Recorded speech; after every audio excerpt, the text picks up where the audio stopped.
Prepare for battle. 队友嘞？队友呢？队友呢？队友呢？队友嘞？队友呢？队友呢？队友呢？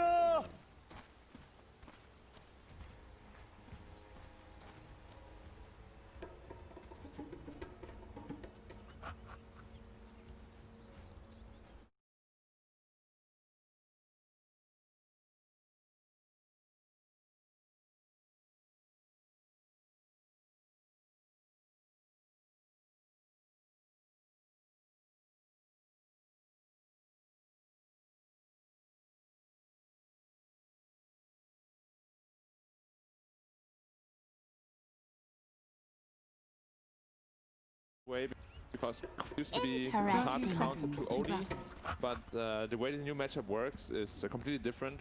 So I'm very excited to see that. I still think OD will have a slight edge there. You just rush the Ring of Health and you don't really care much about the Quap Harris anymore. Yeah.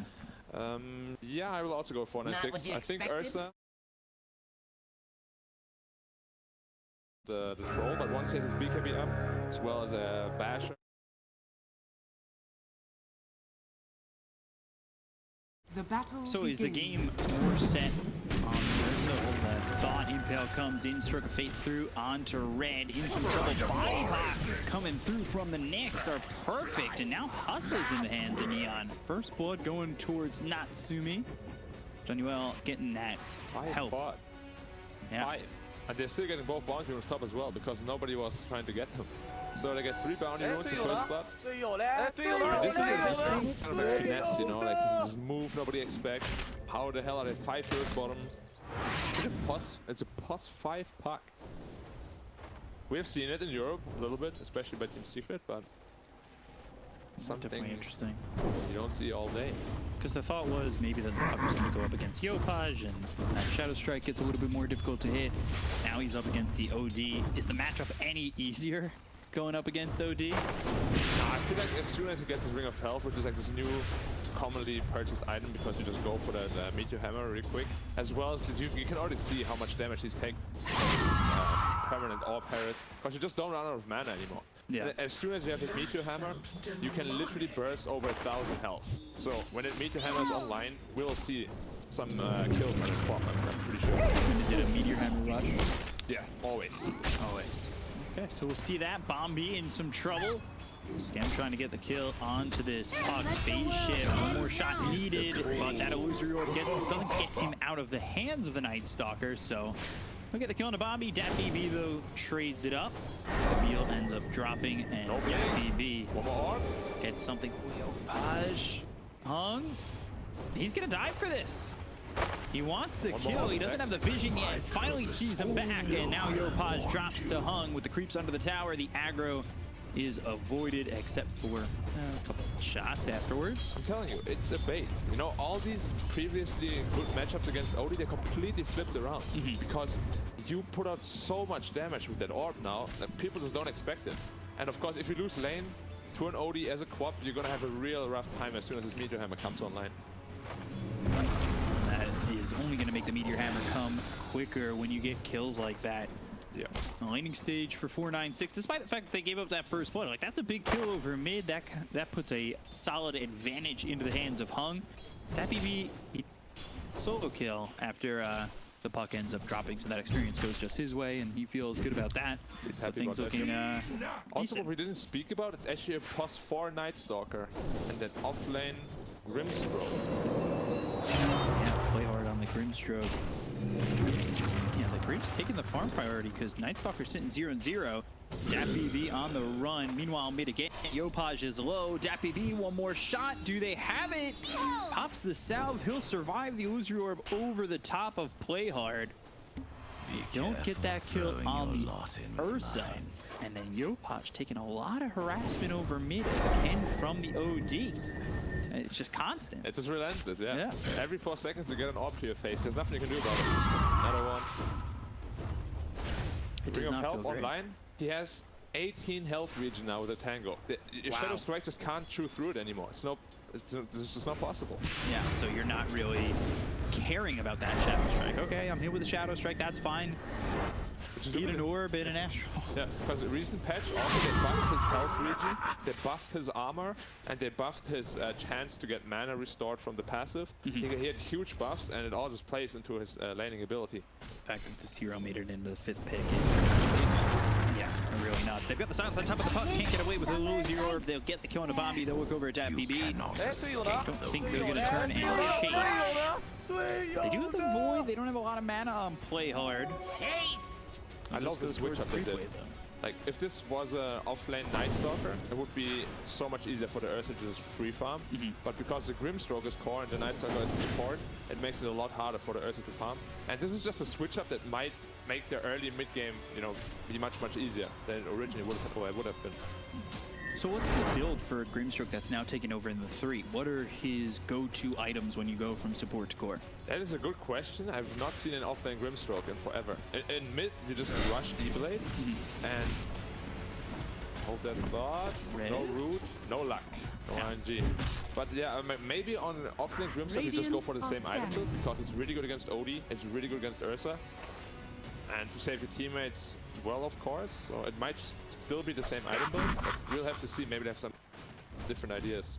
But it's still quite greedy if you do rush an Evilade. Yeah, that's a lot of gold. 2 best. Show Prism once again. Yopaj still not about a quarter health. 12 CS, this seems sad. He's getting doubled. Yeah. He has ult now, he needs to be careful.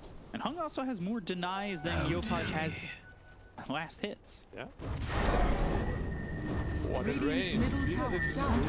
Yeah, it's a brutal lane to play up against. You really need to be careful. Again, the Shadow Strike's there, and you're throwing it out, but it doesn't necessarily feel like he's taking much damage. Yep. And it's nighttime now, so I'm expecting some 2-3 man rotation in the mid lane just to alleviate some pressure off the quad. Potentially get a kill on Radiant's the middle tower is under attack. Thanks, well. Not gonna pop on anybody though. And then the Wayne Rip comes in from Bobby, looking over at the deal. Magic. Fail hits from Johnny Well. They've got the silence, but it doesn't look like it's going to be enough to kill the Ursa just yet until Nyx was trying to get in front of him again with the body block. Stroke of Fate finishes him off. Play hard from downtown getting a kill. And the rotation is just not in time from Hustler. And he's coming into a bad situation because the body blocks from Johnny Well is going to be big again. They've got the Ink Swell, Rocket Flare. They'll get the kill. So that means the Ink Swell doesn't go off and Hustler survives. Wow, that was like, what, 10 HP? Seems One more second, I think, Dyer's top tower exploded. is under attack. Yeah, makes it worth the rotation. Already that Meteor Hammer, 6-minute Meteor Hammer. Probably the fastest of the tournament. That's fast. Now Astral to Meteor Hammer is a real big threat. And there we go. Let's see how much damage it up with he the might lands it, right clicks coming through, and there it is. Dyer's Sanity. told you. Dropped on top. Yopaj, never a chance. It's so much damage, it's ridiculous. Full health. 7 minutes into the game, and he's getting a full health kill with just a Meteor Hammer. Crazy damage. And look at his net worth, he doubles him up. 1600 to 3.2k. That is a crazy advantage from the mid lane. Yeah. But funnily enough, Radiant still holds the gold advantage. It's a silent real well. And they do, and their silence were, you know, they are going well. Play hard though rotates with Deville, and that's a big rotation to make. Leaves the lane open for Ursa. This lane's not going as well. Obviously, the Sonic Dive gets that will be massive. The Impel lands, and the Sonic Wave is there. What a revenge for Yopaj. That's what I spoke about. Like, we're gonna see this big rotation simply because we have to do it. You know, you can't just let your problem. Hustler's in trouble too, though. Drops the arena down to land the spear onto the Night Stalker. Keeps the silence off the hands of Hustler. They get the kill into the deal. They'll end up trading Hustler. Red, he's in the mid lane. Double kill for Yopaj. Dyer's That's bottom fine, tower is I under would say. attack. It is. For the side of Rotation's Neon. force. Yeah. Troll, absolute free farm. And he matches up very well against the Ursa. But he is a bit problematic against the OD. Like, OD can really dominate a Troll, especially early mid game. So we'll have to see if OD can get done. These Ursa for free farm though. Yeah. Radiant's WV top tower is able under to attack. find some space, find some farm. Sitting close to where Red is on the Mars. Yopaj even further behind. He's on the bottom half of that net worth chart. Not by 100, not by 200, actually by a significant amount. 600 gold behind the next one up. Meteor Hammer. Astro Imprisonment, Meteor Hammer, timed correctly. Assassin, Inkswell on him, but he's dead anyway. Bombi gets the kill with the Waning Rift. Illusory Lord might jump forward for not assuming it's a difficult position to be in, with Playhard right over to his side. They're still thinking about it though. If he was level 6, they would definitely jump that Dream Coil. Definitely, yeah. And now it kind of feels like the Grimstroke is playing more of a portive role the last couple of minutes. Nightstalker has been taking some more experience because Nightstalker still needs levels and items, because otherwise you can't really run in with your silence. You need to get on top of people. Troll rotating top. Ursa will need to get out of this lane relatively quickly because he can't lane control. Probably will TP bottom and they will start to pressure the tower with the Meteor Hammer. You can see he's already farming really well with that Meteor Hammer. Got Grimstroke sitting third in the net worth, but Playhard, at least for the last minute or two, has played pretty reactionary. So we'll see if that farm continues to build up the way it has up to this point. Hung comes up towards top. They've got the arena down mid. Doesn't get them any kills, but after imprisonment with the Meteor Hammer, Sanities again. Light combo. Slam it down that hammer and get the kill on Natsumi, but the Sonic Wave, the return kill on the FBB. Both carries go down. They've got the silence no longer on Hung. We'll chase after DeVille. You've got Hustler in his face with a battery assault. Bombi coming in. Waning Rift on both the Queen of Pain as well. Great Rift that won't save this Night Stalker, who ends up getting hit by that spear from Red on the money. They get themselves two. Huge rotation though, giving a lot of space to Nyx Assassin as well as the Quap in the mid lane. Actually, Troll is the ping there. He's like, no. Wait, you need to give that farm to Quap because Quap has no game right now. Like, he needs to recover. There's, yeah, you can't take the lane from her. It's jumped up, maybe though. they will anyway. That's the problem with Quap, you know? Like, if you don't snowball and you fall behind, you're such a fragile hero. Whenever you jump into a fight, they have so many tools to kill you now. They have the puck coil, they have arena, they have hookshot, OD.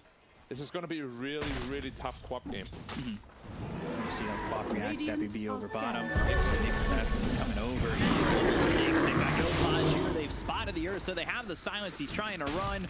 Double damage on the Queen of Pain. FBB doesn't look like he'll get out. Blink and scream. The Earth Shot gets some distance. Now a turnaround. Hung is here. They're coming in. The Queen of Pain. There's the spear and the kill on Yopaj. They've also taken out John Uel. 2 kills there for Hustler. Makes it a double. This is why OD is first banned every game. It is just too potent of a combo. Like, it literally deals 1,000 damage by itself. Meteor Hammer plus Astro. Well, now looking, they've got the silence with the Waning Rift. It's leashed up. Doesn't really have many places to go, and there it is. Astro Imprisonment, Meteor Hammer, and he's dead again. Hung making this combo, like we said, potent. Maxwell, though, with the soul line on the two of these heroes, have really avoided the Maxwell. They go after this Night Stalker. They've got the silence on a DeVille. He's trying to run. He ends up dead. 2 heroes gone mid for Neon. 496 really putting the pressure on. And mainly, Hung is putting the pressure on. Continuing to throw that Astro Imprisonment, having that Meteor Hammer. And the combo is just easy to win. Yeah, and funny fact, you're an imp hero, but you're rocking 1600 health. No problem. Get enough damage to kill him. Radiant's middle tower is under attack. Strike not avoided. On Bombi. Inkswell, phase shift. Chase. He's silenced. So get the kill on a Bombi. You expected. But of course, the plus 5 puck, it's an expendable resource. Yeah. If there's such a big rotation. That doesn't feel as bad. Radiant structures are fortified.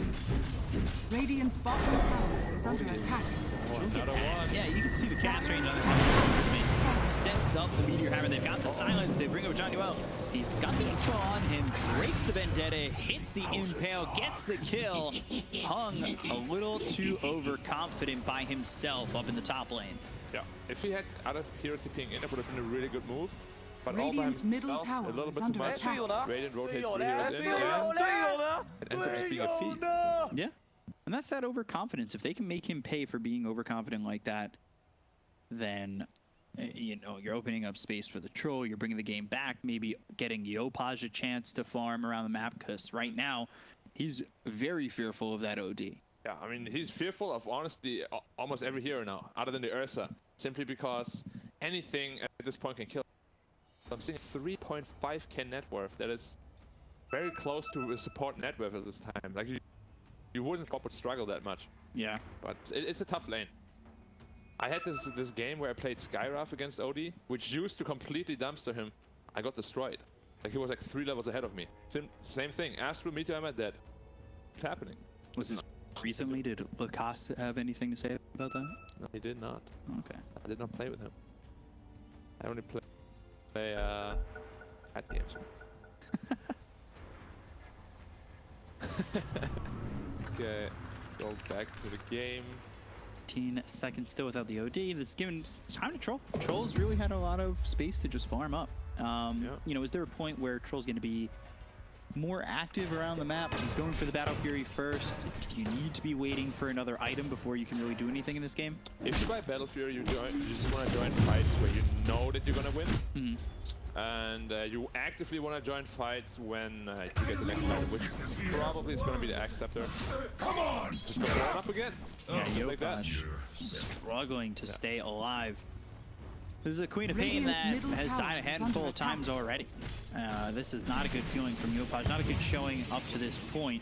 But I think there's still, at least from what we're seeing, chances for him to recover, especially if the Troll can maybe make that space on the map. But do you want him making space, or do you want the Queen of Pain then being active with the Troll? Because if the Troll wants to fight, then I would expect maybe Queen of Pain wants to be there as well. Yeah, but the problem is that Troll is going for the Battle Fury, so he can't really make space on the map. He will want to take the safest farmer on the map. That is a juicy stack. That is efficiency at its peak. Hammer, good for that as well. But yeah, like he's going for a greedy item, and Quap will have to, you know, struggle her way back into this game. Like Troll won't be ready for another, maybe if everything goes well, 5-6 minutes. I mean, I don't see right now how the Quap gets back. They need to get a couple of good team fights, get her like a couple of good kills, you know, and because otherwise she's really just gonna be glorified support. Yeah, where you're basically just food for 496. She's level 9. That is solo level for this point in the game. Odie's 12. 3 levels ahead. Ooh, Vendetta, but then quickly taken out. That was very interesting. A very ambitious play to make. Smooth ink swell, taking the kill to Hustler. Now look over, the Dream Girl's on 3. Sonic looking to push back red. The spear is thrown and it lands onto the Queen of Pain. A look for more. The Illusory Orb gone towards Play Hard as well as Yopaj. Earthshock, Daffy B trying to close the gap, but hit with that Stroke of Fate slowed down for a moment. They have the silence out of Yopaj after the Waning Rift, the blink away. Yopaj surviving on this one. 2 over Johnny Well. Try and get back into this as Bombi is low. The Waning Rift stops the Void from coming in. The Stroke of Fate, long range, gets the kill. Play Hard with another one of those long Stroke of Fate kills. They got outplayed heavily in that fight. Like Odie was about to kill 2 people, but he just got fogged the entire and they just played the long range game. That looked a lot worse when they had the stream.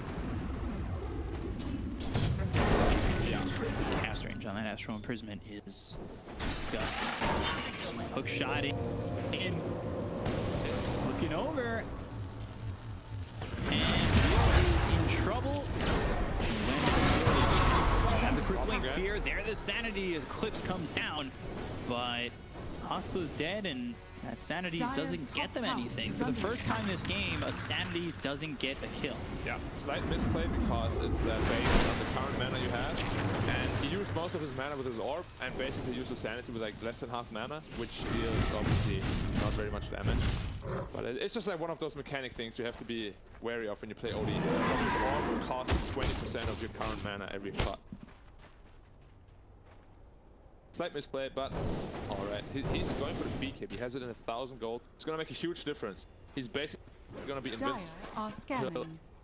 Troll gets like a basher, which will be like probably 15 minutes from now. So he will have a good time with that one. Ursa should be finishing up his Battle Fury relatively soon. They both have it. Yeah, both the Troll and the Ursa have their Battle Furies. Got them at the same time, pretty much. So now it's a battle of who can get farm. I think with OD opening up the space, Ursa should be able to really find his next items at quite a decent pace. And then you look at who's after the OG as well as the Troll, it's Ursa and then the Grimstroke. So who's really using their farm more efficiently coming into this mid game? Hook shot on. Down there's the Dream Drill on the 2-man impale coming in. Use the Sonic Wave, but they don't have the damage to get the kill just yet. They'll take out Yopaj as well as John Yuel. Blue Fear right on top of the bars. Also dead, so is Red.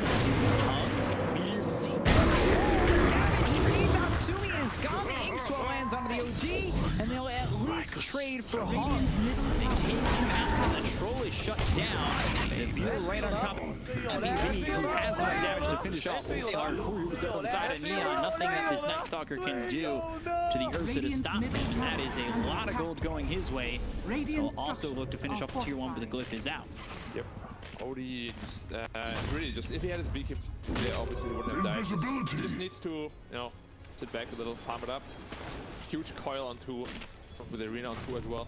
Almost turned it around though, with that Grimstroke and silence on both heroes. They couldn't get any spells out, but War of just in time to kill them.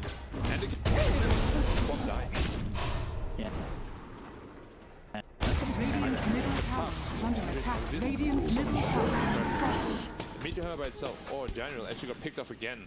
Probably just caught out by a sentry and speared into the tree, killed by the Ursa. And Troll was 2k net ahead of Ursa. Now they're level. Yeah, ahead of the OD too. No, he doesn't really, like, he's got a good amount of farm, but now he's getting passed by that Ursa. He's still doing so much damage. It seems like his game has slowed down significantly in terms of item progression. Yeah, all you need at this point is BKB, and then, as I said, you're pretty much invincible in the team fights. And then you probably just want to itemize into... Actually, I want that. Like, there's so many different items you can go now. There's that axe you can go. He has a Hurricane Pike queued up right now. He's one of the better ones as well. The Hurricane Pike into Hex. Very potent build. I'm seeing it. Well, going bottom, right hop puck. This is a puck dying, and it's a good kill for Neon, but it's not as good as it looks. Everybody expects Puck to be in a core role. He's a 5. Yeah. It's not as much of a detriment to 496. Mars looking up to set up here with Blink Dagger. Yopaj again. Got the Vendetta as well as the impale that comes through out of the OG. The hookshot goes and hits Yopaj, who will blink away. Meteor Hammer slammed down on the John Yuel. With the spear, they'll get themselves at least 1. He wants to go in. He tops the Dark Ascension. Blink forward with the silence and the Sonic Wave for Hustler. Dark Ascension and Sonic Wave is quite the commitment. Yeah, so probably he was pretty frustrated with the state of his game for himself. And his Night Stalker, at least, you know, huge. For a cost for Night Stalker, he has the same farm as a Quap and even the offlane soon. So he's doing very well for himself, Scam. And Odie also had to use his Kibby, so of course the more those charges go down, the less invincible he will feel in those team fights. Yeah. Quap is going for a BKB first as well. You never see this. Like, this is like struggle city for the Quap. He even takes a tome. And Yopaj feels really poor. Behind the Grimstroke ahead of the... That Night Stalker getting that Blink Dagger has been massive. Yeah. That's such a game changer for this one because it allows Neon to have that silence when he blinks in with the Blink Fear, which kind of shuts down these heroes. Yeah, Puck is a walking feed at this point. He's trying to finish his 4-step, so he can get it, but it's not either way. So I believe Troll has that BKB. Just getting out the Korea. But I see it. Hung trying to kill it. Misses. Nice. RNG, I love Dota. Well, ready to go in. He throws that courier forward. Now his courier will go down. They do have a sentry. They have 2 sentries stacked up. There you go now. He's going to move forward. Gotcha music. Oh, it's by Carol. He just moves up right on. So close from Johnny Rowan. Now the push shot keeps on. Yopaj following up is the spear from Red with the arena down to get the kill on the 2. A loser reorb to try and close the gap. Find anybody else as these 3 heroes who are trying to smoke over and get towards that Roche. They need to turn tail and get out. So close, man. It was like... He was like a centimeter away from the edge. It was right. It was good. Yeah. These my characters hitting all 3. Yeah. And the impale also. Yeah. Ursa has an EKB as well now, and so does Odie. Like, The thing with the Radiant lineup is they have very little damage through BKB, and this troll cannot fight this Ursa unless he has the mischance on him, which obviously the BKB will take care of. What item did the troll go for? Troll might Also got went his for the BKB. Okay, so they both Radiant's have top tower is BKB under attack. Pretty sure because it Radiant E-blade. structures So are he can go fortified. E-blade first. No, Getting he's healed. got 8 points. That's good, that's good. But he's got a lot of gold. Dire He's are pretty rich, yeah. scanning. It's just really, Quap is not a hero that can play from behind, and you see it here. He has just no impact Radiant's in these top fights. tower has One fallen. coil dead, one spear dead, one silence dead. You just, no matter what, dead. He does have his BKB Radiant's though, top tower or is still is under trying to attack. get it. Yeah, and Dire's he's getting bottom the tower is fight. under attack. It feels really tough. They get the glyphs come out. Radiant's top tower is under Ours attack. dealing with the mid creeps as well. So they're putting pressure on multiple lanes. Yeah, Grimstroke's clearing up these creeps, making sure they can't Dire's split both bottom the top tower and has mid. fallen. Bottom. EB, he'll get this kill, and then where does he go? Radiant's top tower has fallen. Happens. Troll going into the Abyssal Blade straight. He doesn't even go for the Aghanim Scepter. He knows they have nothing through BKB. He needs that Basher ASAP. Very good item Looks decision. like they're gonna smoke. They're just mirroring item builds, Ursa and Troll. Yeah, Literally the same items. they're gonna make their move. Try to get in on this.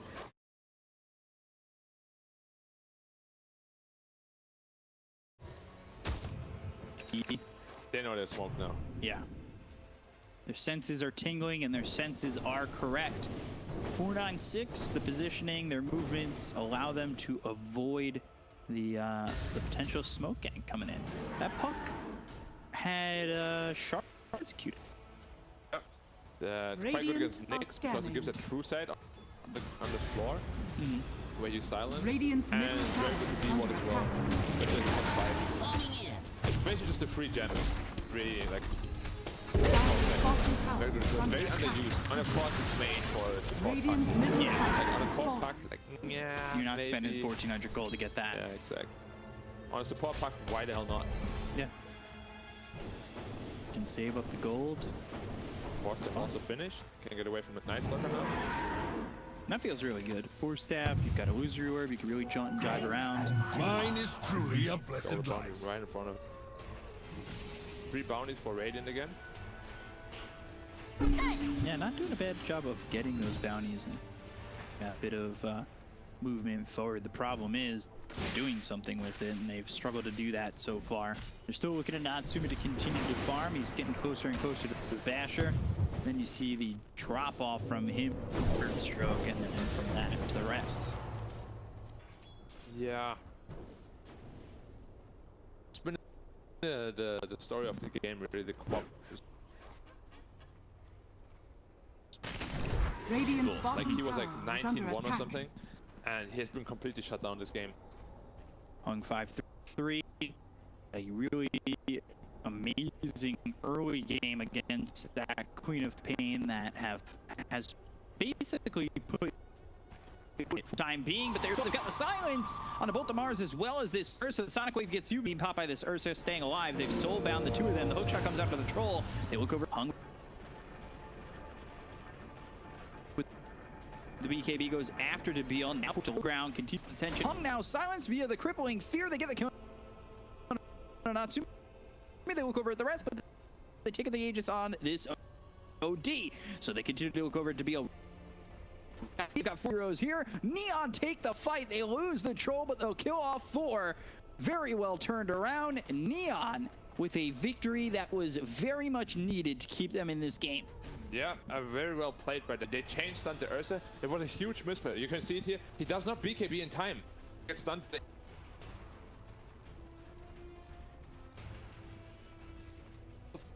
He just can't hold. He only has 10% stuff left. Yeah, OD has the That Aegis is- in that fight. I'm not sure why they did that, but it cost them this fight.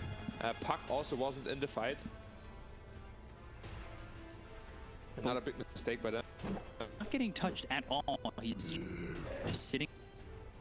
That's just so much damage. I'd love to see how much he did in that fight. Probably the most, honestly, Yeah. out of all of them. Wouldn't be surprised. However, they did get a troll kill at least. You know, there's a little silver lining. But definitely not what you want, especially with an Aegis fight.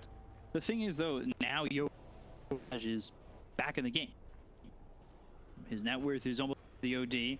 He's had that opportunity to now go for the Orchid again. He's got that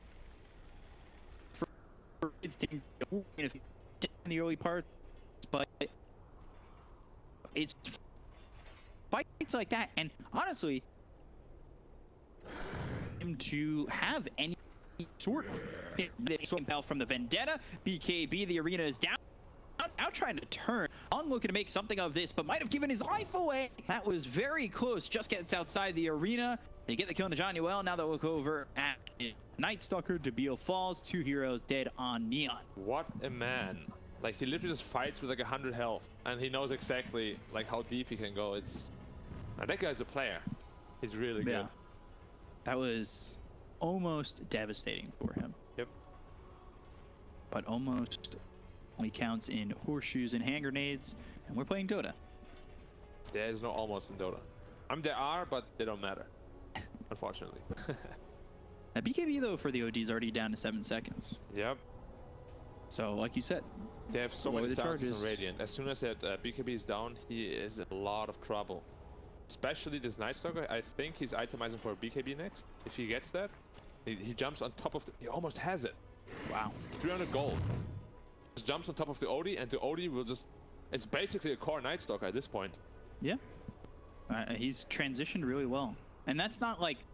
That's not taking farm away from Playhard. Nah, he Playhard's just played still really well very those fights. farmed, and the Night Stalker has found his farm. Yep. Night Stalker, Oh, he Grimstroke goes going off for the... Hex, Yeah, actually. went off the E-Blade. Double Hex can win you games, so... It's a good purchase. E-Blade, honestly, this late doesn't feel as impactful. It's more... as a mid-Grimstroke, you do it because it deals a lot of damage, you know. Just want to have the scalability. But you don't need it. Because your Quap will deal damage, and your Troll will deal damage. You just need to be there to disable.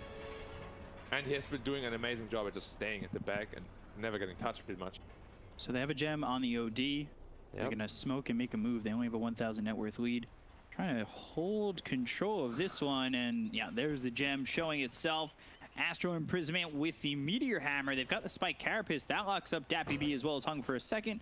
Not going to matter, though. Johnny-Well loses his life. Godrebuke to take out his courier, too. Insult to injury. Yopaj TP's out. Hookshot short of Playhard. He blinks. Coil? Oh, finds him. But He did not see him. no, he didn't see him. He just pushed him away. He did not. They were so close. He was like literally on top of him. That would have been a huge kill. Axe for hustle, but it's so far away. And then Hex for the OD. I mean, we'll just come down to like who gets the better initiation off. Cause like they all have BKBs. They don't really have a good way to deal with BKBs on both teams. Whoever gets like if the Ursa gets hexed first, he can get blown up, and vice versa. Troll gets hexed, he can get blown up. However, they do have Astral to save, so that's a big plus point for the 496 side. We'll see how that Astro ends up getting used. Game plan is with that. Vanguard was finished on the Ursa. He's getting close to that Abyssal Blade, and Puck will kill off Natsumi's courier, and there's the Abyssal Blade. So now again, you have that extra lockdown that comes in from the Ursa. That would potentially be well placed. Silence for staff, not going to matter. Everybody's here from Neon to swipe Puck out of the air. Yeah. He does have a buyback. He might commit it here for the Ooh, fight. Hung. He has big.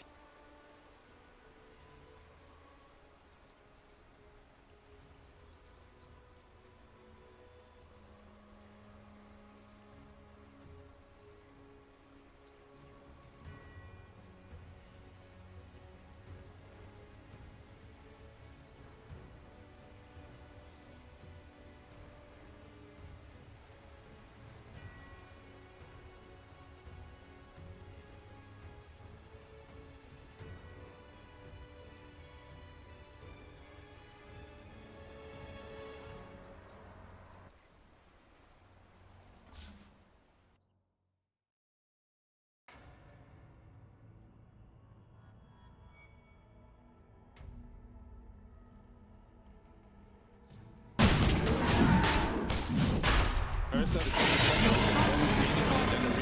for the troll, while the Clockwork just holds the rest of the team away pretty much. Yeah. And of course, Night Stalker is a very big piece to the solution of the puzzle for the Radiant side. If he gets gone on first, the OD doesn't have to worry anymore, you know? The Puck doesn't have to worry. Even the Ursa doesn't have to worry about the silence. So he needs to make sure that he is not the one that gets caught out first. Silence. So, one of the things I noticed was Red's hold on the spear. Yeah. He was BKB was going, and he was waiting, yeah. He was waiting for the troll, 100%.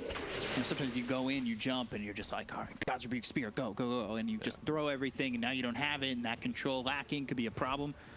But holds it, and because he jumped in, used the God's Rebuke, holds the spear. Control's not moving away from that situation. Like, he's in this weird spot in the jungle right there where the stairs are kind of in, so that spear is almost guaranteed at that point, especially with the arena, which helped them kill off Natsumi. Now they've got the Blink Dagger. So Blink Abyssal Jump is ready for the Ursa. Probably looking for the Grimstroke, more likely. Here's a DD on Earth right now, running out though. They're just gonna fight. I don't think they will fight for the bottom tower, just a freebie. OD is not that close to Hex, 2k off. Grimstroke should be very close to his though. Radiant's bottom tower is under attack. He already completed it. Now this double Hex can win you Radiant's on the look. bottom tower has God for that. fallen. Good, ults off.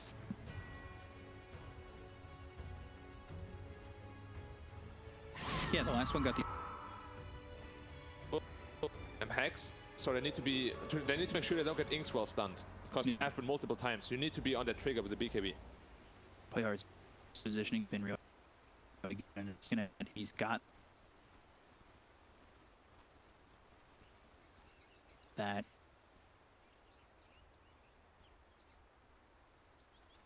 See what they can get out of this as OD. And well, seeing that Vendetta, but not going to find anything. So Neon, they use the smoke, but it doesn't get them anything. The smoke's running out on 496. AoE Shadow Strike on Yopaj.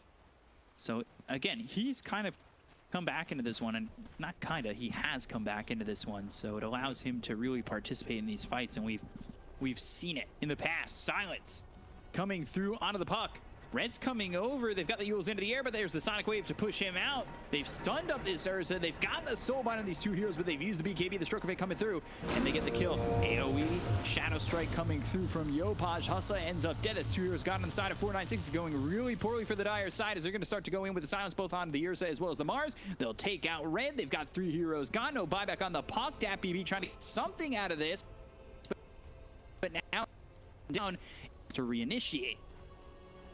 Okay, they Astral need to run. Here's a Hex on OD, so there is potential for a turnaround, but they have to be really careful. Tough. Void, Crippling Fear, trying to catch him, has the silence. Now Natsumi's coming over. Inkswell will pop. They've got the head, and they will take out that fort.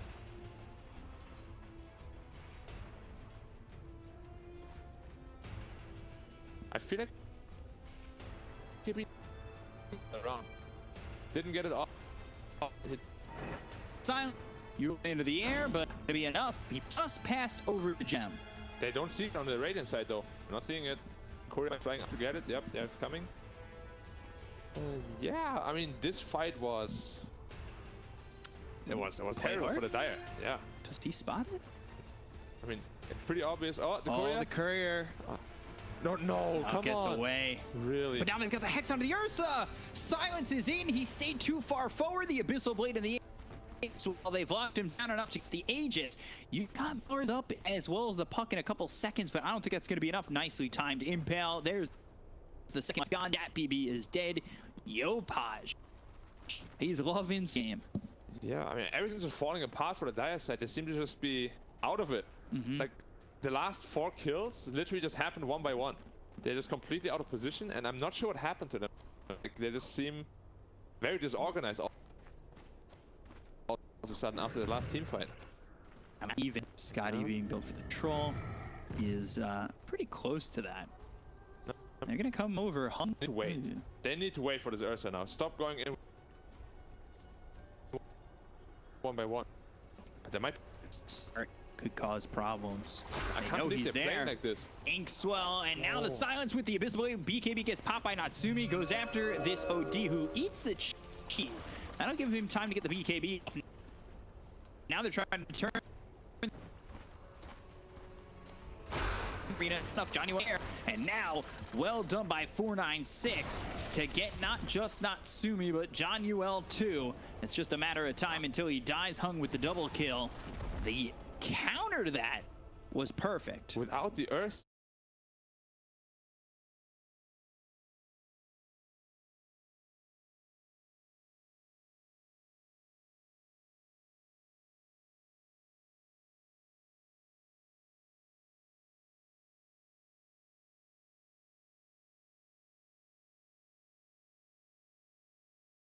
So much damage. And they're trying to get this done in a way that they haven't been fighting previously. Your Queen of Pain's not there. Your Night Stalker's not there. Yeah, just the two of them. Yeah. They probably thought, oh yeah, they're like a, you know, just showing, gonna be a quick kill, but no, they were ready. That was all a bait. It was a fight pack. Yeah, it felt like that was forced. They didn't have Very to go forced. for that. No way. They just made up like 8k net worth. And I mean, they're still not out of it, of course, but it's a big loss to lose your troll like that. Telescope hook shot, that's in. Now Grimstroke, he's caught. Has Play Vivic, hard. though. First time he's getting caught out of position by this clockwork. That And it's not even that far out of position. He's on his own stairs at the tier 3. probably just got surprised by like a surprise rocket into a hook shot. Yeah. Happens. And they can get that kill so much faster. Yeah. That's the big difference too. I mean, Grimstroke is just a super glass cannon. If somebody's on top of him, he's dead. There's no saving him. Ursa going shards. He's got enough gold for it. We'll see if he buys out. The shard is... I always thought it's very underwhelming, but we'll see whether he actually chooses to go with it. He still has one item slot to fill before that, so I would much rather see that he fills that one up. He could also be building towards an upgraded blink. Yeah, the Swift really Blink wanted to. would be really good on him. So like, yeah, he got that wand, but probably thinking of maybe creative. As Swift, wow, has a finished AC. He's actually huge as well. Wow, Yeah. he's monstrous on that Mars. He's been back and forth. You can see the levels favoring the Dire. Probably Close around to 225s. 6k more experience. And he's going for the empyreaN. I like that a lot. And you need to have the true strike through those blinding axes. That was under. It was about 10k more. That's a lot. Yeah. For this point of the game, only about a 4,000 net worth lead. The funny thing is, it was because of the fight bottom. It went straight back to 10k again. Yeah. Because the troll is worth so much. Now look at that net worth too. Yep. Up and down, up and down. You've got the Ags now finished for the puck.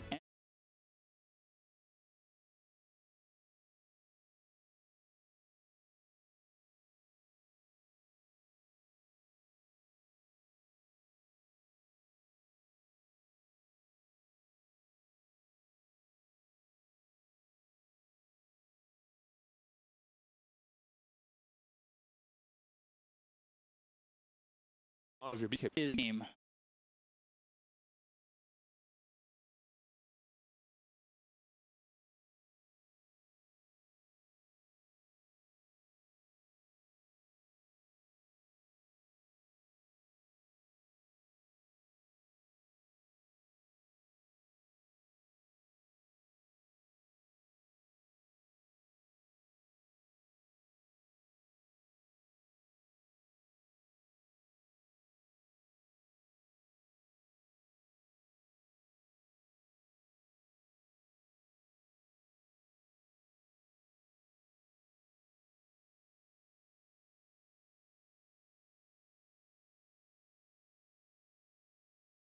Both Quap and Grimstroke didn't really itemize for damage. They're more like utility. So most of the damage will have to come from the troll. And we'll see that can backfire. We're still going for the Ags. They're smoked up again on Radiant. The 800 troll out of gold. position though, but they don't see him. Oh, the rocket just barely missed him. Throw that a little longer and maybe you found yourself a troll, but he now shows. But they're smoked up. So I think they're. this has been. Oh, they found the puck. They've got the silence as well as the hex. The Phantoms embrace the Force Staff, but not enough. No buyback. They need his Aghanim puck roll. Like, they just need to disengage unless they can find a good hex kill here. And they're all waiting on hex. They know though. They're pinging them out. They're pinging them out. Don't. This is super intense at this moment. Like, this is literally the game deciding moment here.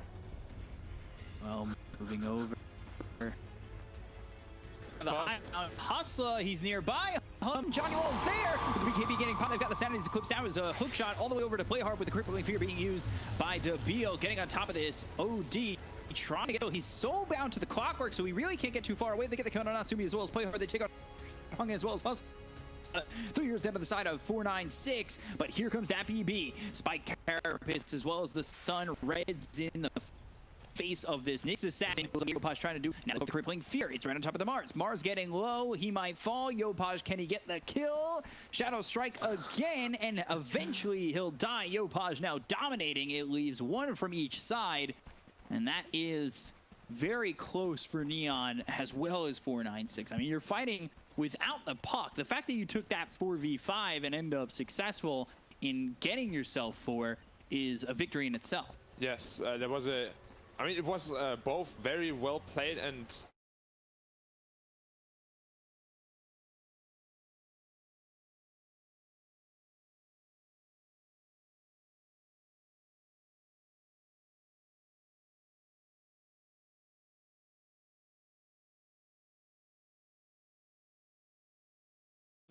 Just the Ursa surviving, and yeah, it's not what you want to have, you know. If it's a 5v.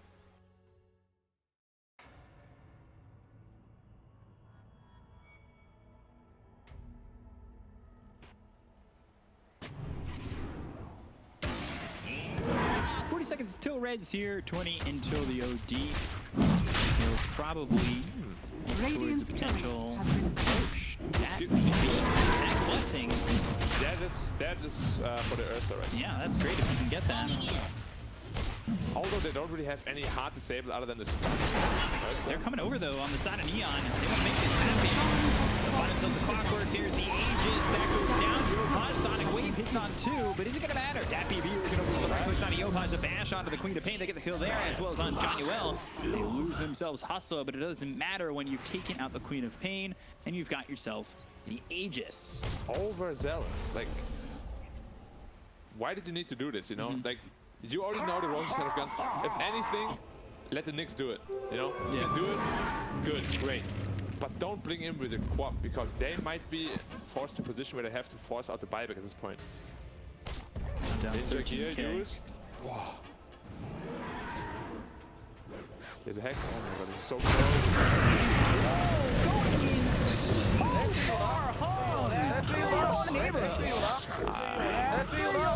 I think that deserves a tip. Anyone? No. Okay, no tips. Yeah, I don't know what it was. That was crazy. That was tunnel vision. Yeah, and he's dead for 100. No buyback. Odie is so necessary for this defense. That gives Neon an opportunity, especially with the Aegis in the hands of Ursa. If you can pop that with no OD. Gold remains. This is gonna be. Yeah, it's a very intense fight coming up here. Yeah. He's going for the overwhelming blink. Why? Both the Arcane and Swiftling are so much better. I'm actually quite confused about that. But maybe the panel, you know, the real people with the knowledge can enlighten us later. Movement speed slow potentially. It just feels so underwhelming compared to the other two. Yeah. Like, well, we've seen the other two in action. We haven't seen this yet. The only time I built this is maybe on Sand King or Pudge. Because Pudge did like 600 damage with it.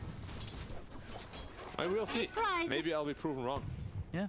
First time probably picked not, up in this region for the DPC. We'll see how it goes. We've had our showings with the two other upgraded blanks. Like going for this butterfly, I think, is a terrible idea on that troll. I hope he won't go through with it. Ursa has a natural MKB carrier. He already had it queued up before, so I really hope he doesn't go through with the butterfly.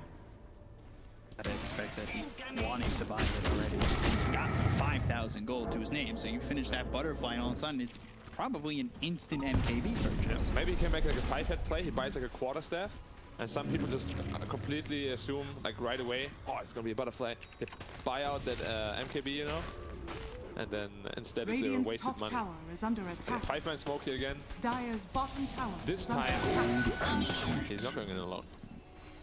Hopefully. Coming Just towards waiting the in base. base. Yeah, there's not much they can do. The reach in their game has really Did he just blink into the fountain from the fountain? slowed down.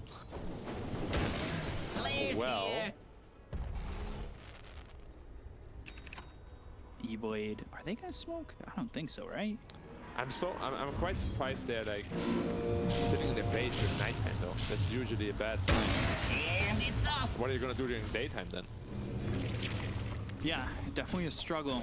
Maybe hoping to wait out this Aegis, but it's still got some decent time on it, so.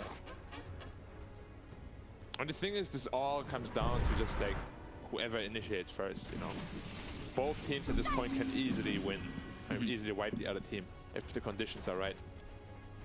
But Yeah. I think it's a lot easier for Dire because they have a save, they have the puck coil, and they have obviously the Aegis right now. Yeah, so they're working with a lot. That was the big thing missing in the previous team fight, was the puck. Yeah. But now that he's alive, it definitely adds another dimension to their game. So if maybe Neon can find a hero out, especially that puck, I think the things get easier. The question is how much easier.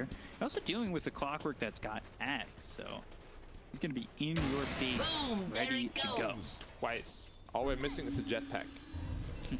Have you ever seen it? It looks so funky. I saw somebody using it the other day. I forget who it was, and they tried to TP out, but immediately just got caught. Fly around looks so dumb. Abyssal Blade being built. Night Stalker. Hook shot. Close. On to some neutral. Yeah, he wanted to hook in and then get the Yules up, but didn't get the angle right. Awesome.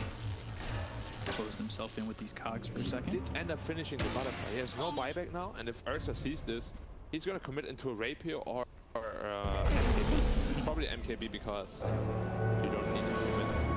He's still thinking about the shards. Aegis gets reclaimed. And Scotty is what's queued up. I think If he's unlucky, or rather if Troll is, you know, not showing, oh, he just showed. So see if the item builds. now you're gonna adjust right away. Like you saw this. There's no way you didn't see this. You buy MKB right now. Do it, sir. Yes. Yeah, So there it is. my boy, nice. And he has enough money for MKB and buyback already. Radiant's bottom tower is This under butterfly's not attack. gonna do anything. Dire are It's a scanning. questionable purchase, honestly. One that gets countered in seconds. Yeah. Yeah. Like, because as I said, it's a natural carrier already, and then you show it. You know, if you don't show it, I'm fine with it, because he was about to buy that Skadi. Then this butterfly is amazing. But yeah, And he shows.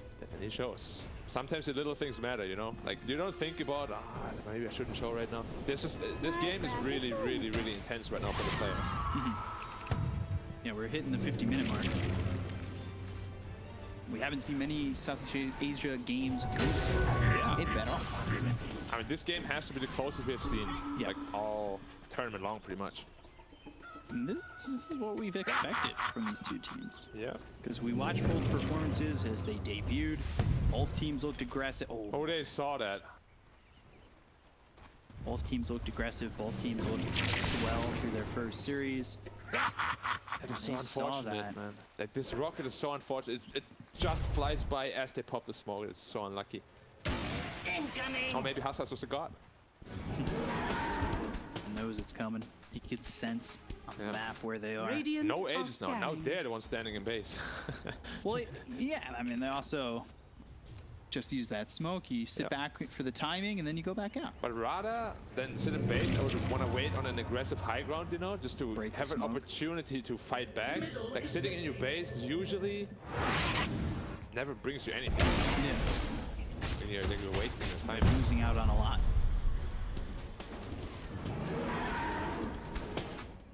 There was the overwhelming blink. Does not. Do it with flair. I don't actually understand. Like, did he buy it to cancel Blink daggers potentially on Blinking? But you have a business for that already. I'm trying to understand this purchase. And that looks so big too, that overwhelming blink. Yeah, it's huge. Maybe Nice. he's waiting for that giant ring with a 60 value. Silence. Puck is now level 6. When Puck gets an A on this game is gonna get really hard for Radiant, I feel. He's got it queued up. Yeah, he has money to buy it, but he probably wants to keep the buyback. Oh, the tense part. Pause, everybody taking a breather. Yeah, Puck is Disconnect like, from Bombi. no, he's going to pee and think about whether he should buy the A on disc or not. If he buys it right away when he comes back, we know. Toilet. Well, second toilet. It was 2 tenths for him. I'm just saying, this is not allowed at TI, but probably because it's online, okay, they're gonna get away with it. But at TI, my boys, you gotta pee before the game starts. Otherwise, can't go. There have been lots of times where players really needed to pee during a TI game, but they couldn't. Like, because obviously you don't wanna like pause like a super big broadcast for that, right? Yeah. If there's connectivity issues anyway, you know, might as well go. Quote-unquote connectivity issues. I wonder if he's like doing the dance in the seat, can't really focus. Yeah, he's. It's part of the mental game. It is. I mean, Dota is like 50% mental. Probably at this stage in the game, it's like 80% mental. Overwhelming blink on cooldown. He's back. Unpaused. That's a quick bathroom break. I don't know if he went for a bathroom break, actually. It's the... No, the Mars said sec toilet, right? Yeah. And he disconnected again. Needs to gather thoughts some more. Disc pipe. Can't decide. Because A on disc, you know, if you're still locked up with the silencer, I mean, with the Night Stalker silence, A on disc doesn't get rid of that. So potentially you could still die without a buyback even if you buy A on disc. Coming out real.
Ninja gear just to smoke himself up. Okay. And then swap. Now, this is where it gets like you're kind of lost in the game, you know, like. Players here. Talking about the timeless route to the. Interesting. What a flicker! Oh. Shot, however, not Natsumi, the gun lead sold upon the Lincolns. Now he's going to make the visibly jump over to the clockwork, but now leaves to deal by himself. They'll both end up dead. The arena is down. The spear misses Yopaj, red on the run. Now it's 45. Oh. If they get this kill, it could be his buyback. This is the impale. And yeah, he's going to die. No buyback. There, no buyback. 99 100 seconds. seconds. Yeah, now it's go time. The clock bought back. Dire's top tower is under attack. Do they know they don't have buyback though? Radiant's courier How has could been they? killed. They can't know it. But now is the time to force the issue. At least force the buybacks. Which they Dire's don't have. top tower is under attack. Now you need to force it. There's no Roshan. They can't 3v5 you. There's no way. So, go time. We'll see what they go for. Still building that refresher. Yep. I mean, they're feeling the heat right now. Like, if Radiant, you know, makes one more misstep, this game could be over. Radiant's middle tower is under attack. But of course, Daya does not know they don't have Radiant buyback. We need to keep structures that in are mind. fortified. Got a long time until the Nyx is back up. Alright, this kind of telegraphs that they don't have buyback. Trying to stall. They might just back up, go Radiant's middle tower take this Rax and maybe go for Roche. Timings might Radiant's work middle out. barracks are under Back attack. door. It's gone. Keep spearing that thing. They might even get two sides. Radiant's middle The barracks thing is, Radiant, they're not terrible at pushing out lanes, but they're not great at it either. Both their supports Radiant's are terrible at bottom it, tower and has if you fallen. always have to show one core, push out Radiant's a lane, bottom or potentially barracks even are under two, attack. that is a huge benefit. So, okay, they're smoking up Radiant's now with only bottom 3 heroes barracks still has though. fallen. Now fourth with the Night Stalker alive. Yep. Roshan is getting pinged out, still not up though. Moonshard for the Night Stalker. He was looking at the Abyssal, ends up going Moonshard before. There's a blade news, Natsumi in, out of the clockwork again. You got the soul line that's out of the mark as well. The clockwork is shot. They're going to control around a couple of these. Now he's on the deputy. Getting to get the gun. Also, Daniel is ending up dead. Sanity's on top of these heroes, on top of Natsumi. They get that control. Different 8 seconds go by. That Yopaj will fall too with play hard. They fought back on both the Queen of Pain as well as this Grimstroke. All they got out of that was Clockwork and the Mars. Mars bought back. So still 4 heroes alive for 496. Did you see that Sandy's damage on that troll? Okay, we get to see it again here. Huge coil, by the way, on both the cores on the left. They just stuck there for 8 seconds. They can't do anything. The Stroll is left all by himself, and then they all jump on top of them. Yeah. Invisibility. And I see the Sanities. Bam. Bounty. Huge damage. Radiant are scanning. The kill on the Yopaj, he buys back. 32,000 net worth lead, just like that. Axe picked up for the Mars. This axe is like ridiculous. It's really good. Yeah, it is. It looks so stupid. I think it looks okay. But honestly, like, you always just get a double hit off. You just keep figuring it Radiant's on and top off. tower is under attack. Do it. Show everyone how to do it. He's not doing it. He doesn't know how to do it. Radiant's top Cool, tower buyback now, but of course you don't want to commit buyback now. Radiant's top barracks are under attack. And now they're going to go. They'll look over the Mars. Can they get the kill? Yes, they can. So they take it by the Aegis. They've got the Astro Pursuit on that BB that was thrown down by Hung. Looking to maybe put that BB back into the fight, but they've got the Phantom's Embrace flying out. Double force stab. Looking with the Ace swell, but now that's locking up both control as well as Yopaj. That was BB pop all around the horn. This is the deal going after Hung. Hung out of the fight for the moment. They get the kill on the Yopaj. They take the Queen of Pain. They look over Natsumi. He's been speared up over to the wall of the Coliseum. And now Natsumi trying to fight, doing the damage on the BB. Takes out the Ursa. And now looks for more. Sanities is dropped on the Deville. Gets the kill. The Night Stalker will finish off this puck. Down goes Red, but Hung trying to do it all by Radiant's middle himself. tower is under attack. On the run, Phantom's Embrace, play hard moving forward, the right clicks to take off the silent Daffy B. Game-winning play. This is looking like the beginning of the end, or really just the end. 496 will take game 1 over Neon of Farnborough. They watched the game-winning play right there by the Obi. He shadow-bladed in, nobody had any reveal, and he managed to kill the troll without buyback.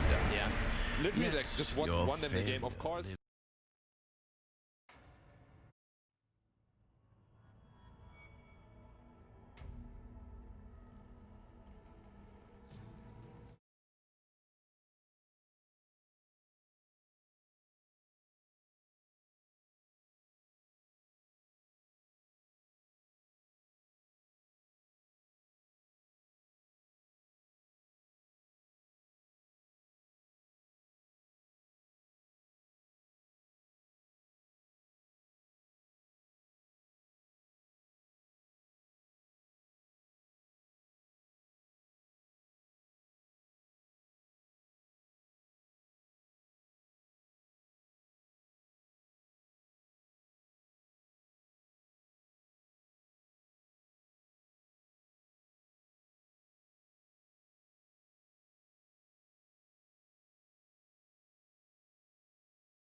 10 seconds remaining. 5 seconds remaining. Dire team ban.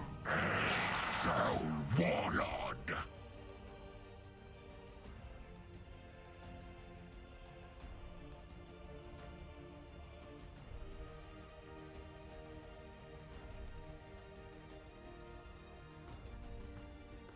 10 seconds remaining.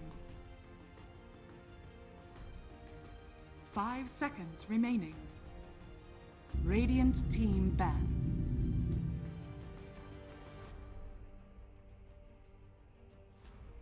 Dire team ban.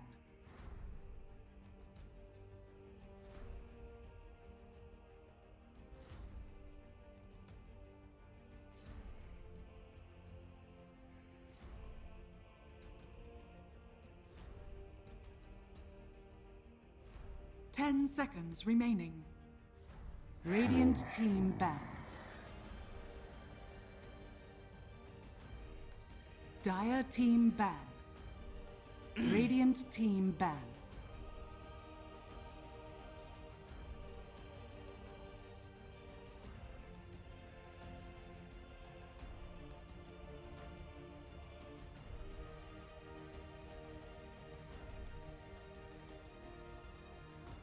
Ten seconds remaining.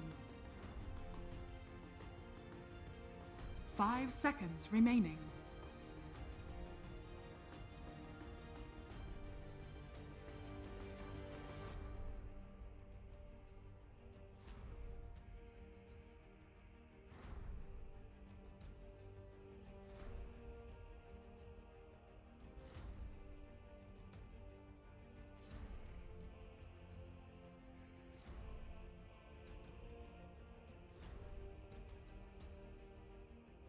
Radiant team pick.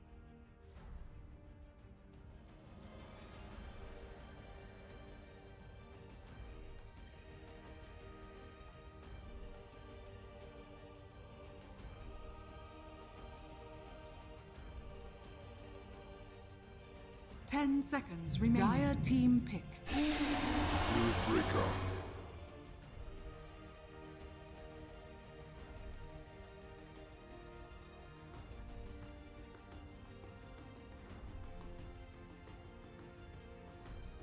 Radiant team pick. Timber saw.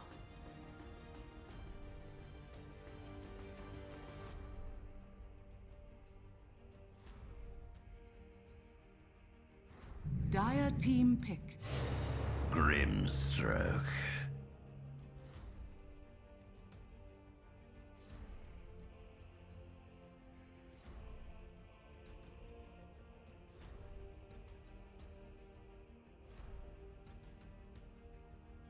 Ten seconds remaining.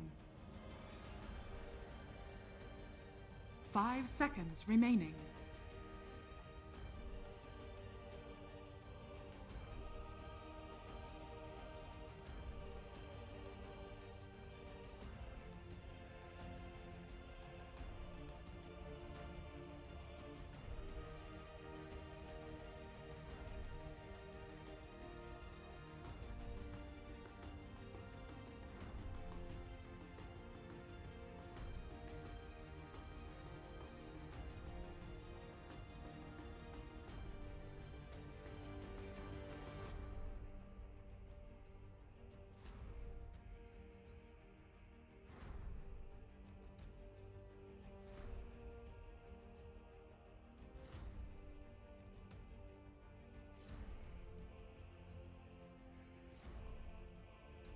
Dire team ban. Bounty Hunter.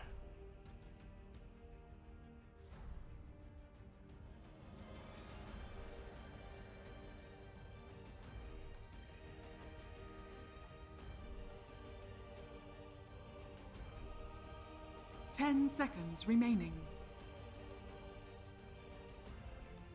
5 seconds remaining. Radiant team ban. Dire team ban. Radiant team ban.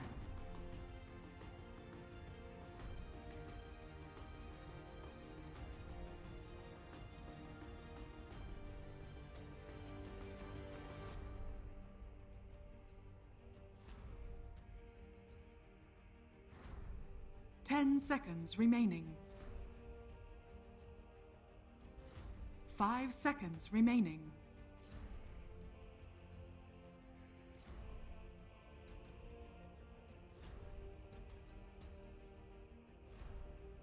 Dire team pick.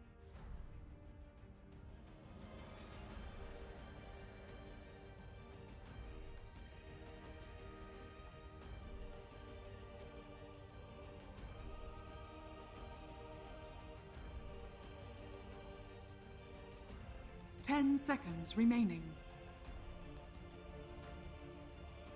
5 seconds remaining.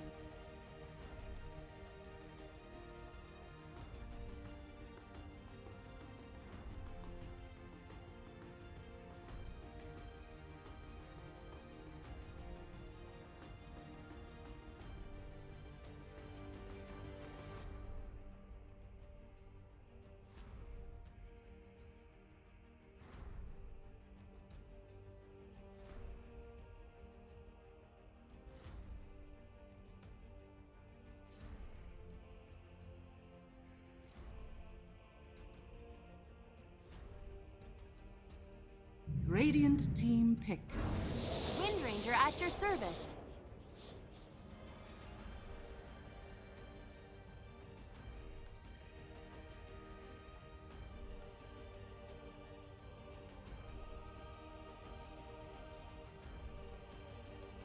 Ten seconds remaining. 5 seconds remaining.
Points away. You may now select your heroes.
Smarter. That's true. So this is my moment to try and get some smart points. Feel like, you know, maybe I can have a bit of a conversation and input here and there. So I'm going 496. You don't look too impressed. I'm gonna say one of the teams is gonna win. Oh, I'll talk about it in the cast. I can't decide right now. Like, yeah. It's too much to talk about in this little time, okay? That's an out.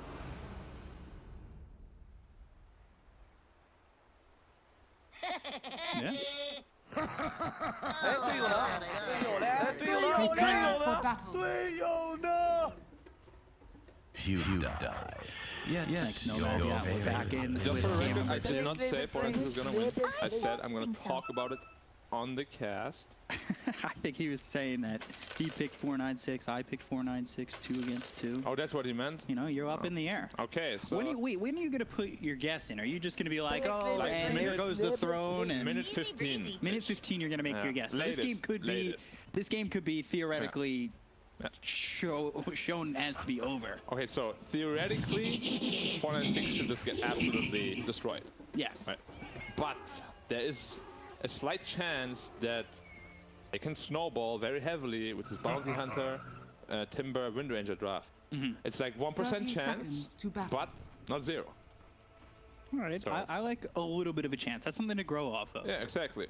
So if you do well in the early game, you know that 1% chance grows to 2%, and then it's growing. Yeah. Unless that was good. Well played. That was fine. Well played, well played. You're giving him a small percentage chance to win, similar to when the United States beat Russia in the Olympics. Nobody gave them a chance in hockey, and they came out as the miracle on ice. I'm sure like 1% of the people did. Yeah, exactly. 1% of the people thought they were going to win, and then they showed up. Mike Ruzioni puts it in the back of the net. They beat Russia. They go on to win the gold. And he stole the bounty room. What a thief. Yeah. Call the police. I'm so happy. Why did he skill Shadow Walk though? Not a big fan. I feel like, especially if you're a carry bounty hunter, you want this Ginada, right? You'd think so. Secure some last hits, some Harris damage, mid lane, Puck Wind Ranger. Maybe he's hoping to do the old out of sight, out of mind. True. Just forget Maybe don't even know he's on the lane. Yeah. Who's that? Let's talk about this mid matchup. You've got Hung on the Windrunner, and then up against Yopaj on the Puck. This is a very common matchup that we see, but who's benefiting the most? It's highly skill based. I'd say Puck has a slight edge, maybe like 5.5 to 4.5 in his favor, because he has the phase shift that he can just use off cooldown to avoid damage, whereas using Windrun is more of a commitment. As soon as they're level 6, Puck has a lot more, killing opportunities around the map on Wind Ranger herself. So I would definitely say Puck overall is a better hero until Wind Ranger gets, her javelin and starts doing what Wind Ranger does with her ult, killing people. Yeah, so an early bottle for the Windrunner. Yep. Takes that second level in Windrun. So it goes 0-1-1. We've seen some other Windrunners not go to the Windrun, try to get greedy with it. Yeah, 1-2-0. Saw like 2-2-0. Yeah. One of the Windrunners. But honestly, level 1 Windrun is just so amazing. You always want to have it, especially in a trade lane like this, because it always ensures that you get better trades. And right now the trades have been pretty even. Yep. 10-2 for the Puck, 8-0 for the Windrunner. And DapBB, he's 5-1. Now he's got the Janata, trying to get something out of this lane. And I'm not trying to say like he's going to get nothing. He's 6-1. That's not too bad considering the fact the control's only 8-3. The lane, though, looks like it's going to get harder. It's going to get harder. The thing is, we actually tossed him right onto the Timber. Red in trouble being chased, and first blood for Natsumi. Well, I think the second time in a row. The Tiny did toss him onto the Timber, right? Yeah, now Hustle. He should be fine. They're gonna... He has no regen though, so he'll have to take one of the healing salves from the Timber. Timber level 1 reactive armor is not very impressive at all. As you can see, they just auto-attack him through it. He really needs a level 3 in order to, become that Timber annoyance. But it's a big kill to give up, and an unnecessary one as well, I feel. So that is where we kind of thought the strong point for that lineup. Yeah. The Timber. Timber needs to snowball this game, because top lane is gonna get increasingly harder, and mid lane just has much more opportunity to kill the side lanes than the Windrunner does. It's okay, I still call her a windrunner at times. How do they say Just that, though? on Bombi. Right click's coming in on a play hard though. Rotate over Hustler. They should have the damage to take out. Play hard they do. Bombi gets the kill. That BB would have been happy with that, but that means that Red's by himself. Which is fine. Because level 3 now. Yeah. Yeah. Like this is... Timbersaw is one of the best duos with Tiny, simply because you can just leave him alone. We say it's fine, but the bash is coming in for Daniel. Death charges in, Is it and fine? now he's dead. It Not took fine. a lot to get that kill. Dat BB though, he gets one of his own on Debil. Yeah, but I thought it was fine. It's not fine. Avalanche toss with a power shot. Phase shift. The Hustle is taking the tower damage. They just need one more shot on the Yopaj, but Hustle is in too deep. You know why he lit? Now, well. Hung, he might be dead. Loser orb over. Trying to get some distance. John's over. Waiting rib. Dinkswell. Dead to rights. The only reason he lived is the recent Tiny nerf, where the combo only does 2.5 the damage, not 3 times the damage. Yeah, checks out. Yep. Or in this case, doesn't. Yeah. Yeah. And then Well, dying on as him too. predicted, the lineup is not doing very well. And now DatBB's bottom. Wait, what? Okay. That, he has a level in Shuriken, right? I mean, I don't know what's happening in this Yeah. game. Like, They've got a sentry. They see him. yeah. Well, I mean, I don't know the value here. he's a support bounty hunter now. But I'm put worth the so Knicks up much top. more. Yeah, I'm supposed to be the professional analyst here. I can analyze.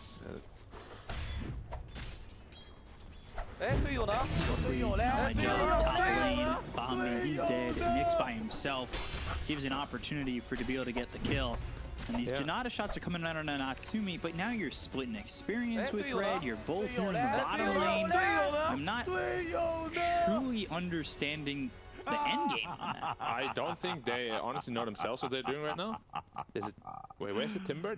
He's bottom, right? Yeah, he's so bottom. Timber is bottom. Bounty Hunter's bottom. Tiny's bottom. What's happening? Like they're just giving up farm on one lane completely, pretty much. Also, I'm gonna spill some facts here. Picking your support duo in the first 2 picks, so bad. It's like one of the worst things you can do in your draft. Because it just gives away everything, you know? Especially if it's a Tiny and the Nyx. Like, it's so hard to salvage the draft from that point, you know? That's why they ended up with a mess like this. Folks, you're an aspiring pro player or captain, never pick your support duo in the first 2. Unless they're flexible. Yeah. Well, we were saying that, we were sitting on the couch over in the other room saying that they didn't ban the OD. They could have went back to that. They Could could have have gone easily Tiny OD. gone, yeah, first pick OD into a Nyx assassin if they want to. Yeah. You know, give up the puck if you want to, but just pick the OD and trade. Like, why do you need this tiny Nyx? What is the, like, synergy? There's none. And then you're, like, forced into this weird game because your lanes are kind of weak already, you know? So you try to make it up for it with, like, a Timbersaw pick. And yeah, I mean, that's just how messes are created, right? Yeah. If you go away from the norm, basically. Because Trying like, you don't something see different. any other team pick up the support duo in the first 2 and do well, you know? Like all the other regions also, usually it's at least 1 core or 2 very flexible heroes. I think the panel said it. This reminded them of that boom draft. Yeah, it's very similar. It's pretty much the same thing. It's just like 1 or 2 heroes swapped out, but they do the same thing. Maybe they are trying something that's familiar to the region, because for multiple teams to go to a draft like this seems definitely It's quite possible. It's just like from like they're really good players, right?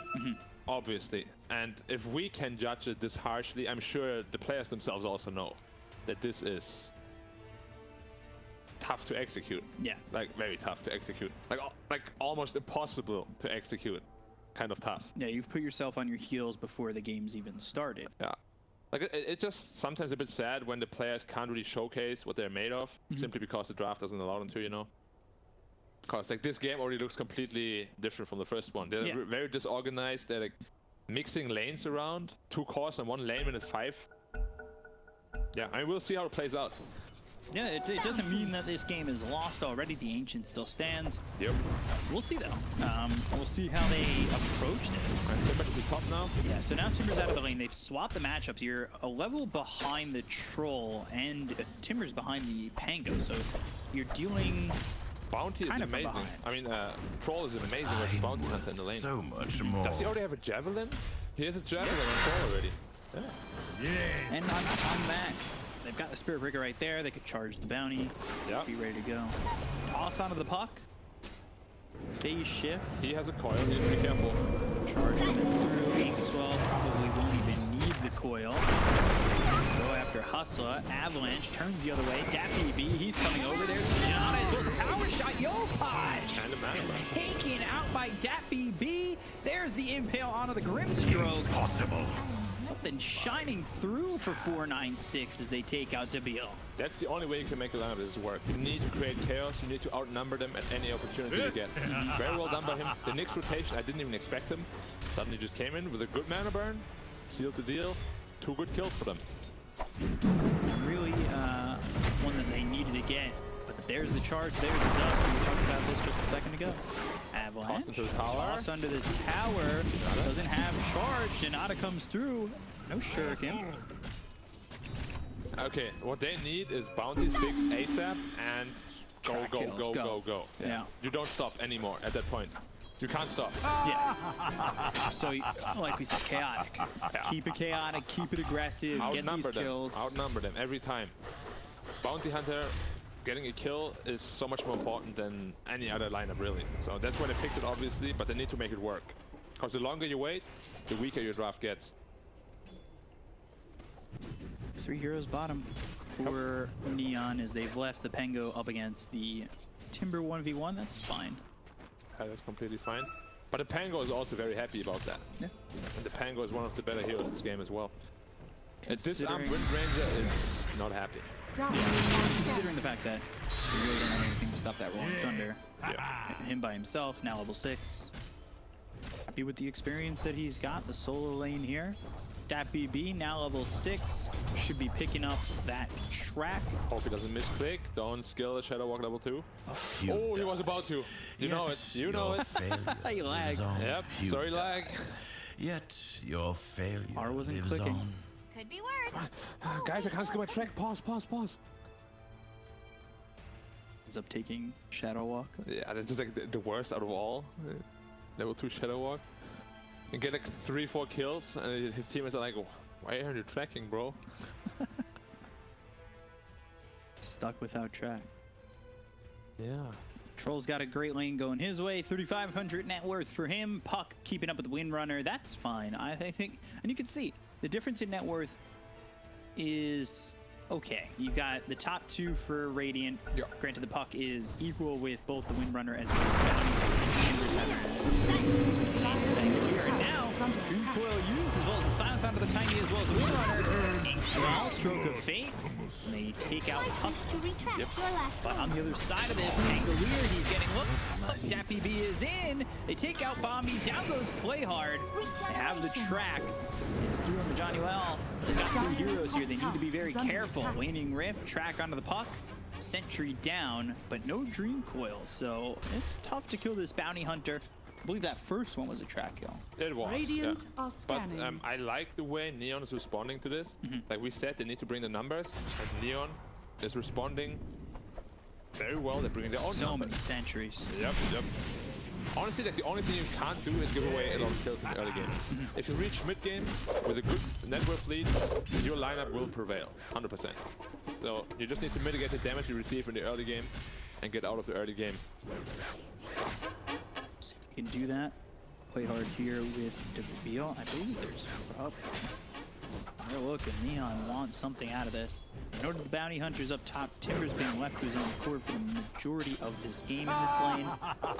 You can get 4 heroes around red. Things become difficult, but this is near the tower. Probably expecting some TPs, and there's the first. It's on Hunk. 3 cores top right now. Dire's middle tower is under attack. Sentries. Track. I know that Dappy B's still here, but they're going to go after Play Hard. Here comes the Windrunner. Charge out. No mana left left on DAPB. The charge ends up stopping. The Ink Sword's not going to land. The Rolling Thunder's coming through. The Windrunner getting low. Hung ends up dead. They've got this Timber in the air.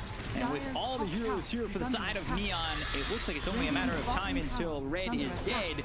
But he's got the Timber Chain, has the distance, and gets away.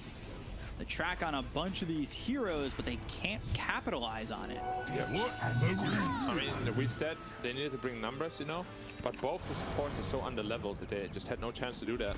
Charge. Bombi. Yep. More follow-up. Carapace. Now Hustle is here.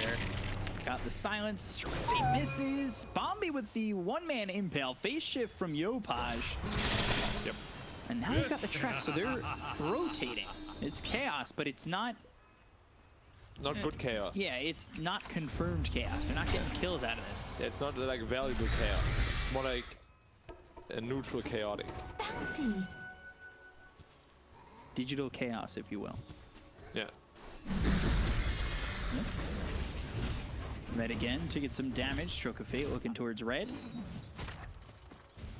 Okay, so they're not managing to find any trackers around the map. They're coming bottom, though. They've got 3. If they can get Johnny-Well, that would be great. But Hustler coming over. How do they close the gap?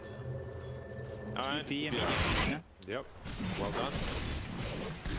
When this troll gets his Maelstrom, this Timber is a very realistic kill. But until then, it's gonna be a bit tough. Dream Coil. He needs to be careful of his positioning. Over the right click damage, more than enough. Bombi comes in. Gotta be careful because they have the Sentry Ward ready to go down on the ground and spotting Bombi just based on the turn, and they go for the Sentry. They get out. Here they ultimate the guy on the Hustler. He might be out of this fight already. They've got the impale onto one. The Shuriken bouncing all the way around. Oh, Yopaj gets low, but he gets out. They get the kill on a Johnny-Well. But everybody's here for Neon. They get one. It is a track kill. That Shuriken hit everything. Yeah. Unfortunately, it wasn't max. He's only level 8. So it's only level 3 Shuriken. That was the difference, too. If it's level 4, Yeah. Puck's dead. Yep. Puck also had a very clutch phase shift on the Shackle shot that came in out of Radiant's out of the middle smoke. tower Very is good under reaction by attack. Mr. Jopai. B moving around. I mean, they're literally not farming any creeps. Yeah, they're just trying to fight. Look for kills. Yeah. The only one farming creeps is Timber. Yep. And Wind Ranger sometimes. And funnily enough, they actually had a network. Yeah, it's about equal. Yeah. Right on that middle line. I still believe though, like, if they go to mid game and the goal difference stays like this, Dire is in a lot of trouble. Radiant are scanning. There's just so much playmaking possibilities on Dire's Radiant. Like, you don't have the structures same are fortified. in the Dire. If it was a quicker blink from the Tiny, I'd feel a lot more confident. Dire's top Yeah, tower but is the under thing attack. is, you can't really blow up anyone this game. Maybe a Grimstroke. But it's about getting that initiation. Toss him back into your True. team, get the shackle, set it up for like the trackers with the Shuriken. Hustler, he's caught out. There's the charge looking for the ulti, but the toss into the air. Now the ulti's not even needed. Illusory Orb over, and Debile gets the kill. Yep. Goes the fast blink. Yeah. Slowed down again. Yep. He needs to be involved in these track kills. For sure. He needs 1,000 to his blink. It's tough. Like, who's making the plays until then? You know, like your Nyx assassin maybe? Bounty Dire's hunter? bottom tower is under attack. He's going for blink first. Like, Yeah, he also, Javelin blink. Yeah. Like, they recognize that they need to go. Radiant's middle They tower need to is fight. under They attack. can't sit back and Charge through ulti. Spike Carapace. Now the Inkswell Dream Coil on a 2-stroke of 8 lands. And now Bombi is dead. Looking next over at Red. Timber Chain away. Avalanche hits on to 4. They've got the track coming in. Natsumi low. But they can't commit. Going up onto the high ground would be running towards death. yeah.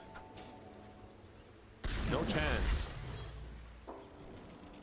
Yeah, no chance. Elu rune. There's the Blink Dagger for the Puck. Same timing as the Windrunner. Similar net worths. To hit that level 11 on the Puck. Meanwhile, Bombi, he is level 7. Does have Vendetta. Yeah. Level 4 on the Radiant's Impale. bottom tower It's is under problematic though that attack. you have Nyx as well as Bounty in the same team because they already have Sentry Wards down. Everywhere. And they yeah, just so- continue to place them wherever they're sitting on the map for just a split second. Yeah. That's why it's so hard to make any plays for this Nyx assassin. Because they're already preemptively putting sentries down for the bounty Dire's hunter. top tower is under attack. And that's the thing. You've drafted this bounty when you already have the Nyx. Now you know the sentries are even more Radiant's valuable. bottom tower is under attack. And the Dire's biggest top problem tower Direline is actually under has attack. is they just have no tower damage. You know? Like, even if they were to kill one or two Radiant's guys, middle tower they just is can't under really attack. transition into a tower. It's so slow. A little something extra. Usually with this kind of draft, you want to have like a partner or Dire's something, you know, top where you tower can is force the under enemy attack. to fight you. But this Radiant's game, Radiant is middle just like, tower is under nah, we don't attack. need to come. Yeah. Takes way too long for you guys to do anything. And a troll sitting 1,000 Radiant's ahead of the bottom first tower person is on under Dire. attack. Yep. Going into the BKB, he is very happy with the amount of space he can get. Yep. And of course, Radiant's once more, bottom tower post is BKB, under attack. there's just no damage coming out of the Dire. BKB is a game-winning item this game. The question is, can they survive on Dire? With the BKB getting popped, the Green Coil coming through, as well as the Rolling Thunder. It's a lot of chaos. The name of the game, chaos. 2k ahead now. It's just slowly, you know, slowly going the way of the Radiant. Ever so slowly. Well, you've only got 6 kills in a bounty lineup that wants to get track kills. And you can feel just the lack of ability to get anything done. Yeah. You see, He's right on top of the Nyx. They've had that sentry down there for a long time. Charge comes doing a hustle. They've also got that ult. We'll see if anybody reacts for 496. Hustle Dire's wants middle this blink tower dagger. is under Tosses back the Spirit Breaker. Yep. At the same time, we saw the pop the coin. Drops the Timber Chain, waiting ramp, power shot through the X-Well. They'll have the control. Red's dead to right. Ride on Nether Zephyr. You can't tank through that. The javelin is so much damage. Especially with the Rolling Thunder on top. Once you troll is one of the best heroes against Timber. You just get, like, once you get rooted, you're just permanently rooted. You're not getting out of that. Of course, you can't Timber chain when you're rooted. Again, 2 invis heroes, but Sentry's already. Great Vendetta in the shackle. Natsumi blown up, but he's killed off in return. Hustle comes in, Soulbite on the Daft BB as well as Hustle. They're going to charge through with this. That also hits the Nyx assassin. Hustle are going to drop. Avalanche is there. They get the kill on Johnny-Well. Now looking over it. Play hard.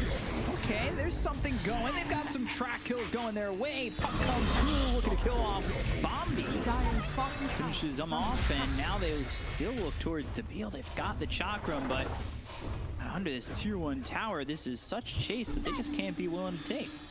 That's a lot of gold, but it's just not enough. They had a 3k lead, then it jumped back a couple thousand as they got those track kills back up to 2.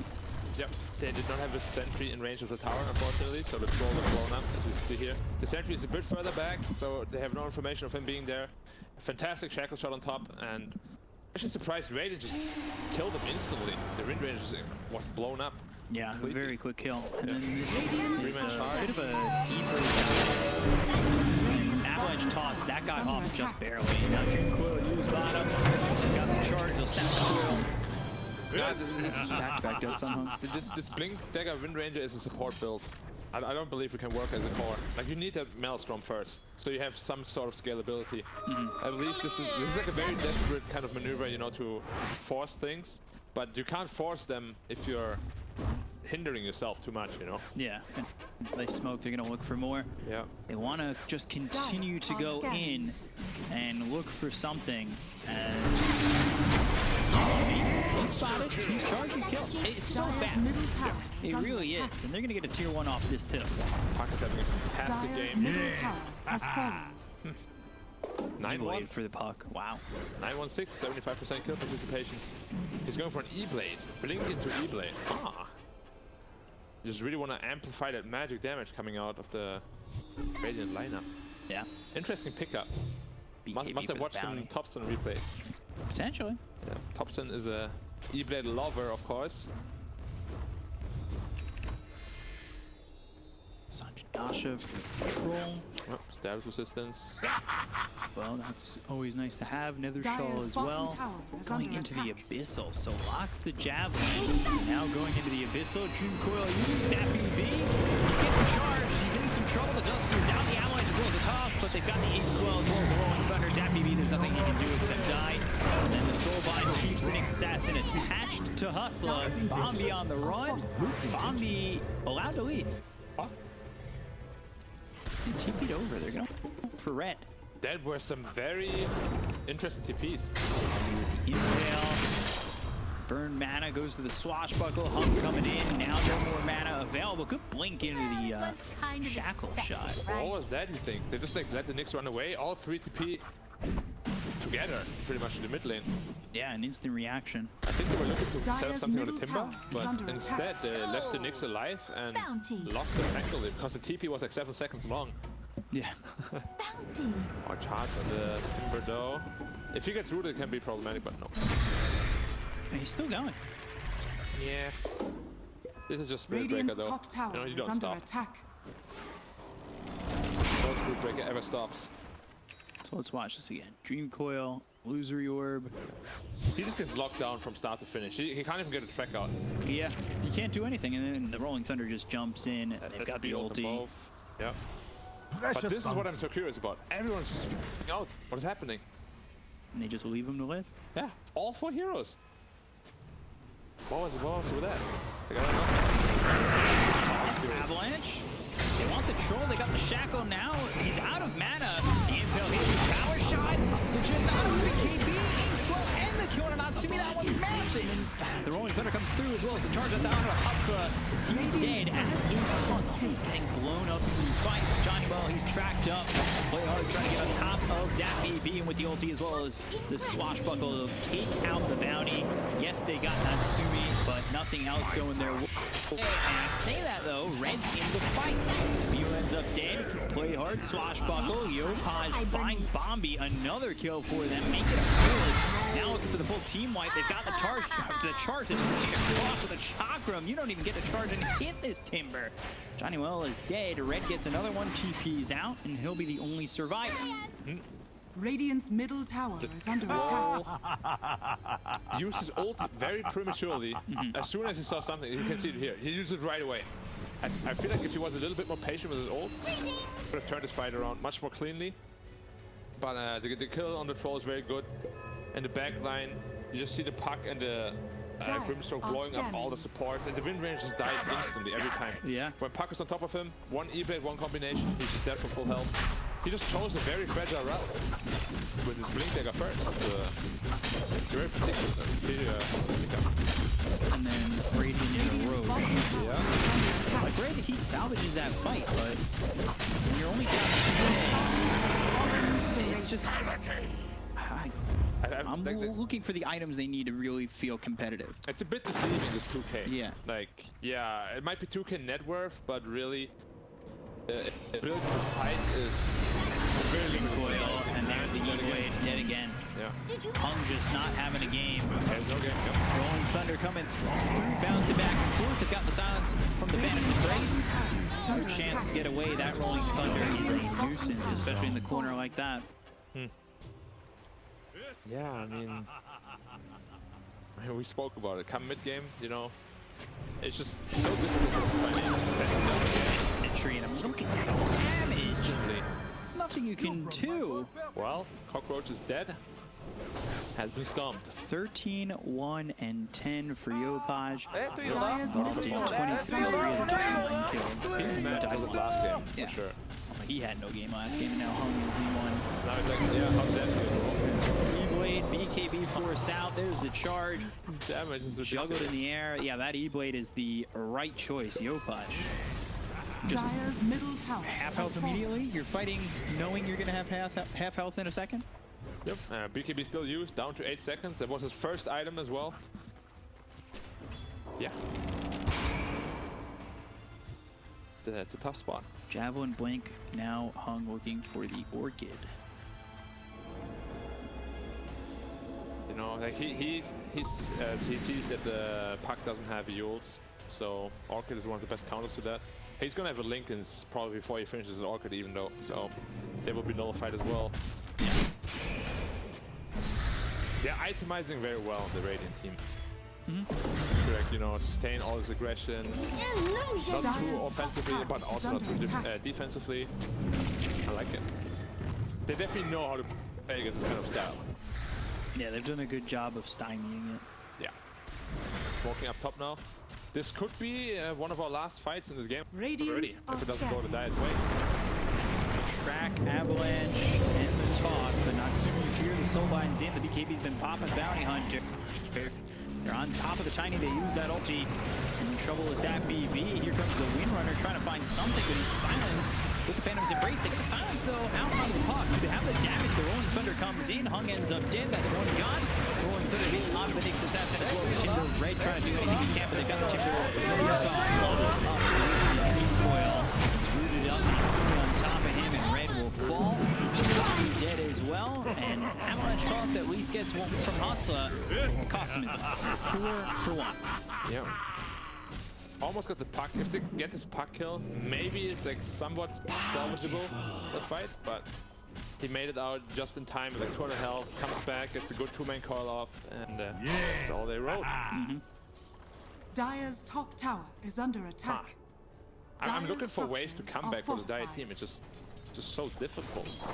See an avenue how they get back into this game. It will have to be Dire's top tower Radiant is under attack. overstaying their welcome multiple times, getting back with these track kills, and they need to overwhelm them with pure item power. Because as I said, they don't really have too many reliable stuns. Dire's top You can tower make you can make it up with an Abyssal Blade, for example, but you obviously don't have the farms to do it right now. Like, you're just way too far behind at this point. You really just need to find a single pick-off, but Neon is just always sticking together. They're always 5. Like we spoke about, they need to get outnumbered, but they're not letting it happen.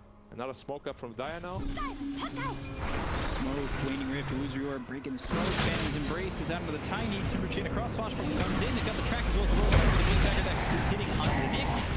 Charge through as well as the ulti used on Red. He's singled out and killed. No way for him to get out of this one. Get the kill on Red. Red's dead, baby. Yopaj, he's falling. Dead for 67 seconds. The charge is in. Bobby and Hustle drop. Triple kill for Natsume. Only survives this one at least. Yep, all paid off. Because Puck has no defensive tool right now. I mean, it's good you killed the Puck, but Radiant how do you do with the structures Troll are now? fortified. Like, it feels as though the Dire's Troll is all the way top to tower is 1v5 under them. attack. Yeah. Incredibly far ahead, 5,000 ahead of the Wind Ranger. Puck is 4,000 ahead of the Wind Ranger. And Bounty is not here to really fight. It's a very good check. It's a good connect, but there's the charge with the install. Immediately the counterplay. He was waiting for that the entire time to get the kill onto Hung. They look over Depth B is trying to throw out these Janata attacks. And he's moved up. Shuriken gets the kill, Dire's top but it's after he's barracks are dead. under attack. Yeah, and we said this last fight, you know, last fight Dire had in Is them. under attack. Maybe they got something. It's a tough one. Sentry down. And now the ulti used. Natsumi coming in deep, but they've got the rolling thunder. The buyback gets used by WB trying to save Red. He's rooted up the avalanche through BKB. Is it enough time? Yes, it is. With the rolling thunder, Playhard gets the kill. The spike carapace comes in. They're tracked, but they're not done. Dire's top Bomber, barracks are under attack. falls. Now you've got 3 heroes down on the side of 496. You're looking to take the top set of racks, and really there's no point from 496 to fight into this Dire's top 2v5. barracks has fallen. It's just not a winning formula. Yeah. I mean, there's no like real talking around. Probably a bit force. Looking for Natsumi. He's getting low. E-blade save. Power shot in. Track out of 3. They've got the soul bind to connect Hung to that BB who just bought back. He's dead for 72, and so is Hung. 4 gone again on 496. Looking to break the curse, and the curse has been broken. Neon, they will take game number 2. They will put it at a 1-1 split so far, and force us to the rubber match game 3, the first one of the event. Ever, yeah. And also, Grimstorm doesn't need an E-blade if your teammate has it. Yeah. But yeah, disappointing. Yeah, Disappointing very draft. disappointing. Execution, I can't fault them for the execution, because Nyx, Bounty do the same thing. They have no way to force the issue.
5 seconds.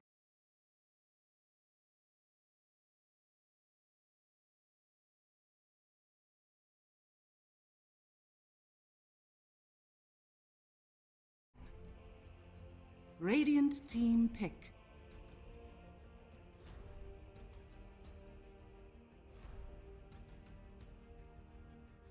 Dire team pick. League's assassin.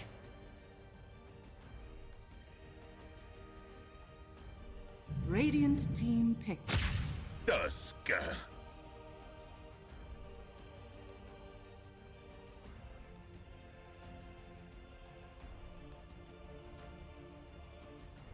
Dire team pick. Keeper of the light.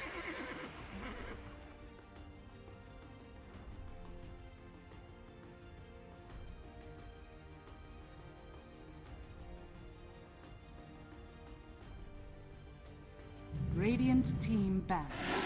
Lycan.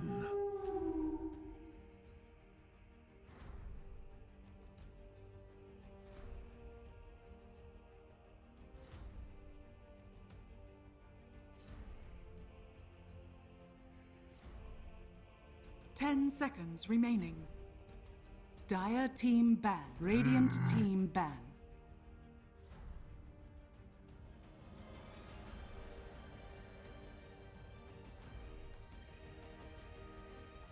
Dire team ban. Radiant team ban.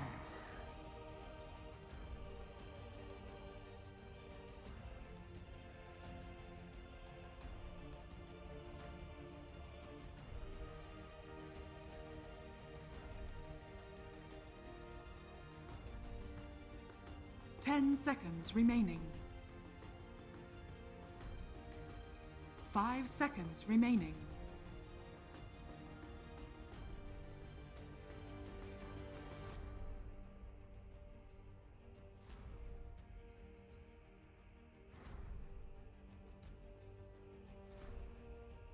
Dire team ban.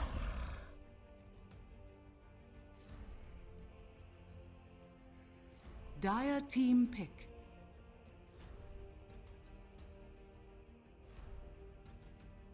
Radiant team pick. Winter Wyvern.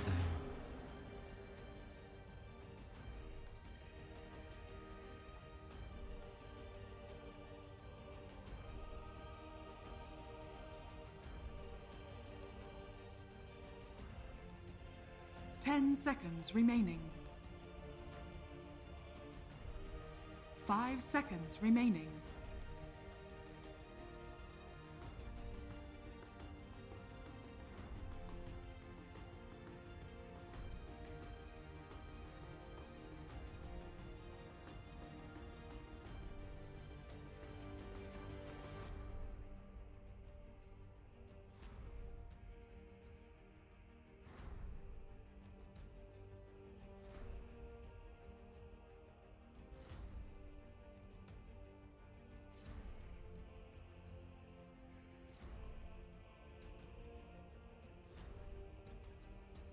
Dire team pick. Ember Spirit.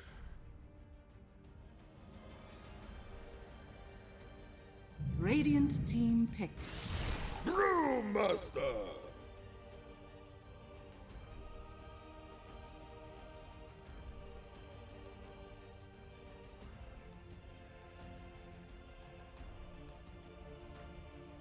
Radiant team ban. Bad Rider.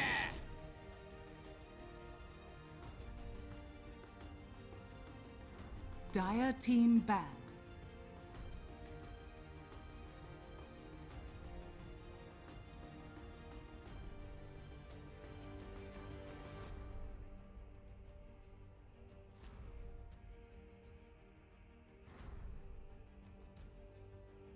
Ten seconds remaining. 5 seconds remaining.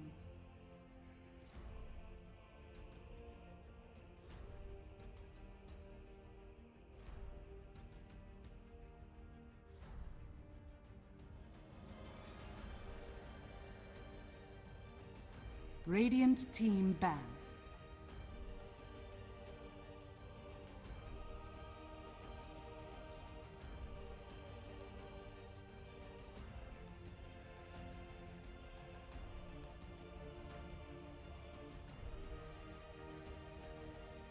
10 seconds remaining. Dire team ban.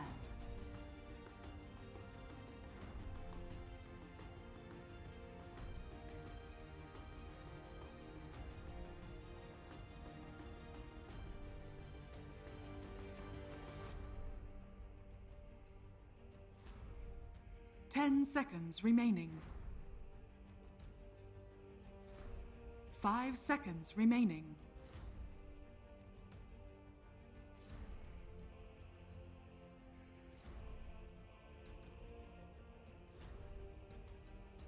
Radiant team pick.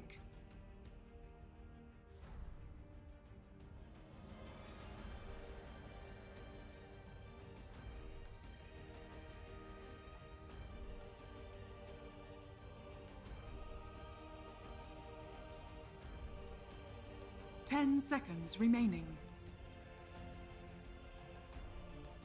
5 seconds remaining.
Dire team pick. Mars!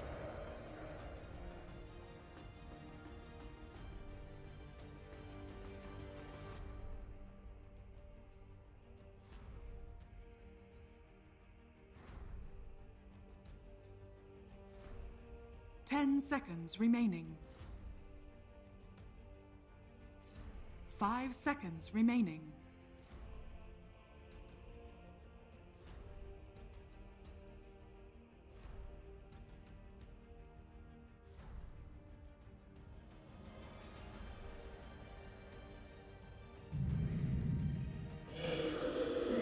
Choose your hero.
I like Bombi back on the Winter Wyvern. I'm a big advocate of that. Bombi on a hero that gets things done. We've seen him in that situation before.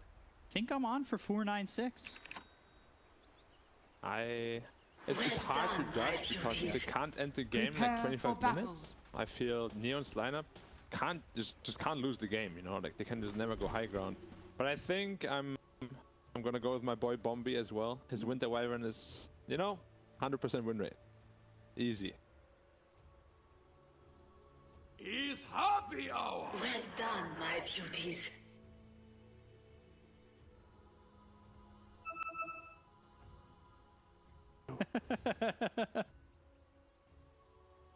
Oh boy.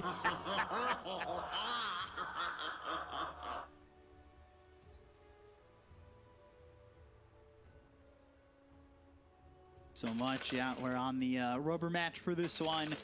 It's 496 and Neon. Two pretty solid games. I think the first one was a big back and forth. Then you had, well, the second one that was more just Neon after that draft that came in from 496. I guess the question now becomes who takes it with a draft like this. Things I like from both drafts are definitely to see if that Ember towards that late game, or really even what you said, the 25-minute mark starts to make an impact. I do like that Ember there, especially with the Coddle. However, on the opposite side, I'm a big Bombi advocate. I'm a big Bombi advocate on being on the Winter Wyvern. The Gods two kids off the Brewmaster as well as his toss over to Shank. They're going to play hard. They'll get themselves first blood onto the Mars. Looking over now And at that Red. is how we do things in the And Brewmaster dropping the Illuminate is what gets the final blow, but they also killed off Yopaj. It's just a war in the Radiant jungle. The Impale lands. That BB, he's dead to Natsumi. And now Natsumi trying to run, but not run away. He's got the Illuminate. He kills off Paul. Natsumi jumps to Hudson. Everybody's dying. Bobby goes down. They look over at Hudson. The Illuminate is in. One more shot. And they take out Hudson. I think everybody died. On the side of 496, a pre-born team wipe. Yeah, I mean, the idea was really nice of the 496 team, but Neo was all there. You can't do this against the Coddle. He five-man blasted 3 times, I believe. There's just 600 AoE damage on everybody. He's got 739 gold. Yeah, he's top net worth by Oh my far. god. By far. He's level 2 already. The lane stage starts with him being level 2. Oh my god, I've never actually seen that before. Yeah, that was intense. Oh, let's take a look at the Look at the replay. Illuminate, The look at the full Illuminate. engagement. Look at this. And bam. Yeah, that one comes So much through. damage. The stun on the hung. They kill off Play Hard first. And then they lose Red. The Dire runs out of steam as soon as tag team is on cooldown, Yeah. unfortunately. And They do another end up killing 5-man. Yopaj. Yopaj doesn't get any experience from this. Yeah. It's not a super big deal because the DT didn't get too much out of it either. But as you can see, tag team online, they're super strong, but Coddle blasts, like 3 Coddle blasts to your face. Like it has recently been buffed, the mana cost has been changed, and he just single-handedly carried them there. And he's still full health too. Yeah, the fact that he gets an ultra kill to start the game. Never seen that before, honestly. It's the most kills before 10 minutes for a Coddle, I think. And it just happened. Yeah. And an ultra kill on a Coddle too. And like when do you ever see that? Never. That's how you start a game. 8 kills. Already on the raid side. Crazy. Yeah, my 496 glove already taken a hit. Yeah, I mean, you know, it's always tough to end the game as a team like Dire. You know, my brain told me to go with Radiant, but my heart chose Bombi. Yeah, on the Winter Wyvern. That was the sell that I got from the Dire side. Wyvern, I kind of like that. But I mean, there's still aspects of this Neon draft that I really, really like. Especially now that the Coddle hits level 2 going into the lane phase. That in itself is such a boost to that lane. The thing is, Ember is just gonna, I think he's gonna go for a Battle has Fury. been killed. As soon as he has that, plus 1 more item, his Lycan will be nullified. His summons will just die. Bombi gets locked up via the spear. Illuminate coming through. Storm Blast to hit Tabeel, but he doesn't really care. He's pulling the Fury. Bombi and Day. Play Hard gets the kill. This Coddle is too 6 to strong 3. right now. Yeah, he's very strong. I've never seen such a strong Coddle. That Coddle is very strong, used in a sentence legitimately. Yeah. In the first 2 minutes of a game. Wow. It's such a weird one to say. That BB already struggling quite a bit. Play hard to be able to stand the spells. He's got the help from the Coddle. You know, you're not dealing with You know, level 1 Coddle still, maybe he roams around the map and he's still level 1 for so long. He's already level 3. Out of range of that Death Prophet. Yep. So far for Neon, they're liking what they've got. They got 5 kills over 1. 4 bounty runes as well. All 3 side lanes are going into the favor of Neon as well, a little bit. Of Radiant's course, bottom tower is under paired up attack. with the advantage they accumulated from minute 0, basically. Already a 1k gold lead. Ooh. Yeah. It's about a 1k gold lead, 21 last hits there for the Mars. You got WB who's 22. Hung is doing a lot of damage on the Yopaj though. This lane is looking good for the Death Prophet up point in terms of harassment. I'm quite scared for the Lycan, because both the Mars and the Ember having such good games, who are both considered to be the Lycan counter this game. One is going to have a Battlefield at some point, the other is going to have a BKB Desu at some point, and then your Summons are just going to die in a second. Yeah, maybe these heroes too. Possibly the heroes too, yeah. Or a double damage model. Medallion, he's already got him down. He started the game, I believe, with that Medallion after those kills. And now another kill there for the Beal. Just making that Coddle pre-10-minute mark kills. That record's going to be all his, most likely. Can you get this one? Johnny Will gets it. Yopaj, the tower! If it was me, I would have walked out first and then speed out. That was very... That was risky. Dire's middle tower Well, he is made it under out, attack. 10 health. Almost again. Don't That matter. Medallion. Huge damage boost. Yeah. Especially in the lane with the Mars, where his W hurts so much. The God's Rebuke. Wow. Just... Is that the quickest Medallion? Radiant are scanning. Pre-minute 1. Yeah, probably. Radiant He's middle structures again. are 3 fortified. heroes middle again. Why not? This time Bombi comes though. Do you want to mess with Bombi? I think you do. You've got the Illuminate. You've done the damage to Do you? Hung. Yopaj now on the run. You already get away from Bombi. To just have that harassment. Bombi is... When he TP's in, you think twice. Yeah. Is he level 3? Level 6? You never know. Almost 6 now? I don't think so. Maybe the Coddle. Dude, Yeah, maybe the Coddle. He's actually level such 4. a high Radiant's level, such courier high has been power. killed. He's got boots and Medallion. Yeah. He's third on the network. I have yet to see what a Brewmaster can do. I see some up games where you like build Aghanim's fast and you have like 2 ults, but I've not seen him in a full game. So, or they dive into the Brewmaster here. Not really Marty. Illuminate charging it up all the way. Exorcism will hit this, but if he dies, it's used. Oh dear. Yopaj gets the kill. Hansel might return it. Radiant's middle tower Johnny is Well under now attack. going in. There's the Illuminator. Hits the Winter Wyvern as well as the Tusk. They're trying to get themselves at least a +1 and get it. Johnny Well with that mana burn brings in DapPV. He rotates. Yeah, without mana for the shapeshift though, so he can't get any kills in return. If he had that phase shift, both heroes would be dead, but slight miscalculation there. 2k gold lead at minute 6 already. Yeah, Tranquil's Medallion for that Coddle. Radiant's middle tower is under I hate attack. to, you know, point that out time and time. Again. A rare Lasso here on the back. the arena, and the spear gets thrown. 3k gold lead now. Yopaj getting the kill on the DapPV. It's so hard when you start the game with such a deficit, man. Like Yeah. you're behind 2 kills. They have 4 bounty runes. Every lane just starts with like 200 gold less, basically. It's just a brutal thing to overcome, you know. And we'll see if they can. Shards Okay, on a good play chance, hard, yeah, but enough here to do anything? Not doesn't look really. like it. And the big thing that's a detriment to 496 as well is they go in onto red. They've got Johnny That's Well the ult, here looking to take him out, but it'll force the primal split. Now they've got the Cyclone onto the Ember. They're chasing this Nyx Assassin, and they should get at least one. I don't think they get Natsuna. He does have a Remnant away. He's got some distance. They'll throw the stun, another Remnant to get him away. But he's Cycloned, and eventually...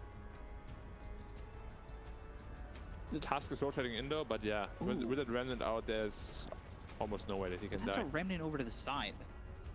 But he has Fracture one him. more. And the Flame Guard level 4, just much damage mitigation. Yeah. Okay. So what I was gonna say too is with the net worth. That exorcism wasted. That's a brutal mistake. Like, that's a big one because you don't get to pressure the mid tier 1, you don't get to open up the Radiant jungle, and now Hung's game feels Did we see it? They said they nerfed it, but when you're level 7, you can still do it. And he's just gonna farm like a quad stack Ancients. This is gonna give him his travels. Yeah, look at it go. Stacks sticky heat bomb. Great. 10 now, flame break. Balance. Yep. OS frog times 2. Can he get this all killed off before the next one? No. Easy. And the smoke. He's got lasso. Yeah, and an Invis rune on top of that. As he lets us know as well. Hung. But he's back towards the tower. I don't even think he's safe here. No, he's not. Bombi comes in, flame break, pushing him back towards the Radiant side. The arena's down, the damage onto Hung. Bombi drops 2. Natsumi is here. They have the lasso that's onto the Brewmaster. They don't kill him just yet. Hustler nearby. 2 heroes gone already. This one's rough. Debile ends up dead. It's a 5-time spree going into the hands of Hustler, but he is losing his life too. So does Red. 4 gone on 496 and a 5k lead for Neon. This is the time where Dire is actually supposed to be in the driver's seat, you know? Yeah, we can see it in the replay here. But yeah. Coddle blast through everyone. They're just all there. Neon's team play is just impeccable. They're always just ready to help each other. All 5 heroes were there. I believe the Mars was recalled, or the Ember was recalled. Either way, either way. The Coddle ends up dying, but really, it's completely worth it. A 1-for-4 trade. You take that any day of the week. Yeah, and you're just watching. I don't know if you saw that BB just kind of running around. Like, he didn't really know where his opening was for that fight. He gets immediately hit by the blinding light that comes through from the Coddle. That's the kill that he participates in. That's the only thing he participates in. It's very difficult, honestly. This is arena you can't go through. The blinding light that you mentioned. It's like, it looked like a very easy Lycan game on paper, but that is assuming that the enemies are actually on the same farm as you. But he is actually so far behind at this point that he seems to be very weak at this point. Because as I said, this Ember and this Mars, they're so heavily over-farmed right now that they just deal too much damage for the summons. Brewmaster ulti force. And we'll split Exorcism. They've got the stun onto the Mars. Shards in front of Johnny Well, but there's the arena as well as the spear. They'll get the kill here onto Hung. They'll look over at Bombi, who's still just level 5. So they don't have the Winter's Curse to work with. The snowball in deep to get the kill to Johnny Well. So it's at least the 2-for-1. However, this is not looking like it's going to be anything more than that. Yopaj getting low, but they're blowing up Red. They'll look over at Hustler. He's on the run, but Flame Break pushes him back into the hands of Neon. And another 4-for-1 trade. Play hard with the double kill. He's on a mega kill streak, top of the net worth. He almost has Deso. Yeah. Anyway, okay. So as soon as he has Deso, slides out for the Lycan. Fight initiates with the Brewmaster popping ult, DP running in, getting immediately arena speared, and the Bad Ray just makes short work of him. And after the DP ult, you really have no damage to speak of, because Lycan ult is still on cooldown. I don't even know if he's part of this fight. No, he's pushing up bottom. So this is a 4-man fight while you're already 6k behind. Yeah, and they don't have Curse to work with. Bombi's still stuck at level 5. Yeah, they gave the task to Tome. It's just, it's brutal. It's so brutal. I don't know how they fight at this point. When he has Mars, when Mars has Desolate completed in 700 gold. Diving Bombi again. He has Curse this time though. He does, so they'll have to be careful. Play hard setting up the spear though. Cold Embrace makes that one easy. And when you're behind, you know, maybe you get away with Cold Embrace if you're equal with the other team, but at the point like this, it doesn't feel as such. I mean, they're just getting overrun at this point. Yeah, Snowball, Hustler trying to survive. Another kill for Natsumi. He's got a double kill. He's dominating. 21-7. They'll also Lasso find top. the Brewmaster. They've got the lasso. There's the arena with the spear. He's stunned up. The damage will eventually come. He's trying to TP out, but not in time. Play stop. The interaction there is that while you're lassoed, you can't get speared, so he didn't actually get speared into the arena, so he didn't take that arena bonus damage, but in the end still goes down. Was very close though, he had like half a second. TP out. Ember going X.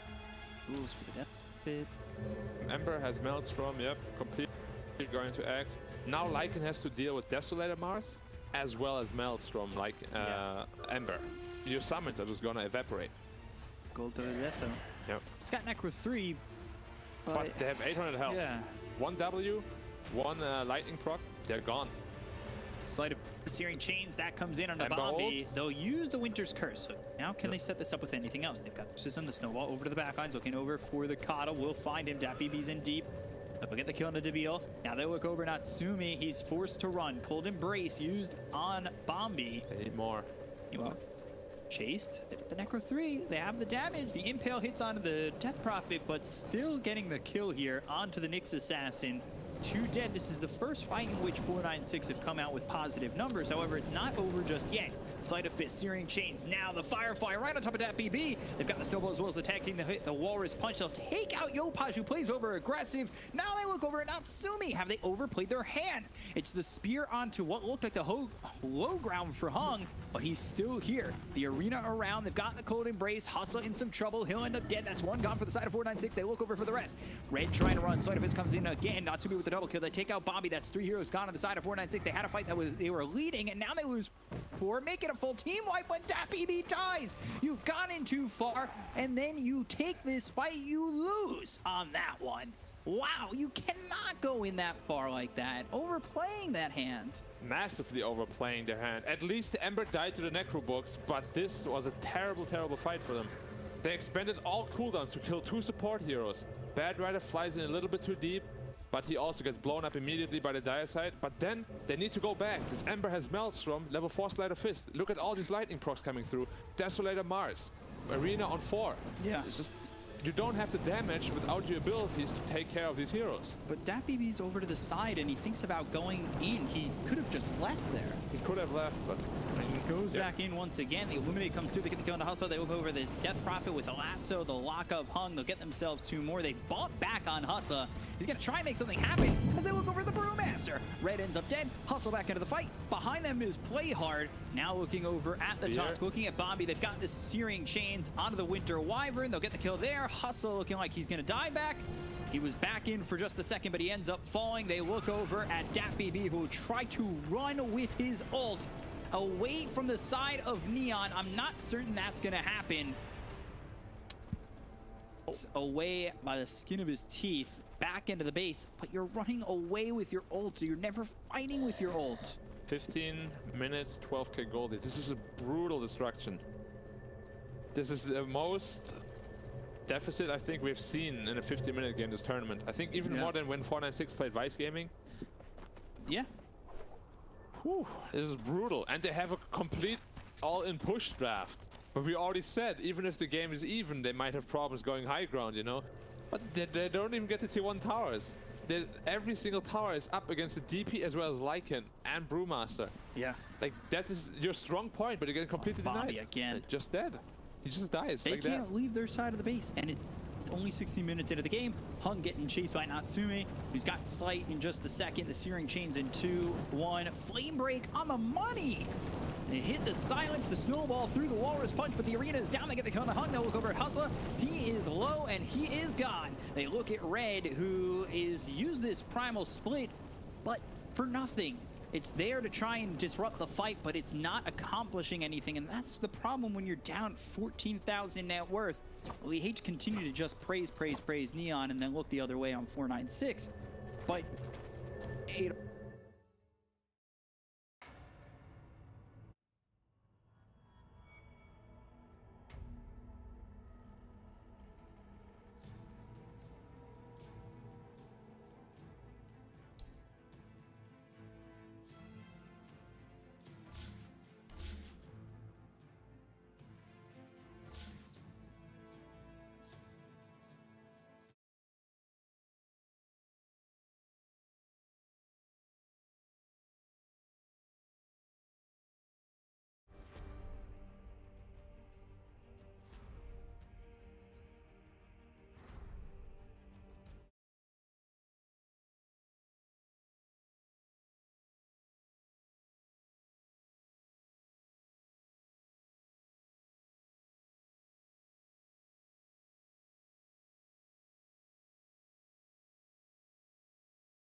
That was odd indeed.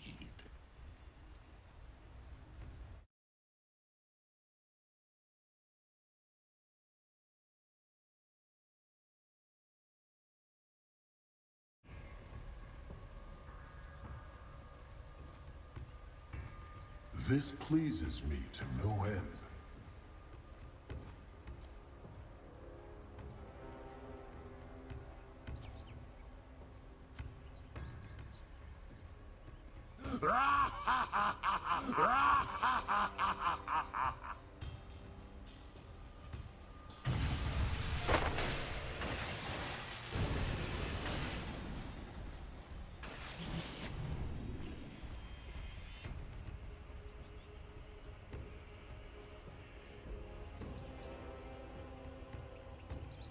Thirty seconds to battle.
No.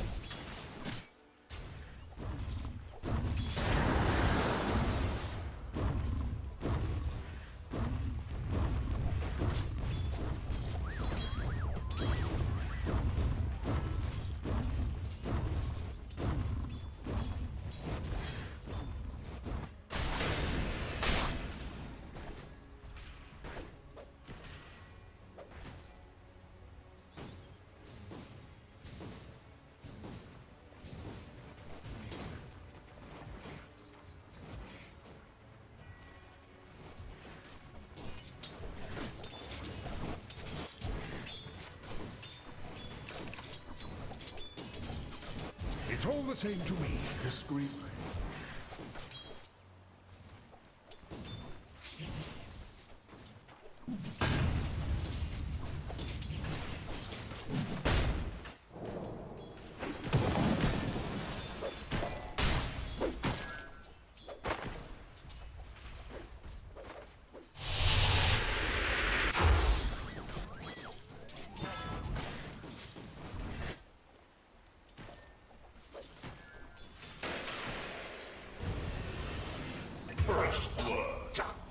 First blood. Out of 50 possibilities, that was my preferred. Even you should have seen that coming. But you didn't. That perked me up a bit.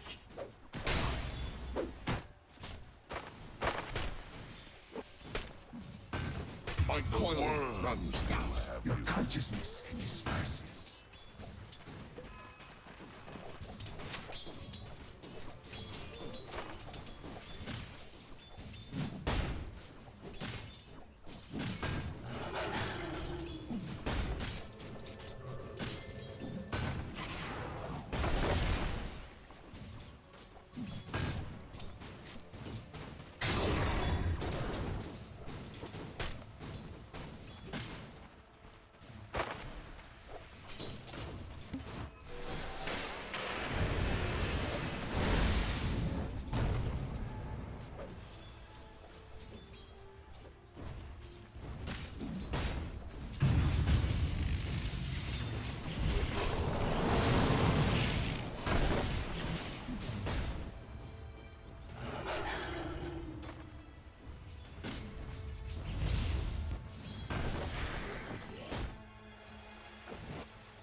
Radiant's courier has been killed.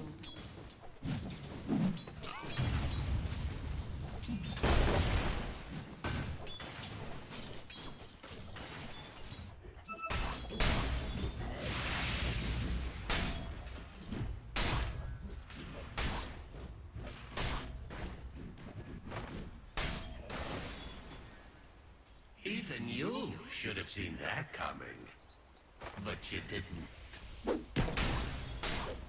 That's how cold I am. Mark my grave in remembrance. Oh!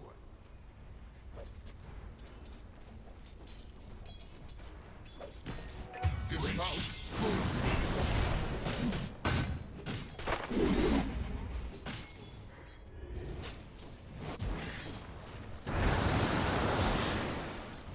Denied.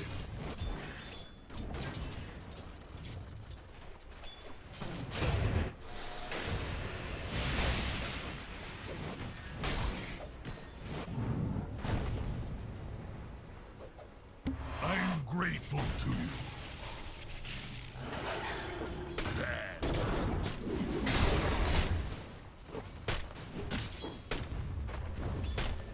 Lost knowledge, lost again. The world must now have you.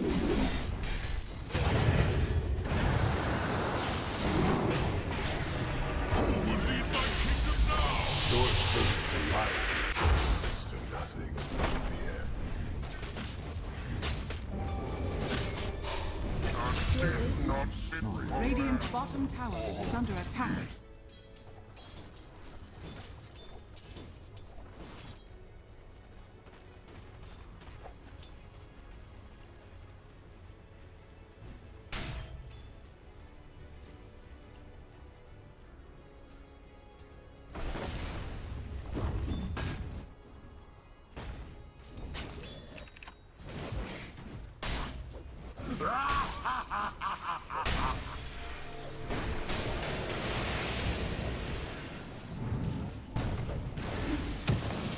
Let the sharks have my flesh. That narrows your possibilities a great deal.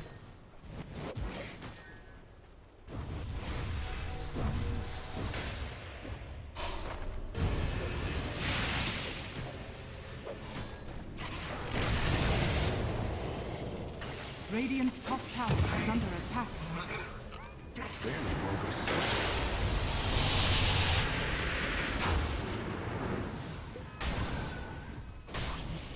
Radiant's top tower is under attack.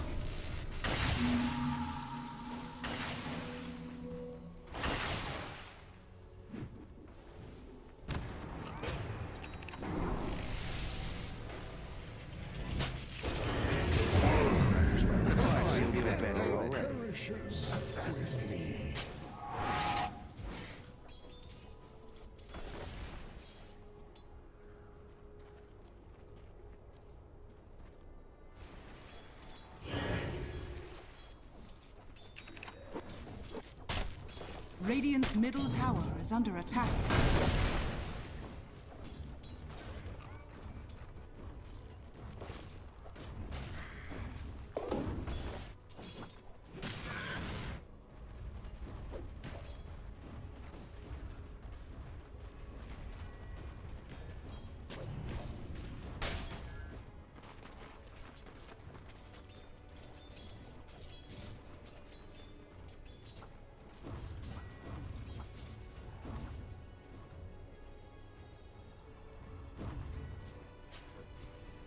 Dire's top tower is under attack.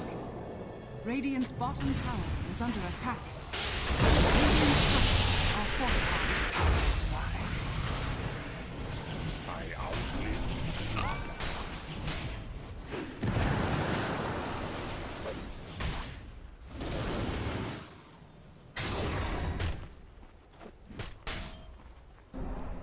The worms will have you.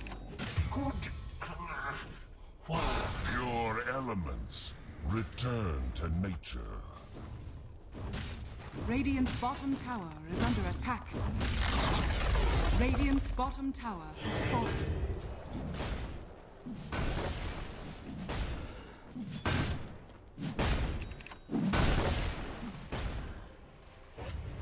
Dire's top tower is under attack.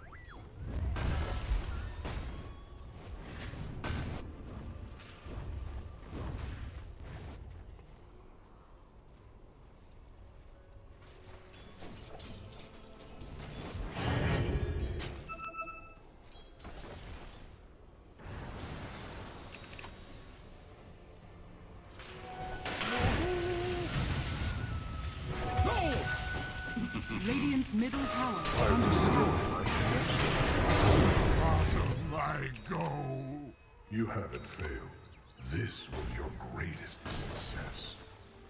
Radiant's top tower is under attack.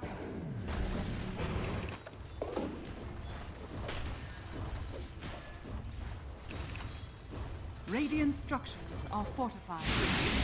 The worms will have you. Radiant's top tower is under attack.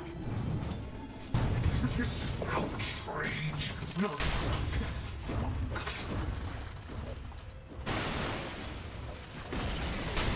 Radiant's top tower is falling. Radiant's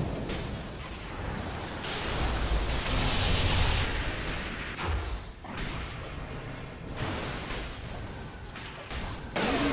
tower is under attack.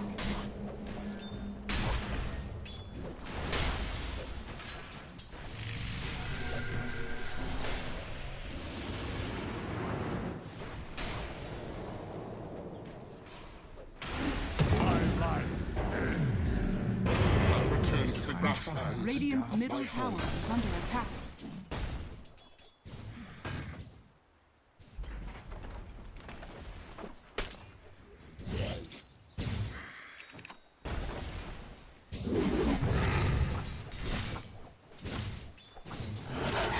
Radiant's middle tower is under attack. Radiant's middle tower has fallen.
Radiant's top tower is under attack.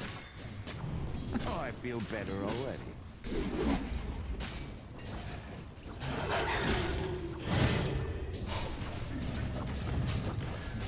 A strict no-kill policy.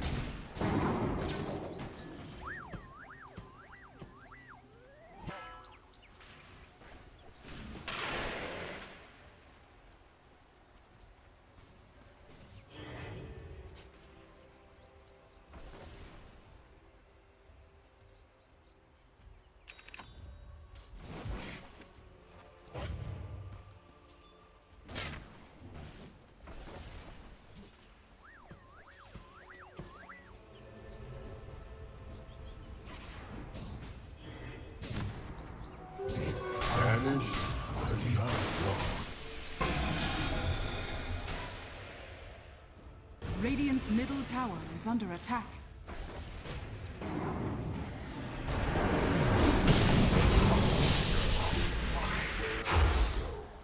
There I am.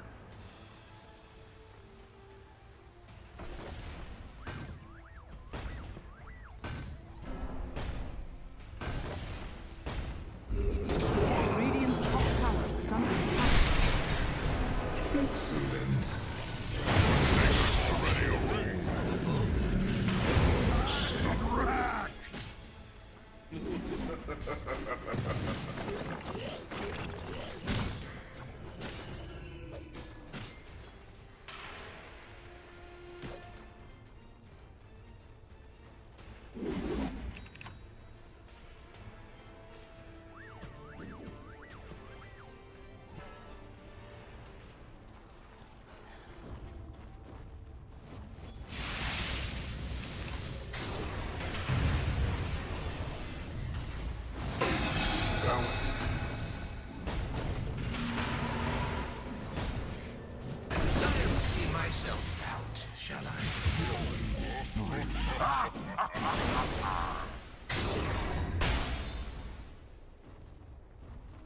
Radiant's top tower is under attack.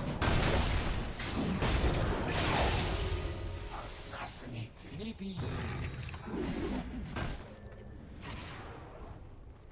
Dire's bottom tower is under attack.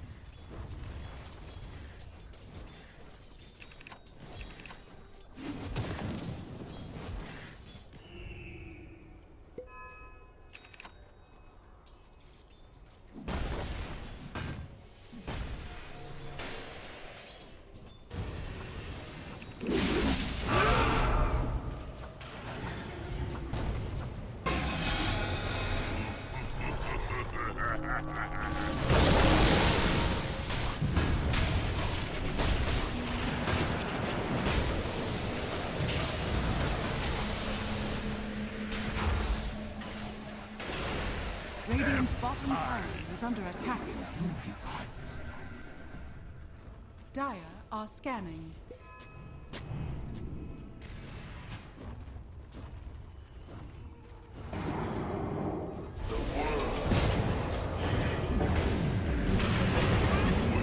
Radiant's bottom tower is under attack. Your fate line was unfortunate. Touch me. Radiant structures are fortified.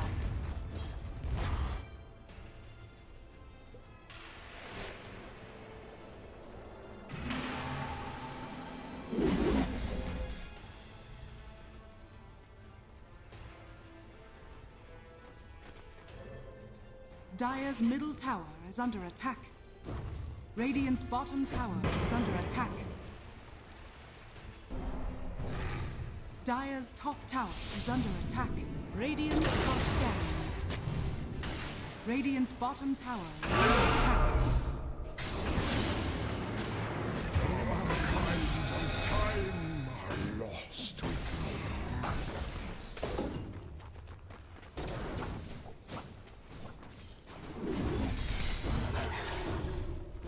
Under the weather.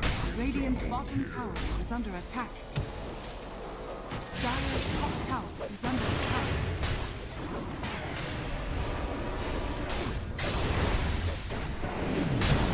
Radiant's bottom tower is under attack.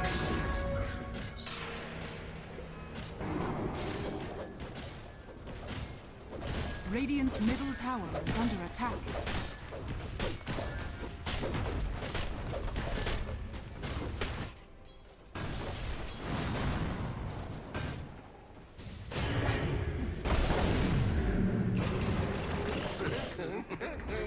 Radiant's middle tower has fallen.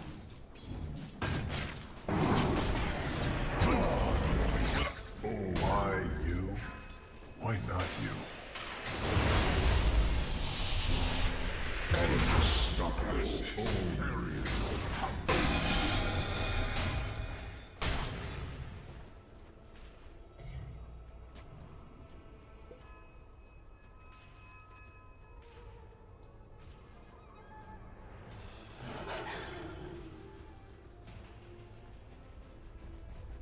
Radiant's top tower is under attack.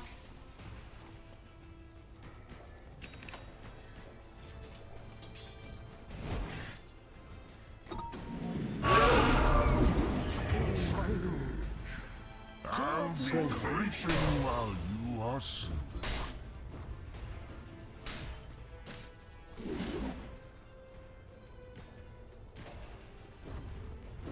Radiant's top tower is under attack. Wish fulfilled.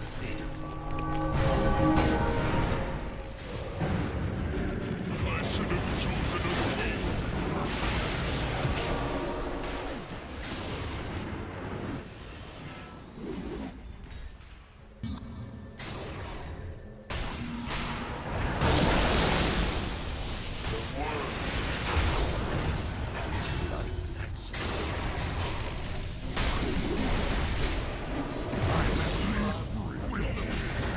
Radiant's middle tower is under attack. Outside my mind, nothing is real. Radiant's middle tower is under attack. Radiant's bottom tower is under attack. Radiant's bottom tower has fallen.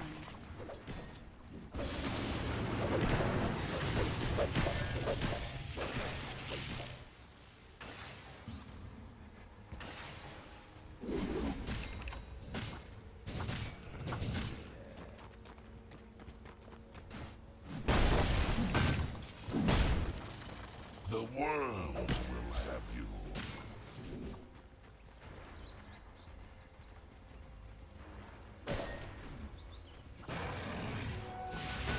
Death and good are linked.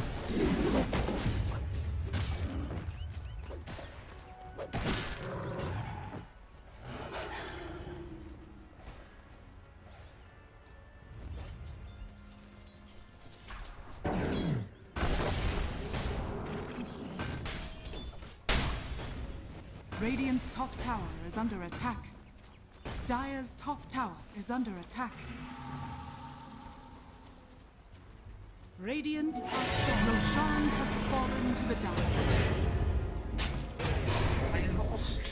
Your final gasp serves as bellows to the whirlwinds of destruction.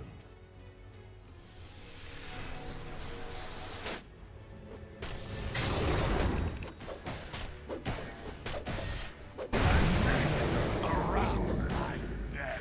I made a bet.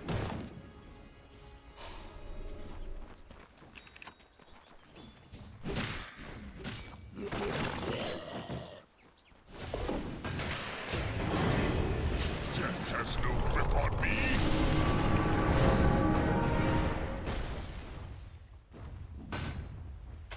Immortality.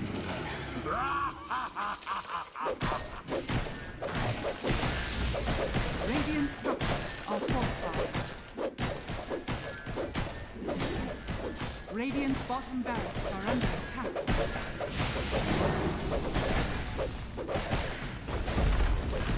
Radiant's bottom is falling. Is but a lapse in my concentration.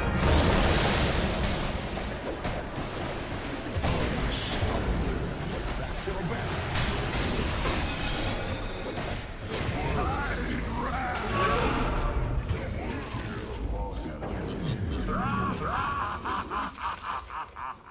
Dire victory.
now.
Dire team ban.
Prepare for battle.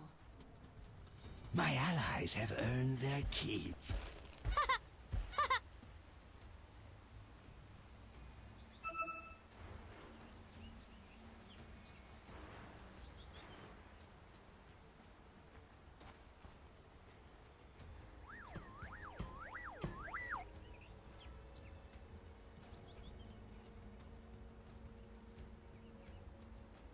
'This pleases me to no end. Faith in fate, restored. Restored. The Beastmaster thanks you.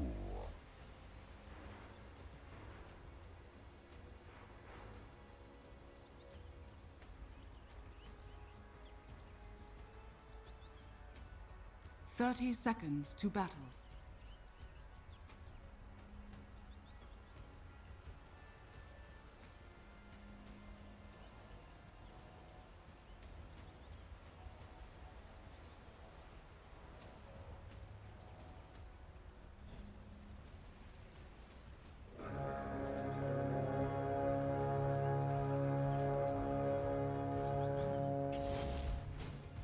The battle begins.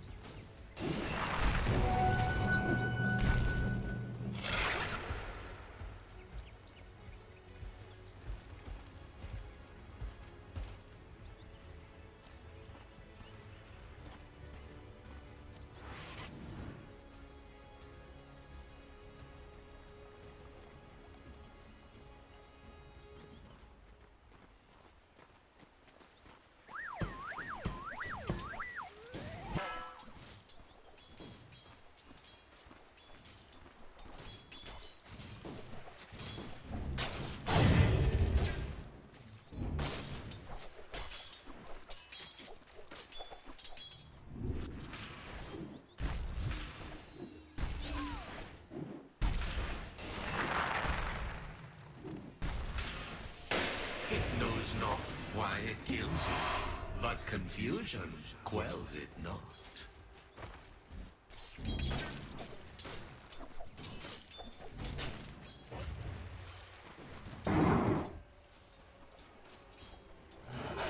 I want to die.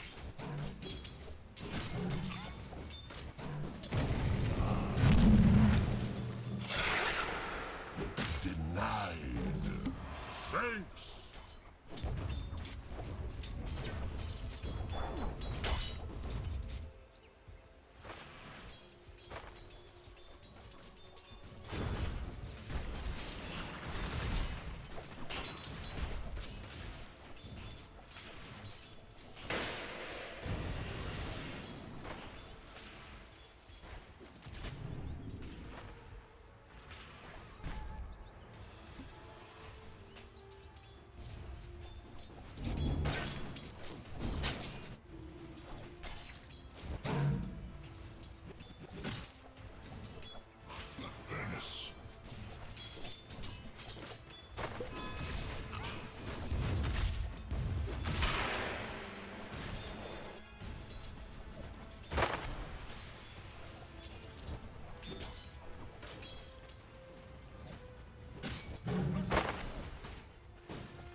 None for you.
Incineration.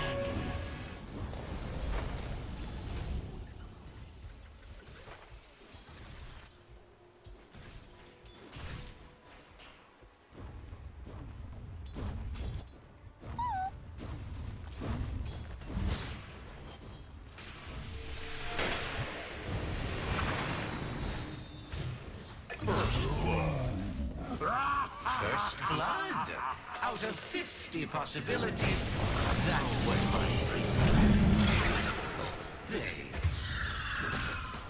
You move like a blue heart glacier.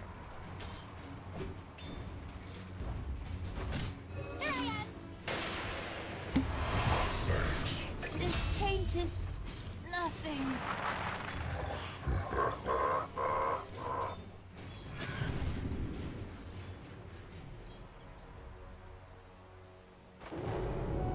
This'll come in handy.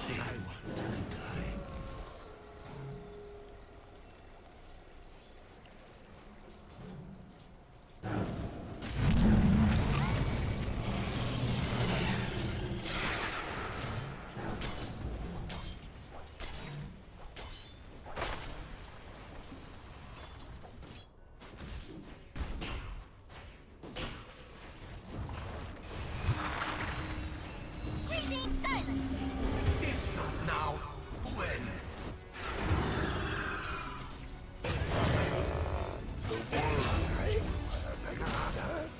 Your life was a flash in my eye. Each moment of your life led without doubt to this.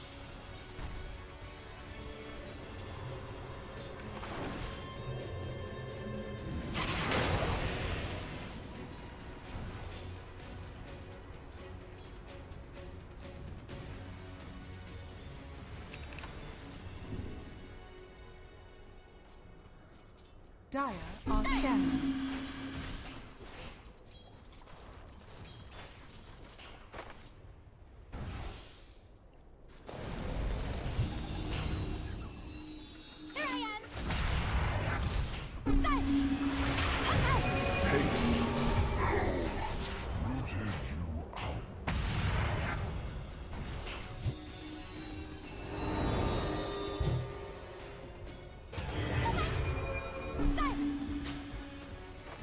Radiant's bottom tower is under attack. Was there a bounty on me? Rest easy, child. Radiant's bottom tower is under attack.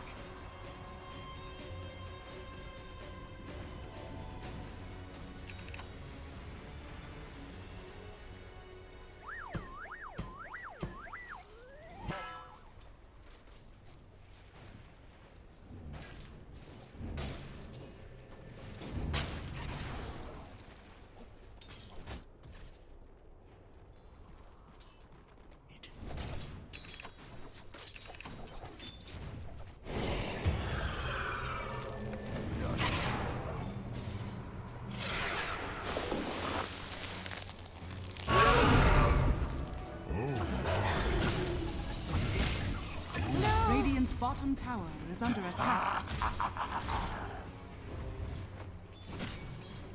Dire's top tower is under attack.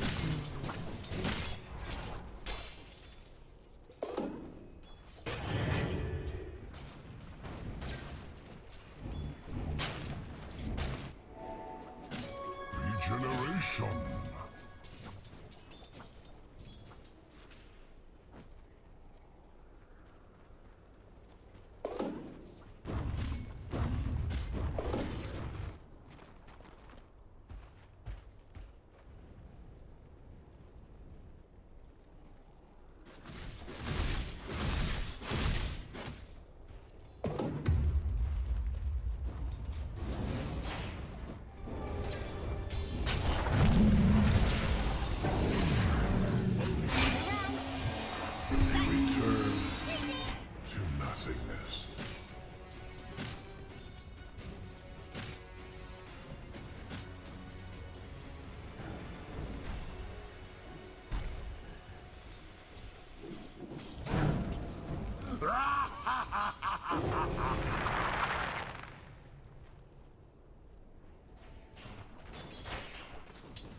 is under attack. Even you should have seen that coming. Radiant structures are fortified. Dire's middle tower is under attack. Radiant's bottom tower is under attack. Dire's structures are fortified. Signal.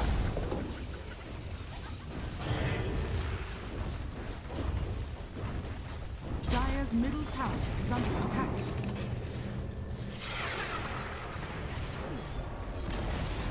Dire's middle tower has fallen. All part of the plan.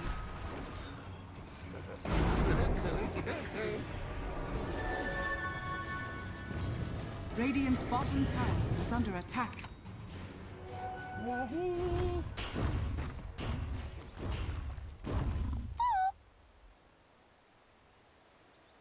Dire's top tower is under attack.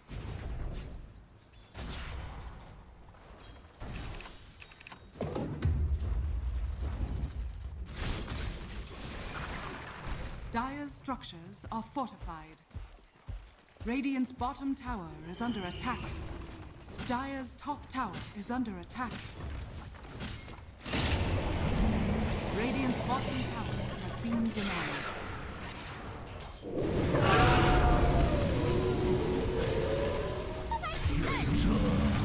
Welcomes me home. What sort of prize is this? Dire's top tower is under attack.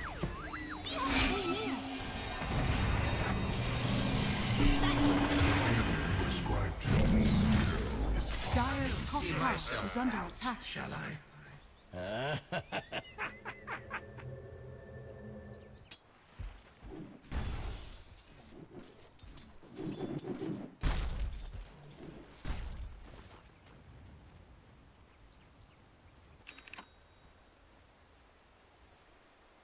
Dire are scanning.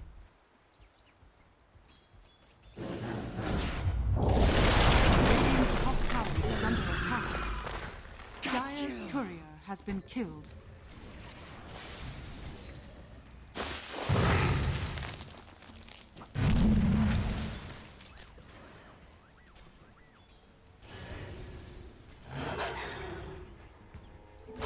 Illusion.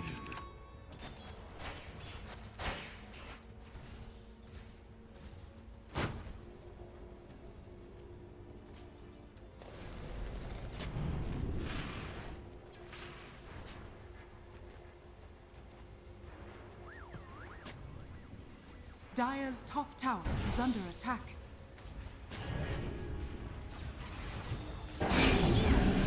Dire's top tower is under attack. Your actions are without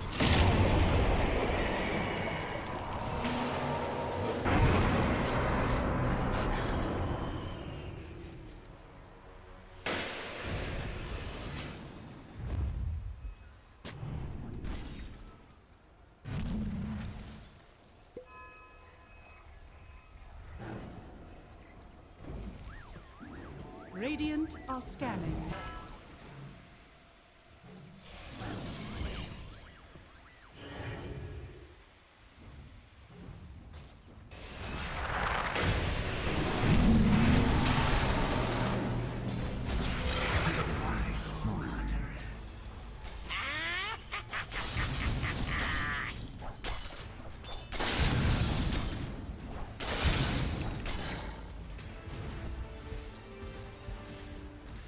Radiant's middle tower is under attack.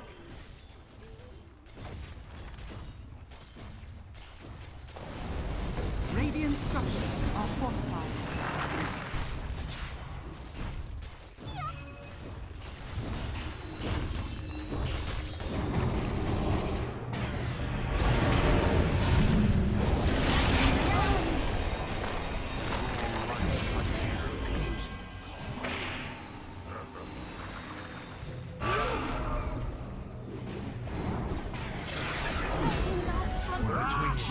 Dire's top tower is under attack.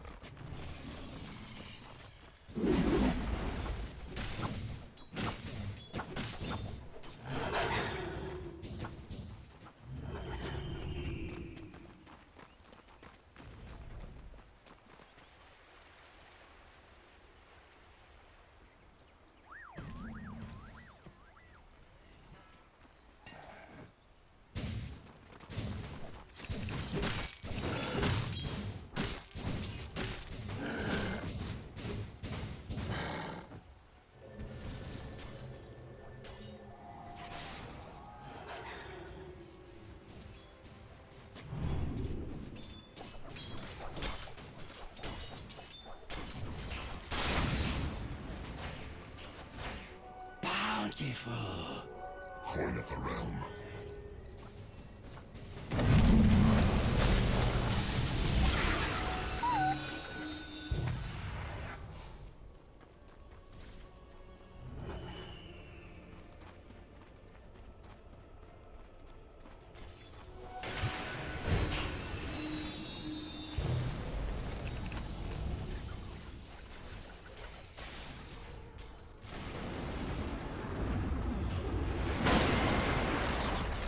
Radiant's middle tower has fallen.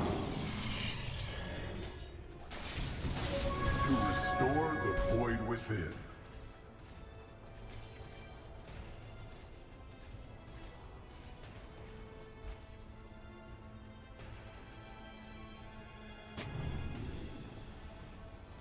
Dire's top tower is under attack.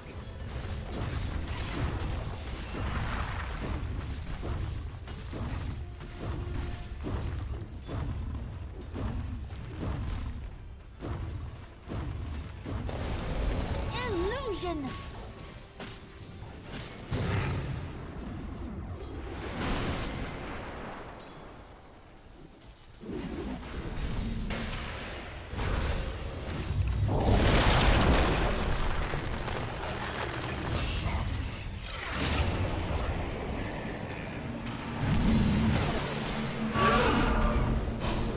Radiant's middle tower is under attack.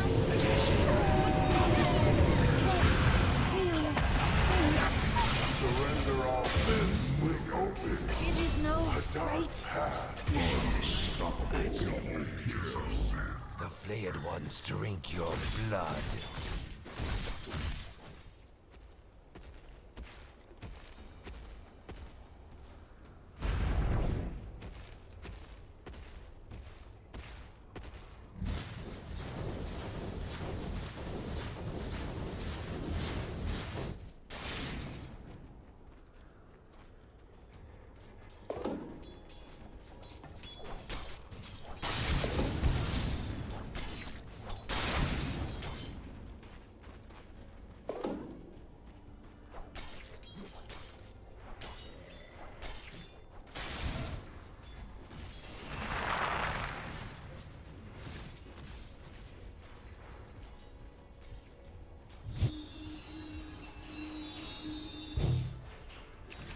Silence!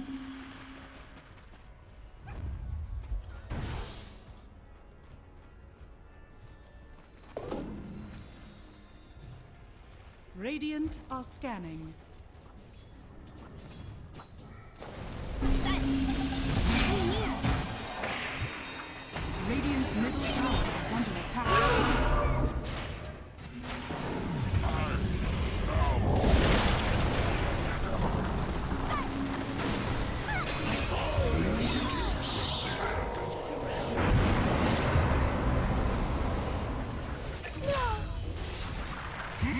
Monster kill. Here I am! Silence!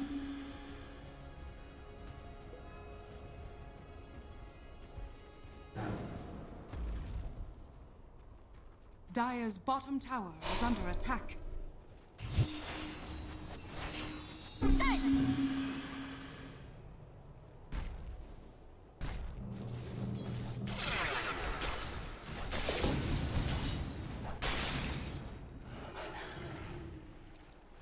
Silence!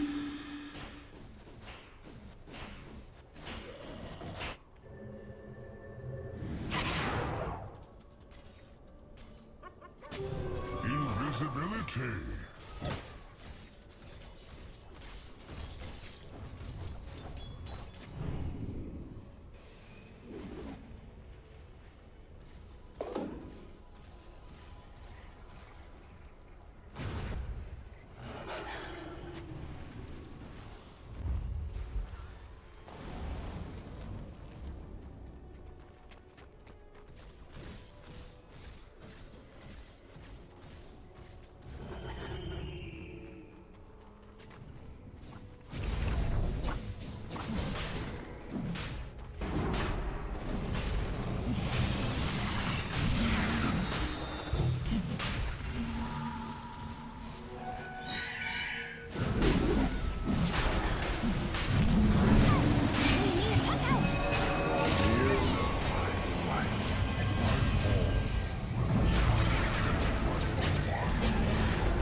twins.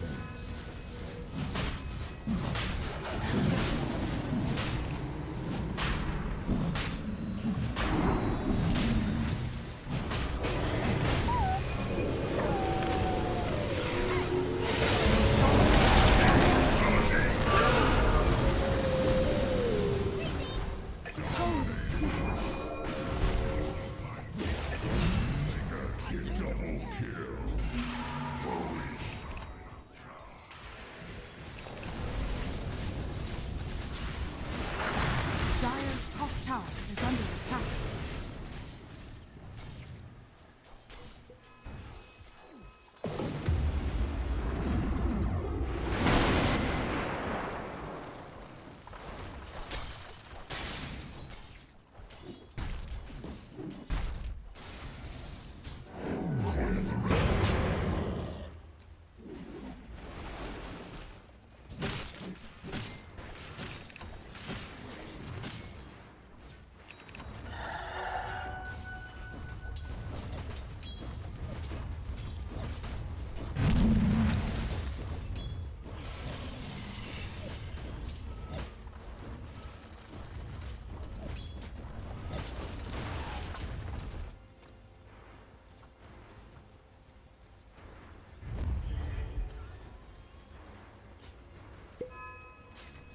Radiant are scanning.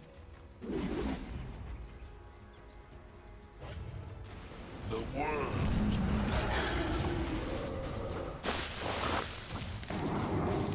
My heart.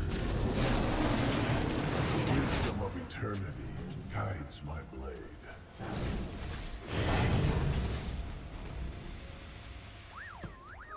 Bargain hunting. Dire's bottom tower is under attack. Dire's structures are fortified.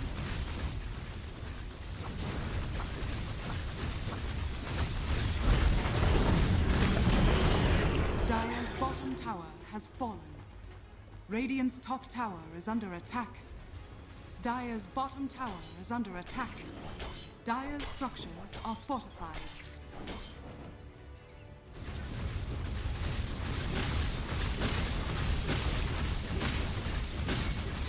Radiant's top tower is under attack. Dire's bottom tower has fallen.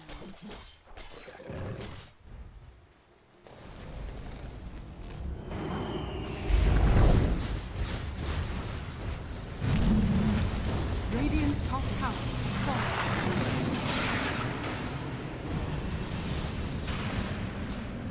Radiant's top tower is under attack.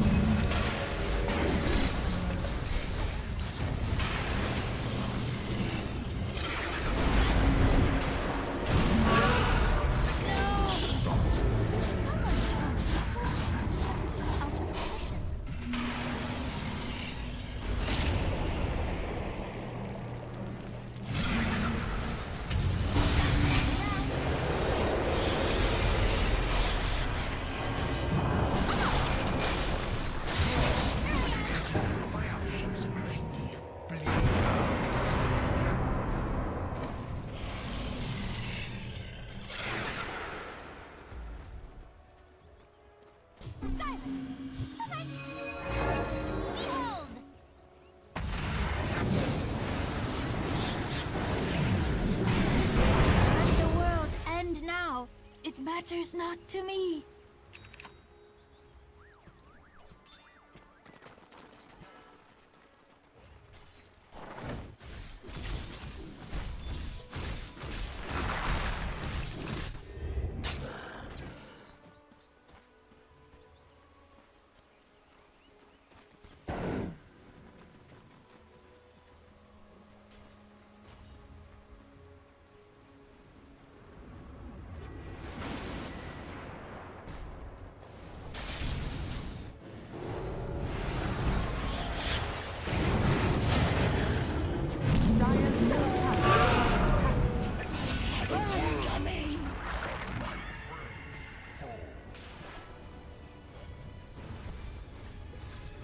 Dire's top tower is under attack.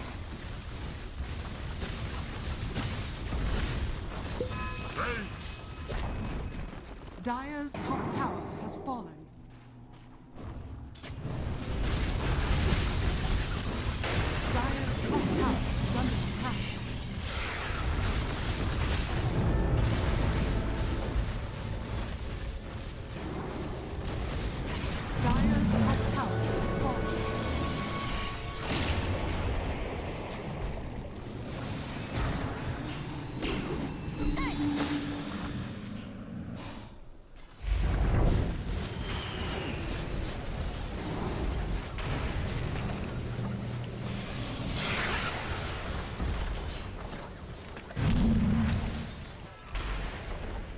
Dire's top barracks has fallen.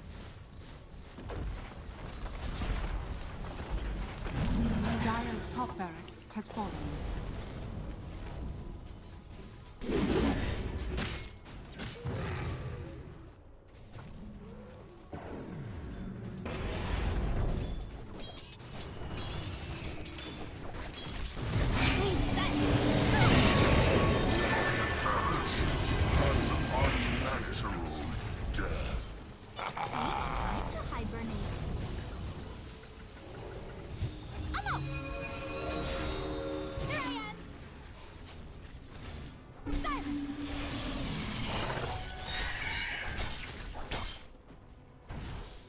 My path leads to riches. Dire are scanning. Radiant are scanning.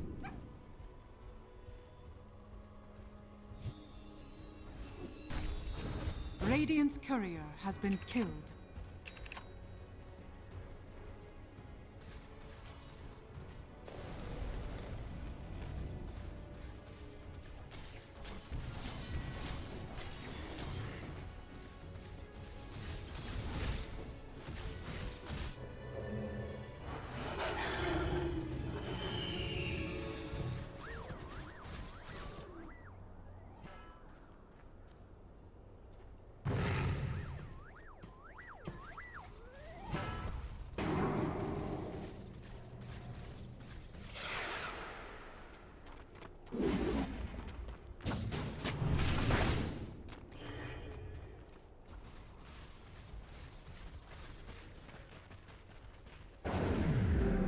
Going into hiding.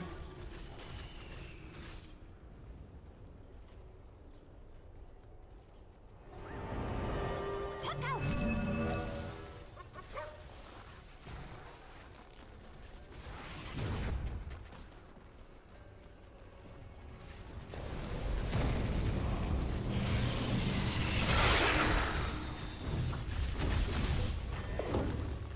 Dire's middle tower is under attack.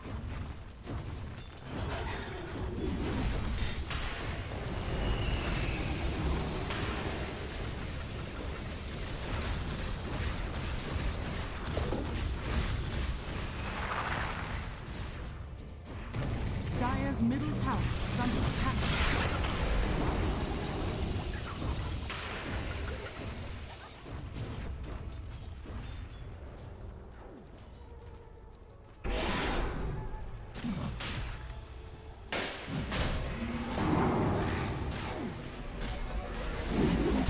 Dire's middle tower is under attack.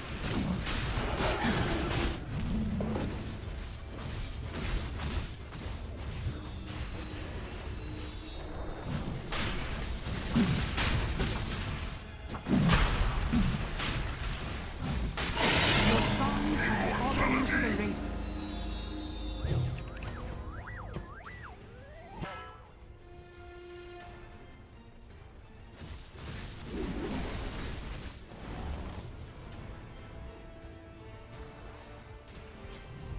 Dire's middle tower is under attack.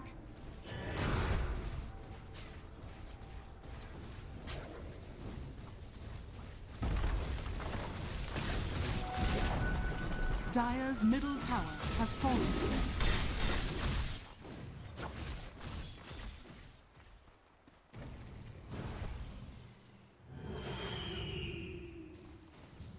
Wish fulfilled.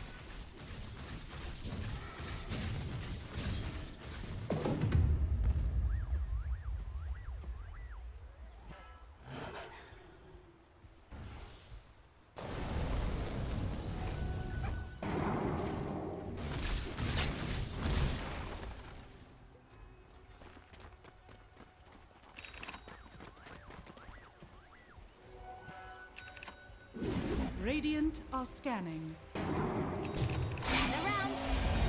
Silent.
structures are fortified.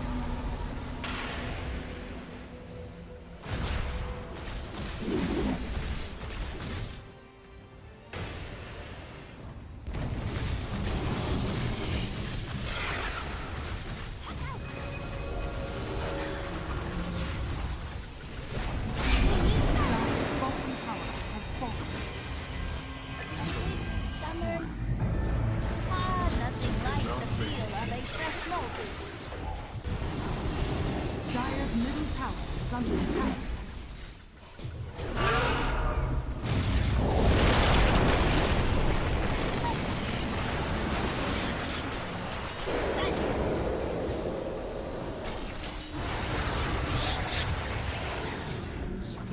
Dire's middle tower is under attack.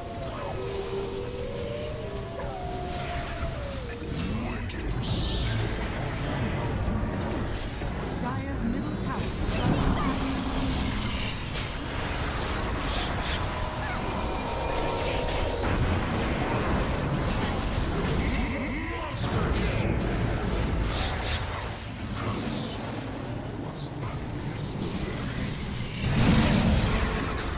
Dire's middle tower is under attack. I return.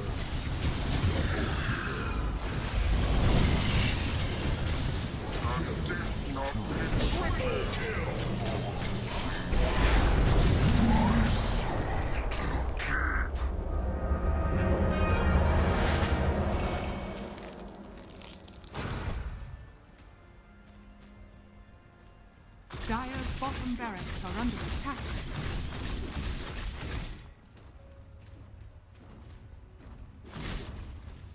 Dire's middle tower is under attack.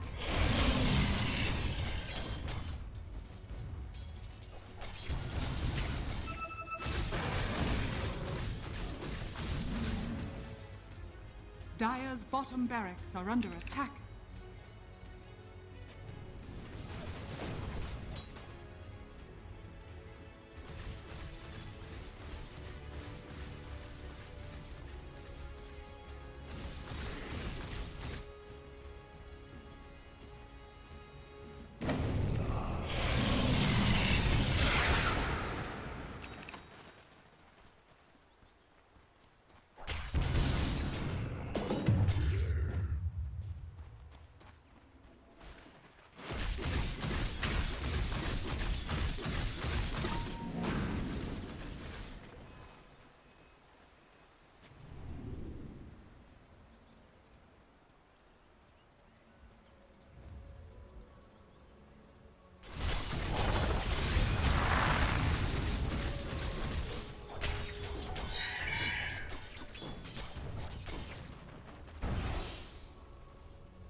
Wish fulfilled.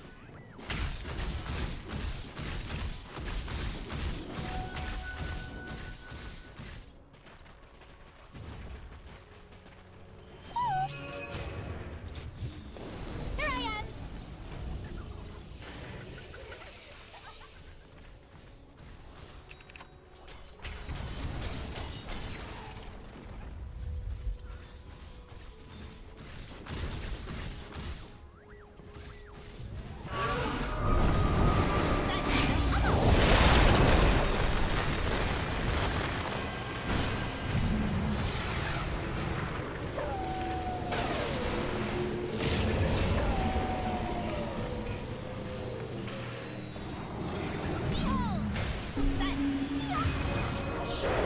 Crossfire, take you! Behold!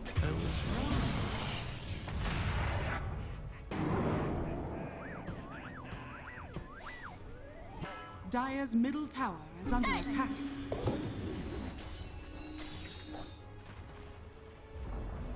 Dire's middle tower has fallen. Dire's middle tower is under attack.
Dire's middle tower is under attack. Dire's structures are fortified.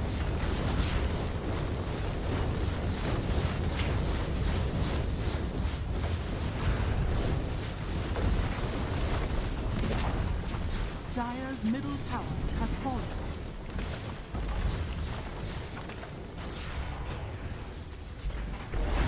Dire's middle barracks has fallen. Dire's middle barracks are under Dire's middle barracks has fallen. Dire's bottom barracks has fallen. The Radiant now has legacies. Dire's middle tower is under attack. I'm burning up!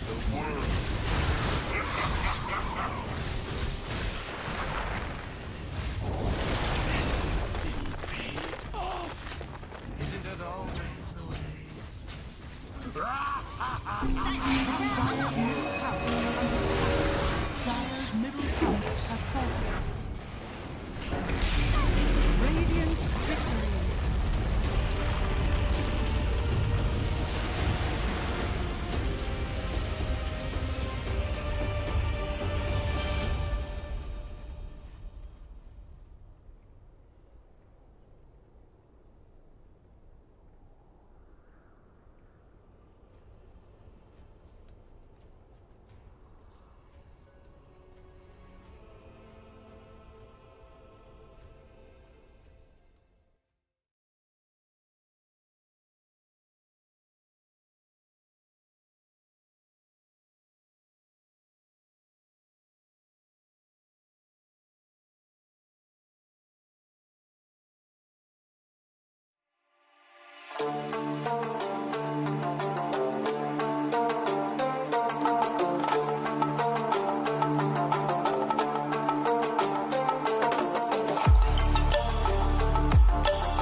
I dream. 哎，队友呢？队友呢？哎，队友呢？队友呢？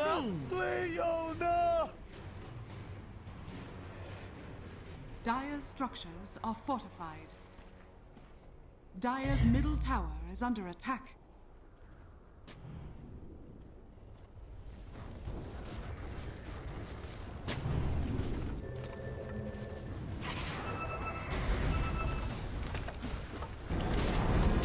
Dire's middle tower has fallen.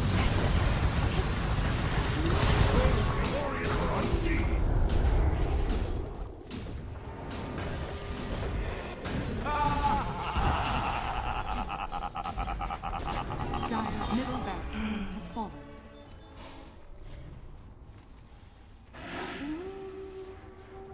Radiant's top tower is under attack.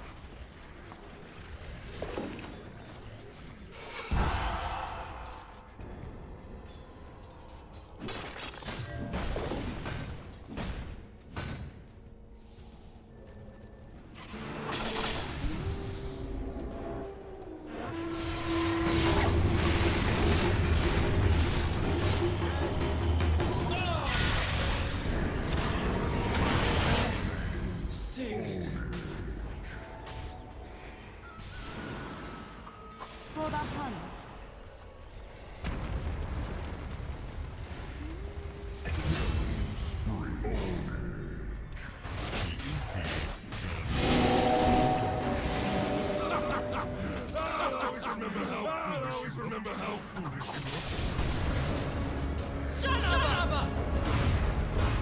Dire's middle barracks has fallen.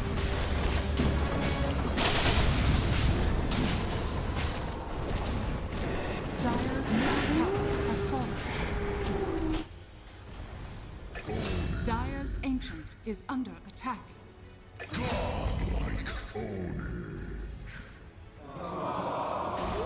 have learned Radiant nothing. victory. My heart demands you.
Dire's top tower is under attack. Radiant's bottom tower is under attack.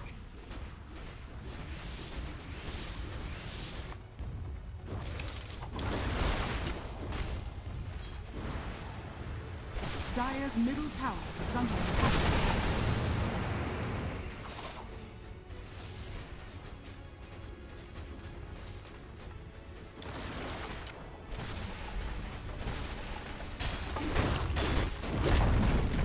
Dire's middle tower has fallen.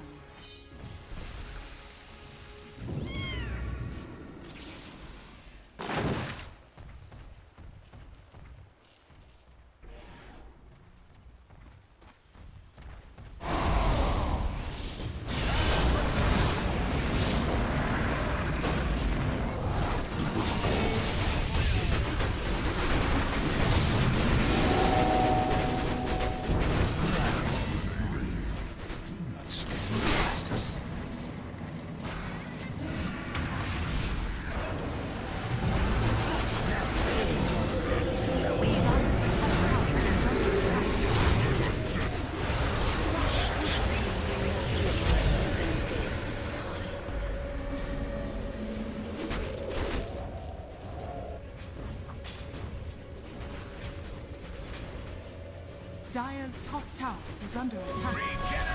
Dire's structures are fortified.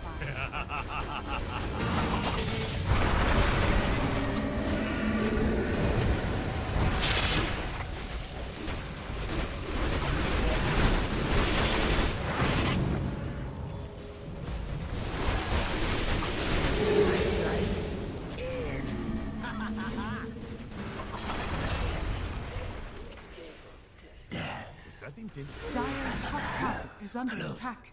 But not quite.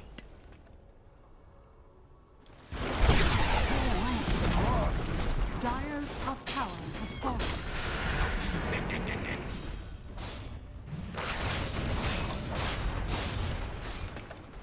Dire's top barracks are under attack.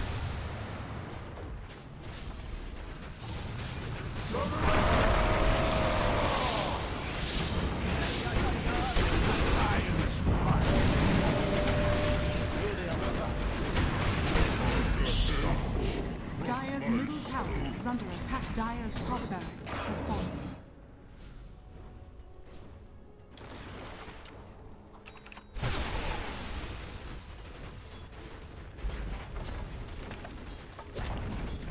Dire's middle tower has fallen.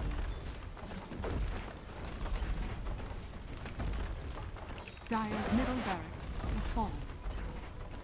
Dire's middle barracks has fallen.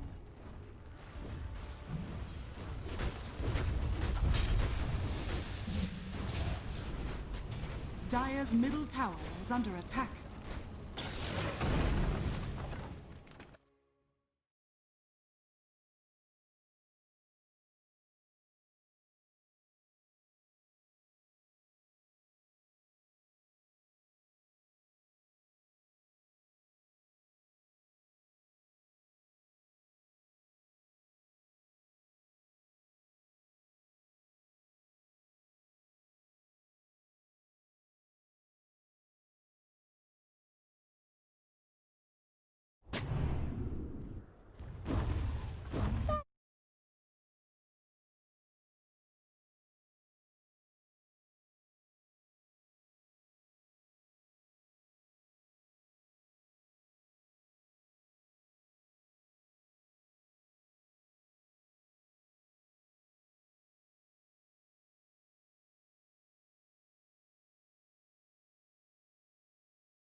Dire are scanning.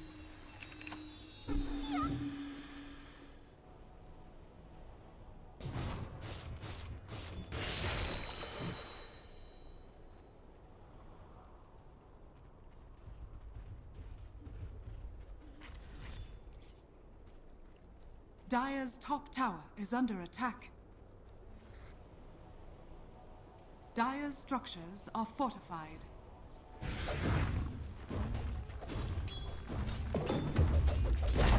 Radiant's bottom tower is under attack.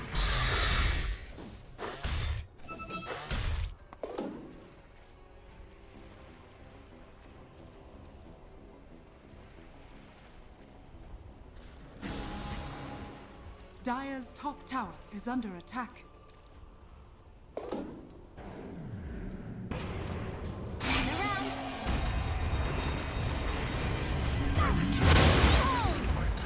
That's for your impertinence.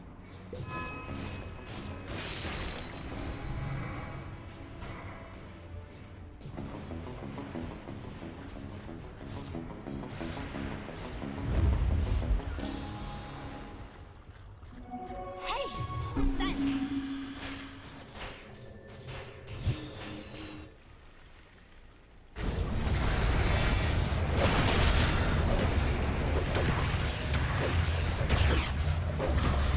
No one does this to me!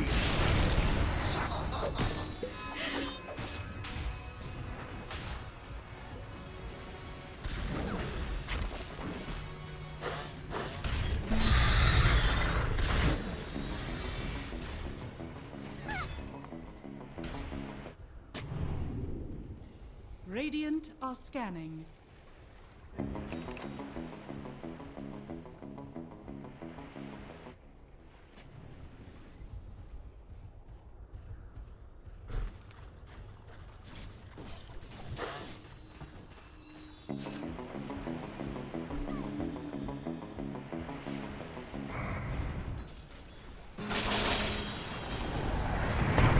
Radiant's bottom tower is under attack.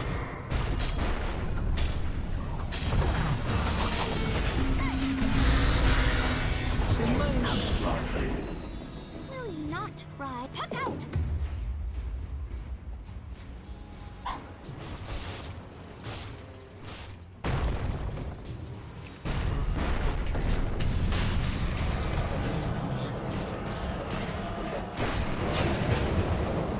Turnabout is foul play.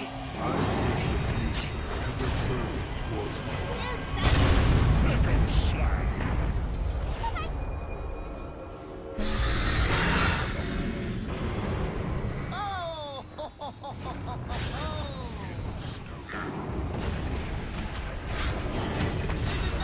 A prize! Wondered if maybe you're serious for coming, Rizrak. Ultimate order. You could merely hope to amount evil.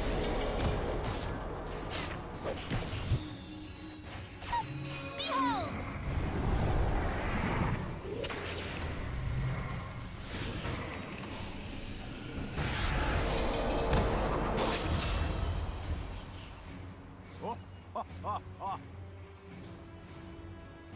Silence! Silence!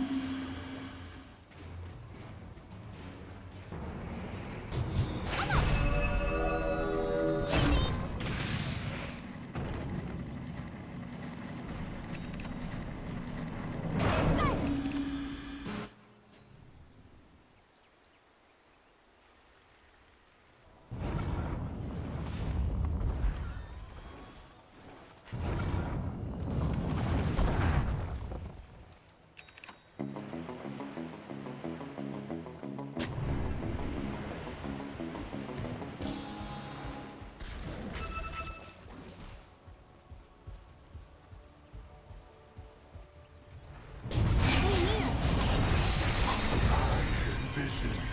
Turbulence.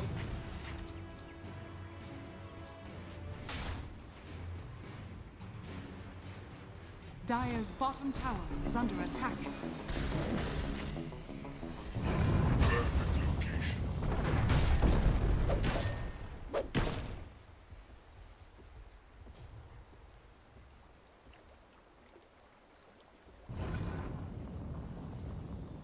Dire's bottom tower is under attack.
I had no Shouldn't have trusted you. Silence! Puck out! Triple kill! You took that jape too far. Radiant's top tower is under attack. Radiant structures are fortified.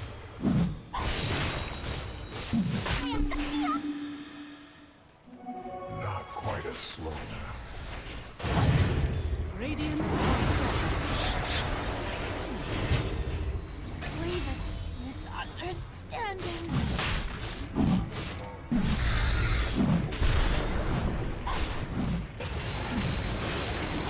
Your shrine has fallen to the Dire. Dire's middle tower is under attack.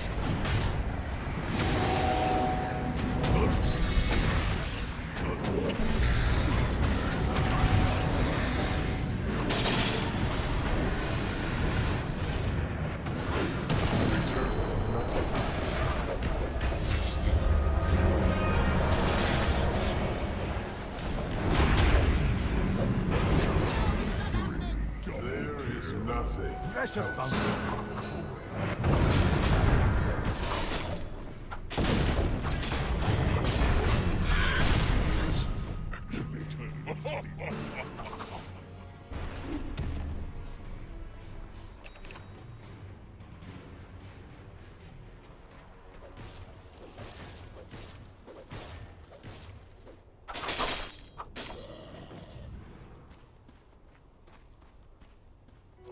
A little something extra for the effort. Bounty. A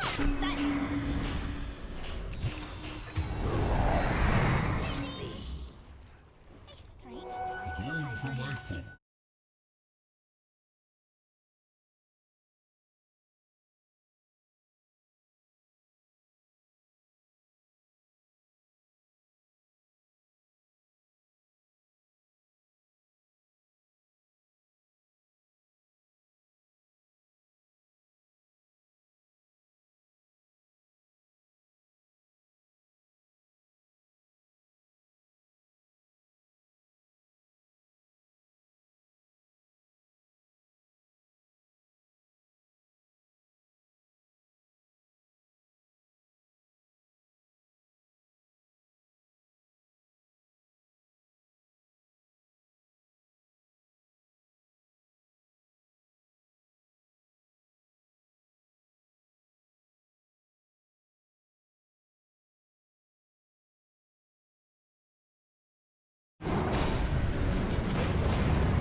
I don't believe it.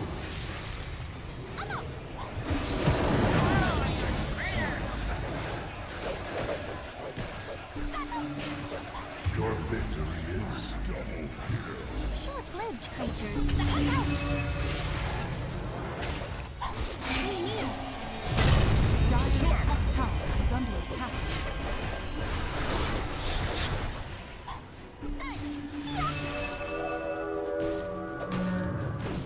I'll remember this. What in red?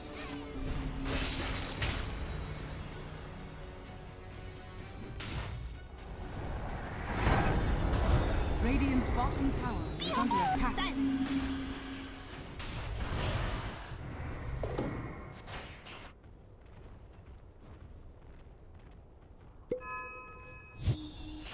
Silence!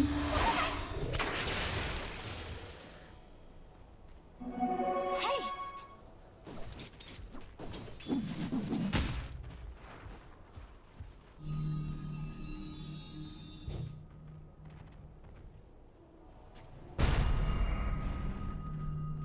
Silence!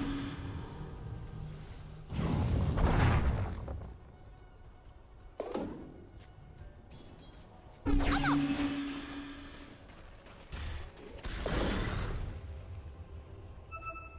Tuck out! Behold! Silence! Dire are scanning. There ain't silence!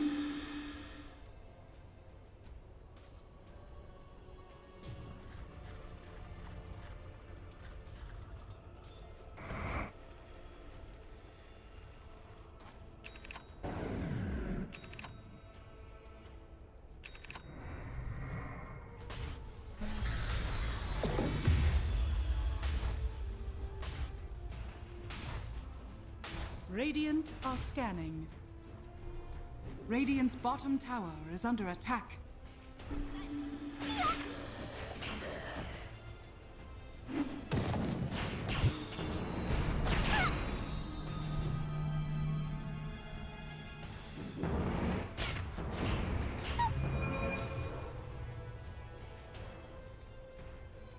Radiant's bottom tower is under attack.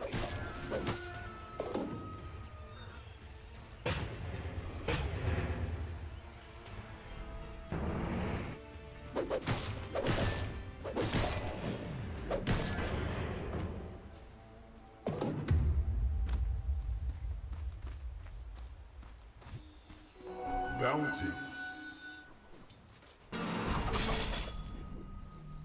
Radiant's bottom tower is under attack. Radiant structures are fortified. Dire's top tower is under attack. A prize! Dire's top tower has fallen.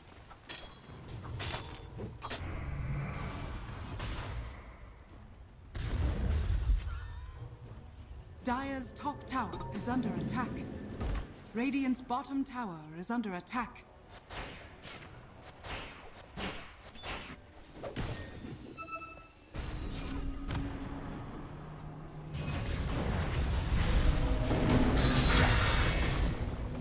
Keep those tails.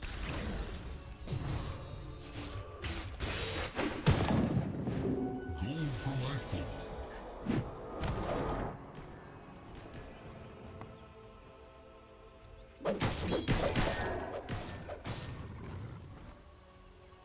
Dire's middle tower is under attack. There ain't tuck out!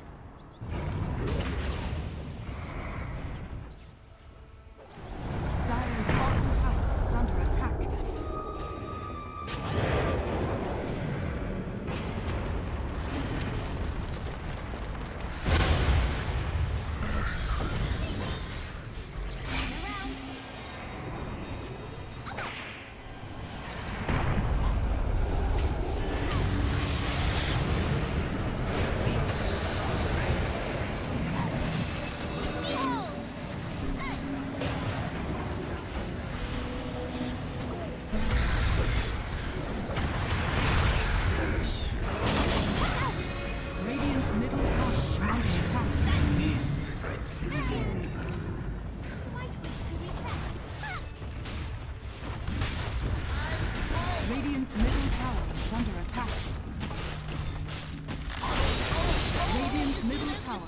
fallen. Regeneration! Always wanted. Oh, I'm so happy. Radiant. Oh, God, I think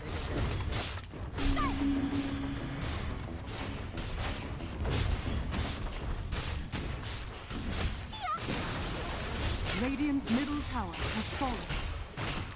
Radiant's middle barracks are under attack.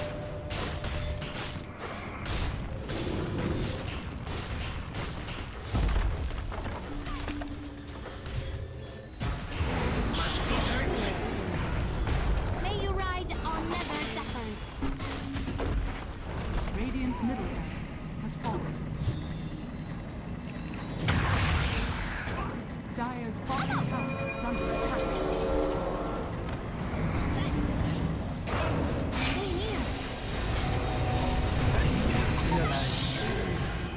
Dire's bottom tower is under attack. My gratitude.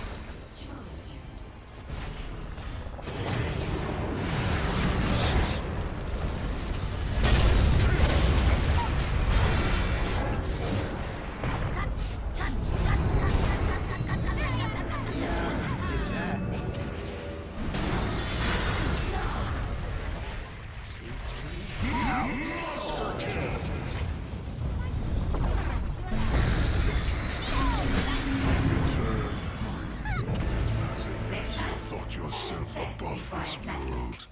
It's fitting you die here. one of the good ones.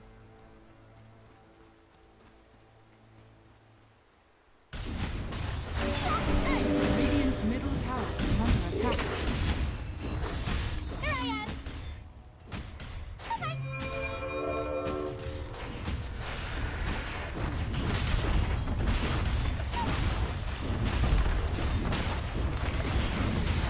Radiant's middle tower has fallen. Radiant's middle tower has fallen. Around. Radiant's ancient is under attack.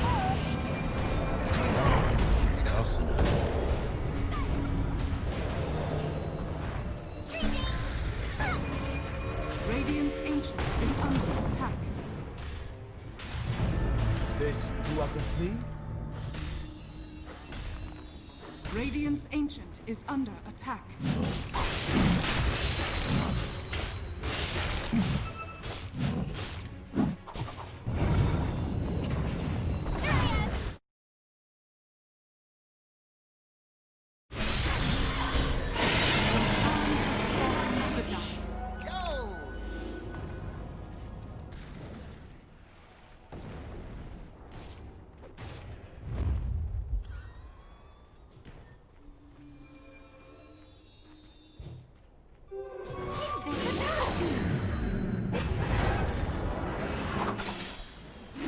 Bounty.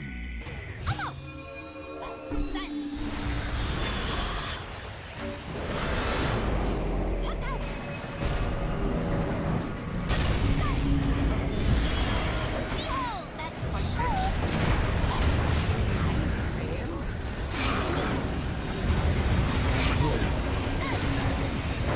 Radiant's ancient is under attack.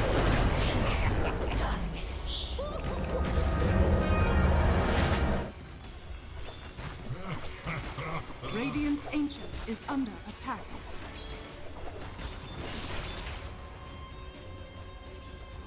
Radiant's top tower is under attack.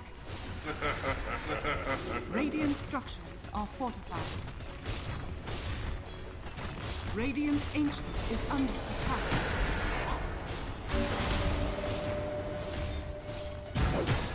Radiant's top tower is falling. Radiant structures are fortified.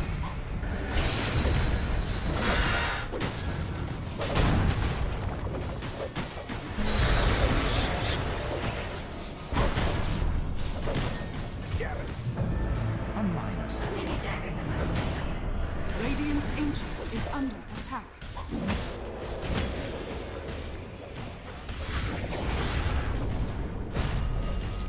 Radiant's bottom tower is under attack. That's your best.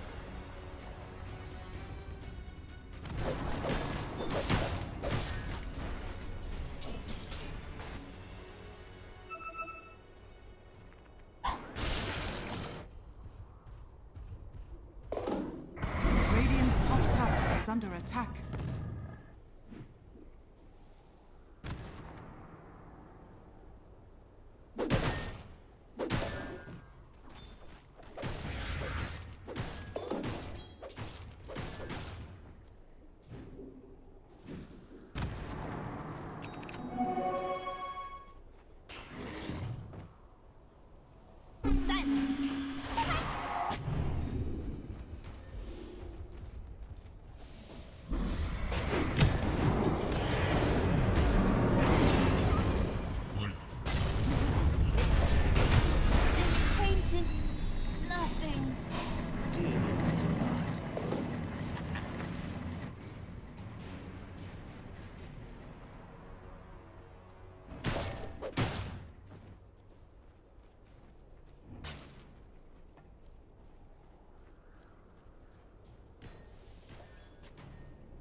Dire's middle tower is under attack.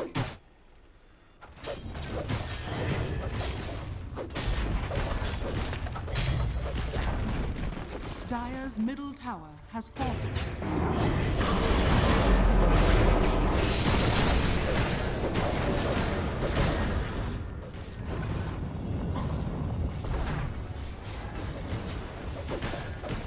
Dire's middle tower is under attack. Dire's middle tower has fallen.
I restore my connection to the void.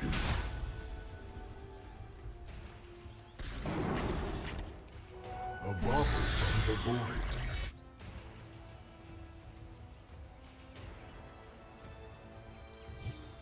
Radiant's Ancient is under attack.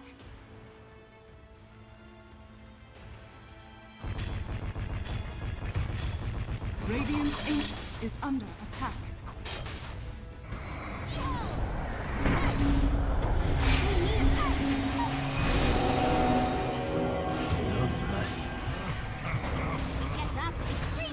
Dire victory.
Roshan has fallen to the Radiant.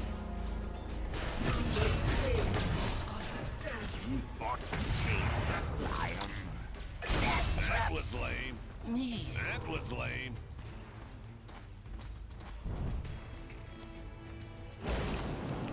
Invisibility.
Another life we'd have been soulmates. I just know it.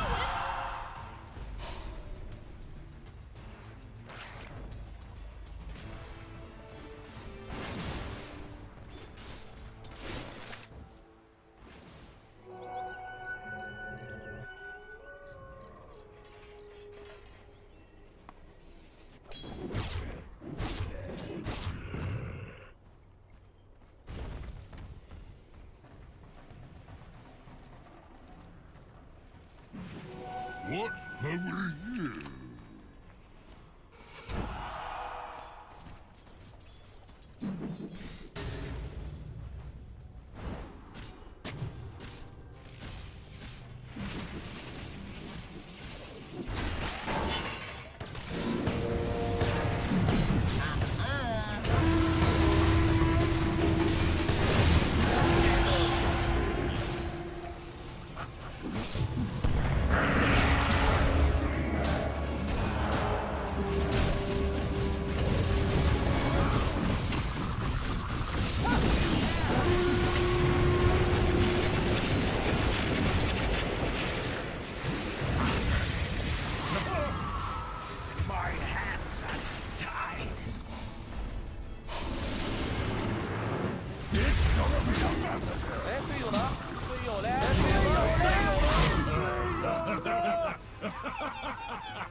Radiant's middle tower is under attack.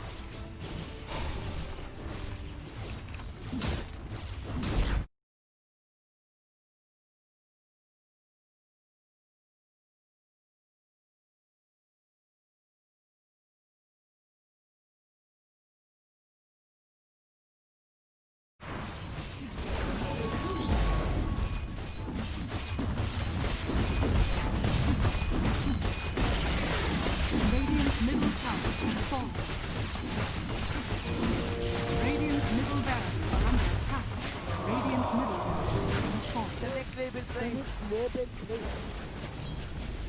Dire's bottom tower is under attack.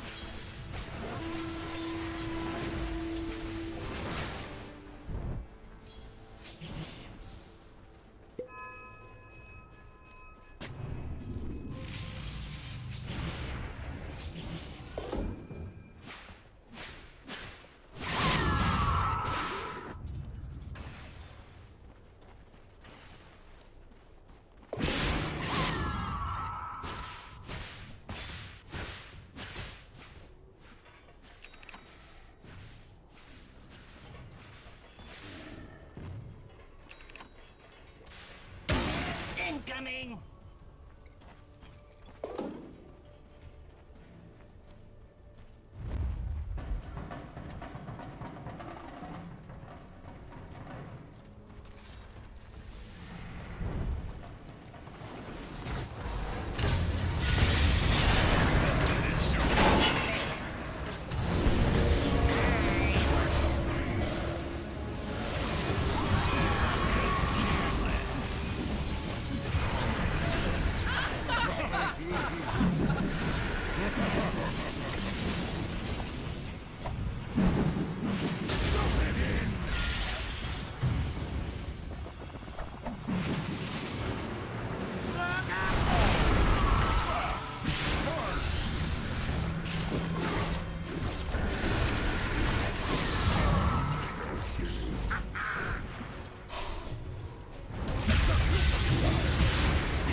Distilled to your essence.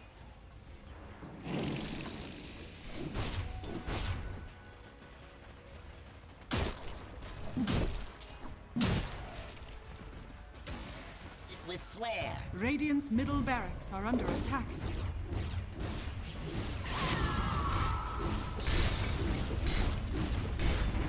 Radiant's bottom tower is under attack. Radiant's bottom tower has fallen. Radiant's bottom barracks has fallen. Radiant's bottom barracks has fallen. And it's up! Radiant's middle tower is under Radiant's middle tower has fallen.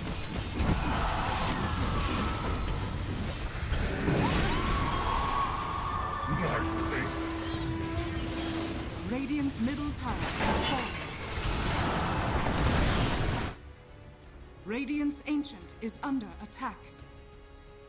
This happened.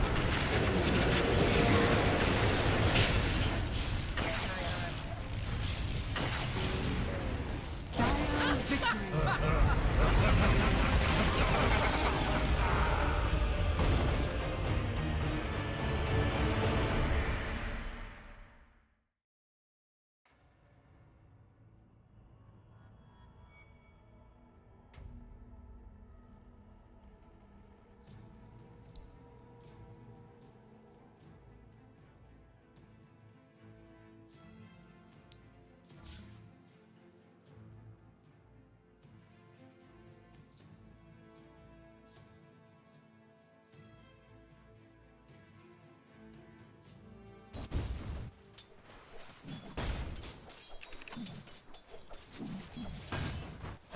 Maybe we'll see him frontline with that kind of Greaves, the pipe, the big tanky utility items. But do you think he could equally go for like a Rod of Atos to maybe try and catch a Pogner the Prophet, add another stun? Yeah, he might need to in this kind of game. Unless they're going for like this... Oh, Phoenix getting really low, not level 2 yet. Yeah, and that Viper with the poison attacks helped out by the Earth Spirit. Monkey King's there with a Primal Spring to force Dismar back, but Viper's diving deep. He wants this first blood. Phoenix in the trees with a salve lurks around, and he's actually duped away from Benjaz there. Yeah, a little bit of space for the monkey. Well, top lane. Surviving. Shackles. No more stuns though, so a TP out from the Prophet will get him home safely while Wraith Kings come in for Mar, the Fairy Fire. Maybe a Tango, but Prophet with that TP back. Sure, you'll kill off the Courier Mar, but you have actually given first blood over to the Nature's Prophet as the final hit uphill. Imagine if he missed that and then the Golems killed him. Oh man, that's just absolutely depressing. But the NP is going to be very happy. He got first blood. Gonna get a fast medallion maybe this game. Something we might see. Yeah, it feels pretty good for that lane in general, right? Wraith King against a Venomancer. Being able to get that first blood in your lane, then go back to pulling, resetting equilibrium closer to your tower, means that Teemo, he's having a pretty nice, fine and dandy time in that top lane. Lina still dominating, but bottom. Okay, Benny's all right. Down to half HP. I say all right, and that means he's not dead, but I don't think he's actually all right. He's having a few struggles down here against all this harassment. Yeah, the more I look at Radiant lineup, the more I dislike it, because they don't really have someone who can just straight up go into a battle in their game. Like, you know, the Monkey King's playstyle is to bait a hero, you get the Wukong's command out, but the only hero who can really bait on the side of Incubus is gonna be this Venomancer. And I don't really expect them to, I don't expect Gorilla Pride to fall for that. They're gonna be like, a Veno all by himself here. Or a Veno, let's go kill him. Shackles are needed in the top lane. Shadow Shaman, I don't know if he can save his buddy. Jupiter's been blocked by skeletons and the Treants, and the Prophet, it might get denied, no. Mar does actually get another trade in this lane, and you're right, yeah, Teemo goes forward with a stun, and these Prophet Treants body blocking the Shadow Shaman. Oh, the crits come from the Wraith King, it is perfect. 2 kills in the top lane for G-Pride. It's like 2 snail heroes in the Venomancer and the Shadow Shaman. Just trying to walk past these little summons. Wraith is just absolutely amazing. I wish he got the Vampiric Spirits though leveled up instead of his Mortal Strike. That would have been much better. So he got a little bit more skeletons. Like, those things are doing mad work against the Veno and the Shaman. They can't even kill it or get past it. And they killed Benny in the bottom lane too, and we knew that lane was starting to get out of control. Viper level 4 now. It was only a matter of time. And once he's 5, I hope he has like an urn or something soon on the way. No, it's a couple clarities. It looks like Earth Spirit wants to go urn, not the Viper. Fortunes change. Yeah, brings down his Sage's Mask over on Dismar. But going back to your point, yeah, I think I agree with you. The fact that Incubus have, what, 4 or 5 heroes that want to play from Fog, or they like to stay out of the lanes and off the map. You know, you don't have the Tide or the Mars that can just be like, hey guys, I'm over here pushing this lane, either deal with me or move away somewhere else. Everybody here is like a huntable target. And for a lineup like this to work out, you need your Venomancer to have pretty much like a 90-10 lane.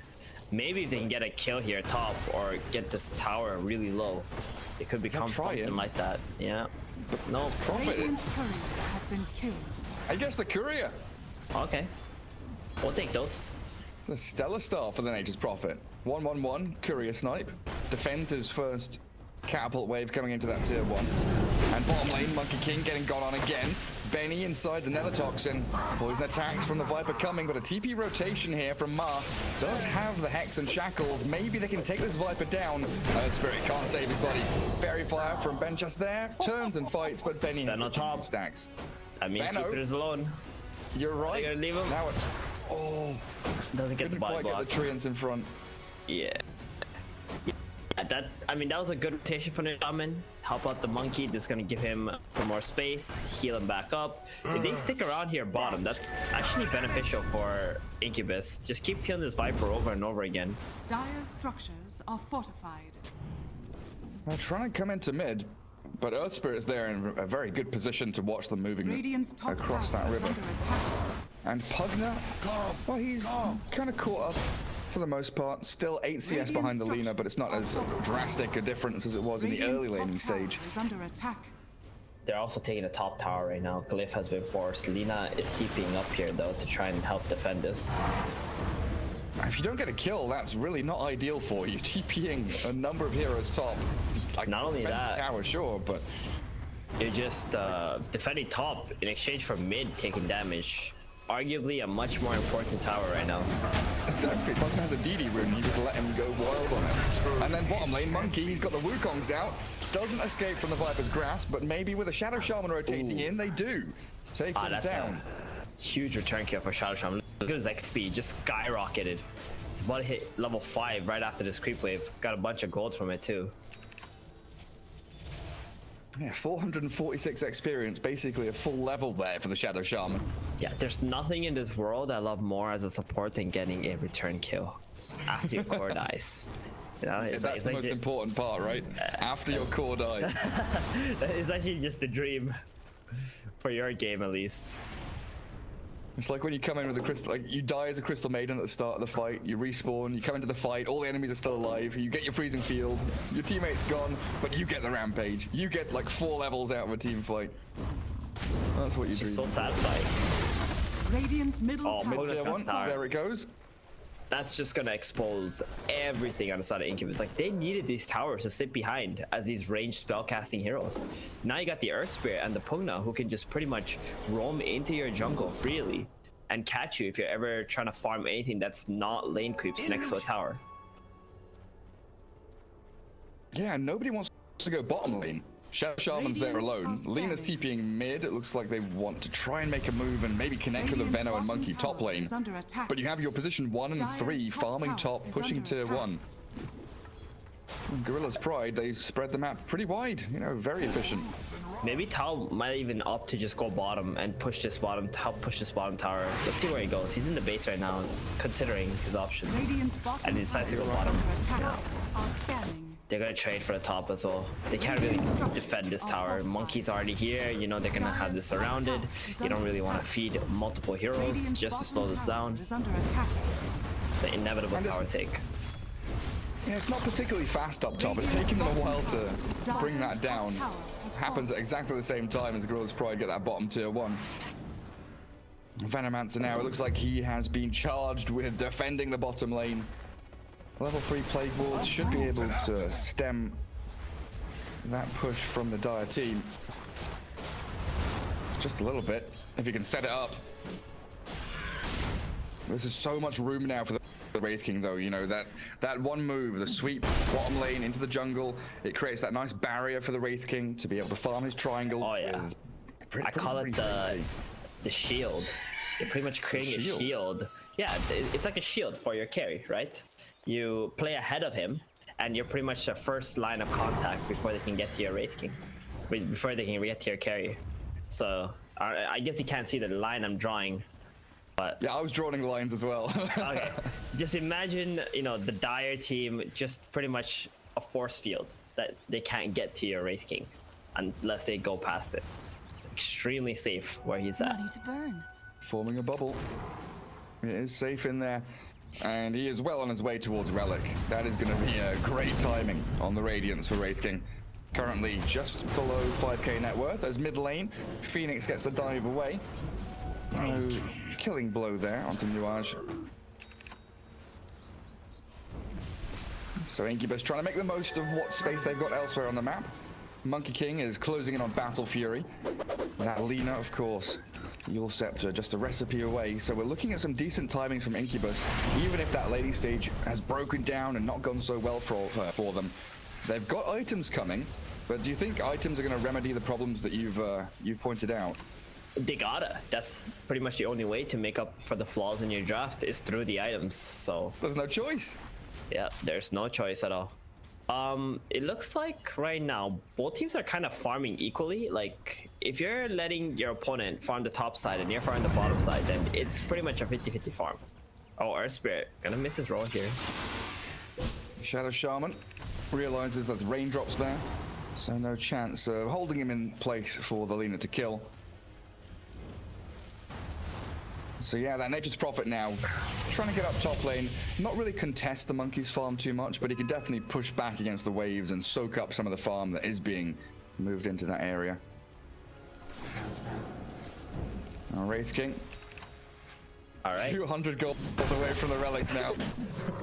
Hello, Bowie. I don't think the stream can hear him, but we can. Yeah, you just like that really caught me off guard there. Anyway, back to the game. We got a smoke up from Gorilla Pride side here. They want to go into the Venomancer. Okay, what is a Venom? What was the Venom actually doing bottom? He's farming, getting off his Poison Nova, but they can't catch up to that Pugna. They've got a rod of Atos coming through from the Viper and shackled inside the Serpent Ward. But look how tanky the Viper is. Benjaz gets Laguna bladed and finally dies, but they've traded him out for the Shadow Shaman and maybe the Lina as the Earth Spirit closes the gap, but he doesn't have any backup. No one's there to kill the Lina off. Another roll. Dismar's going in pretty deep for that one. They do get the profit elsewhere with that Veno damage over time, and it's in fact Gorilla's Pride that lose out. Yeah, that was a really nice egg there that just pretty much split up the team fight, and Incubus making a call to defend this Venomancer, who looked like he was pretty much 100% caught off and no hope to actually help him. Getting off that Poison Nova definitely helped him though, or his team get some return kills. Yeah, it sure did. And that Earth Spirit nearly killed off the Lina, just straight up chasing her down. Poison Nova helping out tremendously there, get themselves 3 kills. They just gotta wait for this Radiance to be completed on the Wraith King.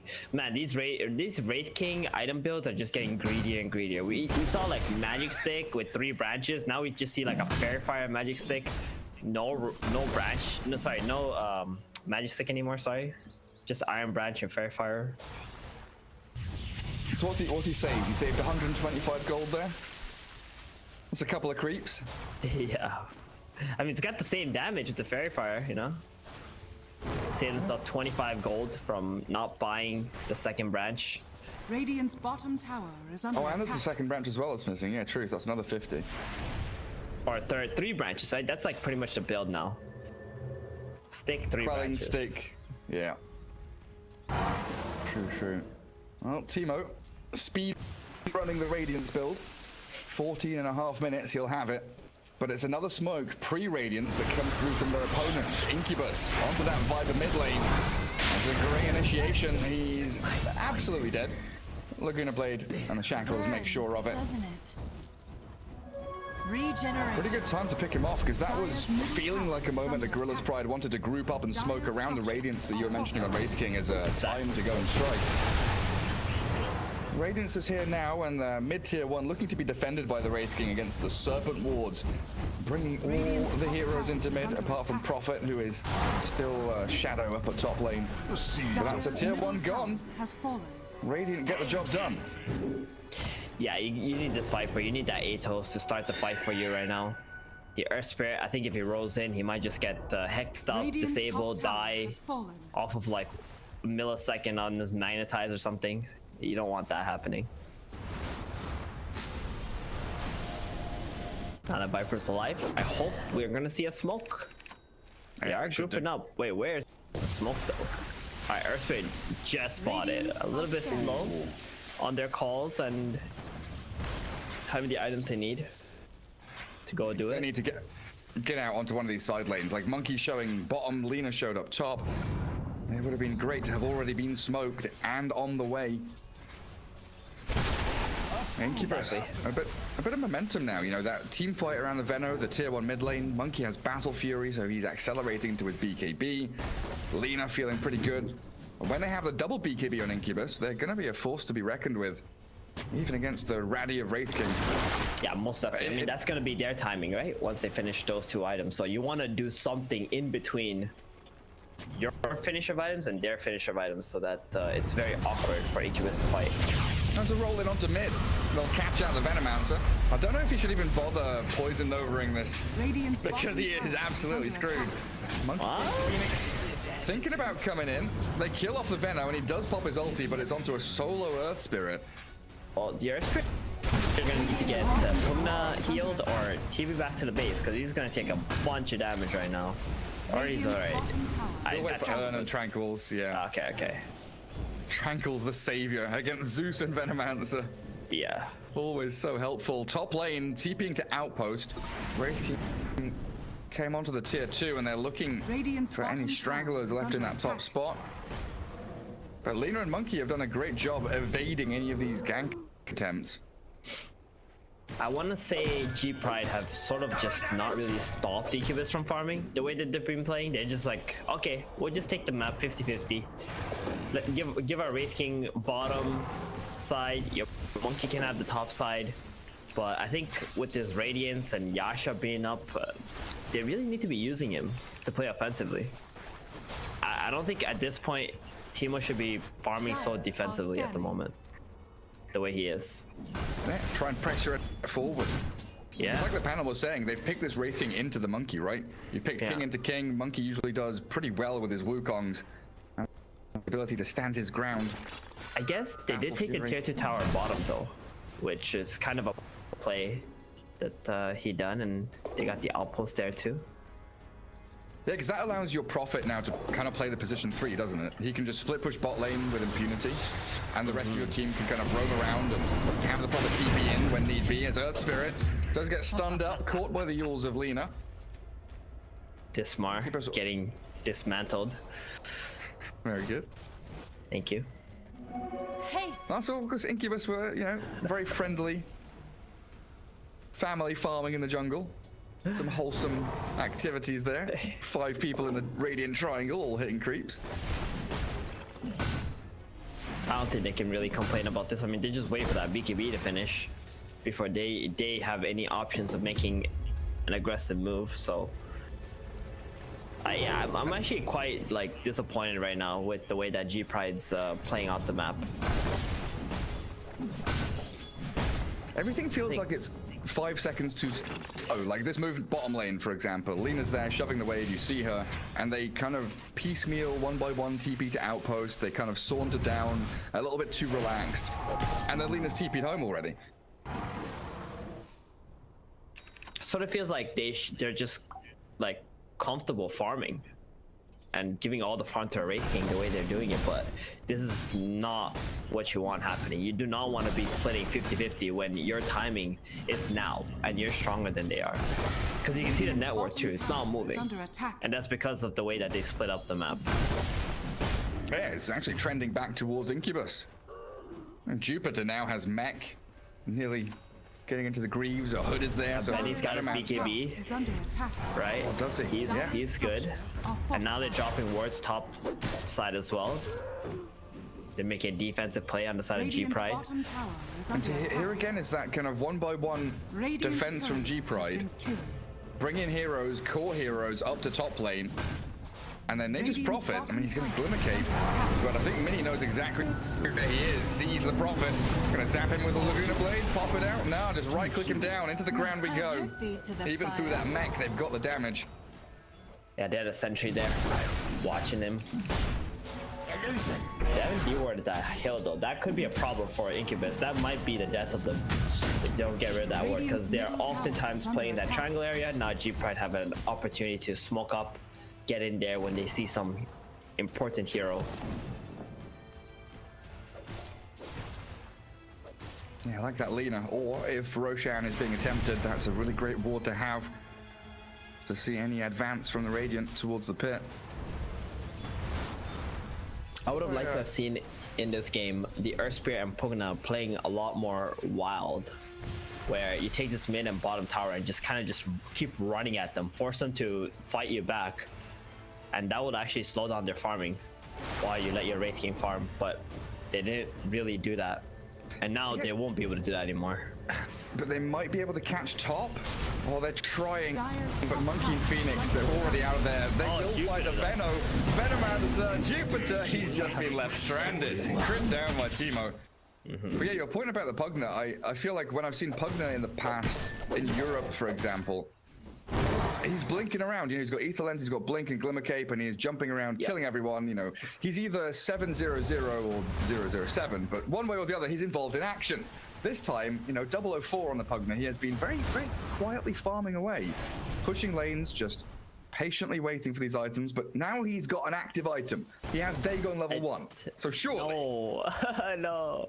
Yeah, I mean, this is the kind of item you buy once you're already active, not like, oh, I'm gonna buy this item and then I'm gonna become active. You know, your flow of the game needs to be like, okay, we're fighting nonstop. I'm getting a lot of kills. Now, what can I buy to allow myself to do more damage? The way that they've been playing, they're not really like lacking damage. They're just not taking engagements. So to be honest, I would have liked to have seen Tal go for like a BKB this game, because there's a bunch of disables and magic damage inside of Incubus, and you just don't want to be stunned up by those things, because that's how you die. And as long as you stay alive, you're going to be able to dish out damage on the Pugna.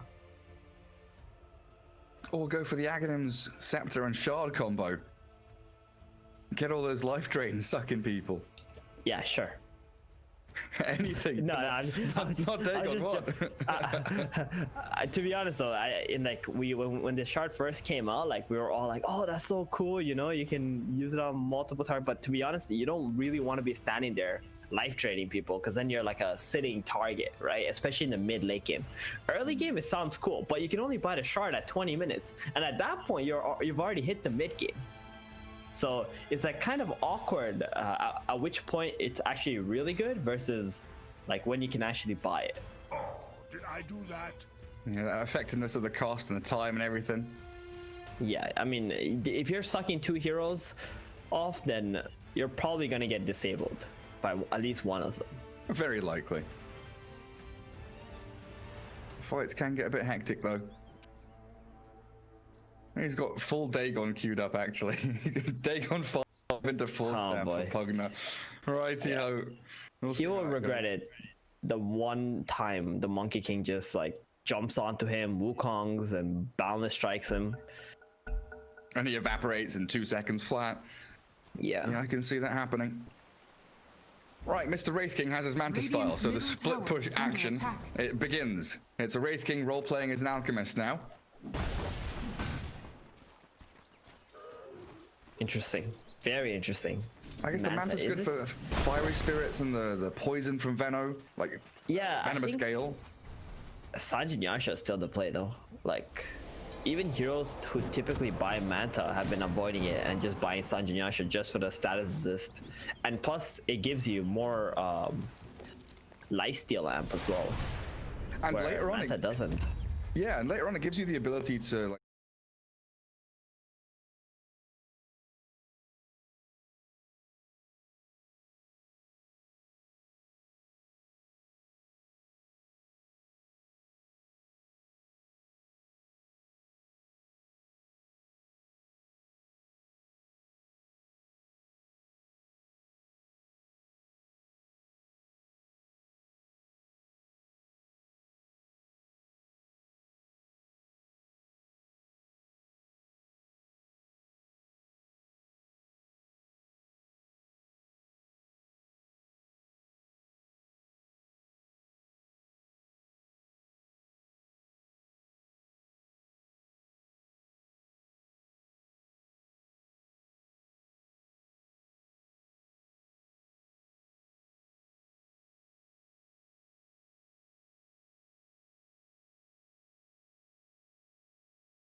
TP's get him out.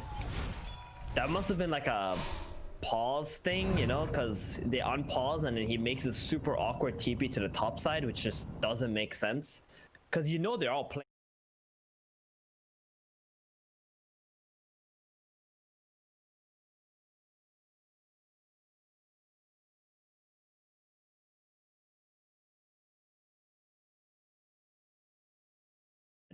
And that's what's going to keep happening in this game until he has a BKB on the Wraith King. Every time he dies, Wukong's going to come out and he's not going to be able to escape at all. And you can see the Viper there, like hit the egg once and realize, hang on a second, that's a level 2 egg. I can't do that alone. Yeah, not happening. To be honest, they don't really have much egg killers either. The Wraith King is pretty much the other hero who has any sort of tank ability or attack speed to be able to kill it, but he's gonna have to frontline and try to deal with heroes. Yeah, G-Pride are just missing all of their timings right now. You see Incubus, they get this BKB on both the Monkey and then the Lina, and they just go on the offensive. Yeah, immediately snapping into action. And now Aghanim Scepter is nearly done for the Monkey King. So he's going to become even more of a threat, while Lina can do the Boots of Travel movements, push out the dead lane, you know, go bottom, swing in towards tier 1, then TP anywhere on the map, pretty much, to gather up with the rest of her squad. We're going to have a Guardian Greaves soon complete on the Veno as well. After that, he'll probably finish the Pipe, and Pipe is going to be so good against his Radiance, Pugna, Viper. It's like Dire's majority magic damage here. Wraith King's item build isn't really dishing out a whole lot at the moment. Yeah, like going back to not having like a frontliner here for Incubus, how are they making it work without that tanky guy to kind of go in, start things off? Yeah, I mean, I think they're getting past the awkward point in the game already, where that was a problem. Because right now all the heroes, exactly, they have items. They've itemized to like make it better for themselves. Like the Venomancer, he's got the Guardian Greaves soon. He's gonna have a Pipe, and then he can just chill up there. His HP pool is not that high, but you also got these neutral items that kind of help you, give you a little bit more tankability. Like even through that Dragon Scale or some Ironwood Tree, just a little bit tankier, you know, overall on all their heroes. Just allows them to be able to go in and out of fights if they can't just like straight up go in and hard commit. Yeah, it's all those little core stuff too. Yeah, little incremental changes, you know, stepping up, makes that big change in the end. It looks the like Monkey as well. Oh, what is that? There's just a power outage for the Shadow Shaman. So they're trying to figure out how long they have, if they need to get him to a LAN cafe or something like that. Yeah, what were you going to say about Monkey? I was going to say, like, this Monkey King is extremely farmed as well at this point. So he's got, like, good items in the BKB and in the Aghanims that also makes him very tanky. It's getting to a point where the Monkey can actually just go in first and soak up majority of the damage, and then Incubus can just back him up. His power's back on.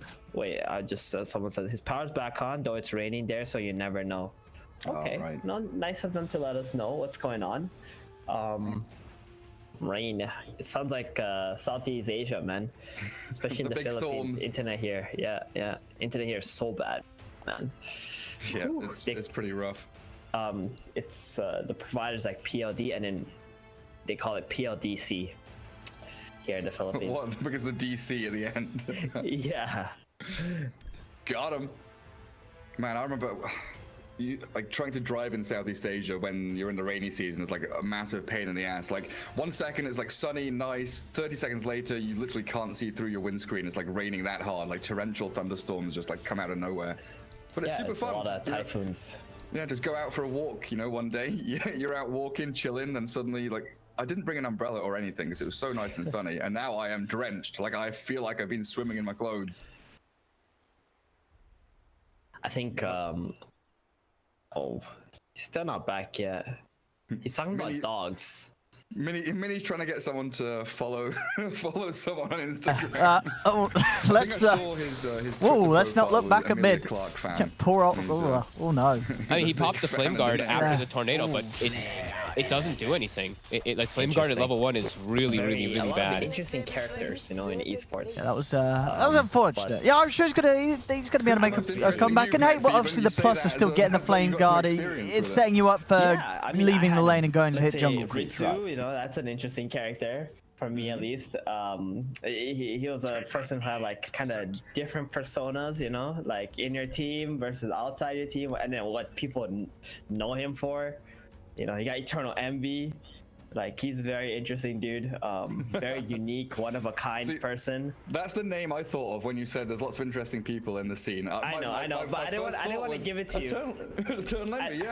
I didn't want to give that to you, right away, so had to go for the unique one first. Yeah. Of course. Yeah. Have you seen the Shadow Shaman, by the way? His build. 1 point ether shock. Whoa.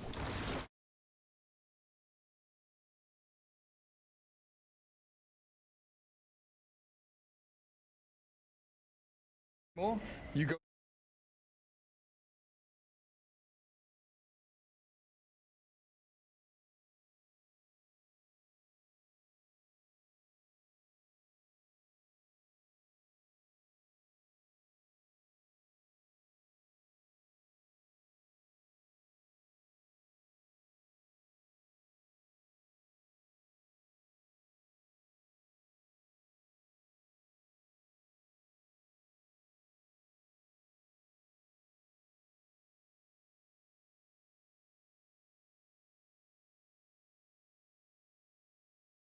Players, they're much better at making their map movements and pushing lanes out, and their heroes can typically do that too. So you're spending a lot of time like off map in the dark, and this build just allows you to have way more impact in the game, especially early on. Sneaky initiations, that long duration. And then I've seen the BKB before, like Etherland's BKB has been around for a while. Mess with that positioning of the lane and just gonna keep Chesty in a killable spot. Chesty no boots, mid one has boots. So even though you're a speedy Pugna, one disable and you're probably dead. Looking around near Roche Pit. Yeah, having to be very careful there. There's a 4-minute rune. Are we going to see anyone help out around the mid? Yeah, Saxus. Just an illusion. Yeah, he kills it. Make sure that there's not going to be any chance of it being taken up. What a great way to be able to check runes, right? Illusion heroes, you stay in your lane, kill the rune off. You're pretty much kind of there in a way also. That's pretty cool. Always nice to have that. I'm so surprised how Seb is just free farming. Yeah, mid one gets gone on. Wraith King, he can clear up the wards, and with that glyph, it looks like they've saved it for now. And what Prophet just Glimmercape TPs into the high ground, very near to where Incubus was setting up, and Earthspirit's rolling forward. Gets the catch on Lina, but the Hex from Shadow Shaman stops him in his tracks as they've tried to blow up Jupiter. Life drain him down, Tao's there, but Dismar has fallen. The trade 1-for-1, but Monkey King makes sure that they'll get the upper hand. Finding the Prophet as Timo arrives, once the Shadow Shaman pops his Manta style.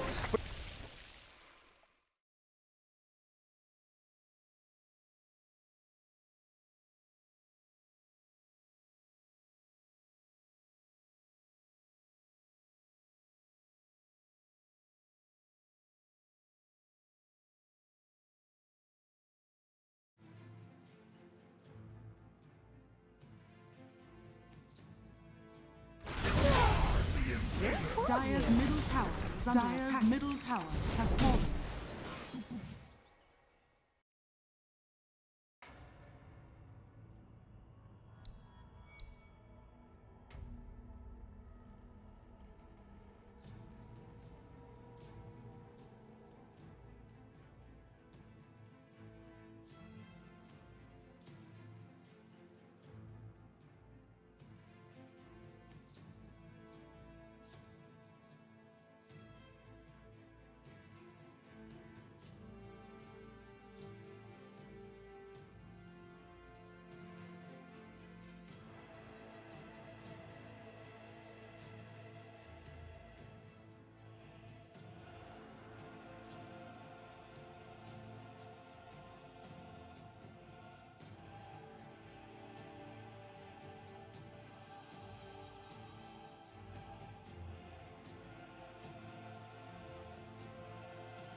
make calls for your team to go and fight also.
I don't think there's any way for G Pride to come in and defend this, so they're just gonna have to go for the trade themselves. Radiant's top tower is under attack. I feel like one of the bigger threats when I saw this G Pride lineup was the ability to go high ground without really, you know, committing anything. You've got reincarnating, treants. Yeah, they catch him with a bound the strike. You're right. Tries the TP. Oh, he's hexed up though. Not a successful extraction. All right, nothing of value was lost. Moving on. Pause 5, nature's prophet. Yeah, pause 5 life, you know, that's what happens. I mean, he's dead for 30. He'll be alive by the time Incubus make another play, maybe. Oh, they got smoke up though. All right. Smoke with DD. They've Laguna played it and critted the Earth Spirit. And the smoke DD monkey's coming for your base. Yeah, that's a bigger kill. He also doesn't have buyback on that Earth Spirit. Oh, you're right. I wonder if they'll try to go into the high ground with this Aegis right now. It wouldn't be a bad decision on their end. But you know, you see G Pride already staying in their base, ready for it. Not giving away any more kills. Don't want to make it easy for them. You can see the Lena's positioning, like she wants to go back to Fountain, regen up, and then Boots would travel back in. So they'll push out the rest of the waves. Someone needs to get down to bottom. Clear that one out. But it would have been so nice for Incubus there with a DD Monkey to actually have a proper team fight. So nice for Gorilla's Pride to only lose a couple of heroes on their retreat. And Prophet's still doing a good job getting deep wards, getting farm across the map, something that pretty much only he can do. Yeah, Gary, I always wanted to ask you, what role do you play? I guess now I play POS 1 in ranked, but I used to be... okay. I mean, I played mid, then I played POS 5, like exclusively POS 5 for like 2 years. But I got bored. Was that the time where you had like you want to be a pro player? Is that what happened? And then you're like, damn, I can't make it as a core, so I'll be a support. No, when I mean, the time I wanted to be a pro player was like 2011, 2012, I guess, and I was playing offlane. And I don't want to talk about that. Dismal gets boundless strike, then shackled the Raid King inside the Serpent Wall. This Wukong's though is going to zone them out and maybe pummel it to Teemo as the Laguna plays a Viper down to the ground. The Spider Legs don't even get him out. Phoenix has dived forward and they're going to pop the reincarnation. No, they're not. Mantis style dodge. The Supernova clears him on the high ground as Nature's Prophet all the way towards the back of the fight, shackled up. Hit with a light strike array, and 3 heroes in quick succession, all demolished by Incubus. They literally just walked up into a Radiant Ward and Sentry and got 3-man stunned, comboed. G Pride just got completely annihilated. Like, again, you're going into these high grounds, if you don't drop a Sentry first and deworm your opponent's vision, like, you have no business continuing on with your play. Just give up, wave the white flag, and run away. That's a lane of barracks though, easily for Incubus. Plague Walls, very easy lane everywhere. And they're not Wukongs. I think they gotta respect this and back off, yeah. Yeah, if they have that bottom lane pushed in, maybe they could sit back on this triangle and just wait for something to happen. But they do have to come down to the bottom right corner, clear out the creeps.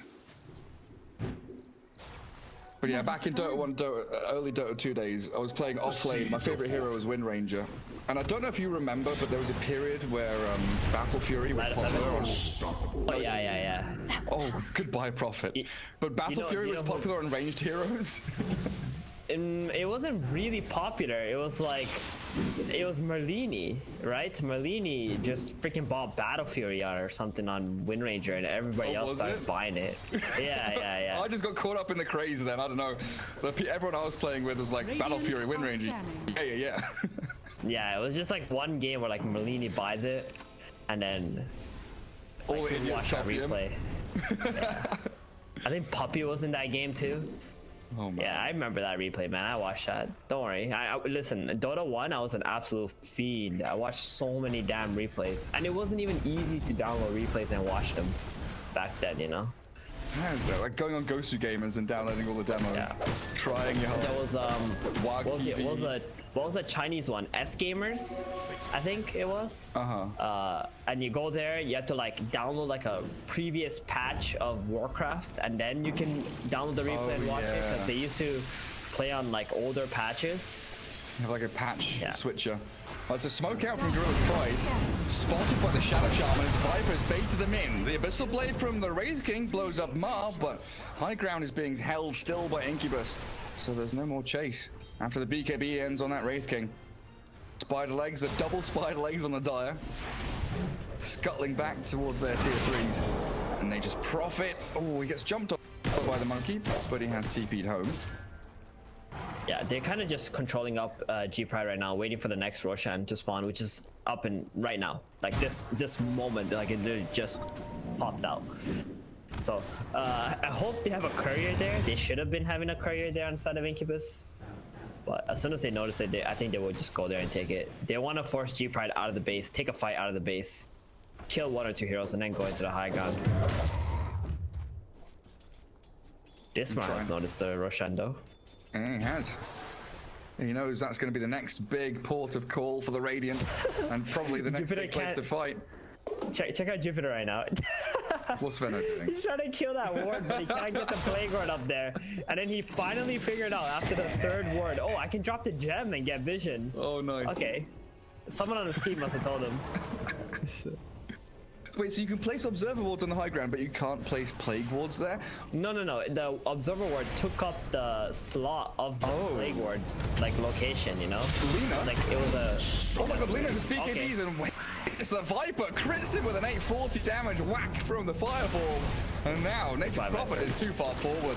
Viper's gone. Wraithing's like, see ya guys, I cannot stick around here. They try and break the trees on that monkey, but they've also got the catch. The Earth Spirit with that save potentially kicks the Wraith King back, pops his Manta to run out, and needs to keep that reincarnation going. The double 4 staffs getting Teemo away from danger, and the Earth Spirit rolls. He BKBs and he rolls, but he's still gonna die. No, the monkey nearly had him. So damn close. Yeah, they're gonna go into the Roshan pit, take this Aegis and cheese. Man, that Viper got shredded. I mean, he only has 11 armor. Has like a pipe build, so not a lot against this physical damage from the Lina. I love this. I love the South American physical damage Lina builds. I don't think this hero should be built as a magic damage hero. I think you want this hybrid build. Agadem's is banned. Daedalus is what you need. It's really good. Yeah, that Viper. They were so desperate. Like, if that Viper, I kept thinking for a second that Viper was a Bat Rider, and it's like, oh, he's booted traveling on the creep wave. He's gonna lasso the Lina. No, that's a Viper with a rod of Atos. Dude, look where the Lina's attacking from. Just saying. Look at that. What? How do you catch her? Way out of tower range. Another tier 3. Aegis, you know, plenty of time for Benny here. With 2 lives, just the front line. Gets into mischief mode, Lotus Orb on him, but that Hex had already come. But I think they've just got this melee racks anyway. They're using Pipe to try and buy a bit more time, but there's just no initiation. Prophet's bottom lane shoving. They've given up another lane of barracks. G Pride, I don't know, they just don't have the confidence to try anything.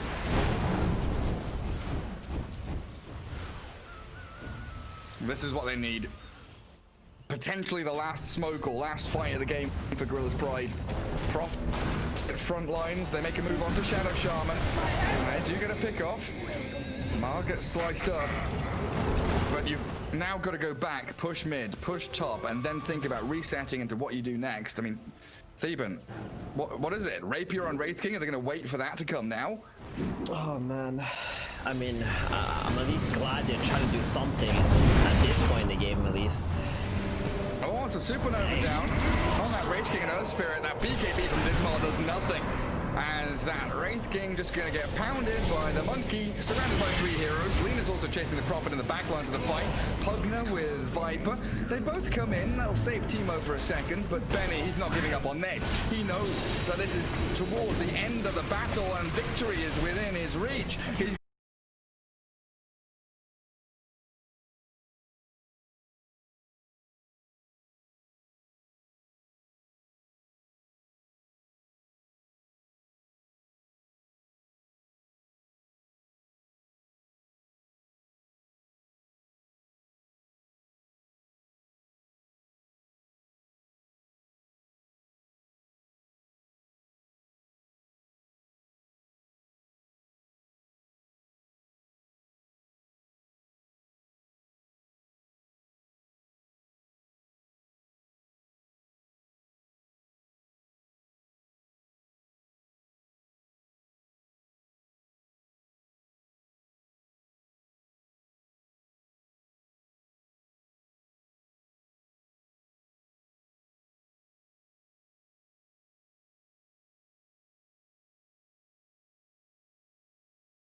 Swift slash. You're going to get a few bounces, of course, but that's fine. He's still got the big ult ready to pop. He finds an opportunity to commit in mid one. Roche relatively low. Both teams sort of poking at one another. Nether Ward is going down right now. It's got 8 seconds downtime. Healing Ward also fully used on the side of OG. It's got a 30-second cooldown. Both teams dancing. Song of the Siren back online for OG. Another smoke. Oh, and they're in. It's a deep move from Era. He's straight into the midst of all of them. As the slash again, the Swift slash comes out. Now with the Blade Fury, they'll commit over towards Era. They block him off. No escape for the Earth Spirit. He'll buy back straight away. And at the song from Saxa, seeing if they can try and set up for more. The Meteor Hammer, he's managed to place it perfectly to catch both of them. Excellent moves from Saxa, but there still could be a solid turn here from High Coast as the multiple buybacks come out from them. Charlie's able to get the ult off at the last moment. He has been disarmed though. He's still closing in over towards this jug, and the Amplify Chessie. He's able to save him. The tornado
can't really afford to take another fight like that, High Coast. No. And I mean, now the song is so frequent, right? Like it's starting to become a lot more frequent, at least, because of that 40 cooldown. He's also... Okay, the talent's actually at 20. I thought it was at 15 for some reason. But yeah, it's going to be coming at a faster frequency. And it's already back up. So for the next fight, they'll have that setup / disengage, whatever they do want. So yeah, they have to be very careful about how they do commit. If they do commit, they have to fully commit and kill the Naga Siren or control her to make sure that they can't just reset the fight. Oh, Supreme? That was a... on the low ground and TPs? Ooh. Okay. I mean, at least that's the remnant. I mean, maybe that was the plan all along. You know, the big brain play. Hey, look, I'm going to bait out the song. So, yeah, he did. I mean, there's no song for 2 minutes. That's pretty good. Huge. Yeah. But mid, he's getting set up on. He's lifted. He's got the self use. He's got another remnant out in preparation, though, but he's able to send one out. And now maybe a chance to turn it from High Coast as they look to commit in onto Topson from the trees, though. Seb comes in with the Wukong's command. OG just keeping themselves within the safety of the Monkey King ult. Boundless strike down onto Zibe. They look to try and chase out to the side, but the chains hold back both mid one and Seb. Thompson gets bashed. Actually gonna go down. Gets them the once. They're able to recommit for the second time. They'll lose Zibe. Charlie still in on the front lines out of this all. Cold snaps down onto Supreme. Supreme's got to be a little cautious. He has still got the Yules and a slider fist up. Error straight into the midst again. He's able to get the silence down onto Topson. The slash comes out. Is tearing through Charlie. The lift up as well. Is he going to have a chance to pop the ult? He is. The Cataclysm comes crashing down, but not before Charlie gets the ult off. He's able to lift through it all and beat down not one, but two. Mid one and Saxa are gone. Chase is there for Topson. He has the speed just enough to get out of there. But a punch back from High Coast, and, you know, Charlie surviving on this troll and making good progress and continue to stay at the top of the game in net worth.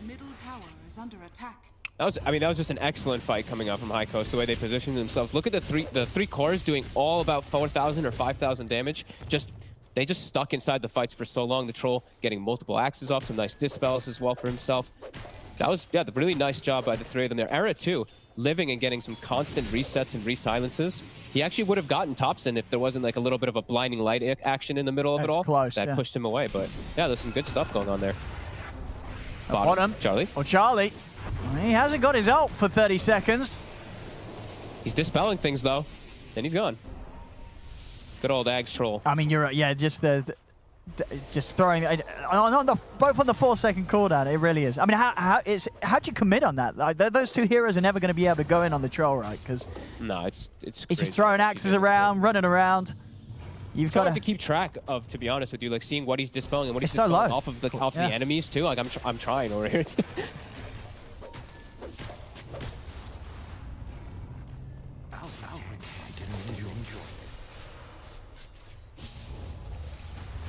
5k still advantage for OG. Nearly have the Maelstrom dump. Yeah, they've got a DD also chilling, waiting at the bottom. That can just quickly get dispelled though by some like axes or something like that. But yeah, I mean they are out of the base here around the tier 2. High Coast, Charlie, it's gonna get gone on. But on the side already, Supreme, he's taking their attention away from the troll, and it will work. That was a little scary there for him for a second. As the Naga Siren, Saxa gets silenced before the sleep. He'll be able to back away. Still holding off on it. What did you say with the ult? Ooh, nearly getting chessy there with the crits. There's High Coast. I'm gonna let this tier 2 go. See how much more OG want to push down here. Still tier 2s to be taken on the other lanes. There's no real reason for them to push it too hard down bottom. I mean, Midwin's just got like the survivable build. He's even taken the Cloak of Flames on top of Mage Slayer. I mean, so he's just got magic resistance. How much magic resistance doing damage? Yeah, 45% magic resist. Yeah, that's a lot. Kind of cool. See 3 bounties picked up by OG. Now they've got a Blink Dagger on the Naga Siren as well as a BKB on Topson. The BKB on Topson is probably the bigger one because he was actually killing himself on the Nether Ward in some of these fights. That's going to protect him a lot. I'm trying to see if they can catch Supreme. Top also, they look like they're trying to catch. They can do this. They set up with the cold snap and the telekinesis, but Remnant is out and prepared. Top lane. Song top. Oh, he's really low though. And they've got the hammer cataclysm combo in a. He didn't cancel the sleep. Oh. Well, I mean, you know, it happens to the best of us. Sometimes the combo, you know, there's a combo without the wombo. You know. You know what it is? It's because he has ceremonial robes and their status is just lower, so therefore. Wait, no, just kidding. Can you imagine? If only it worked like that, I'm sure he'd be blaming it. I'm sure he said that. Maybe his R key just. Sometimes you're pressing R and you're accidentally pressing T. You know, or you're pressing it. Here we go. Another meteor hammer. Oh, is that we get down? Hobson's looking for some rat going on here. He is going up to the high ground. He's on his own little world down here on the bottom lane. Who's going to come down and look towards him? Just Charlie. Charlie's in to clean out the push. The Thompson's got going on. You can't overlook, especially when there's a catapult wave and Invoker split pushing. Like Alacrity catapults, actually, they kill buildings in like 6 hits. I was testing that the other day too. Yeah. He doesn't have the talent yet, but if he does go for it too, it's well. I was going to say. I mean, sure, you do take that talent, right? Or is there still the appeal for the reduced cooldown on Tornado in this sort of game? Oh, don't watch it again. Why not? Look at it. It's beautiful. I mean, so whose fault is this? What do you mean? He didn't unclick sleep. What do you mean? Yeah, well, okay, maybe the Cataclysm came too early, you know. Okay, all right, you know, fine. You know, he was busy doing his meteor hammer, you know. You can't be doing everything at the same time. No, Sax will tell you. Takes the rune away, gets the net also onto Supreme, forces BKB. Now they're rooted though. Oh. And Seb's in a lot of trouble there. He's getting pretty low on the front. He's going to have to turn and drop the balance to keep him off him. Error will go down to this Tornado. Charlie is going to chase in with the ult. He's on top of Seb. He's able to find the Bastion. Seb, he needs help, and he needs it now. Mid one's going to come across. It's a bit far. Start to push him back with the Blade Fury. Cold Snap down. They've got to get Charlie out of it. They force him off to the side. Seb turns over towards Zibe. Zibe will go. The song, does he have to blink up? He got hit by the Netherward, so he can't blink. And also, yeah, Seb's tree got cut. Oh, well, they tried to chase for more. They couldn't. And they tried. You know, this is Smiles. No Tail's having a good time. This is an entertaining game. We love it. This is what we like to see. It's fun. I'm amazed how they're keeping up in farm on all 3 cores. Like, I actually can't believe how farmed Seb still is. I saw he busted out the Nullifier, and then he's another 1,500 gold. I was like, holy crap, he has Nullifier versus Pugno already. Chelsea's game, Chelsea's much easily more focused now, because he's, you know, this Psychic Headband can push the enemy away from you, but he can't Force Staff himself, can't decrep himself if he's nullified, so, yeah. Tons of farm on these 3 cores. Oh, Supreme. Interesting one for Supreme as well. I mean, going back for the Radiance. At least that's what he has queued up at the moment. That seems a little weird. It seems kind of wild, right? Because you've got, you know, multiple BKBs. I mean, especially against a Jug that has a Mage Slayer with that extra magic resistance, you know. Radiance, what's he going to do? I mean, I guess it helps against the illusions, but then surely if you want to do something about the illusions, you just amp up the damage for your Sleight of Fist rather than build towards the burn. Your concern is not the illusions. Like that, the illusions are just like scouting and split pushing and stuff. That's true. Like Hang on. It's a support Nargasarin. Why you want? Yeah, it's. So what would the Radiance offer him? A bit of mischance, I guess. I'm not sure. I'm not really crazy about it. Oh, we'll see. I mean, it's still early days in the goal towards it, so might still change what he wants to go for here, Supreme. Oh. Trying to push forward here. They are, but I've got to be a little careful. Supreme? I mean, what was the plan there? What? I mean, now they got to run. Seb's, he's going to be able to pick up another one by the looks for. Oh, okay, Zibe pushing him back. He'll make it out. Just a bit awkward positioning there, really, from High Coast as they tried to chase for that. They're trying to get them themselves some kills and stuff like that, but they're at a pretty hefty deficit going for that type of push forward. They're trying to take advantage of something, but I mean, OG is more than willing to fight in that area. Yeah. Especially, I mean, mid one has literally gone for just it's all fighting, everything. Like he even bought the shard too, and he takes the Blade Flurry talent. Like it's all about battling. And the blink and soon to be Swift. Well, soon to be. It'll take a bit of time, but the Swift blink. This is a fun Jug build. There's no doubt about it. It's writing it down right now. No, this is great. You know, this is what you want to see in your pubs. You know, this is the real Jug build. I don't want to see any of these. You know, Battle Fury. Oh, I'm going to get Maelstrom first and hit creeps. No. When we get the Mage Slayer and run at them with Yags. It definitely can have its merits, especially when they have all 3 cores are farming so well in the game, right? So he knows he doesn't have to go for this super carry build. He's got backup. He's got this Invoker who's a total Chad. He's got the Monkey King who's super farm. So yeah, he knows he doesn't need to put the whole team on his back by any means. He can go for this just fighting ass build. Crazy. Yeah. Oh, Saxa. They've got him. The kickback there. He's up to the high ground. Silenced as well. Saxa has no escape for him. They cannot get him out of here. Mid-1 getting pretty deep. The bash. He's going to put the Blade Fury and he's away. Ninetale as well also having that stolen life drain to help. Down bottom. Alacrity catapults. The other Decrepify. Nice to counter. Still able to do a good job of holding the high ground here, Heiko, despite being 15k down. See Seb start the siege though still, 3 minutes on. Ooh, and Zibe's out. Oh my God, the damage. Straight away with the slash, he's gone. A pretty early ult and BKB here from Charlie.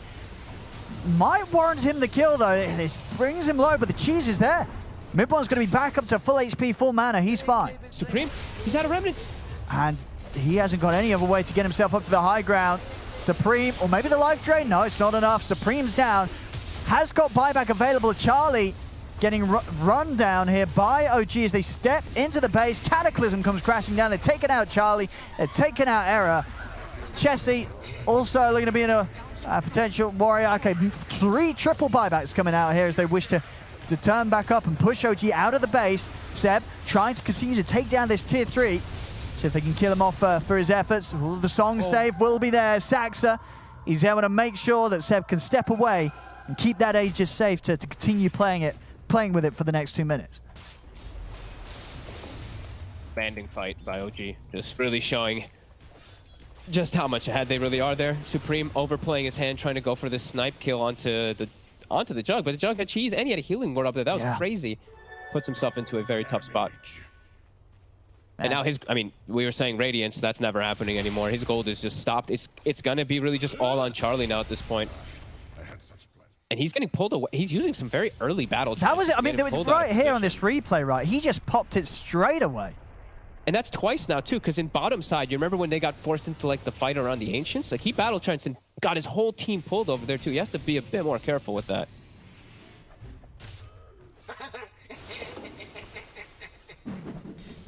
See what the next plan is for OG. Mid-1 just about to finish his Swift Blink. Hell yeah. And he has a flicker too. Oh, nice. He's just jumping all over the place. Yes, flicker, Swift Blink. Of course, the Swift Slash, Omni Slashes. Yep. Well, on the side of Heiko, like I said, it's really all on Charlie, and he's queued up like a heart. So I guess he's not really feeling that tank either. And the rest of his heroes they've stopped being able to farm. Like we said, the Chessie Pugna, his game has gotten a lot harder. Oh, mid-1. What he's against is mid-1. He's in. Oh my God. He's looking for the action on his own. He just runs and takes out Zibe. And they'll try to do something about it. They've got the chains, and they've got the kill. All right, mid-1 is down for 90 seconds. The Cataclysm? He's going to get the 2 hits onto Supreme, but not enough to kill him. And a bit of breathing space here. 90 seconds, no Jug. Mid-1's 5 and 5. I just realized he's dying a lot. He's overplaying his hand quite a bit too, just going for these crazy plays. And so we'll give some much needed breathing room for High Coast. Kind of. I mean, OG's kind of still staying right outside them, so not really.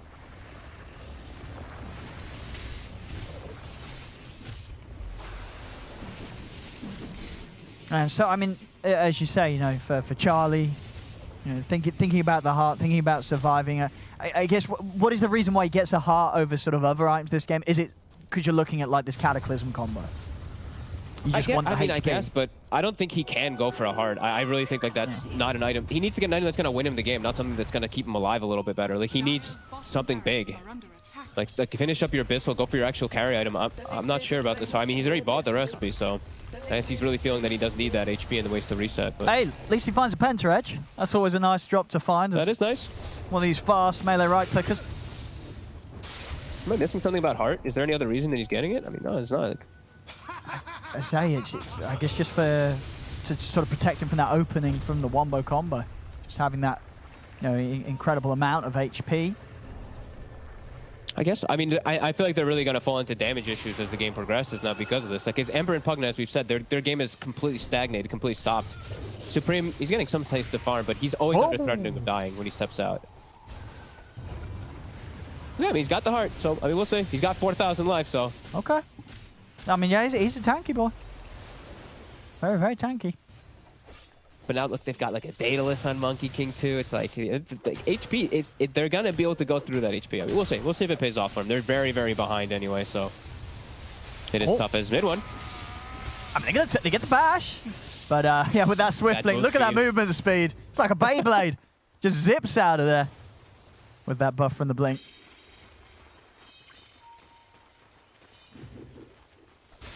How to mess with your enemy, right? I mean, he's definitely enjoying this game, mid one, with a build like this. There's no doubt about it.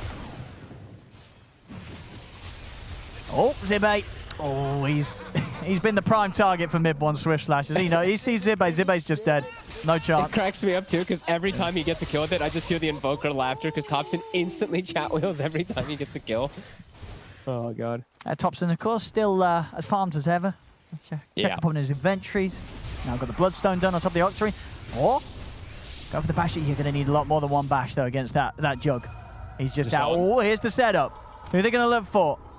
They're going to go for Chessie on the Pugna to start things up. Oh, he gets the blink off. He's able to make it away for the combo. Chains is out onto the two of them. Charlie's stepping across, but Seb's going to hold his ground with the BKB and the Wukong's command. Supreme down 2 minutes without buyback. He got netted during his BKB. I don't think he expected it, because the Ags is on the DogChamp now. Oh, Charlie. He's trying to turn and go for mid one here. Mid one's out to the side. Oh, he's low. They've got him. They drop the rock upon his head. They take him down. Mid one will fall. Now Charlie seeing if he can try and step in for more. Looking towards Thompson. There's a lot of kite control though with the Tornado and the Ice Wall down. Life's become very hard for Charlie. They're trying to keep him alive, but they cannot do so. Charlie's down for 2 minutes. OG just running in to continue playing with their food here to finish this game. As there it is. GG is called. OG will take this game one against High Coast. And I mean, a very OG fashion, right? We got some different stuff, a little bit of fun. And at the end of it all, it did seem to really sort of break down High Coast Esports lineup. I mean, there just wasn't much they could do. We saw them sort of really reaching for options with the items that they were building up. This Heart coming out in Charlie, and of course Supreme. I don't even know if he was actually able to pick up the Relic by the end of it all, but going for the sort of Radiance at 43 minutes.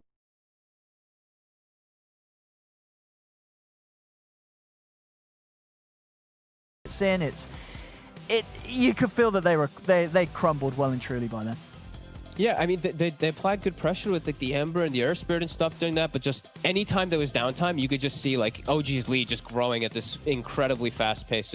I think that's why mid one, and I feel like we used to see this a lot, especially for a team like OG. They always have that one player that's just like, I'm going to do this crazy crap. I might die for it, but I'm giving so much space to my other cores to get this farm. So mid one died a lot, but because of that, you see how incredibly farmed Seb is throughout the game. Same thing for Thompson. Overall, solid stuff, and Soxa making the support Naga work with some really nice sleep setups. Yeah, absolutely. The dream sort of setup as well for this Cataclysm Invoker. But there we go. Ladies and gentlemen, game one is going to go to OG here against High Coast. Indeed it does. Thank you, ODPixel and Fogged. And that first game is definitely, there's definitely a lot to talk about. And we are going to talk about it after the break.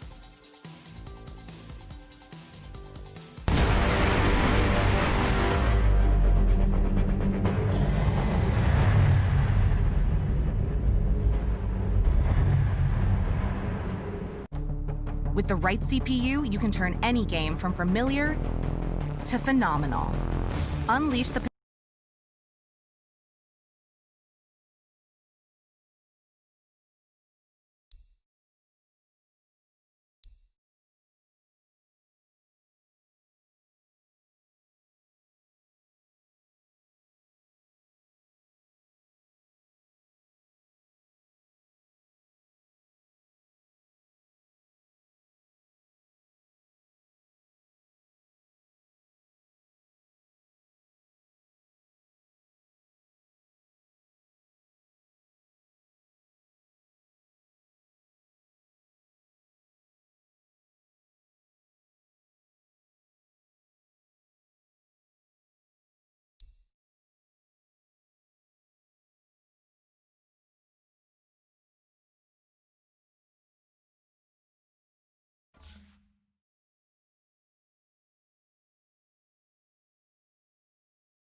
Of a hero that we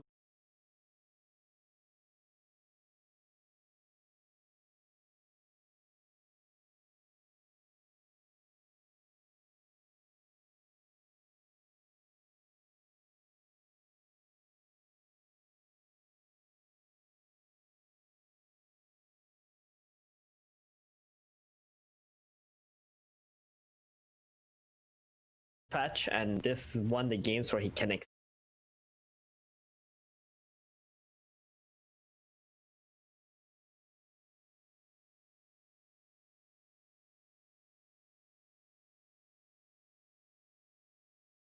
looking good for G Pride.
earn, which is really good. So it does a bunch of damage, and then you get in there, you clap them, then you use the primal split right after that. It's a little bit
to survive. He wanted to get level 3 before he used that flame guard, so he's level 3 now. Just to mitigate the damage. Has to wait another 15 seconds for it. And the Grimstroke's not really able to pull this wave back, so sitting in a pretty comfortable place for the Underlord and the Shadow Shaman. He should go right now. Yeah, he'll head over. Quick peek into mid lane. 18-5 Bat, PL at 12-3. Mini having a great start. Yeah, the PL's doppelganger is a 25-second cooldown, so even if you do dispel one time, like if the Bat Rider keeps spamming the stickies on you, it might be a little bit hard to just Oh, it's actually gonna get gone on right now. He's got 21 charges on Teemo. But this Bat Rider's got a lot of damage on him with the sticky napalm stacks up to 4. He pops his one, but look at it. Nowhere near enough. And First Blood is a solo kill. Bat against PL. Yeah, very well played by Mini there. Just like reading how long that cooldown is on the doppelganger, and you know that PL is not going to be leveling that skill up. Committing to it after he uses the doppel. Very nice. Not as impressive as the They rotate a Kotl into mid lane. Try and get a bit of chip damage onto the Bat Rider there. And at the very least, the Grimstroke steals the rune, so no refill on the bottle for Mini. Yeah, he's gonna go back to base here. It looks like doesn't really want to stick around and die, maybe. Or he's just a 5-minute bounty. Wait for the Shadow Shaman to die top lane. Oh, well, okay. He's been killed off, but the Ember Spirit close to death. Not gonna get burnt by the Firestorm. Undying first. The bottle refill service. And then Shadow Shaman next. Well, you go for the double, yeah? I hope so. Just keep refilling from Mini. Use some bottle charges. Have your Shadow Shaman come into mid. It's not going to happen. Where's he going to go? Shadow Shaman's going to TP top, isn't he? 5-minute runes are coming that you called for. So Mini goes towards Kara. Grimstroke tries the TP. Lasso's there. And Mini has yet another solo kill on his hands with a couple of bounty runes to refill that bottle. And like, while this is all happening, Alk is still having like a good lane bottom. He's farming nicely. Oh yeah, we have not spoken about the Alk lane one bit. I actually just disconnected, so. But yeah, he's 25-3, farming away like a madman. Not too worried about this Brewmaster Kotl until Brew hits level 6, I guess. But it says Treads Bracer into Battle Fury that Benny has queued up, so no Radiance that the panel was looking for. Yeah, I think it's still fine. Maybe he might go for like a Mjolnir build instead of the Radiance. I think Radiance is good this game.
Neutral camps, he's gonna be extremely farmed this game on the PL. Like the Bat Rider at this point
us, killing off Ember and PL. It's not the worst trades since you are far behind, and they're probably going to get this underlord here as well. I guess it's a pretty good trade, to be honest. 2 for 4? You'll take those when you're down this much. Now does have a BKB up. Oh boy. God, 14-minute Battlefield BKB. He is ready. Yeah. Look at his network, dude. Look at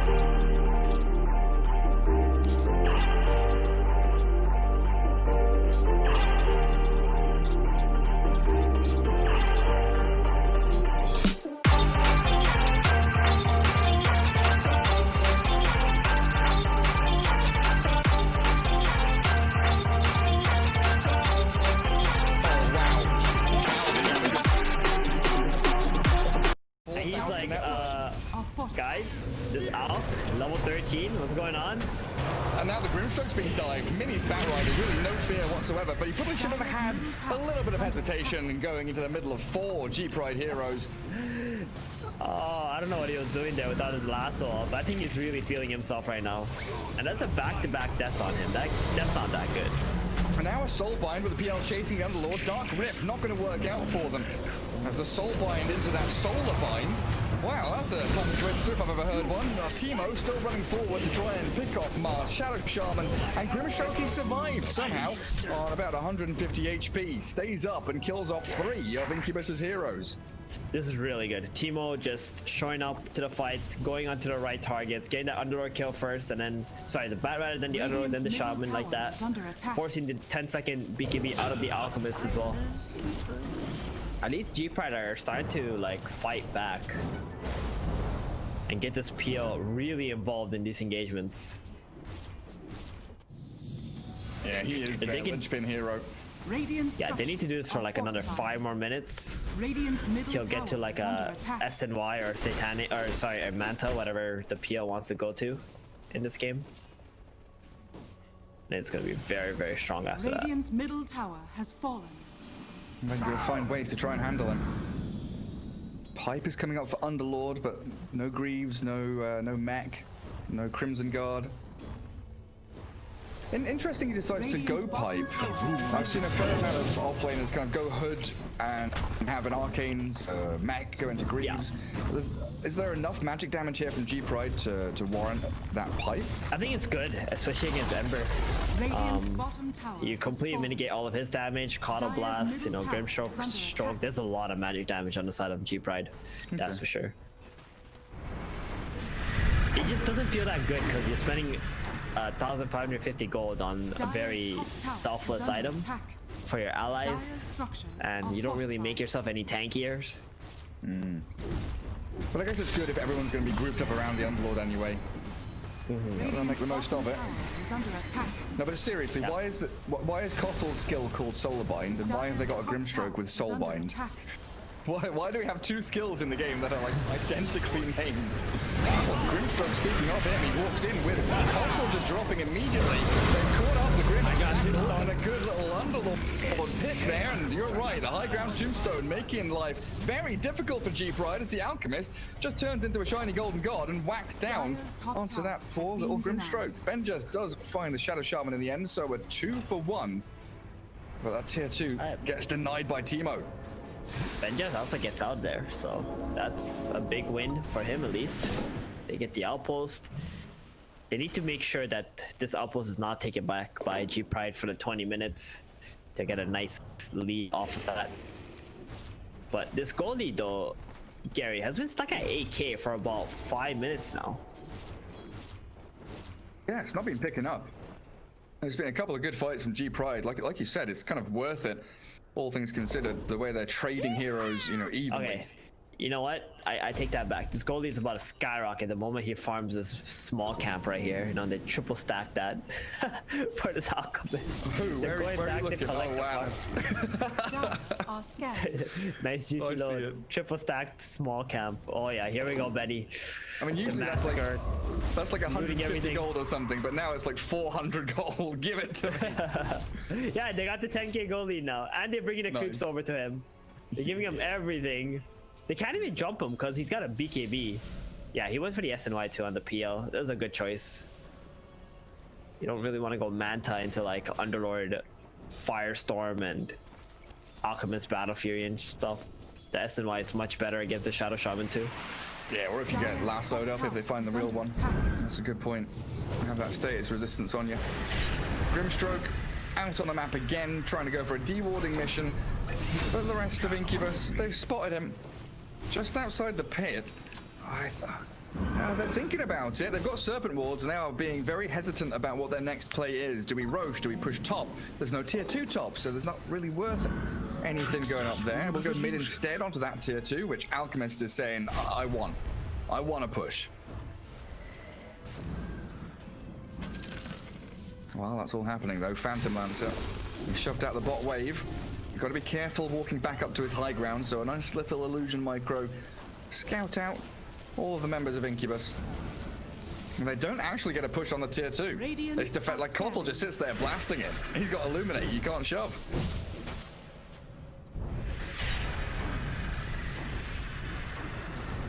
I really hate playing against Phantom Lancer when he's just throwing illusions at you. They lasso the Brewmaster with Batrider with a jump there. They've got the chain stuns to kill him off. Benny with that concoction, just enough stuns to find the Brew before split. And the Grimstroke, he's been tracked back across to the river.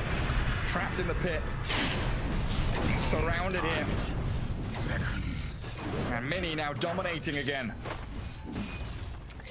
He's picked it up after those couple of deaths. Yeah, I mean, he realized he's maybe just throwing the game a little bit with those. Slow the game down, went for the farming route and said, oh, okay, never mind, he's back at it. He's back at it again, the madman trying to kill off the console. Survives. Nuance, Shadow Amulet to try and get away from here. The Ember Remnants back in aggressively under the nose of Benny. I'll see what Tao wants to do, because he doesn't have any more remnants on Ember Spirit, by the way. He was hasted, he was running in, gets recalled back by the Kotl, Mar being focused by the PL illusions, and they can't stop him. Teemo shreds through the Shadow Shaman. Man, this has been a really big overreaction from Incubus here. Like, if they're bottom side, they just took over this triangle area and they want to push bottom. Why do you TP to tier 2 top? I know catching a Kotl is pretty cool, but he pretty much got his whole team dragged back into the top side of the map. And this is exactly what G probably want.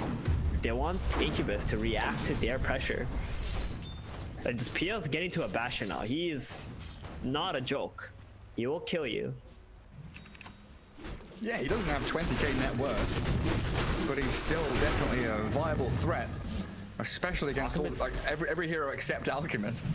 Exactly, and the thing is, like, he's not gonna go for the Alchemist either until he's the last hero left, right? The Alch. So, and the Alch is gonna have a hard time chasing this PL around the team fight because he doesn't have that Radiance. He has Battle Fury. Yeah, and up next is Abyssal Blade. That's a good item though. That will help him kill the PL, like, and get on top of the PL as well. And it feels like Incubus are very focused on getting rid of the Brewmaster first anyway in the team fights. Before he gets Primal split off, that has been their go-to target to try and chain stun down. But now you're looking at the Aghanim Scepter on Brew with Blink Dagger.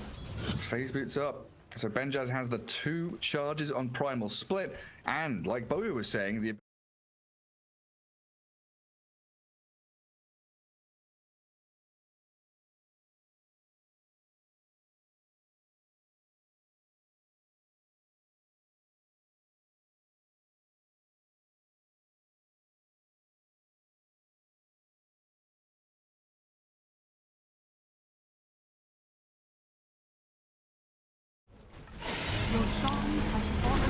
So now we're probably going to see Incubus really play the fog, maybe smoke behind your Alch, put him on the very front lines, and they Dark Rift down to bottom tier 2 as a 4-man squad. This could be a window.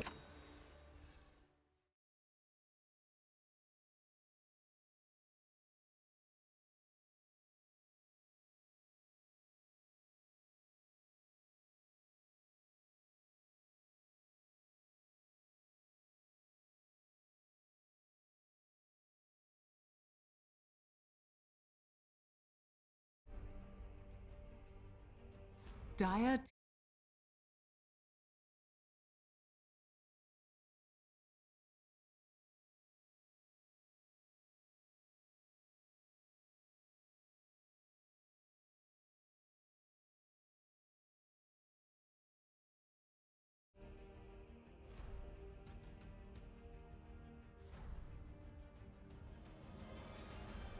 10 seconds remaining.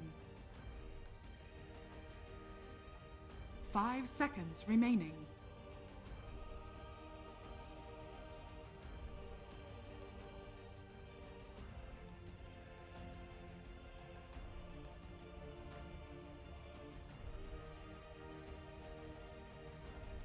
OG's turn to pick. Shadow Demon.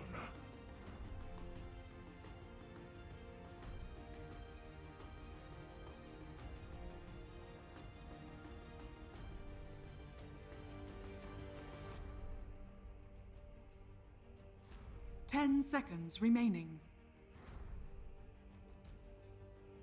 5 seconds remaining. Dire team pick. I speak for the trees.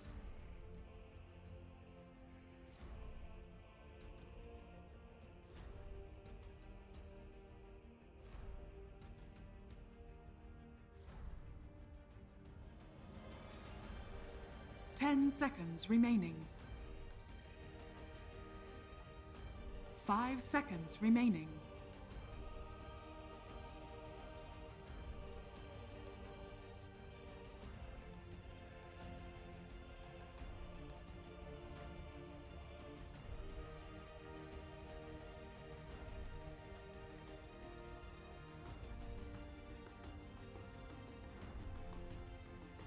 OG's turn to pick. Void Incarnate.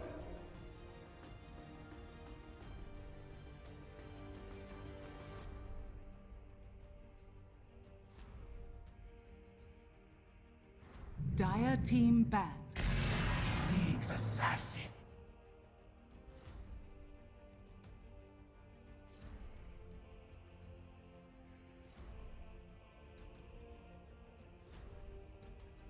OG's turn to ban.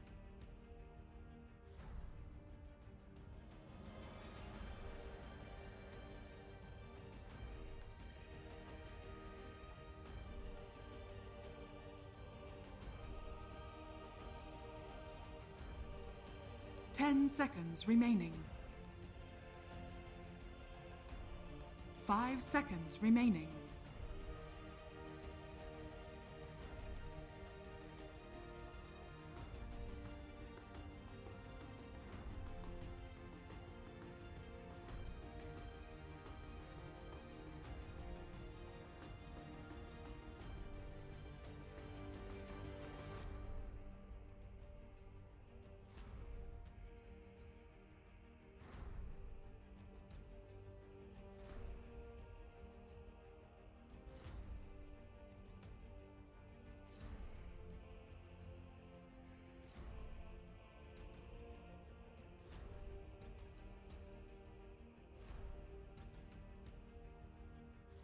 Dire team ban.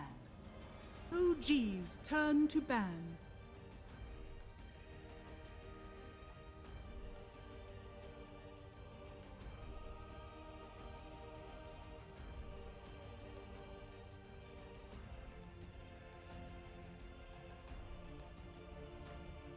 Ten seconds remaining. 5 seconds remaining. Dire team ban. OG's turn to ban.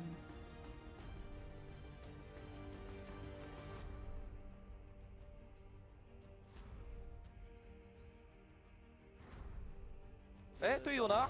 队友嘞？哎，队友呢？队友嘞？哎，队友呢？队友呢？队友呢 ？10 seconds remaining. 5 seconds remaining.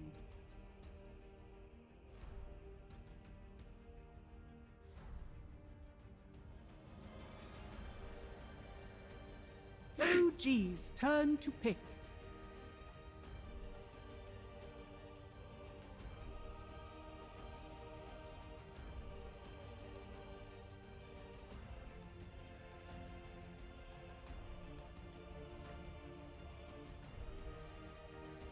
Ten seconds remaining. 5 seconds remaining.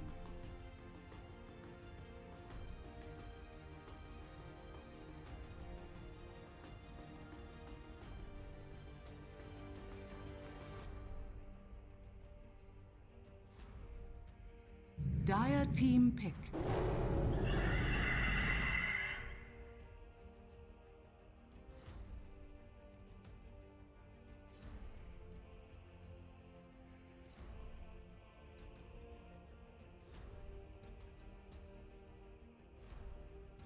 Ten seconds remaining. 5 seconds remaining.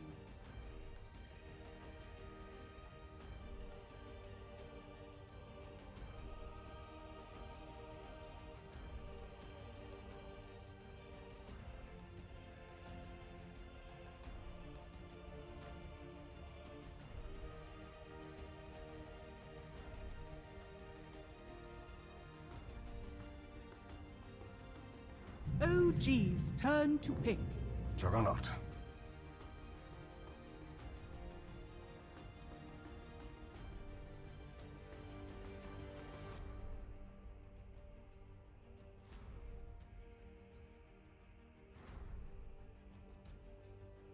Ten seconds remaining. 5 seconds remaining.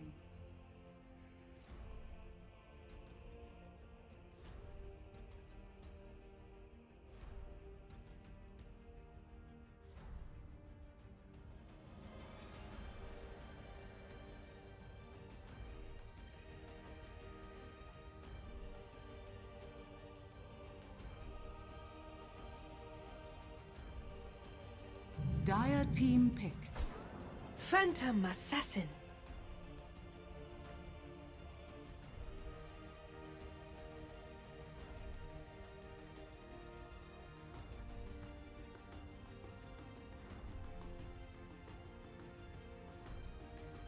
Ten seconds remaining. 5 seconds remaining.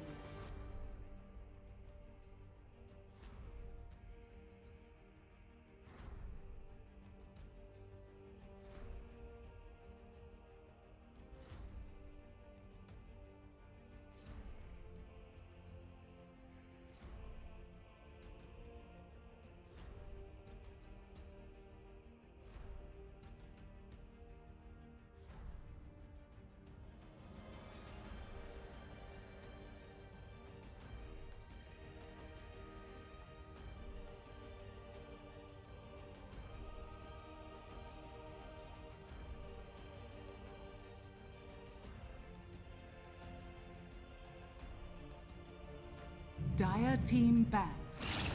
Bloodseeker.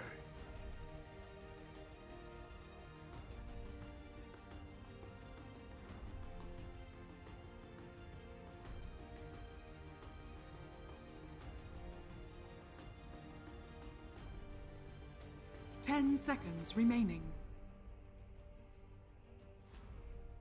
5 seconds remaining.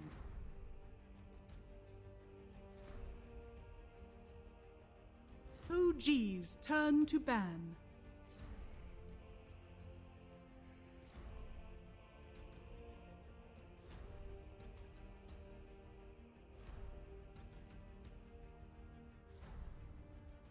Dire team ban.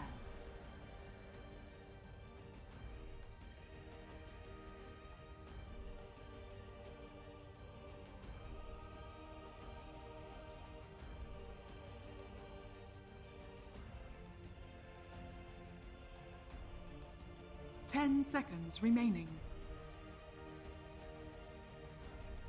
5 seconds remaining.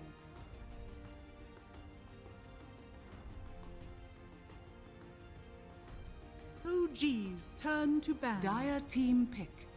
The next label play. The next label play. The next label play.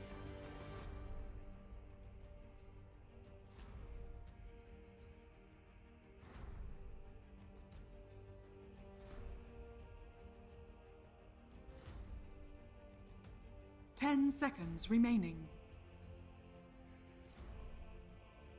5 seconds remaining.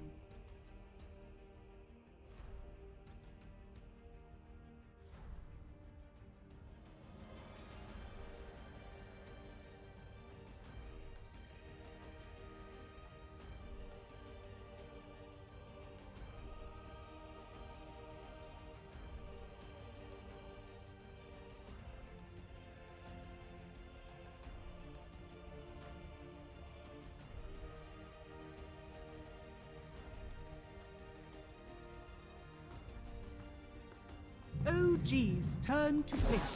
Witch Doctor.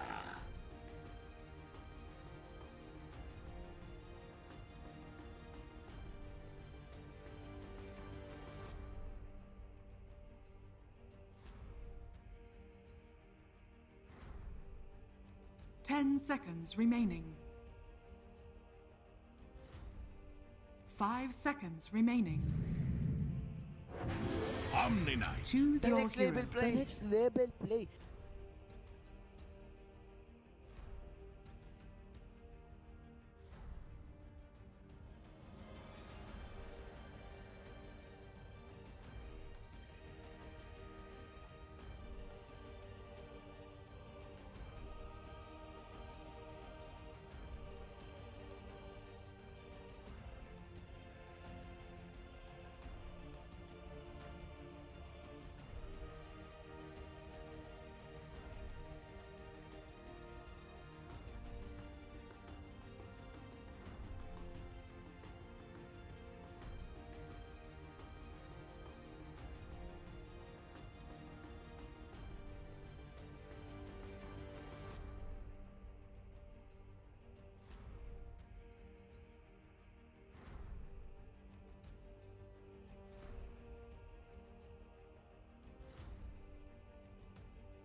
Beautiful.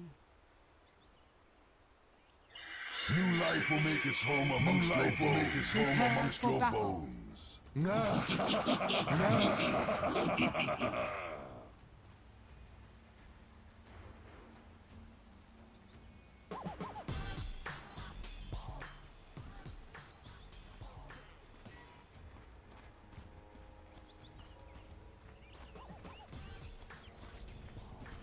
Beautiful.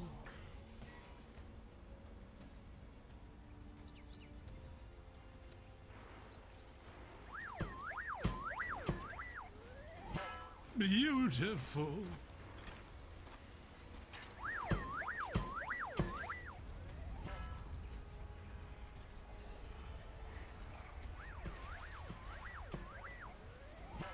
Thirty seconds to battle.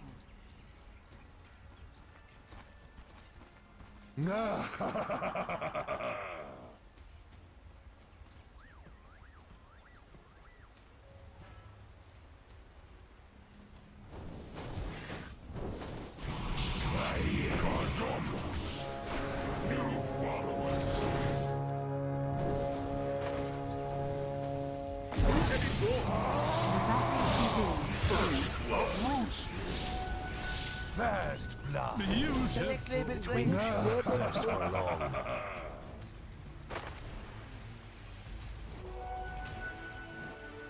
Beautiful.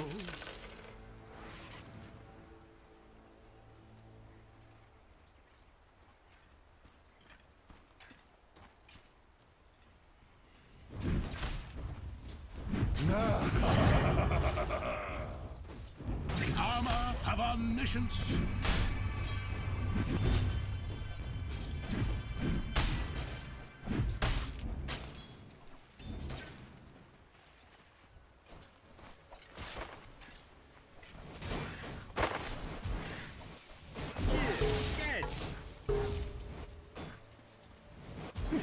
Well.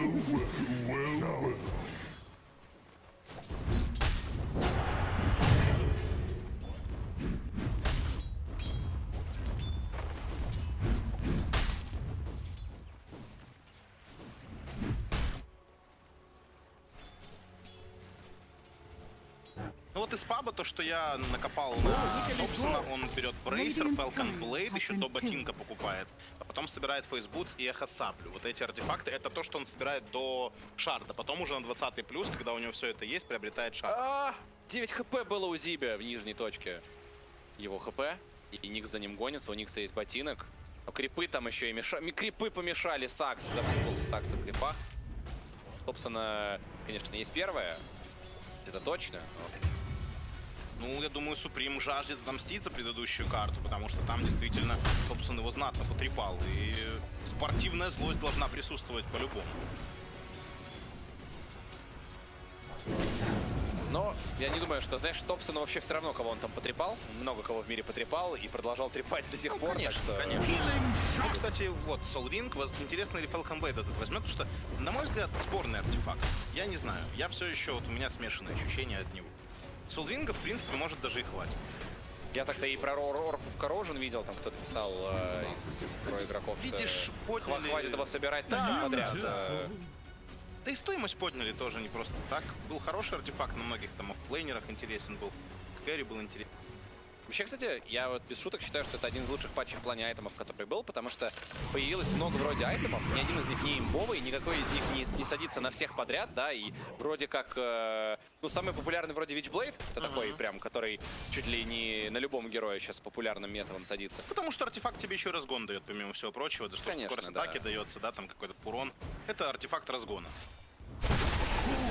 Но при этом все остальные артефакты это что-то нишевое, это что-то на определенных героев, да, это не какая-то имба. И вообще... Самое, наверное, такое, да, что вот точно все видим везде, повсеместно, это новые блинки, да, вот они действительно игру, особенно в лейтгейм-фазе разбавили, это приятно.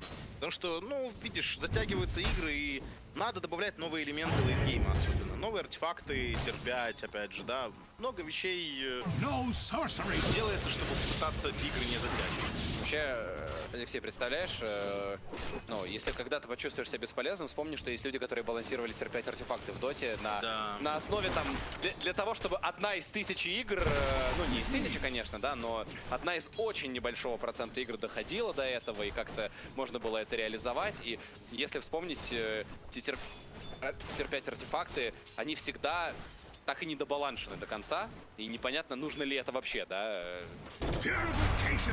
Ну, может быть, в этом и есть смысл, да, что какие-то, может быть, менее сбалансированные, как раз, чтобы уже хотя бы вот с этим закончить игру, будь добр, пожалуйста.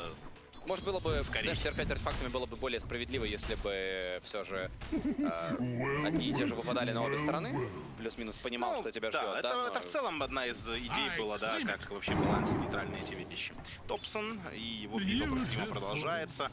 Забрал себе ДД Суприм, Топсон такую битву проиграл. Но никто не входил помогать, поэтому тут чисто на ощущениях выходили. Суприм линию подпушил для этого, то есть он все сделал для того, чтобы руну забрать. Вообще, кстати, совсем другой подход, да, в плане лейнинга, потому что Никс и Феникс это не то чтобы те два саппорта, которые тебе обязательно обеспечивают победу на лейнфазе, при этом не очень понятно, но тут Никс может прийти, допустим, в мид, там Омник, они ничего, скорее всего, не разыграют, если только Void Spirit не подставится жестко. Внизу пытаться помочь как-то фантомке с Фениксом тоже вряд ли, скорее всего, больше всего пользы можно вот здесь принести.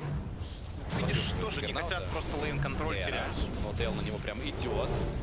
А бывших тиммейты сражаются, но и похоже, что Эра погибает тоже. Еще и Чейси неприятности серьезно испытывает. Сайленс не дотянется до ноутейла. Баунти-руны, правда, непонятно, смогут ли уже нижний контестить, и нужно ли это вообще, потому что Сакса верхний где заберет в конечном итоге. А тут в миде Топсон погибает от Суприма. Вот та самая вкусная месть приехала, хотя Омник совсем не герой, на котором... Да, его не просто убить, он населен, но видишь, Руна очень важную роль сыграла в этом противостоянии. Он взял ДД и сразу видим результат. Это боль мидеров, что еще можно сказать. Поэтому зовут и четверку сейчас, и пятерку зовут, и всех, брата, сестру, все приходят помогать, забрать. Когда того требует ситуация, тут видишь, как вышло. Мидван забирают. Мидван тоже, да. Ну там ДД, по-моему, подбирал вообще Void Spirit, в принципе, да, для того, чтобы прохарасить жестко. И сейчас вниз пришел, фраг сделал совсем другое начало игры, получается, для Хайкоуст. Видишь, Топсон как-то Мидас у нас начал покупать. Короче, он нас всех обманывал. На самом деле, я там говорю, я рашил Этериал, я собирал Falcon Blade, чтобы просто отвести внимание от Мидаса. Теперь в каждой игре буду. Ну, видимо, пока 2 из 2, да. Тогда и в любом случае, да, билды — это такое дело. Важно, наверное, не то, что ты собираешь, важно то, что команда в этот момент делает, и то, что ты делаешь. Не, ну конечно, вообще билды должны вариироваться, нет какого-то одного стандартного билда, ну просто вот какие-то примеры есть, да, вот как человек тренировался в пабе, что он тестил. От этого можно... Тейл довольно амбициозно пошел, учитывая то, что 3 человека рядом с ним. Получается, погибает Тейл, по крайней мере, должен. Пытается Мидван на Зибе развернуться. Кстати, Зибе больно, но Тейл умер. Вроде бы да. Сакса еще подходит. Вообще, Мидван может тут разогнаться здорово, потому что сейчас будет прыжочек через пару секунд. Так, подходит сюда будет Спирит. И это минус Чеси. Чеси, дабл для фантомки. Когда начинает двигаться Omni-Knight, но пока Omni-Knight придет, кажется, даже нет особого смысла двигаться. Мидван. Вообще, простой игры для фантомки здесь не должно быть, потому что есть, по идее, герои, которые могут ее задерживать, плюс это 4-ка, Shadow Demon, который потенциально все-таки в агоним может выйти, а для фантомки это смерть. Поэтому тут для фантомки может не самая простая игра, тут очень много будет зависеть от товарищей по команде, насколько помочь. Плюс видим, что на лейнинге пока, ну, дела обстоят неплохо, но и не идеально. Пока у Чарли все плохо на лейнинге, реально, потому что отстает он от Фуриона уже почти 1000. Вроде бы линия была относительно ровная, и там не видно, чтобы, да, у кого-то... Фурион вообще 0-1-0, понятно, что это килл был в лесу. Так, Мидван и Чарли прогонит. Причем он прилетел на тупом вниз вообще. Лес, видимо, пойдет фармить, но Ноутейл атакует Эру опять. И прилетает до Себа, Эру заберут, и Ноутейл абсолютно точно выживает в этот раз хотя бы. Зиби заберут также, Зиби даже не пытался развернуться, стоило хотя бы по Ноутейлу дэмэдж какой-то выдать. Импейл шикарный от Саксы абсолютно, и Ноутейл пытается укатиться, и, кстати, был ТП у Ноутейла. Он, видимо, решил, что как-то более полезно может сыграть. Может быть, боялся, что его все равно там настигнут, а он без телепорта будет свои какие-то мысленные зачеты по-любому. В любом случае, Мидван забирает тавер в топе. В любом случае, Томпсон по фарму возвращается полностью. И вот это уже момент, когда начинает Омник, конечно, любого милишника на линии развлекать практически, особенно мидового милишника. Мидас у него очень скоро. Тут Никс просто под рукой улетел, если я правильно понял, да. Икарус не успел. Икарус не успел. Вот здесь бы Рапчур. Вот здесь бы. Там бы Феникс сам себя убил фактически. Тем более под Маледиктом вообще шикарно. Не состоялась тут хорошая атака. Вообще сейчас позиции 1 и 3 на одной линии оказались. Это не очень круто. Учитывая, что сверху еще у нас и вышку продавился. Я так понимаю, что решил этот Джаггернаут, что особо ему на линии уже не постоять. Видишь, такое. Если бы они сломали вышку снизу, оно было бы нормально. Так бы они разделились, там кто-то мог бы фармить со мной лес безопасно, кто-то тройку фармил бы. А так получается, что они немного не делят ресурсы сейчас. Ну, что поделать, такая ситуация. Вышку тяжело тут запушить такими героями сейчас. Обороняется OG здорово. Ну и видим, что и Топсон в центре на вышку уже надавил. Да, Тавр уже на пол ХП просевший, сюда прыгает вперед Void Spirit, сразу же карапасы были, и сразу же выход произошел благодаря этому. Ну, не взять. Вот уже Мидас подъехал, но сейчас фарм пойдет в гору. Кстати говоря, тут вообще и для Фуриона вообще смотрится как будто бы неплохо Аганим, да? А если в этом шарда достаточно обычно. Видел я игру с 5-кой Фурионом, где там реально шард. На тройке, мне кажется, лишнее. Шарда обычно хватает, ты себе прилетел, заслал этих пеньков, супер пеньков, и улетел в другую линию. Или просто ломаешься. Мне кажется, никакой острой нужды нет. Как раз наоборот, мне кажется, ему больше придется таким полукором тоже быть, потому что у Фантомки не самая простая игра ожидается. Да, у Фантомки вроде игра непростая, но тут тоже, знаешь, такое. Сзади стоять будет в любом случае Феникс, Омник тоже будет, да, и всего Shadow Demon не снимет, и... Дуан. Пока сложно, все. Выживательности. Минус Фантомка. Да, ну тяжко, ну что поделать, такая игра. Внизу подпушивает линию Феникс, ставили его, чтобы он оборонялся там и получал 6-й уровень. Сакса при этом проводит активную разведку в треугольнике соперника. Кстати, есть определенные проблемы с тем, что, да, вроде как бы и контроль есть у тебя у команды, А вроде как зачастую такие ситуации, что там пока Ремнант долетит, ВД Shadow Demon на большом рейнже, то есть зачастую герои могут, там, тем более какой-нибудь Феникс, да, улететь просто. Ну ты прав, у них не самый хороший контроль, тут ты, безусловно, прав. Он такой, скажем так, на тоненького. Да, причем как бы кажется, вроде бы таргетный стан, вроде бы таргетный, как это, бенниш, да, называется, вроде бы, когда ты в астрал отправляешь. 1-1 на вторую карту на UG. На хайхоус 6-21. Так, атака пошла на Вейдспирита, ультимейт Фуриона залетает, и сам Фурион будет минус Суприм.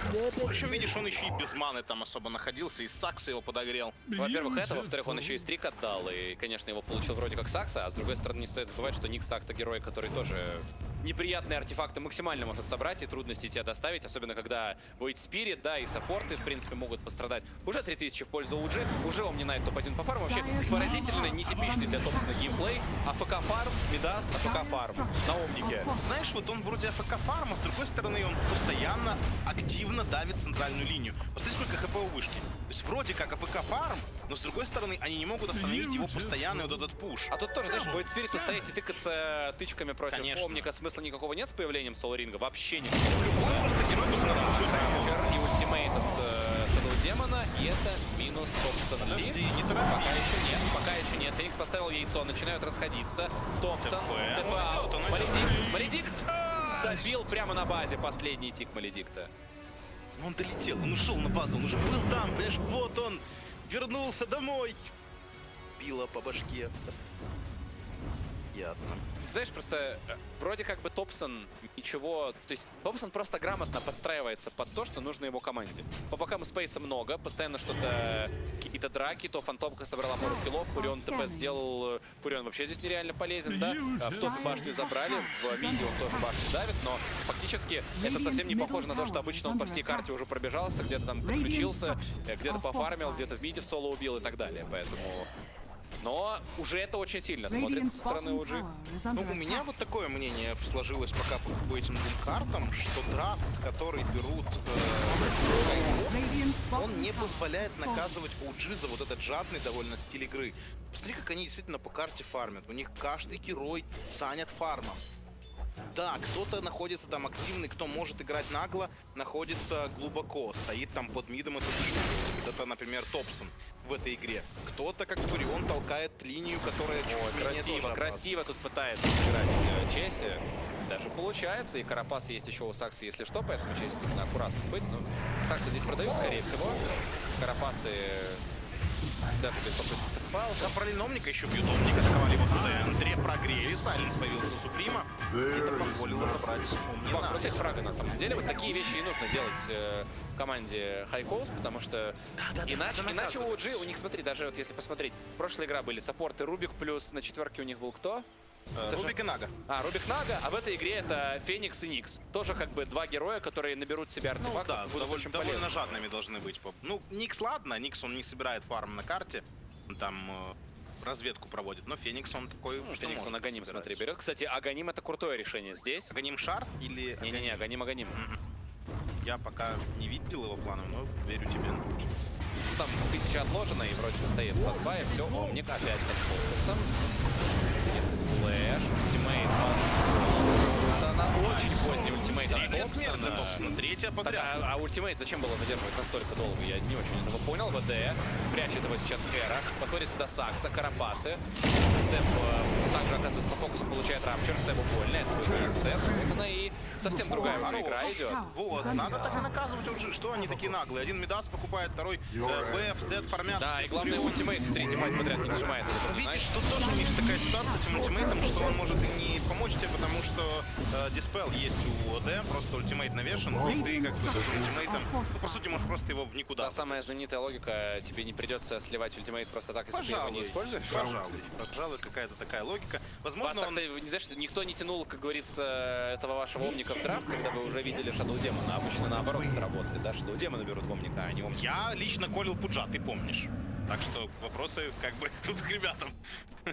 Слушай, я никогда не против Пуджа. Особенно если это не в моей игре, знаешь, в моей игре обычно против. Смотри, реально он наигрывал вот этого Омника и Пуджа в пабах, я эти пабы смотрел, мне было интересно. То есть я прям уже жду, когда это покажут на просто. Так, там тем временем Феникс взрыв прошел, Топсон пытается подойти помочь как-нибудь. Как-то уже вообще... Вот, смотри, снова ультимейт, тут даже как-то понятно, да? Что они делают? Просто что делают сейчас OG? Они дают фарм фантомки, которая бьет крипом стоп. Вот что они делают. Вот, но, понимаешь, а по-другому что им остается делать? Драться они не могут. У них у одного Мидас, как бы у второго вроде...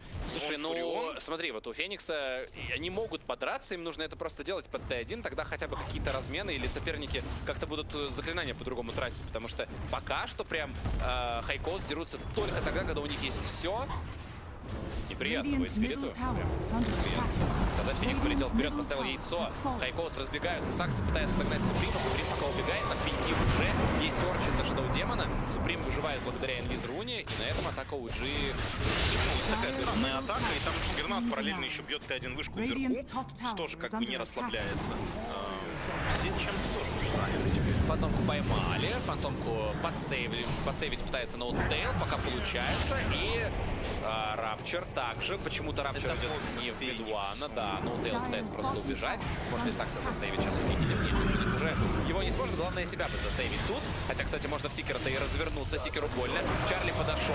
Омни-слэш есть. Омни-слэш есть все еще. Еще нет ультимейта у Омника. Суприм упрыгивает пока что. Чарли вард поставил. Надо вард разбить обязательно. И тут есть ультимейт от Омника. Хорошо использовал очень Топсон в этот раз свой ультимейт. Эра обязательно умрет, а похоже... Слушай, это неплохо получилось, да. В итоге Эра просто отдается, и его товарищи сбегают. Причем маны не было еще и Void Спирита, да, при этом? Слушай, Сикера потеряли, Шадоу Демона потеряли. Тут понятное дело, что это неплохо, такие потери для Хайкоус, но OG хотя бы что-то провели удачное за эту игру. Ну, наконец-то они как-то вместе собрались. Притом начало драки для OG было довольно странным. Как-то Феникс просто поставил супернову, все от нее разбежались. Слушай, Топсон взял в итоге талант на урон? Счеты 0.5-1. 0.5-1. Да, на 40 бейс дэмэдж. Показалось секунду, что это его правый талант. Нет, это левый, все в порядке. Видишь, тут у него другой билд, не тот, который я озвучивал. То есть, видимо, не все игры я смотрел. Тот самый Мидас Инженерша, стандартный у них мид. Да.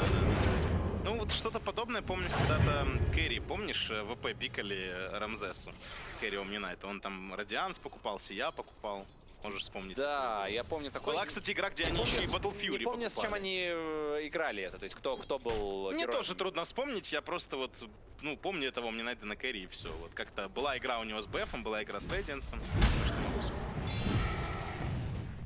Так, уходит пуш на топ, Сэп уже проводит активную работу. Сэп, кстати говоря, пока что, наверное, самый в этой игре такой плюс-минус однозначный игрок команды OG, потому что почти все, что он делал в этой игре, достаточно удачно получалось, и пользу он приносил много своими действиями. Никс пытается кого-то найти, отсюда уходит уже Void Spirit. Ну, Себ невероятно много играл. Если брать, ну, понятно, там после International эта пауза была у него связанная с реорганизацией, скажем так, OG, то есть надо было там и КС-команду собирать, и менеджеров набирать, и все это делать. То есть была такая рутинная работа менеджерская. Потом он вернулся в Доту из-за любви большой и не может от нее...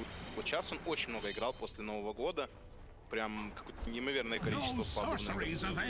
Ну, кстати, всегда заметно, знаешь, когда есть какой-то игрок экстра-класса, который ты точно знаешь, что он, если захочет, он может показать, и он внезапно готовится, наигрывает много игр, и сразу это проявляется как-то в проматчах и по его пулу героев, и потому что он на них делает. Что примечательно, он еще во времена тренерства, вот если вспомнишь, он же тоже играл чуть ли не больше всех в команде. Ну, тут тоже можно понять. Вот сейчас Мак так, например, делает, да, у Нави.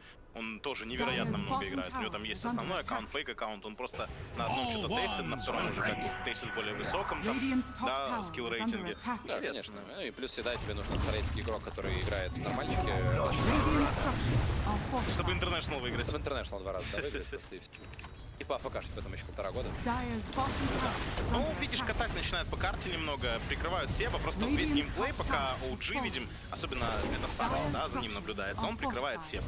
Он стоит позади, чтобы не было какой-то целенаправленной атаки, чтобы поддержать своего оффлейнера, просто играет за конус. Как же они на двоих тавер не добили, глядя на то, как у него осталось 5 классика, КП. Да. Это реально классика. Ну, кто-то точно добьет, а я пока крепца бахну. Так и получится. Тут уже у Феникса остается 2000 монет до Аганима.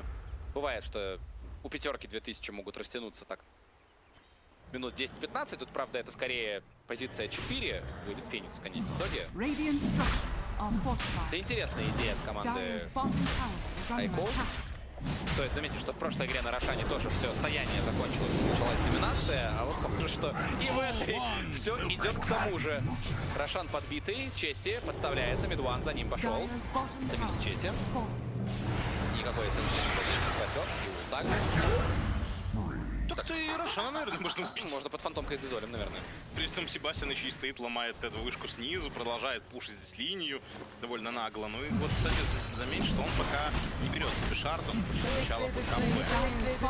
Так ему, наверное, знаешь, роль очень понятная в игре. Ему надо продолжать не умирать, продолжать... То есть, пока может умереть Топс, пока может умереть Мидван, до тех пор, пока Сэп на карте постоянно какой-то импакт оказывает, это не страшно, если кто-то другой просел. Его задача на Фурионе, она всегда... Да, вообще любого Фуриона обычно задача это залетать за спину, да, вот саппортиков там подрезать, быть плотненьким. Под БКБ все это выполнимо, довольно уверен. Ну тут сколько там осталось до Яши? Совсем немного, буквально там 700 монет, и потом еще надо будет на шарт подкопить. И Найт тоже вот мы наконец-то посмотрим в деле, в работе. Такое, знаешь, ощущение пока что, в принципе... Что и без него как бы нормально. Но я бы даже сказал, что если бы он просто все утилити-артефакты собрал, может быть, даже лучше. Может быть. Ну тут же... Так-то тоже... Миш, возвращаемся к нашему главному первому пункту всегда. Вот всегда. По кайфу, просто по кайфу. Потому что, ну нельзя играть доту, когда не по кайфу. Есть такое дело. Мне кажется, вот именно так нельзя. Я вот это хочу уточнить. Именно так нельзя играть доту, когда это не по кайфу. Можно играть. Ну будет что-то такое. Особенно у OG, я думаю, многие команды мира могли бы не согласиться с твоим утверждением, там, особенно, знаешь, турные какие-то азиатские, китайские команды. Поэтому я и уточнил, что вот так именно играть, да, вот это... Да то, что мы видим вообще. Так, атака на Эру. Эра очень быстро может встретить. Можно взорвать Феникса, но можно успеть сделать мне слэш. Есть ультимейт от Омника, но этот Омник не спасает Феникса. Мидван тем временем пытается разобраться с Супримом. Сколько урона вносит уже Мидван, ловит карточку пока что. Крутится Джаггернаут. Погибли уже Омнинайт и Феникс. Мидван битый, дерется с Джаггером. Сэп пытается подсобить как-то своему кэрри, но и Сэпу уже самому, скорее всего, придется... Он уже жаждет просто Аегис потерять. Заберите мне эту жизнь первую, пожалуйста. Себе. Будет ли брюзаться? Нет, нет, вижу. Причем он как будто хотел бросить касочки, а потом резко ему заколили, типа, нет-нет-нет, no, go back. Да и правильно заколили. Знаю, наверное, Фурион, да. кстати, за этот файт так и не потратил свои 10-секундное БКБ. Что большой плюс. В топе, кстати, крипы умирают только 2 башни. Макро именно ситуации. А если ультимейт там УВД, боюсь, что дэмэджа просто никак не хватит. И вообще надо поаккуратнее с этим парнем быть. Тут Чесси решили на Фуриона поднапасть. Неуязвимость при этом использовал, после этого улетел. Так, Чарли. Так. Вот Сайленс. Успели Сайленс использовать, но есть мана. Снять. Тем не менее, это может даже и не спасти. Чарли очень битый, Чарли погибает. Там Никс просевший, но это абсолютно не страшно, потому что все остальные тиммейты уже тут как тут. И минус 2. Дальше гонится фантомка. Как же Void Spirit начинает от Мидвана страдать. Кстати, отличный ремнант был от Суприма. Скорее на фантомку, чем на Феникса, но сработал на Феникса. Пытается как-то выйти. Мидван найдет его или нет. Сейчас найдет. Это как будто заряжал этот удар и врезал ему. Ты знаешь, как красиво там всяких аниме, когда кровь по всем деревьям разлетелась, вот это вот крит от фантомки, просто Void Spirit. Ну я в этой игре хочу реально Себа отметить. Действительно, его работа на карте, она не может остаться незамеченной. На 5 уровней, кстати, больше, если что, да, у Сикера. И он тут переживает и впитывает столько всего. Большой молодец, Себастьян в этой игре. И не стесняется, как бы. Тейл. Он решил Эру согреть, зима холодная сейчас.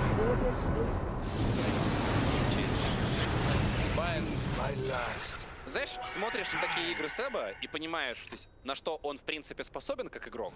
Да. И понимаешь, что ни о каком там пока что ни о какой пенсии пока речи быть не может. Да, конечно, при этом в среднем там не хватает, наверное, много чего есть у молодых каких-то плейнеров, там, амбициозных, с крутой механикой, которые там все эти новые штуки придумывают и так далее. Но зато есть опыт, зато есть умение набрать форму в нужный момент и не запереживать на сцене, когда это будет важно. Ну, не стоит забывать, что он еще, как мы могли убедиться, лидер. Поэтому это тоже очень важное качество. Очередная попытка его убить, но вот это похоже, что успешно.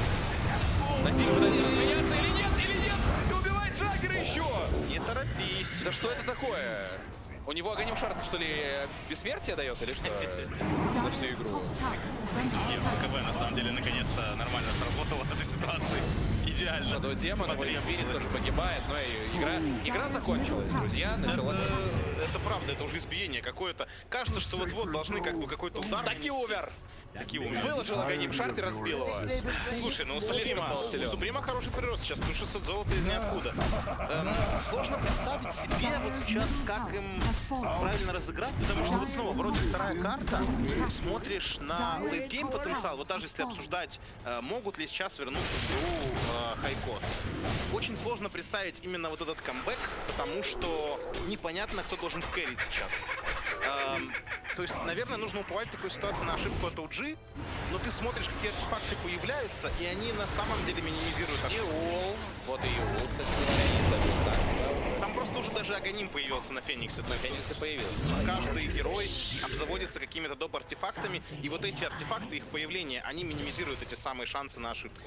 Тут важно было самим хайкост в момент, когда вот эти были смерти от Топсона и так далее.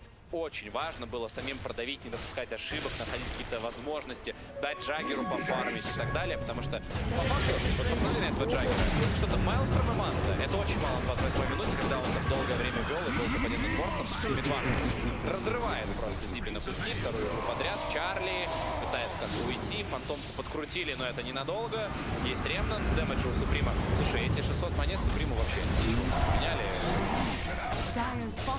Видишь, все эти смерти от Топсона, они совершенно не были напрасными. Смотри, как получилось. Он купил Мидас, он ни разу не умер с активным Мидасом, он всегда успевал его использовать. Его убивали. Ой-ой-ой, его убивали. Нет, только нет. Его убивали. В это все время фармил Мидван.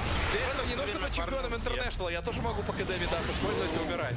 Это не оправдание тому, что, знаешь, там билд сработал или... Правда. Не в билде дело. Дело в самой идее игры, как они построили ее. То есть фишка в том, что все время фармил при этом Мидван. Так, кстати, Мидвана могут убить, Мидвана забирают. Да, разворачивается правда новый спирит, это... И он заработки просто получает последние драки.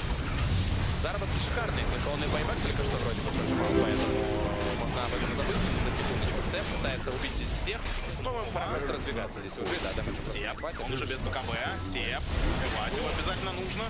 Это хороший файт. Это хороший файт. Это хороший файт. Вот это, кстати, потенциально может быть какой-то микро-камбэк сейчас. Смотри, всегда такая проблема, да, есть, мне кажется, в таких игровых ситуациях. Вроде микро-камбэка, вроде у соперника фантомка, у тебя нет двух байбеков, и кто-то из этих ребят обязательно... 105 секунд. Вот тебе это. Все уже не так очевидно стало внезапно. Слушай, был бы мне мало побольше, я думаю, Спокойно. Сейчас еще поговорим. Сейчас поговорим. 2 секунды КД. Феникса была, кстати, ульта, он ее использует. Ну тут уже дальше за компанию, что называется. Как говорится, шел Феникс по лесу, видит машину. Сел в нее. Положил в нее свое яйцо и сгорел, да. Да, может быть. Видишь, еще какая история получилась. Фантомка взяла себе быстро в Фьюри, а Джиггернаут при этой игре, когда давили на Топсона, он взял себе молнии. И он по фарму все равно меньше набирал, чем Фантомка.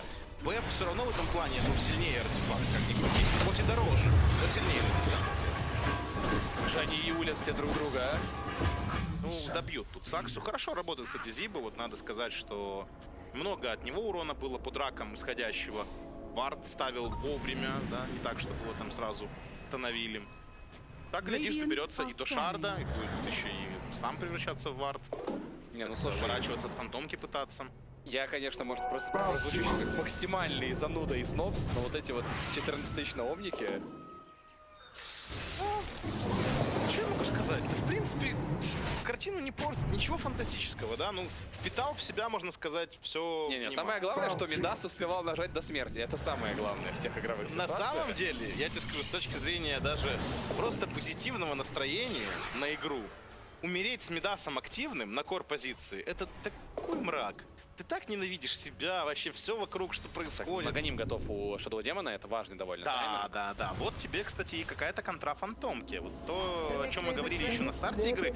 Благодаря вот этим событиям, которые сами организовали OG, необязательные смерти, небольшие вот эти игровые оплошности, как оказалось. Понятно, что и байбеки тут сыграли. Без байбеков бы они не смогли это сделать. Но хайкост, они в игре. Все еще. Пока перевес на стороне OG, но сейчас какой-то есть контроль на фантомку. Посмотрим, что получится. Драка любая очень отчаянная, потому что есть несколько героев без байбеков. У Джаггера не готова МКБ, у Фантомки готов Сатаник, и, по-моему, надо ждать МКБ обязательно. Мы видели одну проблему только с вот этими всеми контролями по Фантомке, то, что когда она находится под действием Heavenly Grace, тот же там Disruption или сейчас будет Ultimate, он будет длиться меньше. Если ничего не изменилось, то Heavenly Grace не является способностью, которую можно сдиспелить. Так что тут Фантомка может в этом плане и какой-то бонус получить. И будет это такой ультимативный контроль. Посмотрим. Тут сейчас любой внезапный там башик, криточек и... Вот Shadow Демону первому в драке подставляться сейчас может быть очень плохо, потому что подкоп он может ничего не успеть нажать. И, скорее всего, нет денег на байбек, но он успевает. Он успевает. Фантомке неприятно. Фантомка ловит много урона. Чейси пытаются там взрывать и Фантомка погибает также. И остается Томпсон. Есть еще Фурион, который ломает нижнюю сторону. Вот кого не хватало в этой драке. Не хватало очень Себа. А Себ там тем временем куражится. Оба барака. Себ пошел на победную тактику, понял? Да, он говорит, ребята, все, там уже агоним. Давайте мы как-нибудь подвяжем с драками такими. Ребята говорят, нет, давайте драться, мы все еще можем, мы сильны. А в это время это просто был спейс для Себа. Забирает бараки снизу. Смотри, кстати, с одной стороны, стратегия-то какая? Адмирала Бульдога, да? Раз. Факт. С другой стороны, МСФ вроде по собакам довольно большой эксперт. Так, пытается по Чарли сейчас проехаться. Пролетает вперед Феникс. Сбивает Варди. И Себ подрубает БКБ. Чейси начинает его нарезать. Кстати говоря, все сейчас будут неприятности. Вьюл отправляет Сикера. Себа нет выкупа. Вот это главный минус этого момента. Он выигрывает время, чтобы остальные появились, чтобы соперник не забрал Рошана. Одна проблема, у него самого выкупа нет. То есть, будь у него выкуп, это был бы момент абсолютно крутой. Сейчас вот непонятно, потому что есть шанс забрать Рошана. Придется, конечно, сейчас Джиггернауту восполнить ресурсы. Сакса будет ловить Карапасы. А кто есть? Нет, только Феникс рядом. Вообще, кстати, может и хватить. Как же больно этому Сикеру. КБ? Ну да, нажимает, уходит. Видишь, не хотел ловить на Карапаса, потому что сам тогда получил сайленс. То есть ты с одной стороны ловишь на Карапаса, а с другой стороны получаешь сайленс. Он решил проатаковать немного иначе. Хотя, вот, не знаю. Тут Стрим врывается в Никса. 8000 преимущества всего лишь уже у OG остается. Лишние смерти крайне нежелательные. Подкоп и манаберн. Кстати, нормально так по Вейтспириту вообще урона наносит. Никс, поэтому часто в лейтгейме там линкенсферы начинают покупать уже некоторые такие коры, что даже манаберн становится крайне неприятной обилкой. Дуан ищет какие-то цели. Потомником прыгает в Зибе. Зиба взрывает в секунду. Пока на Евро не переключается, было бы еще круто Суприма забрать, у которого нет вообще абсолютно, но, конечно, в такой No Vision бежать вперед. Ну, Миш, получается, что не зря вот так играл Себастьян. То есть в итоге-то что, они Рошану не отдали сопернику. При этом видим, что сами сейчас Рошану могут забрать. Вот тебе и момент. Да, это, знаешь, вот столько игр, на самом деле, в этих играх смотришь, когда играют две команды фундаментально разные, когда одна что-то делает, придумывает, изобретает там, и так далее, а вторая просто потом, знаешь, потом наступает какой-то момент, в который они делают одно-два действия, игра выигрывается. Ну, по крайней мере, так визуально смотрится, конечно, за этим скрывается намного больше. Стилинка появилась у Вейтспирита, чтобы ты понимал только что, ну да. Вы просто тут поднимали, я даже не обращал внимания. Там Абиссал тут рано или поздно еще у Фантомки будет, да, и там Орчид есть у Фуриона. Тут немало есть заклинаний, против которых МК реально пригодится сжимать раньше времени. Какой-то бедный Джиггернаут, я не знаю, вот так как-то кажется, смотришь на него. Потому что это ошибка, он покупает дорогие артефакты, понимаешь? Слушай, вообще я не согласен, потому что он мог купить Battle Fury, но он купил молнии. То есть уже как бы продешевил здесь. Но потом, правда, пошел по дорогим. Манту купил МКБ. Да вроде как бы 17 тысяч немало, но смотрится худо-бедно, не знаю. 36 минута игры. Ну, МКБ дорогой сейчас артефакт, конечно. Постоянно его там нерфят, дополняют эти рецепты. Да, да. Но есть герои, на которых он слишком хорошо сидит, которые вообще, несмотря ни на что, будут продолжать его собирать. Да, но он был и так имбой патча довольно долгое время. Подписки надо было. Сейчас вроде артефакт в той позиции, в которой должен был быть. Так, 25-й у Фантомки. А Егис? Хорошо. А он взял, кстати, левый талант. На 3 хотя, ну, чаще всего все-таки. Там был раньше этот... не шанс, а был дэмэдж, да, по-моему, 5% еще увеличение. Потом это поменяли, сделали шанс 7%. Ну, вроде бы, да. Что-то такое, да. Но вот видишь, я помню, самая классная загадка была, это сколько кидает кинжалов Фантомка на ультимейт Гримстроука с 25-м талантом, и там какое-то... 9. По-моему, вообще какое-то абсурдное число, типа 8 было, нет? По-моему, 9. Ну, я не уверен, но, по-моему, 9. Это загадка, когда я просто, знаешь, там машинально запомнил, я даже не проверял. По-моему, 9. Но это чат знает лучше, он ответит. Поэтому это вопрос к чату от Михаила может быть Алсера. атака на Эру. Эре нельзя умирать первым, а похоже, что придется сразу же ультимейт от Джиггернаута. И Джиггернаут ничего им не успел сделать. Яйцо стоит 1-6 вместе с Убимом. Может помочь Бедван пытается подсейвить. Яйцо разбивается. После байбека был Феникс. Бедван будет 2 раза жить. Тут Диби уже потратит. Ультимейт сбивает его через Сакса. Бедван. Да, и Сатаник. И Сэп тут прилетает, начинает нарезать довольно жестко Void Спирита. Void Спирит в Иуле пожил какое-то количество времени. Карапас и Мидван погибает первый раз. Прыгнул в Зибе, Ой, это не очень круто. Потерял позицию. Да. Его команда, видимо, даже не будет пытаться здесь спасти. Сакса попробует. Сакса Сакса и себя, хоронит. Фурион при этом не мог естественно пустить, потому что слишком близко была драка. Ну и игра становится очень интересной уже сейчас. Невероятно.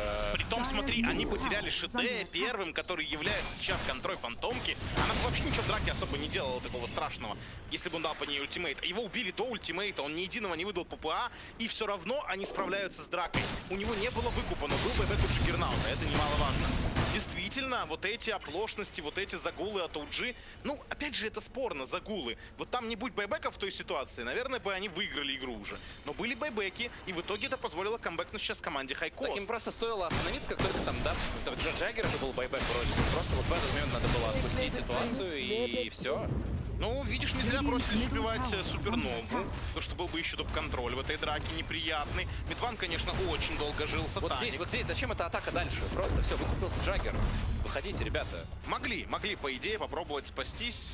Могли отойти так, чтобы соперник не пошел даже догонять вас. Даже, вот, я бы сказал, вот этот прыжок последний от Мидвана уже был чересчур, казалось. Но имеем то, что имеем. Хотел он убить, возможно, ВД, да, и потом, если бы он крикнул по ВД, убил бы его, он бы остался тут 1 в 3. Не было бы ВД, не было бы топ-контроля, и он бы там как-то со своим товарищем драку перевернул. Ну, возможно, на это была, да, попытка сыграть от Мидвана. Вот прыгни он там, да, на этого ВД, на ХК, убей его. Можно было он еще после Егиса там нормально подрался. Но мы уже этого не узнаем, потому что он не убил ВД и потерял позицию. Слушай, есть легкое ощущение все-таки, что NoTail прям, ну не то чтобы сильно много на Фениксе наиграл. Какая-то, ну знаешь, ни одного не было яйца. Понятно, что они его фокусят очень круто и так далее. Но, наверное, когда у тебя уже анонимный Феникс на 39-й минуте, а ты ни одно яйцо взорвать за всю игру не можешь толком, то ты тоже где-то как-то не так делаешь какие-то вещи. Ну, тут они хорошо против него сыграли, ничего не могу сказать. Тут прямо они набросили жестко на него. Вдвоем его Спирит побежал, и по КБ Сикер побежал. И самое главное, что у них крутой протект, когда ну, герой есть, да, там и Омник, и Феникс могут подсейвить. Когда Феникс превращается в яйцо, Омник ему ничем помочь не может. Обычно-то защищают яйцо герои с контролем, а с контролем здесь неприятности довольно мощные в целом. Поэтому, конечно, есть трудности тоже, но от этого стоит самому NoTail тоже отыгрывать, потому что иначе он просто каждый файт безрезультативно ставит свой ультимейт. Ну, Omni-Knight-то у нас тоже как бы Нетворс держит, старается, Марку держит, но герои по типу Фантомки уже и Фуриона оторвались слишком жестко. Да. В любом случае это полезно, потому что Омник сам по себе быстро не фармит, Омник сам по себе быстро экспу не берет, а так хотя бы что-то пилики заходят. Реликвия, и вот тут вопрос какая-то реликвия, это там может быть реально ШД, наверное, да. Похоже на то, что ШКД. Руна, Суприм. Рядом есть ВД, если что, на подсейве. Суприм забирает, кстати, аркану эту. Тут с обеих сторон. Медвана не остановить, просто идет вперед Медван. Ну, сейчас посмотрим. Пока это не обязательно работало прям супер круто. Сайленс пока побудет. Но видишь, а тут-то работа ведется, тут-то да. Себ не дремлет. Надо не просто туда как кому-то реагировать, надо убегать, иначе на вас сейчас нападут просто, и вы погибнете все. Там все еще есть сыр, Себ уже прилетел сюда. У него скоро будет Хекс, у него есть Сатаник, там билд, конечно, у Фуриона. Реально на 25 000 монет.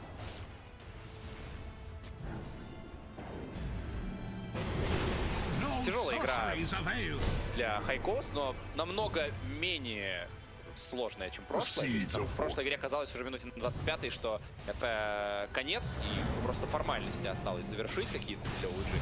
Здесь реально драки они принимают неплохо. Все равно выиграть игру невероятно сложно против команды, у которой стоят все три стороны, еще и 2Т2, и они постоянно забирают Аегисы, Рошанов и так далее. И у них Фурион, который фиженный очень, и дэмэджа очень много. Да, тут макро-игра на стороне OG должна быть, по идее. Просто преимущество по макро должно быть у них. Тут и Никс, который постоянно создает давление, оказывает, да, на твою команду. Выходить просто так ты боишься. В любой момент тебя может поджидать опасность. У тебя Фурион постоянно сплитит, то есть играет отдельно от команды. И, безусловно, другие линии подталкивают остальные герои OG.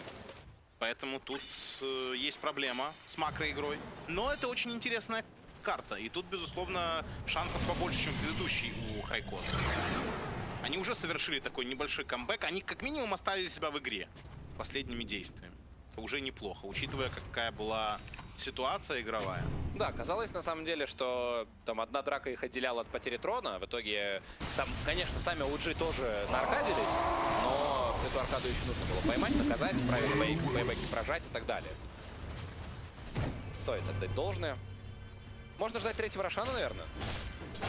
Ну, точно торопиться некуда в такой ситуации. Видно, что защищаться есть чем. Надо понять, кому хорош здесь Аганим, если вдруг он будет в Рошане. Ну, Никс есть.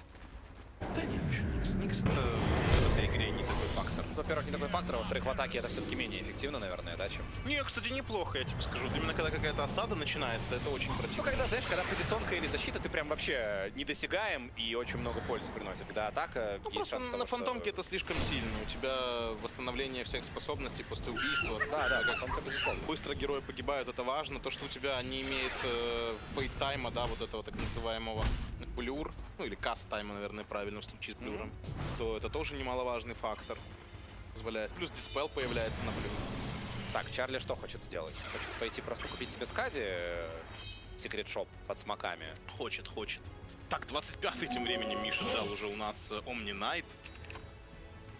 Причем не берет ГА кулдаун, взял именно усиление Purification. А тут нет такой прям, да... Ну, когда ты играешь против анонимного ШД, да, нет такой прям вот этой вот штуки, которую ты хотел сказать, чем бы она ни была. Ну, во-первых, нет, я имею в виду, что, во-первых, вы не настолько часто деретесь, вы скорее даете какие-то генеральные сражения, и частота Guardian Angel настолько критична, и понятно, фактор номер один в данном вопросе, а он, кстати говоря...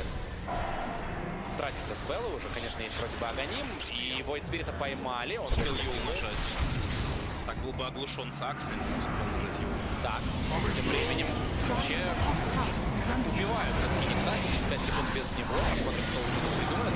Всем без позиции, но Медван прыгает вперед, на Суприма пытается с ним сделать, не слэш. Guardian Angel идет, почти убивает Фуриона, убивает Фурион без байбека. Феникс только сейчас ставит яйцо, и опять на него три героя включаются, забирают яйцо. Пытался как-то отвлечь героя от фантомки, а там на самом деле это делается плохо. Пытается Джаггер убить, Джаггер без байбека, если что. Джаггера можно очень важно и круто убить. Чарли убивает сам, фантомчик выживает. Остается 8000 преимущества, и то абсолютно ужасные файты проводят. Он уже не может играть без на фантомке, без иммунлифайра, ну уже его кайтят просто.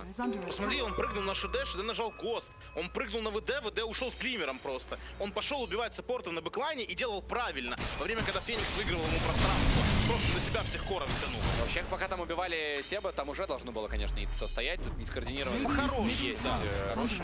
Достаточно жесткое у самих OG, надо заметить.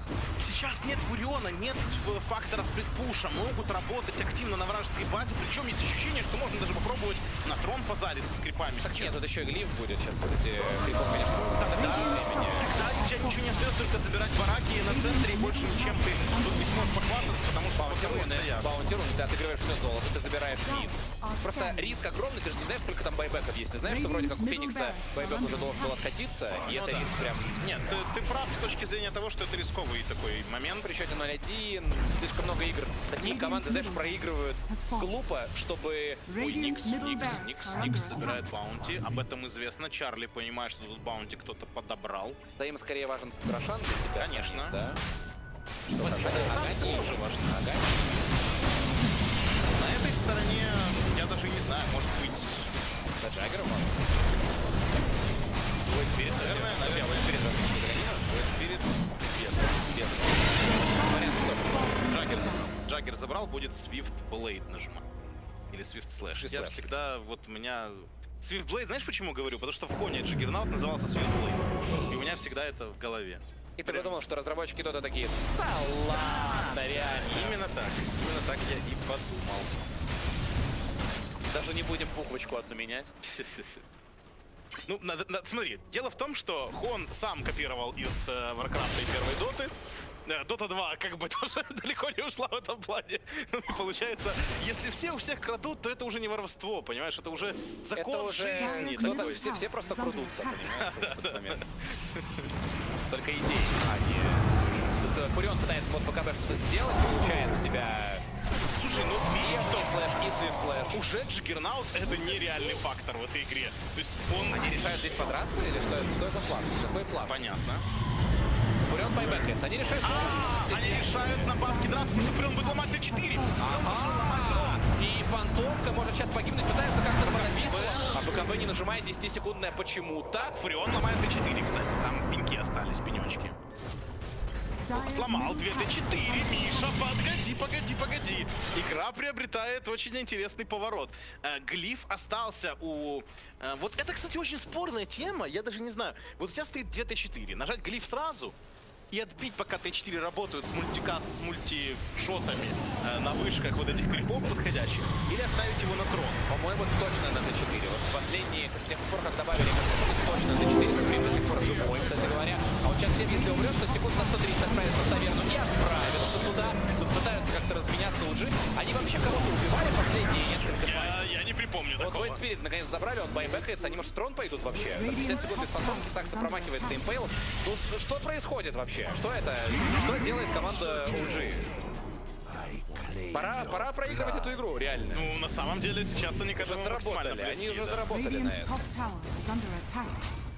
Красавчики Хайкос цепляются зубами. Конечно, но тут, понимаешь, уже в какой-то момент решили, что можно, мне кажется, ну, было ощущение, знаешь, что можно файты проводить спустя рукава красиво со стилем, выиграть и эту карту. Уже нельзя было, и они почему-то не перестали так драки проводить. То есть серьезности в их действиях особо не появилось, так это все. Бьют, пока Т4, глифа 15 секунд, а потом нет глифа и есть гриппы. Феникс ПК убивается. Но нужен ультимейт Феникс, чтобы какое-то время хотя бы выиграть, пока не появляется глиф. 2 секунды до фантомки. 2 секунды пошел вперед. Пошел вперед на саппорт. Но это просто троны. Просто в троны, все. Чарли получает баши. И, по-моему, все еще могут просто в трон пойти. Сейчас Хайкоушек забрать его. Да, так и есть. Это 1-1. Это 1-1 и уже... Слушай, это настолько эта серия, максимальная эта серия OG. Просто... Это настолько OG, что ты покажи просто, спрячь, наверное, команды вот в этой серии. И 5 из 5 скажут, что это OG играют. Ну, 100%. Я почти уверен. Хоть кто-нибудь вообще в этом мире сейчас удивлен? Нет, у нас, я скажу даже честно, у нас была переписка в чате, в Телеграме в нашем.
for something like Luna, TB, what have you, you're just really susceptible to getting popped. There's a lot of catch on OG, a lot of lockdown. I'd like something that's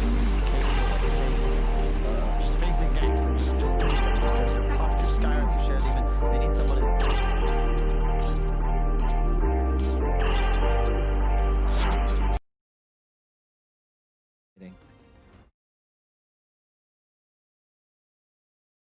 For this last pick. Also to note, High Coast had selection in this third game and chose Radiant. OG took first pick, so interesting point. And yeah, wow. They go for the T. Okay. Select your heroes. Didn't need to think about that 1 second. But into Morphling and Riki, it's very odd. That is very odd to me. Man, it's an offlane Nyx assassin. I like that. So once you see Skywrath and Puck, you up the Nyx's farm priority by 1. So instead of a 4, it's now the 3.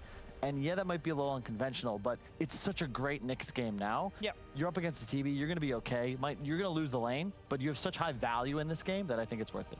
Yeah, we also removed the priority of the Shadow Demon 1 down. I believe that Zibba will play it as position 5. Purge, any final thoughts on these 10 heroes that we saw on the board? A lot of squishy heroes, so pairing Tombstone from Undying with Riki and the heroes that they already have for diving just makes their dive potential even stronger. And yeah, TB's not going to be able to help that much in early fights, so they just are going to, OG's going to run at him constantly for the first like 10 to 15 minutes. All right, thank you very much for that. Moxie, final thoughts on this matchup? I like the whole run at them sort of vibe. I think that OG kind of played around a little bit in game number 2, and I think maybe this time they're going to kind of step it up and say, all right, you know, we've had enough. Playtime's over. It's time to win this. Yeah, they have to execute well, though. They need kills. They need to play with that typical OG aggression. I do love their draft, though.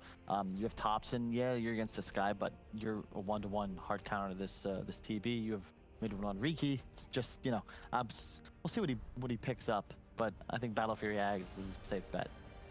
You think so? That's pretty game-winning against this. Pretty standard build also, wouldn't you say? Yes, it is. Yes, it is. Yes, it is indeed, as Kyle learned last week. All right, we're ready for this. It's the decider game of this series. Game 3, who's gonna take it home? OG or High Coast? We're finding out together with OD Pixel and Fogged. So here we go, ladies and gentlemen, the deciding match between Fog. What do you reckon about this? So this Terrorblade coming in at the end for High Coast, of course, Charlie on it. Probably one of the, if not his best carry hero over the games that we've come to use Charlie over the many patches. Is it going to win here against OG? Man, it's a high armor hero, so he can build into BKB kind of naturally, which he might need to do at a relatively early point in this game. And I think it's one of the stronger actual carries that I guess he could have gotten in this one. I'm a little bit reluctant on their whole draft, though. I see Puck, Shadow Demon, Skywrath, into like a Nyx Assassin and Riki, extremely frail heroes. Skywrath also just a hero that I feel like is an extreme risk, always. And they already had Shadow Demon set up with it, so your 2 supports have no stun, which is a huge concern to me immediately. They have to rely pretty much on the Mars, Chessie, and Supreme to set up for all these ganks. And I don't think Chessie's lane is going to be very easy. He's versus Undying. Playing Mars versus Undying in lane is just, it's never fun. I mean, are there any sort of potential lane switch-ups that they might try and go for to maybe not have that sort of thing, or is there not really anything better that you're swapping into? I don't know. Unless they run like an aggro try at the start, I don't think they can switch it up really, no. Maybe they can kill the Undying at the start, and then that gets Chessie up to a little bit of a better go, because Chessie's also prepared. He's already got the stick ready and everything, but yeah, let's see. I think they can kill him, though. They can definitely look to kill the Undying, and at least get the Mars out to get an extra set of regen and everything so they can be ready for those decay spams. And it looks like that's what they're going to do, so the battle see if they can actually get themselves a kill. Nope, scared the bounty, though. Yeah, well, I'll get the 2 bounties. I want to see something clever, because I feel like they should know that they're going to win the bottom lane, guaranteed, right? Like TB +1 versus the Nyx in their spirit. Very unlikely that you shouldn't lose that lane with these 2. But they're actually going to just move it right away. There was a ward anyway to kind of cover any type of aggressive move that they did do. So yeah, let's see if they can withstand the pressure that comes out from the Undying, just zoning out Chessie. And I feel like it's the same thing for Skywrath. Like Riki can just commit onto him pretty easily. So We'll see. I think this top lane should be pretty hard. Mid, I think this one's a little bit of a skill matchup. I think some people like to play the Morphling, some people really like to play the Puck in this matchup, but as the levels go, the Morphling starts to have a much better start. First 2 levels or so, Puck wins pretty hard. Top, yeah, we already sort of see just a couple of Ks and a few punches. Chessie down pretty quickly. Some good damage over the mid one as well in turn. So. The next label plays. The next label plays. Label plays. Okay, funneled out. Sox will get a nice D ward. They did see that ward get placed earlier because they placed a very early sentry, or very early obs up there to watch mid. We're seeing that little bit of trade of resources. Very early start here on these first 2 waves. Very even.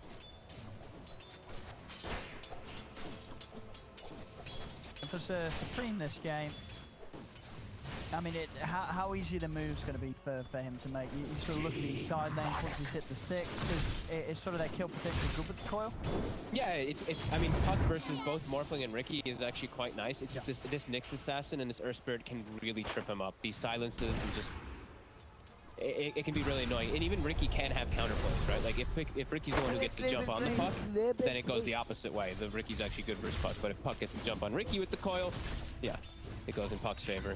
So it's just gonna be it's tough. It's gonna be really skill dependent for Supreme, and it's a lot of pressure on him really this game to have a really good start. Because the Nyx, he's gonna die to Carapace once or twice in this game. It's gonna happen unless he plays perfect. Yeah, and in this sort of game as well, what sort of makes this a game where OG want to sort of step up the priority of the Nyx and have it, instead playing it on the offlane rather than just a... Well, Puck is a core. It destroys Skywrath and it destroys Shadow. It's so good versus three of the heroes right now, and it's even. I mean, it's not bad versus TB even.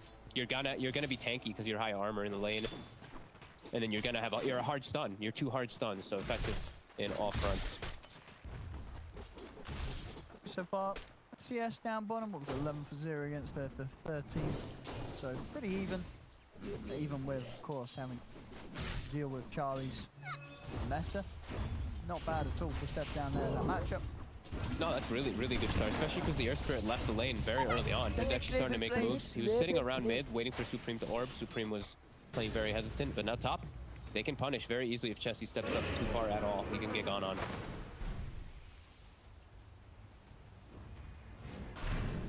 Side. Not quite prepared for stacks to show himself. Will now come out. Go on to Chessie, but it is no tell. A little low to help commit on 2 of them. A bit of pressure again, just keeping that space for mid one to continue to have what has been pretty much free farm in that top lane now. Thompson. Staying at very low HP here. And those runes will be checked out. Thompson does need one, Supreme as well. So we have multiple heroes. There are now 5 heroes chilling in mid. Sakai Coast, they've secured it. Supreme. Yeah. Boot to He tried to make the roll to steal it away, but it will spawn top.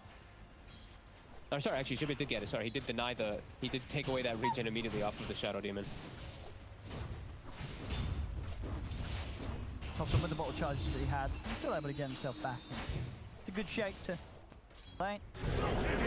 Yeah, Supreme's doing really solid in this lane though. 25-2 to the 17-2. He's actually been putting the pressure on. This is really nicely done by him too.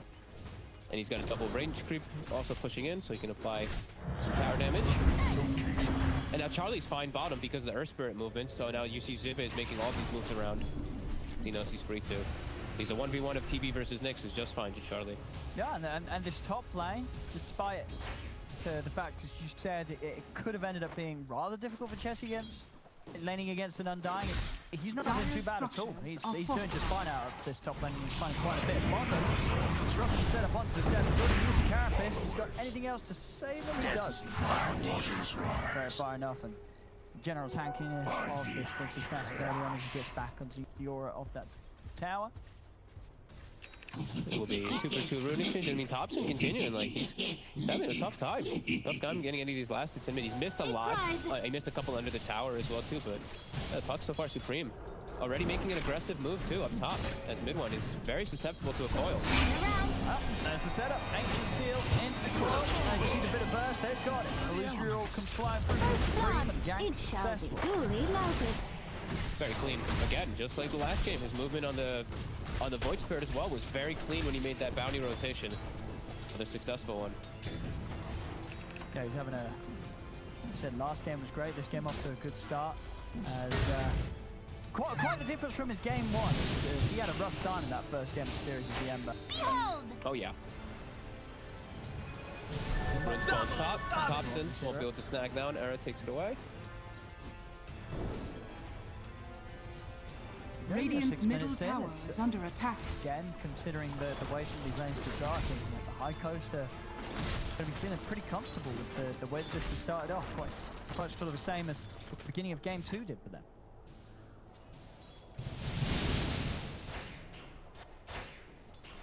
Yeah, this is really good. Yeah, Supreme, I mean, he's going to have his coil ready again in 20 seconds too, and like we said, he can set up very easily on any of the lanes here. The Morphling is still a top kill, of course, but yeah, he's got great ways to counter gank or just to set up onto Seb or the Riki.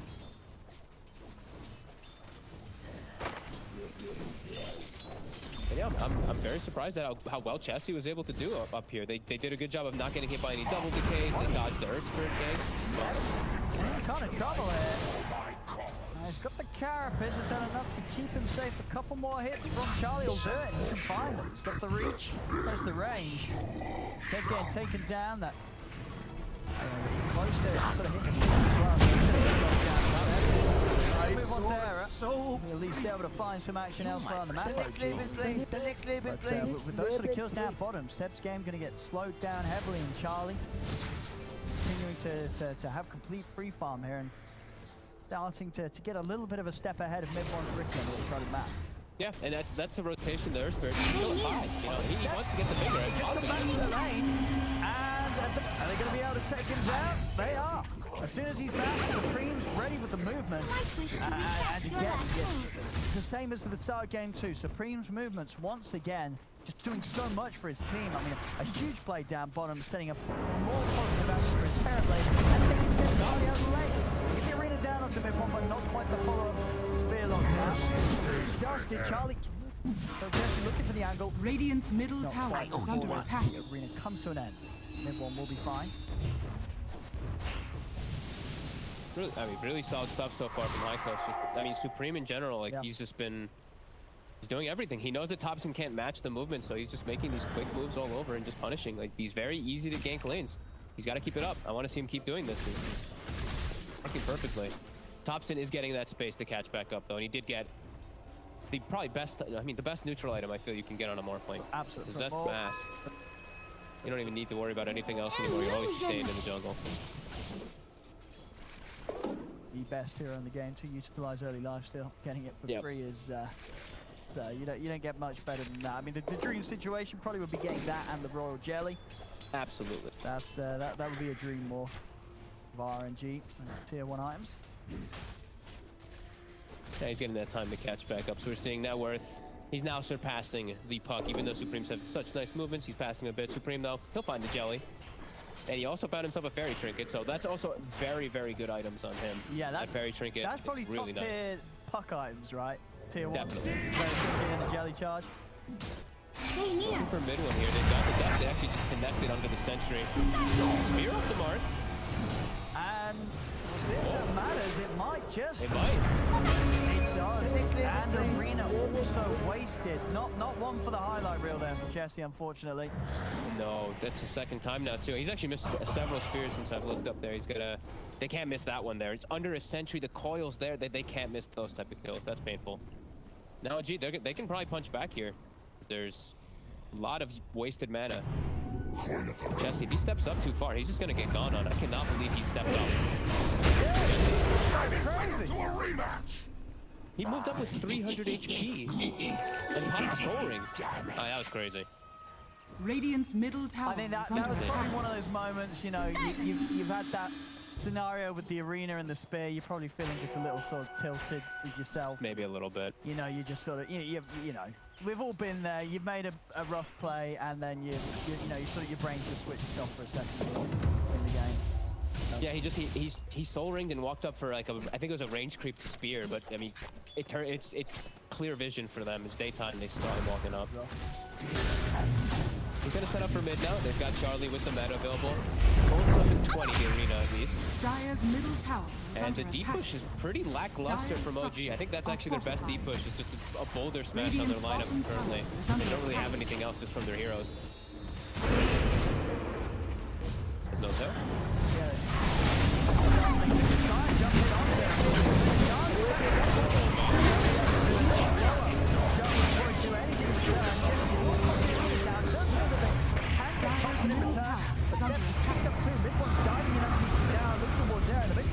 Doing a lot with mid one's able to jump out of the range a bit. Said found the triple. He's going to be able to pick up a drop. And he's meter hammering Radiant tower. structures are fortified. Radiant's middle tower is under attack.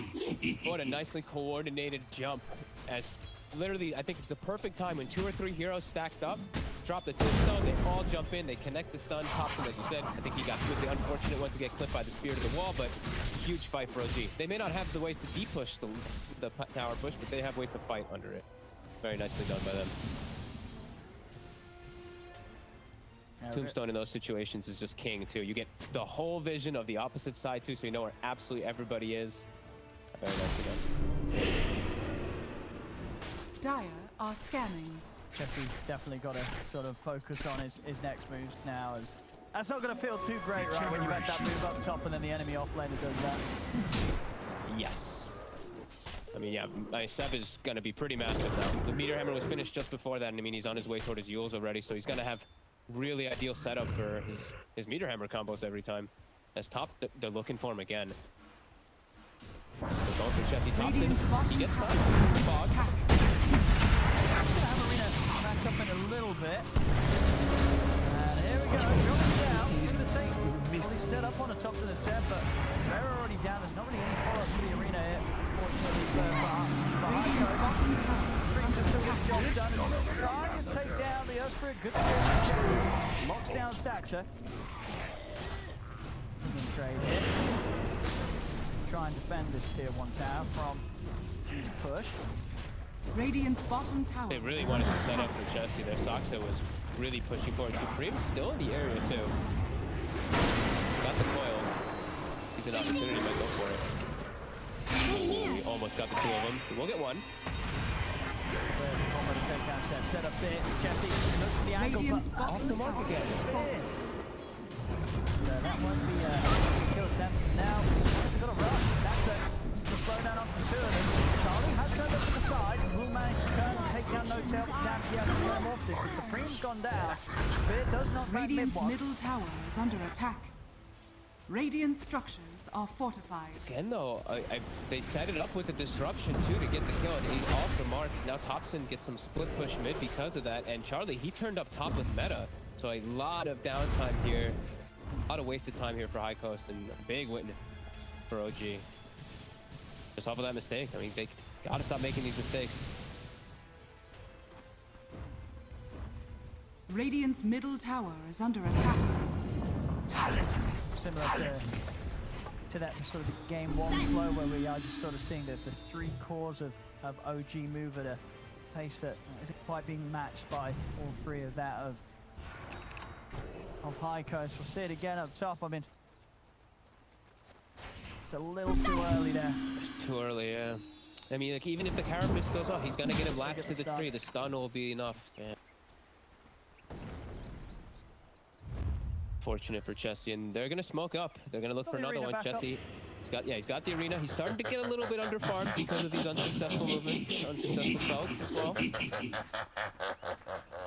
And OG's getting that space to farm up on those cores. I think they've got the Battle Fury's almost online, and Thompson's on his way toward Manta. So they're getting a lot of space to get these much-needed items for themselves. The Manta in particular, like for Thompson, never have to worry about the silence again. Coin of the realm.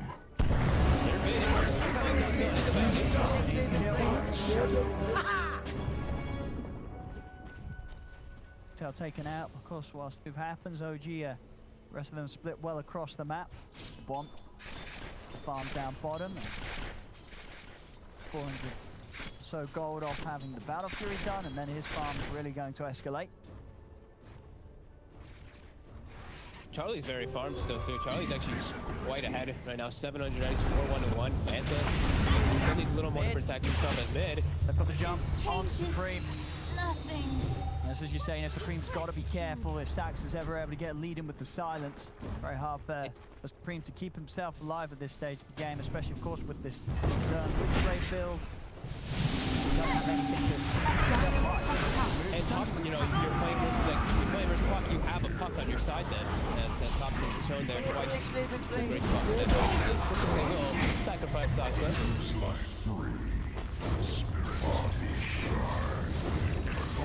Charlie having to turn up Radiant's middle tower has tower tonight, but still just the little things that are being found by High Coast right now are just not really enough to keep them on pace with OG's progression this game.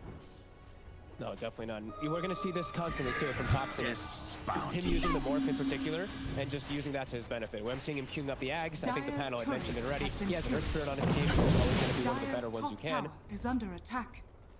Dire's structures So that's going to be, I mean, that's going to be fortified. super strong for him to set up these silences and just the frequency. He's going to be playing around the morph a lot, and it's already so good versus the puck. So careful this game. Dire's top tower is under attack. And having to just go for sort of this slightly awkward build because of the Ricky. Force coming up next for Supreme. It has its value anyway versus like these silences and everything. Radiant's top tower is under attack. Versus besides the Ricky, that is, like the Earth Spirit silence and the Morphling turning into the puck and all that stuff. Yeah, I guess. Dire's middle tower is under attack. Follow-up combo normally off. Being caught in the line of the boulder. And he can help teammates with it. It's not just like pure selfish. You know, the game is about Charlie at the end of the day. You can actually help Radiant's top tower is under attack. Absolutely. Radiant's top tower has fallen. Just thinking about going here. But he's getting on himself. They will get mid one in return for that. So I think this definitely work. As long as they don't lose anything more here, High Coast. You see OG trying to chase them down and be able to get error, but they will also find the kill on Zive. Supreme is he out. Timing from Sax are perfectly done. Rolls in. Oh. And they're able to fight just Radiant's faster, middle tower more is constantly. under attack.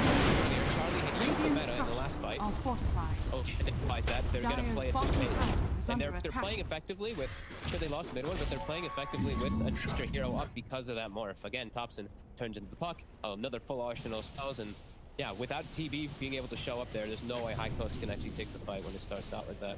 Chessie has to be, I mean, the way that they were starting that fight too, like Chessie's like in the river in the low ground trying to set up onto a Ricky. They saw him completely, so it was OG just taking that fight even though they lost the Ricky.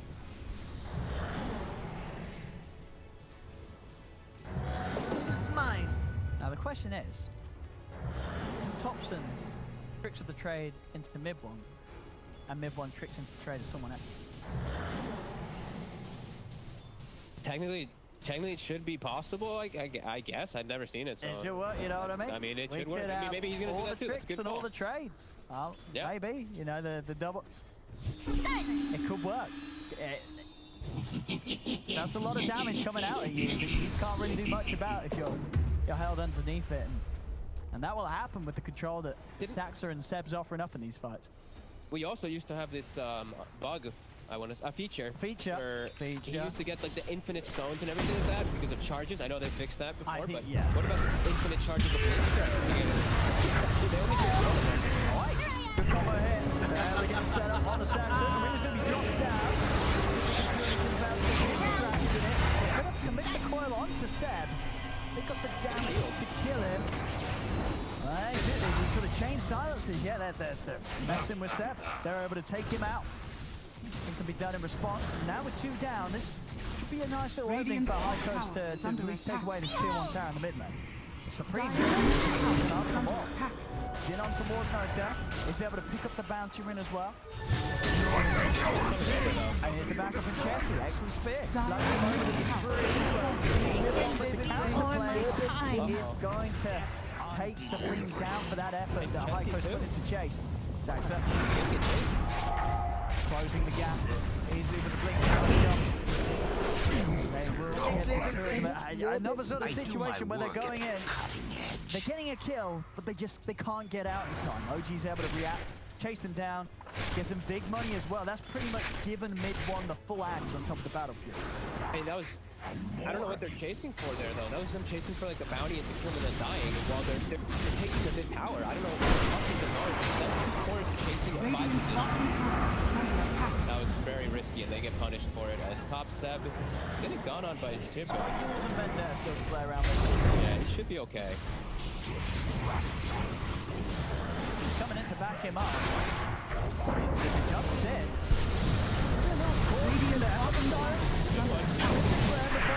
Pretty ready to anything to save him, but it isn't. This one goes down. Charlie now being shot by the stones. He's going to drop down. Thompson trying to turn and fight toe-to-toe with him, but with the meta still going, Charlie hits hard.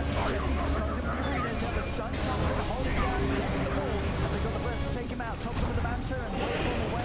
Will survive. Coming into the Undying of Hotel. Trying to case himself. Saxa focused down by High Coast off towards the side. This time around, High Coast able to set up a good fight around their Terror Blade. And come out on top. Now OG, they're the one on the Jesse, blink, spear, latches onto No-Tail. We have a setup for another. Very solid moves here, getting Charlie involved. As OG not quite able to take him down. And mid-1 just being focused too well by High Coast to start that fight. He wasn't able to do anything. He jumps in, instantly silenced, and they've got the burst to deal with it. That looks like he's still trying to set up here, maybe for Charlie top. He's stalking, and Thompson is making the move over. TP cancel. He's coming out. Why not, you know, just mess with him a little bit. And here, he has meta himself. Chesley's down back up. Charlie able to step away. Thompson. Yeah, great fight. Just these, I mean, the long duration silences. Like mid-1 needs to get Manta or BKB 100% this game now to protect them versus this Skyrath build. I mean, the 1-4-4 era. You know, it's a 4-position Sky, but he's gone for more of a 5-position build, and it's working for him. He's gotten a lot of kills because of the silence that I didn't think he would. But nicely done. Like, long duration. OG still ready, keen to fight. Level 18 on the Morphling, so he's constantly into somebody else's form, constantly into heroes. Mid-1. High jump forward for the team, looking at War Supreme. Supreme with face shift there, with Dodge out, the rolling ball of the side. Take down air, but Thompson takes it. They get the caught on the front of it all, and unable to react in time there. That instant move from High Coast. Thompson out for a solid minute, and Charlie's game continuing to stay as the strongest in this game right now. If he can get that BKB done soon on top of the Skadi, he's going to be feeling pretty invincible in these fights. This is going to be a very hard hero for OG to take down. He's building perfectly. I mean, this is definitely a game where he can put on his back. He has it's tough still because he is playing versus 2 very hard carries as well, and his team doesn't scale the best because of the other 2 heroes, but he himself, if he gets this BKB, if he gets like Butterfly or something like this too afterwards, he's in a really good spot this game. They're going to really struggle to take him down. Especially if Thompson plays so reckless too. That's the thing is, you know, he's turning into the Earth Spirit, he's turning into the Hawk, he's like diving all over the place, but he's still susceptible to getting caught. If he gets hit by a spear to a wall, he's just dead. So much follow-up that they do have for it. As they're smoked up again, 3 seconds till that Morphling spawns, trying to catch them off guard. Meta is available again too. I see.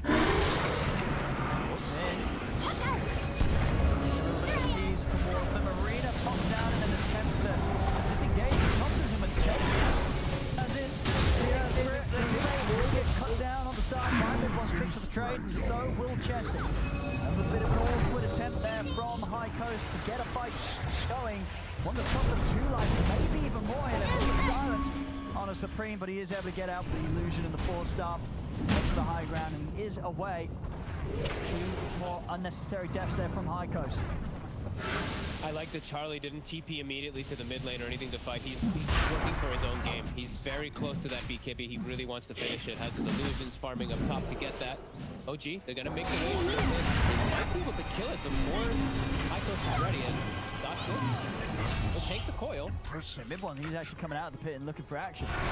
He's starting to get himself some 3 kills, a couple of hits. There it's gone. He's destroyed here with this Chrysalis now picked up by Mid-1. He packs a punch. And they've got all this information around here too. This tombstone's placed down. They know they can commit into this rush. And we finish it up. And then, wow, he did go for the kill. I mean, he didn't build a BKB in the last. He doesn't want a BKB. You know, he had it queued up before the crit, and he was. You know, he sneaked that Chrysalis into an inventory.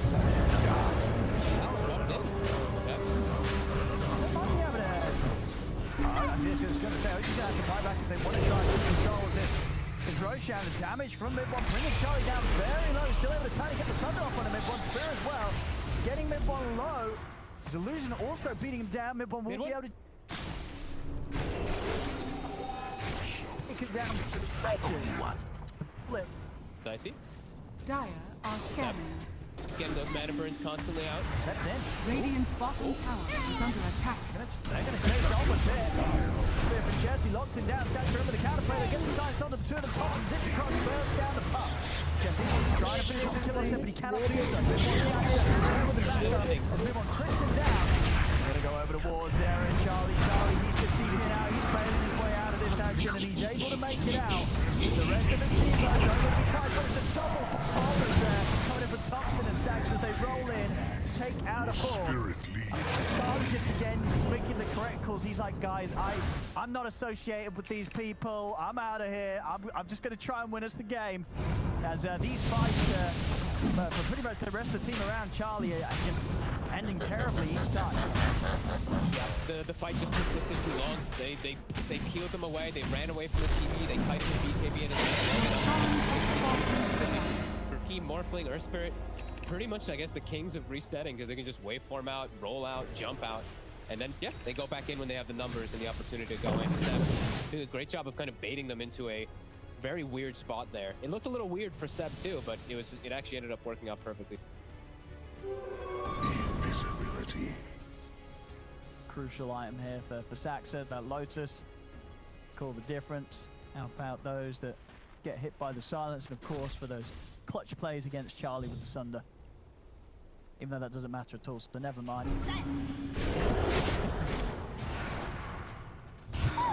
Supreme? Oh my god, Midwood almost just three-shotted him. And now, it matters not to me. Don't you get anything more from this? He's done for this fight. Zim with the tricks of the trade, jumping in, looking for the squishes and trying to chase down Zibe. Slowed by his demonic purge, Seb with the backup. Stunning Charlie and buying time for the mid-1 to get himself back out of there. Oh, I feel like I see the other talent taken most of the time from Ricky. The cast range, he actually went for the backstab multiplier. He's going all damage. I mean, yeah, with the crit actually build. Took the smoke screen. Okay, well, whatever. He went for the backstab multiplier. It'll work out anyway. Illusion. Well, this could. I mean, that's going to be enough. Charlie, when he's trying to sort of take the game on his back, gets himself the paladin sword. So does Thompson right away. As he's also finishing E-Blade now. So Thompson, he has a... Now this is where it's like the Morphling versus TB. It starts to really go toward that. Sure. That Morphling because of this. But TB, I mean, Charlie's still so far. He's honestly playing this game like pretty much perfect. I mean, and as you say, the Terrorblade in this sort of game, he can still carry this against the heroes that OG have. It's gonna take a couple of takes down. OG, they do have like their scaling lineup, and it is just him on this thing. But I mean, he can. I think he's gonna end up needing a rapier though. The way this is going.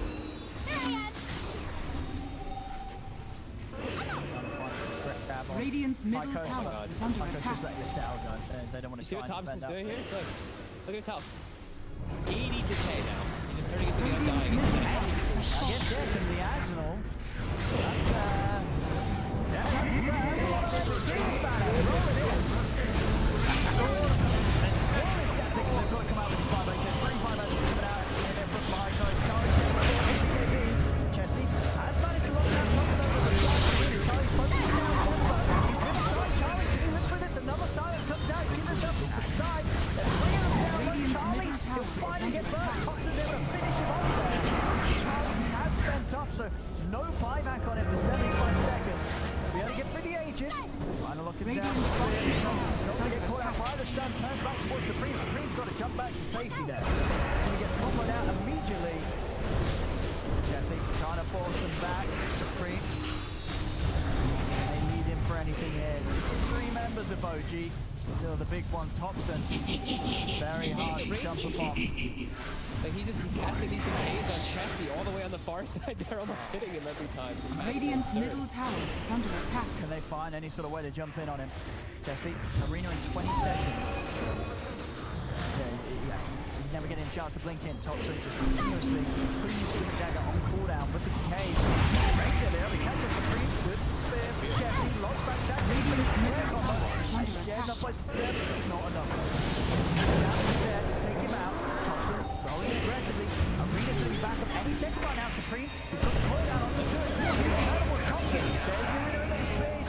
Locks down. He's trying to get his way out of it, but the man stays up in the air with the ult setup. They've got the follow when he comes down. Not quite. Thompson able to zip out the side of the platform. Ico's there, certainly going to want to try and chase this. Still looking towards Thompson, but Thompson turns the lane on Supreme. Supreme forces his way out of there. Faces to dodge the decay. Jesse on the mark with the shield crash. Thompson still looking to finish off Supreme, but Supreme is in the retreat with a jump. They'll turn their attention over towards No-Tail. Thompson, he's just got to get on the retreat. He's going to the TP inside the trees. Is Jesse going to find him? No, he's not. As Thompson will make it away. But High Coast getting some good kills out of this, and they keep their base defended. The tier 3 still stands. Great hold by the Puck, in particular Supreme, getting a plethora of skulls out during all of it, and just great spam. I mean, it's OG persisting a little bit too hard, sticking there, and just getting caught by all the ultimates again, but a nice hold, buying them some more time for this. I mean, for Charlie to get the farm that it feels like he still does need to deal with these two. This is sort of how we saw it go down in game 2, right? It got to this point of the game where OG, they were still bringing the fights, but they weren't quite actually able to sort of push hard and end the game.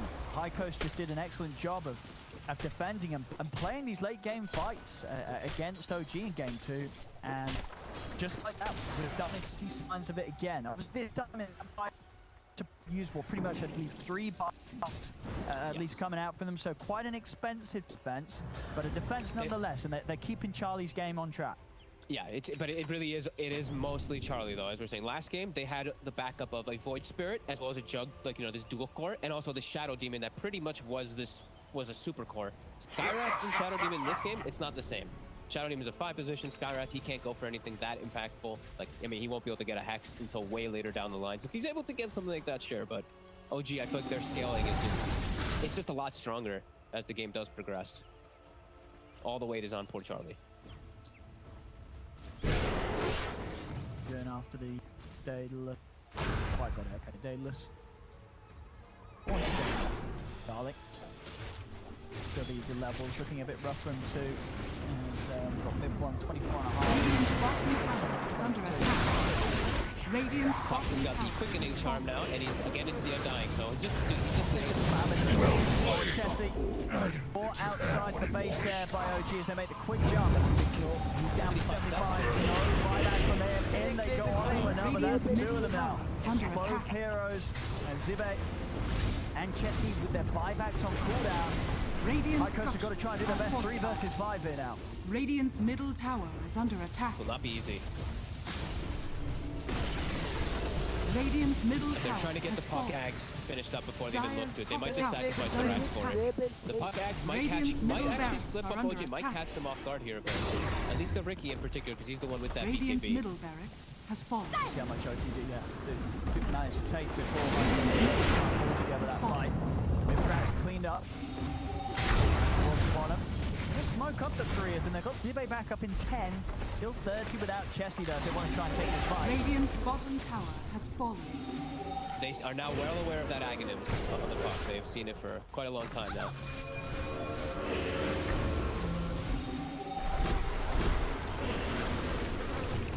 Tombstones. Zombies galore. He's got to head back to base. Oh, he didn't die. Oh my god. He's popped a very aggressive BKB to try and run in and get his thunder on. But he's not able to do anything with it, so now he's not got a BKB ready for this fight. Look at the call down. Onto Ricky. Mid-1. Still able to find that BKB pop. Attack. The degrees. Look at the strength.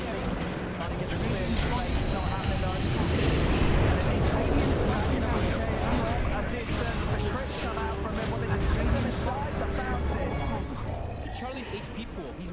70 strength. He has 1400. Oh no! Look at Thompson's 6k HP and it's only growing. He's into the base. He's ready to start tanking the fountain hits here. As Charlie dead again. TG is called and OG will clean up this game 3. And of course the series is theirs. 2-1 against High Coast. High Coast is still going to have one defense. Give us a bit of a glimmer of what they could, what they did pull out from the second game comeback. But as you said, they just sort of, other than Charlie, they just didn't have the same level of tools to bring another fight like that after it. No, they started to fall behind pretty hardcore. I mean, Chester, you could see he had some rough ones.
My eternal gratitude. Dire are scanning.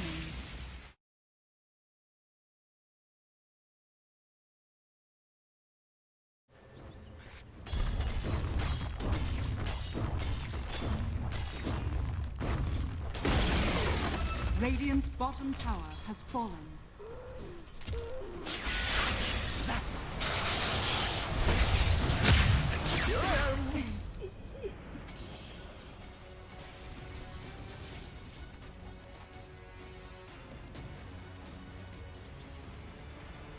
Dire's top tower is under attack. Dire's structures are fortified. Radiant's bottom tower is under attack.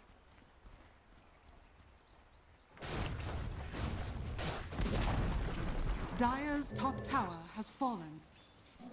Regeneration. Oh!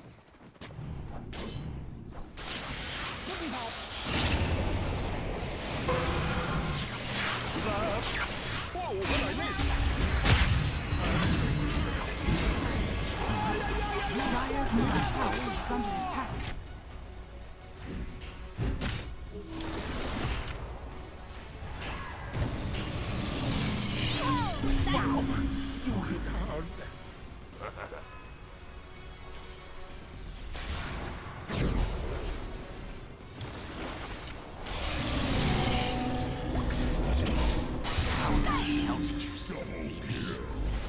Dire's top tower is under attack.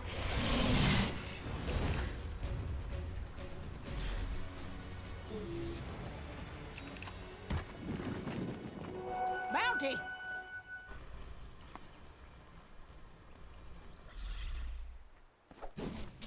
Radiant's middle tower is under attack.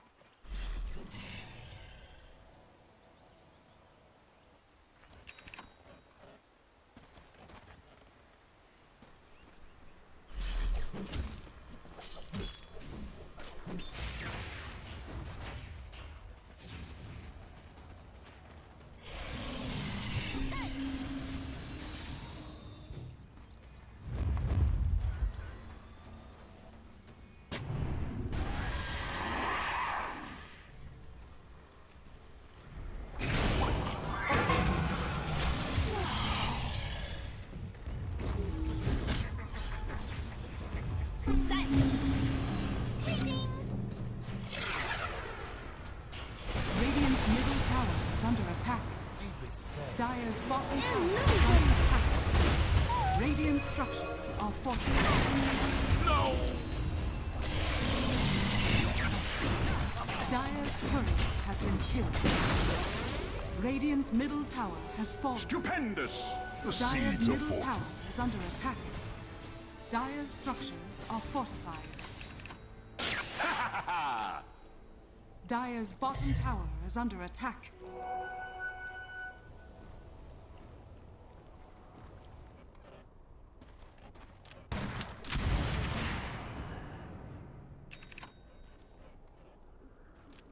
Beast bomb! Whoa, what I miss?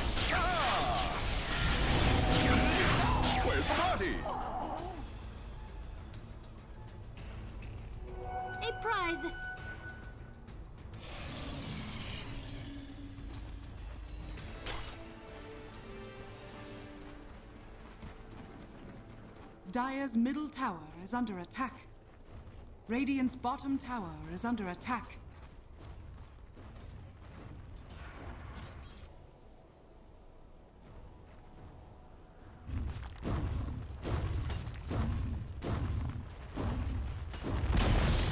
Dire's middle tower has fallen. No! So much blood.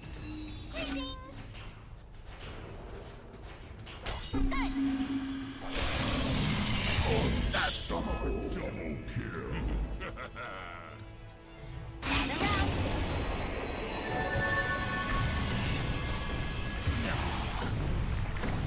Is that all?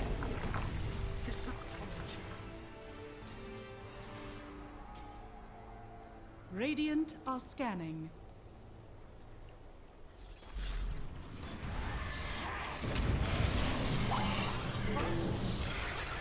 Wicked sick. Radiant's middle tower is under attack. Radiant structures are fortified. Radiant's top tower is under attack.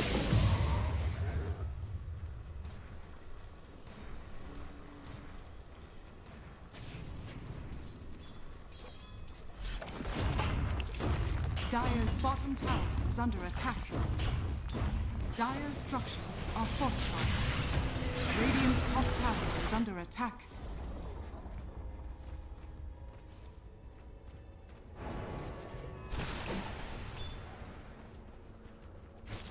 Dire's bottom tower is under attack.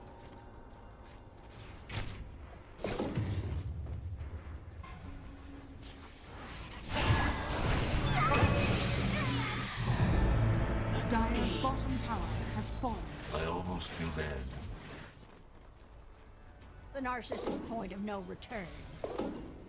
Dire's bottom tower is under attack. Regeneration.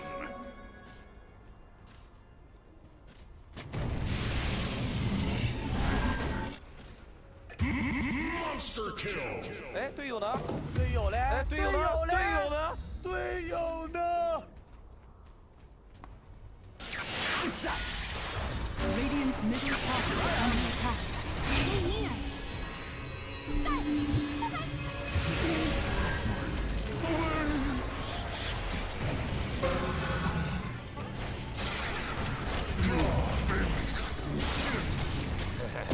Blood for the twins.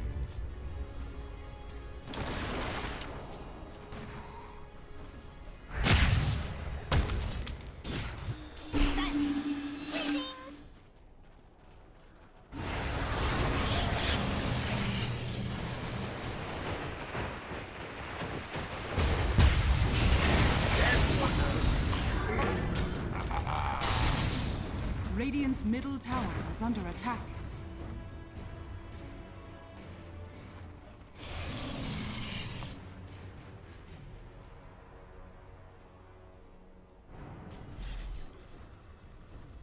Radiant's middle tower is under attack.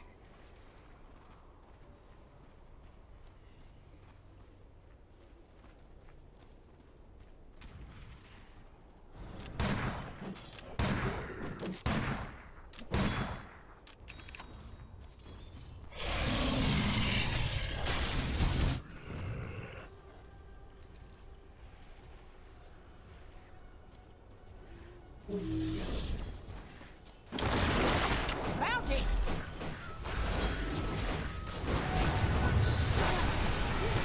Stupendous. Autumn comes too soon.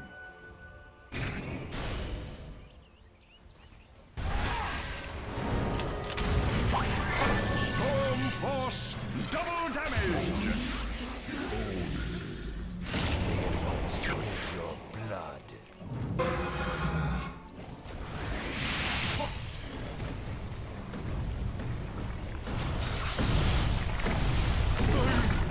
To the last breath.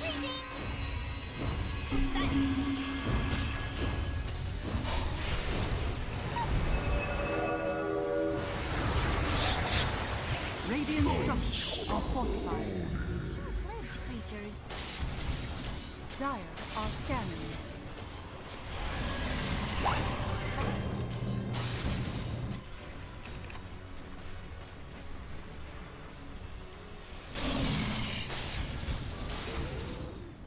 Radiant's middle tower is under attack.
Touché!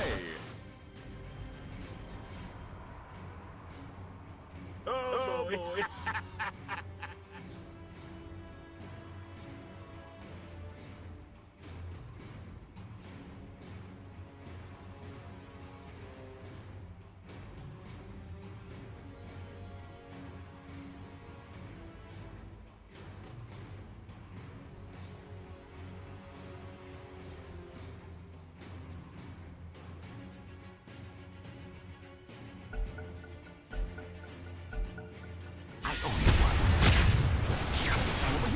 Radiant's middle tower is under attack. You blew it! Part of the plan.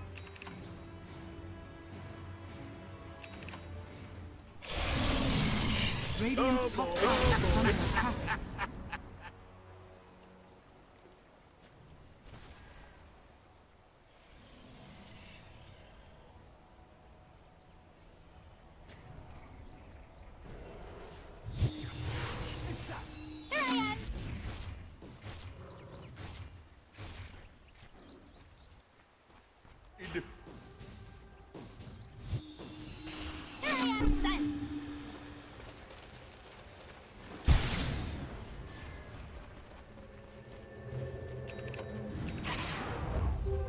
Invisibility!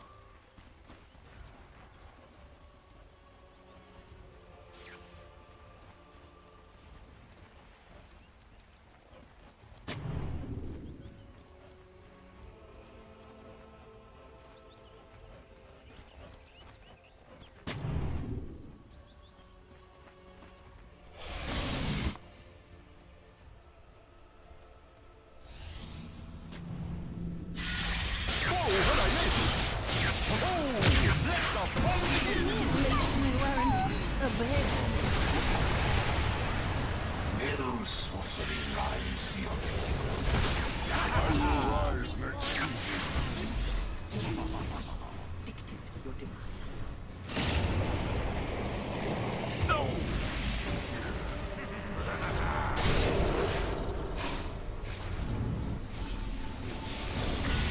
Looking for me!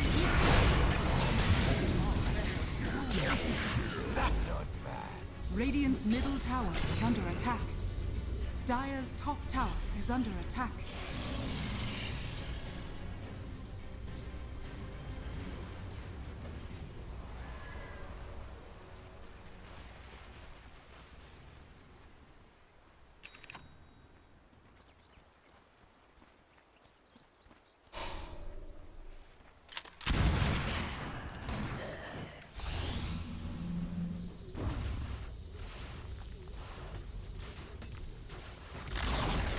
Radiant's middle tower has been destroyed. Pull roots and run.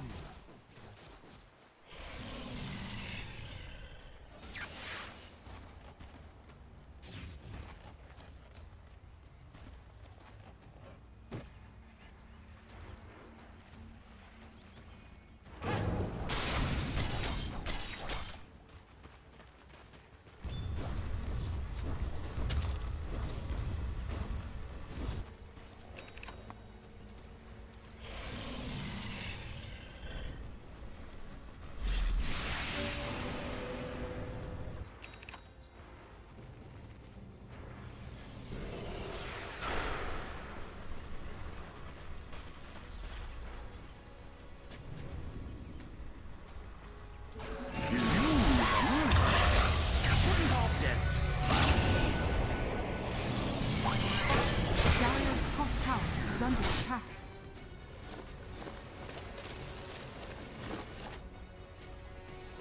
The seeds of fortune.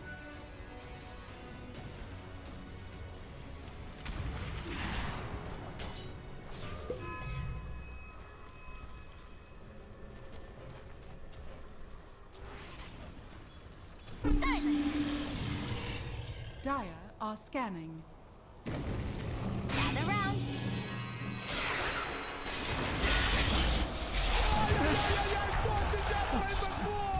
Can't see in the forest.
Radiant's bottom tower is under attack. What I miss? I know where I was, but it was wrong.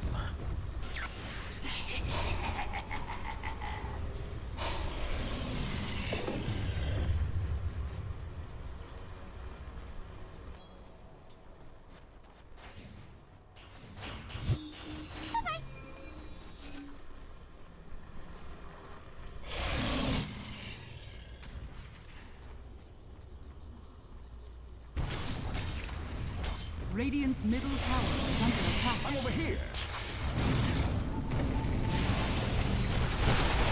Let's hope thanks.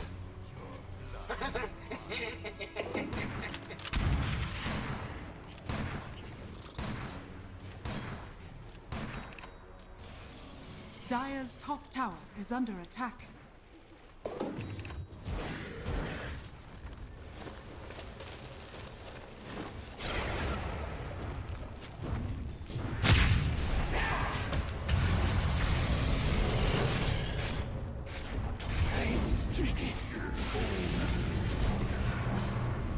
Radiant structures are fortified.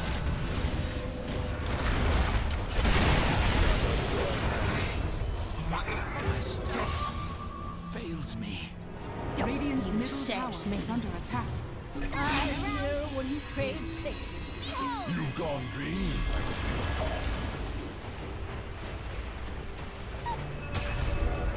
You fells me. I sprout anew.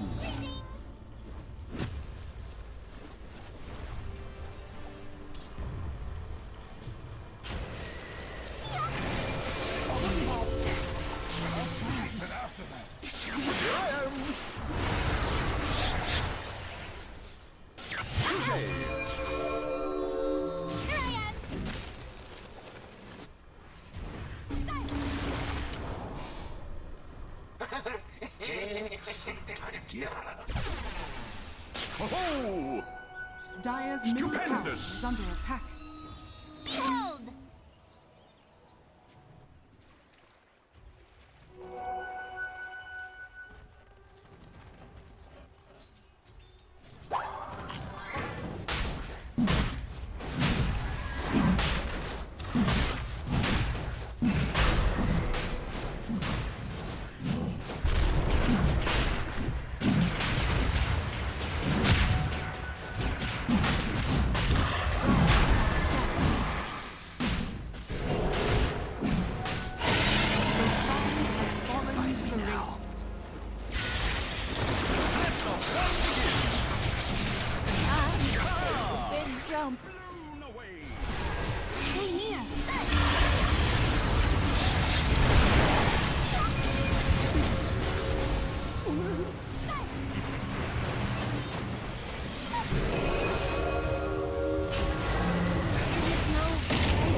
Dead. Dire's structures are fortified.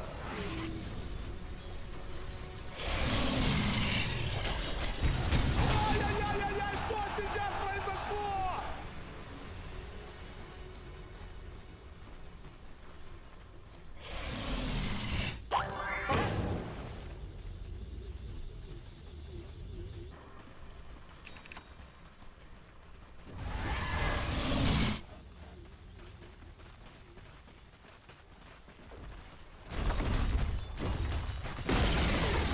Radiant's middle tower has fallen.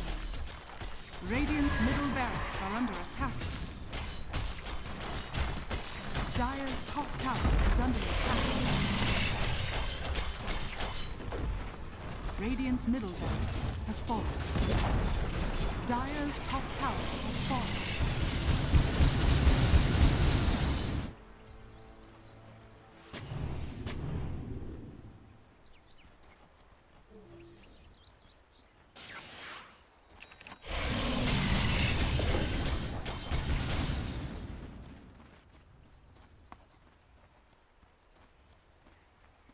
Oh boy. Oh boy. Here I am.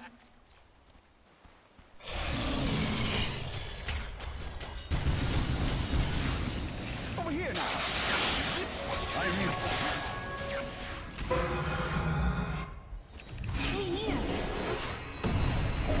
Radiant's top tower is under attack. Dire's bottom tower is under attack.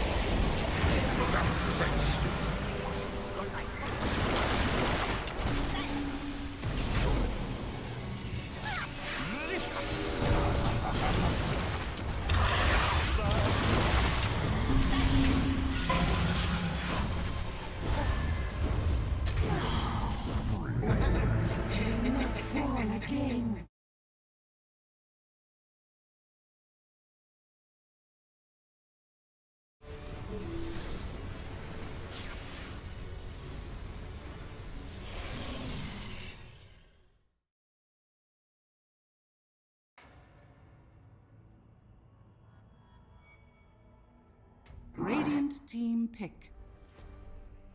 That as a position 3 with Boxy on a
Mirana. You see the shard, do you think, on the Mirana? Probably later in the game. Yeah, I mean, there's an egg hitter. They can kill egg easily. They have 2 stun setups with Dragonite and Sand King, so that's how they're going to land arrows. And all of a sudden, it makes those like stun initiators feel a lot better because of the fact that they're going to be able to follow it up with an arrow. So if they can get those combos to work, it could be really good. All right, we're going to see if we get those combos to work. Thank you so much for joining us for the draft purge. Kyle, 10 heroes on the board. Who's going to take the first game with best of 3? I got to say, I like what Kuro's cooked up. I think that they have answers. They've got better team fight. I'm not sold on Mirana offlane, especially into Bloodseeker, Axe, Puck Coil. Like, it's just a tough game. There's a Void Spirit you got to worry about too. It just feels like they're going to have the answers, but it's, you know, it's Liquid. You never know. But they'll need to execute a lot of kills in like this sort of simplistic skirmish style, like arrow. Follow-up, okay, we'll get a tower now, and they need to be real cautious about their team fight. Bristle has to be top net worth entire game. Take the win. Yeah, I'm liking what Nigma's got going on. I love the idea, because again, we saw in the earlier series, the Phoenix just had nothing to protect the egg. In this case, we've got stuff to protect the egg, and it feels like they really knew what they wanted to do with this draft, whereas I felt Liquid was a little bit more like, okay, we need to find something. I guess this solves our problem, so I'm gonna go with Nigma. All right, let's find out what's gonna happen then in this opening opening game of the series. We have for commentary duo, ODPixel and BSJ. Thank you very much, Chief. Yeah, this should be a fun one for sure. Nigma up against Liquid. Brian, we've had the drafts. Quite a lot to talk about. What are you most excited to see here? I'm excited for the carry Bristle. This is a hero that I kind of theory crafted with the Eternal Shroud. I'm curious if you go on carry because the offlane Bristle, it seems pretty obvious that utility plus tankiness would be nice, but is he going to go more like the S and Y? Is he going to go more like the damage route? But I like this offlane Mirana for specifically Liquid, because if it was any other team, I feel like I would be concerned for the same reasons Kyle is, but what they tend to do is they'll swap up like the roles of the Sand King and the Mirana, where the Sand King becomes more of the 3 and the Mirana is just for the egg. I think later on. Oh my goodness, yeah, we have a 4-5 on 5 here, really, with Tiger starting things off with the Boris strike. Love Right's going to be down, starting the Sand King. Who's going to get the kill first? Tiger's getting low to the battle. Nicholas running him down, but it's going to be Liquid that get first. But taking that Mind Control, they do lose Tiger in return as it's a 1-for-1. They're going to be able to get a second. Liquid, as they'll also finish off Kuro from Stacks and Quills. It's 2 kills. Liquid, just the 1 hit, but Nigma, but yeah, both teams already ready to pull. I think we're going to see a lot about this game, right, Brian? Both teams are going to want to be bringing the fire. Yeah, there is non-stop fight from all these heroes. So much damage, so much control on both sides, and yeah, I think that's only a small sample of what's to come.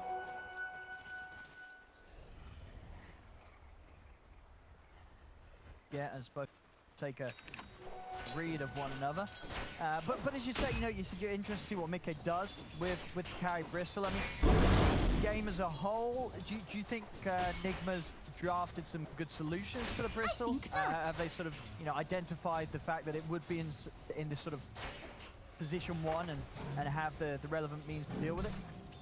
Well, yeah, what I think teams are thinking with this Puck first pick is that the best way to deal with Coil is to just stand there, and these Bristle DK heroes, I think, are meant to address that, right? But I think they're kind of ignoring the fact that GH is playing Phoenix. Percent-based damage over time. If there's any hero in the game that's going to offer enough damage to bring down these strengthy, tanky cores during the Coil, it is Phoenix.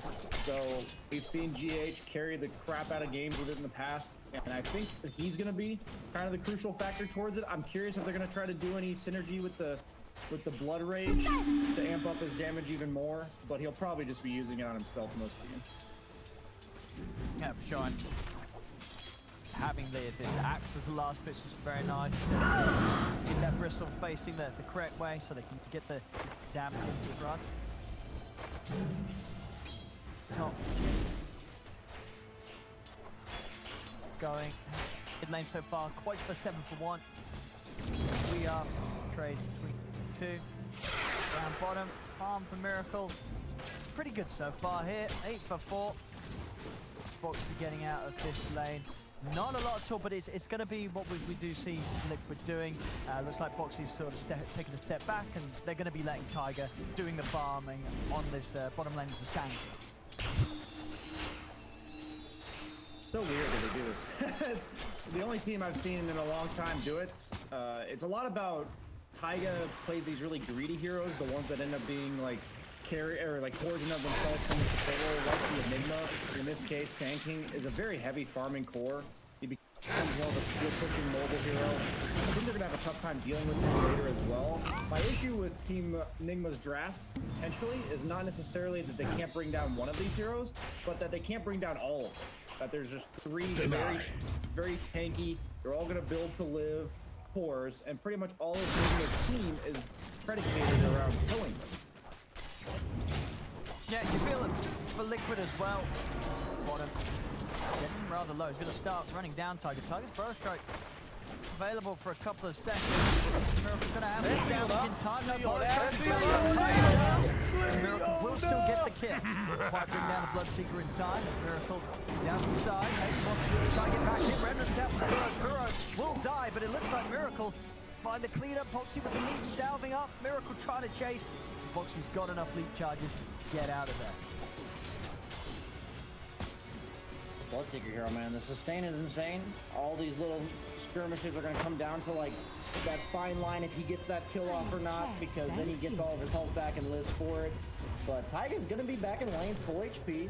Void Spirit will have to keep you back and give him a couple salves. He does have that, so lane's pushing in though. Miracle might miss a decent amount of creeps. Kuroki going to drag the creeps off the tower for his carry. Quite nice of him to do that. I don't think that death's all that bad for Taiga. Boxy ends up getting a solo XP on a kill as well.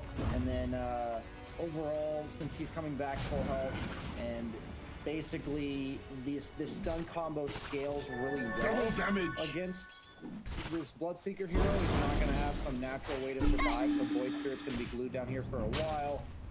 But yeah, it seems like both teams have so much threat on each other down here that it's pins and needles. That's all I'm thinking with this one. Yeah, both sides just each other very low, and yeah, but both duos sort of having to really think if, you know, can we keep pushing for this kill, or are they just going to be able to turn around and its head? So aggressive at the same time. Kuros trying to go forward. Tiger, time he can sort of find that Burrow Strike and the arrow, they'll shot taking them down. Mid Weeha, take the walk back to base here. Quite probably did have a ED go help them. So great against him. Time to come out. Wave or so ahead of Weeha now that Weeha has had to spend that time in base. Bounce runes up. Insania is able to step in and grab it away from GH. Get Insania low, but can't really go for the aggressive. The prize is mine. Cross. Dire's structures are fortified. Insania. So far, pretty close start across the board. Anything sort of surprising you with the way the lanes have gone down? Is there any sort of lanes that you would have imagined would begin to look a bit more one-sided? No, I think most of the heroes in this game are kind of about getting their own stuff. As we see a clear in the mid lane, GH with the immediate TP, and Kuroki with the reach around, but nope, the arrow from Boxy is actually going to potentially save points, but here will it be enough? Dire's middle tower is under attack. GH able to lay down those nice last few fire spirits to secure the kill on Void, but now Boxy, he's committed indeed to try and help out. He'll also lose his life there. Nice attempt with the arrow follow-up onto GH, not quite enough to kill him, and GH able to get out the dive from the spirits to make sure that the Enigma still come out on top of that defense ground mid. We are setting up and finding himself there. Very lovely. Yeah, that just shows a really good understanding of the matchup from Team Enigma, because Puck just usually doesn't have enough damage to stop that original DK push. So that first DK form amounted to nothing, and that's a crucial timing to kind of slow down, because DK is an additional counter to Puck. Another one, I'm not going to have much time to talk at all this game. Box, see arrows up on Kuroki. Could be able to have this here, Kuro. No further way to get out of there. Tiger comes in with the last punch. Radiant's top tower is under attack. Same time, top lane. I mean, that's not. It's going to be a tough hero to take down right now. Mickey with the brace of the Ring of Health. Not really a target that these two are going to be able to do too much about. I just love DK against Puck, because Puck's all about that push damage early, and DK has that instant stun to deal with Puck later. Zfreek has decided I'm going to worrying about this DK as Kuro is used to kill the column. It's pretty good when you make a quick rotation like that. And Mickey might have to be a bit fearful, but that's Dire's courier power of Bristleback is that even without his support, he should be pretty tanky here. But instead of security, they got him. Wow.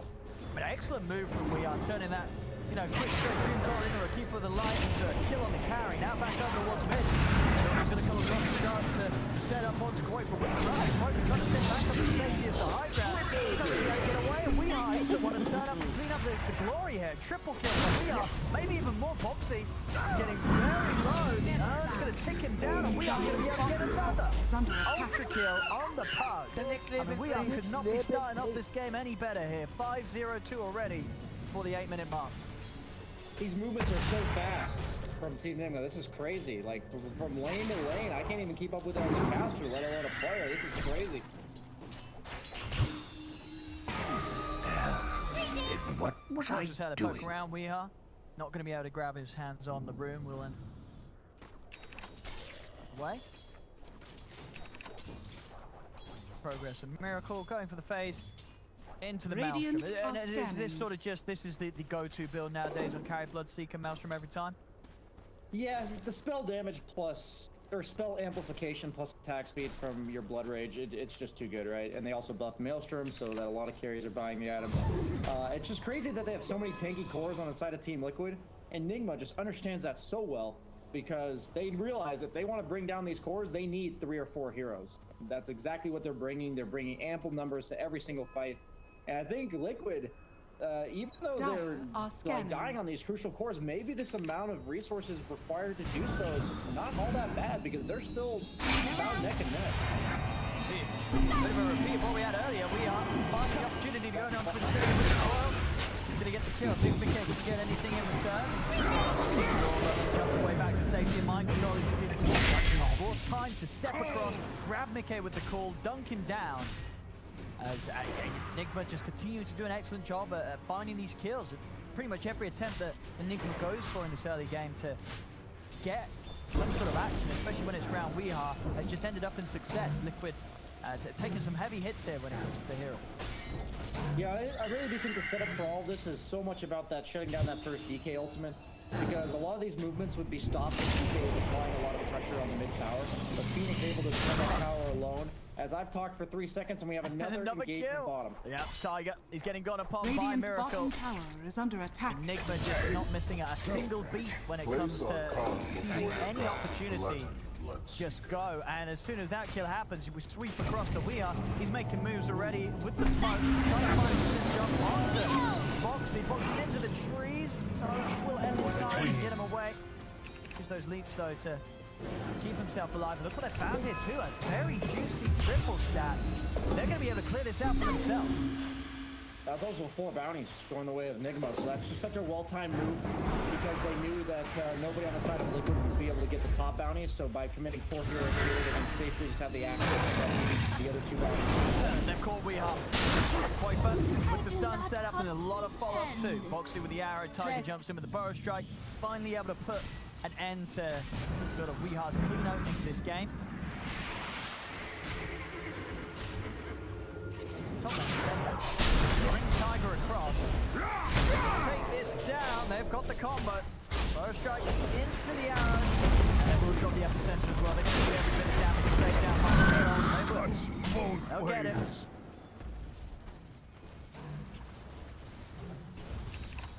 Yeah, there's so many movements from both Dire's teams. The bottom Coddle tower gives is global under presence attack. to a lot of these immobile heroes. Dire's Didn't really think about that just structures now, are but fortified. that is going to help a lot of the weaknesses of the Liquid cores. Bristleback and DK can be able to farm other parts of the map if they need to be recalled to fight Radiant's anyways. top tower Kind of is under counteracting attack. those weaknesses of Punk and the Void Spear and the Phoenix. Dire's bottom tower is under attack. Back up, to try and pounce. This focus around mid, though, causing continued space for Miracle to keep farming down bottom. Okay, gold in it. Okay, still the man at the top this game on his Bristle. So, level with that. 11 for 7. Fight there. Very, very close right now. Behind and at some of the items. Tiger, he's creep away from the blink.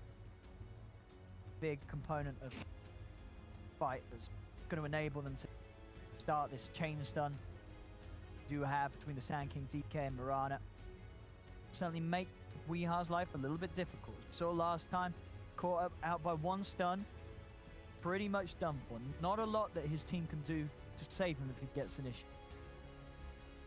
Yeah, neither team really has any saves. They're all just a bunch of stuns and a bunch of damage. Mickey looks like he's going to be going for the hood immediately after the Vanguard, so he's going all about the tank. He's also got the Fairy's Trinket. I love this item on so many heroes, and on Bristleback, no different. Most of his damage coming out from the quills, and it is considered a spell, so 5% spell amp on that's not bad at all. I wonder if he'll rush the Eternal Shroud, or if he maybe goes back for kind of like the hood into another item, back into the Eternal Shroud. What sort of options would you sort of consider if you were the carry Bristle, rather than, say, going all the way for the... Are you just sort of building anything else that you can sort of get to help you out damage-wise? Or do you think that he can afford to just build fully for the tank and rely on the rest of his team kills around him? I think that S&Y would probably be the only reasonable item, but now that S&Y no longer gives spell lifesteal amp, it used to give that, I think it's not as good with the Eternal Shroud, even though that didn't used to exist. But you know, it used to be synergy with any hero that wanted to sustain. I think his damage items will come out later, and I also think his damage comes out of his like natural scaling, the level 20 talent for the quills damage, the level 25 talent for his right click damage. I'm just honestly, I don't think I've ever been more relieved by a pause, because I haven't had a second to catch my breath. That's so much going on. What's going on in this game? No, it's just, great to see as well from these two teams. It's just something a little bit different. I feel like we've had a lot of games today and yesterday as well, really, where you can sort of look at it from really the end of the draft and sort of say, well, this game's going to be very hard for this team. This game seems pretty even, right? Both teams very comfortable lineups for themselves. This opening 12 minutes, it could have been any closer. See a Mirana ulti. Are you looking to make something happen top? They have caught ultimate if they need to recall somebody else.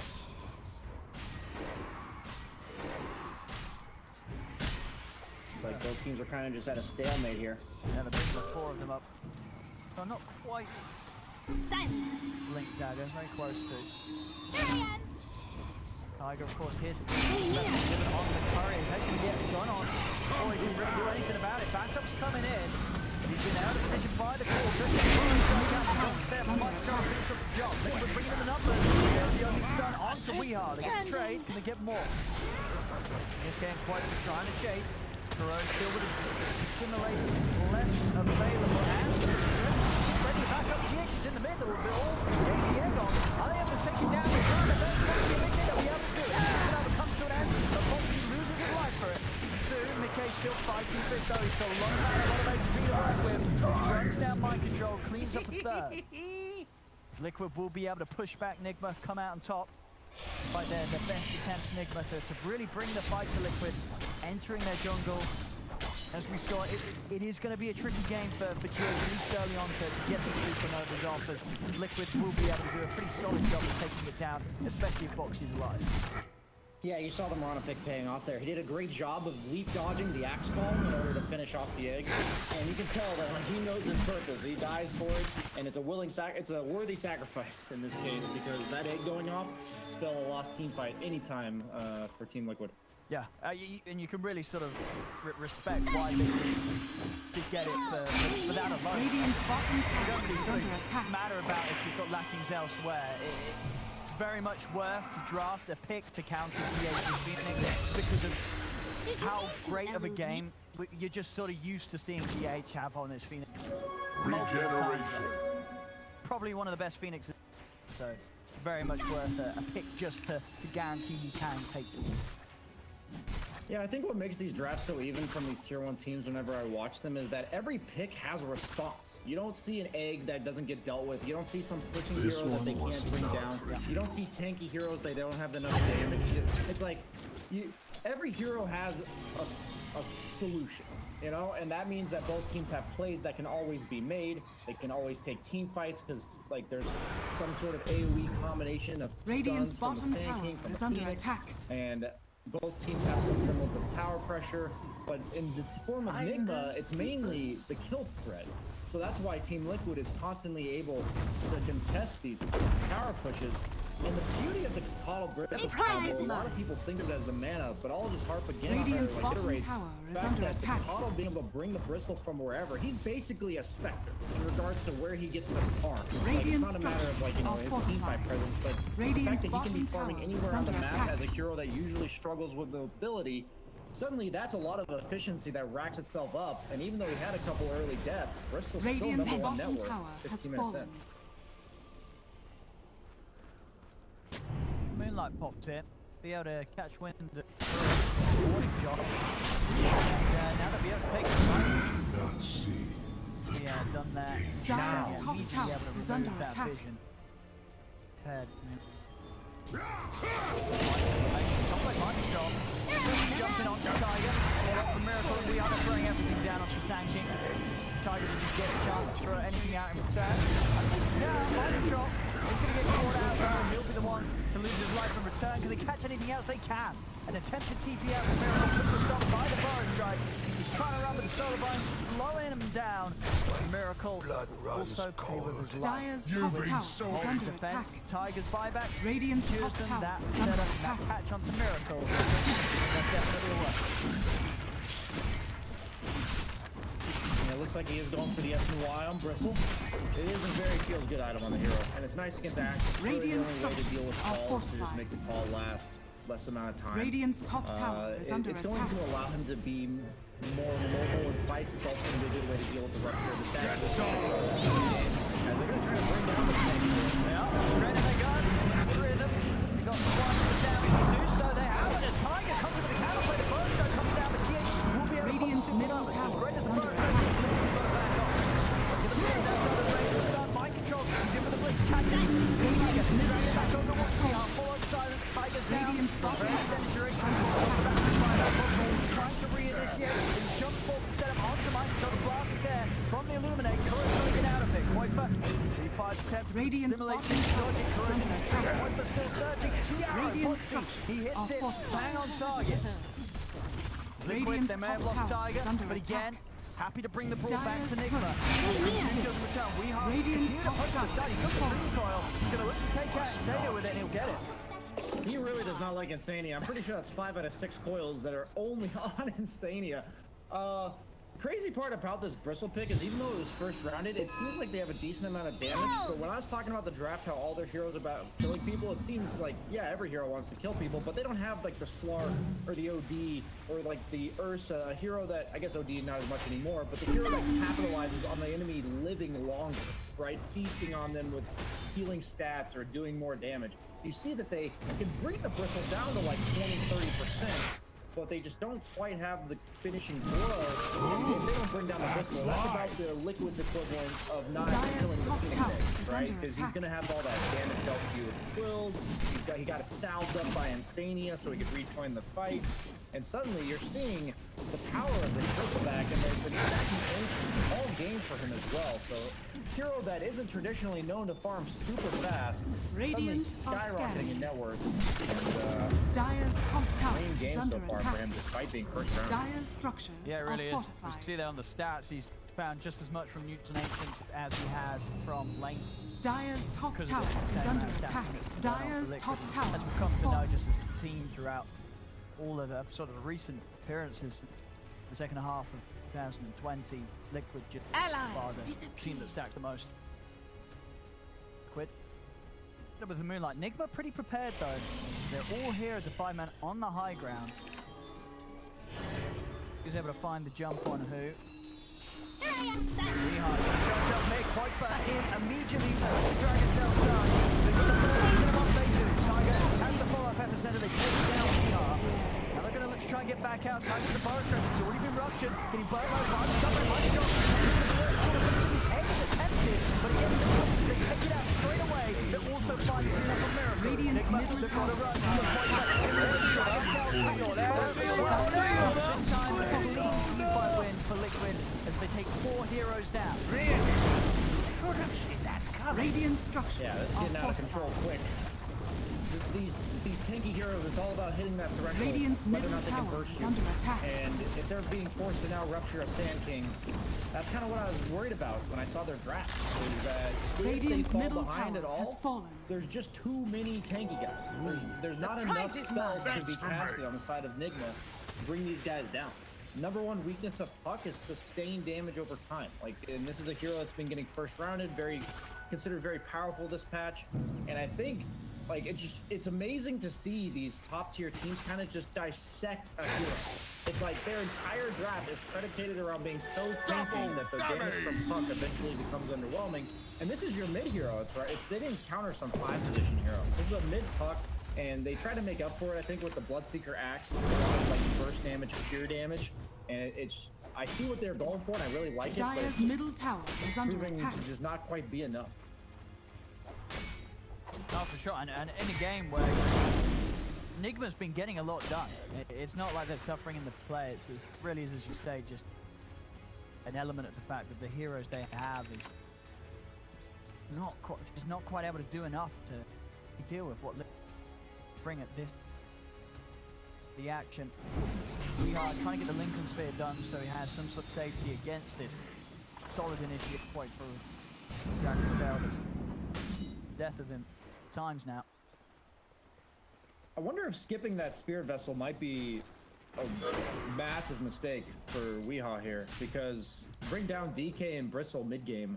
I think that reducing their heal over time, for Bristle, since he reduces 40% of the damage, every single health that he regens is even more impactful during the middle of a fight, because it represents more damage that you have to do to him. And they went for this Witch's Blade, which is a very common item we've seen on Puck. But Dire's this game, middle tower those is times under where attack. Bristle barely lived, the times where DK barely lived, might not have been the case with the Spirit Vessel. So I wonder if they'll talk about that one after the game. Are But scanning. obviously this one's not over just yet. Liquid looks like they're grouping up, ready to smoke. Showing Bristle in lane, that's one of his strengths as a carry, is that he can kind of just farm wherever, and you never want to go on him. Especially against a team like Liquid that's always going to have this sort of setup as you see Mickey. Whole team behind him. But trap, they'll get hurt.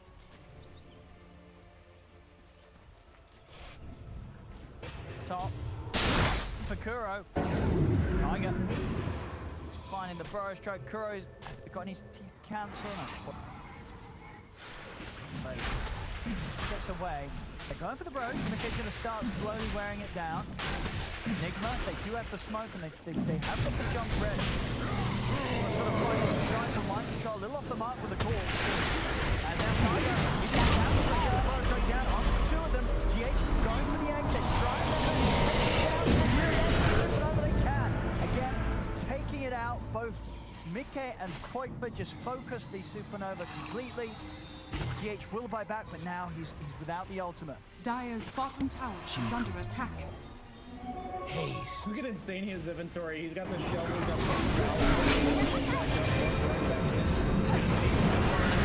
again to get the fight going. Mind control. He's getting low. Tiger's able to finish him. Jumps in the burrow strike. As it really just seems to be what you're saying right now, Brian. You know, Nick, but they're trying to do something, but it almost just feels impossible right now.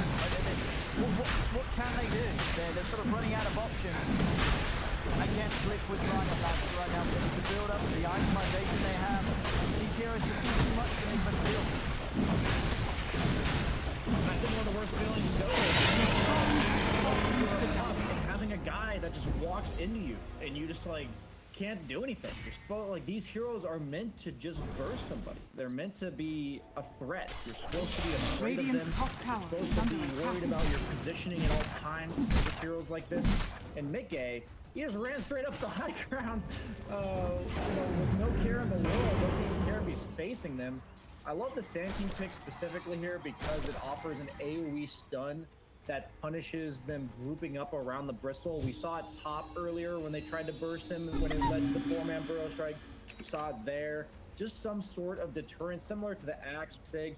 Bristle is going to force everyone to group around him because if they don't hit him with 4 or 5 heroes, they're not going to kill him. And a lot of times people say, just ignore the Bristle. but he's hitting for 350 damage when he's got those berserkers, or excuse me, warpath stacks going.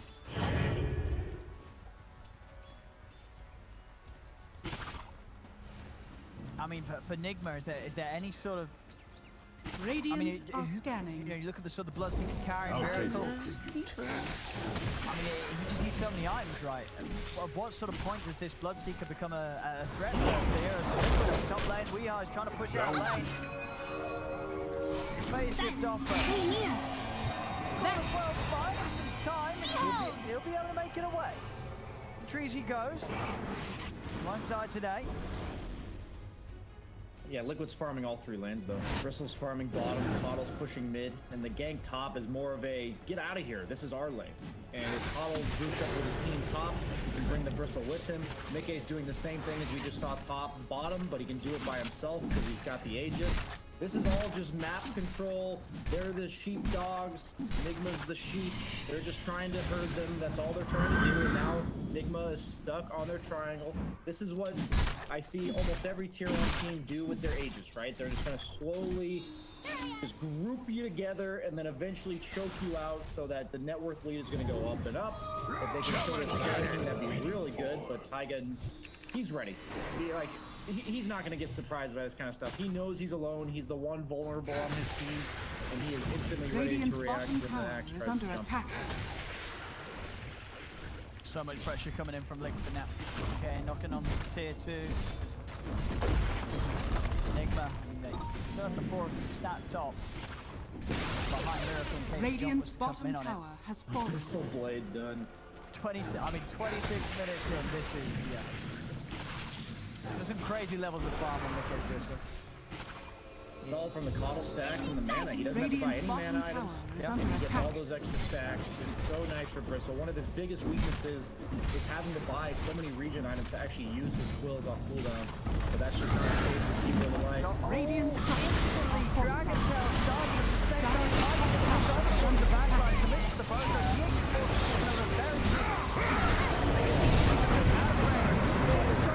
They take down Tiger. They're trying to fight against this, but Nick him in the basher. The Abyssal, he's just bashing him up. Radiant's bottom Through the BKB. As Miracle's down for a minute, no buyback. Kuro will be soon to fall. And Liquid, they can just start taking the base. They've got the creeps moving in on the bottom. Radiant's bottom comes down. are under We are trying to clean them out.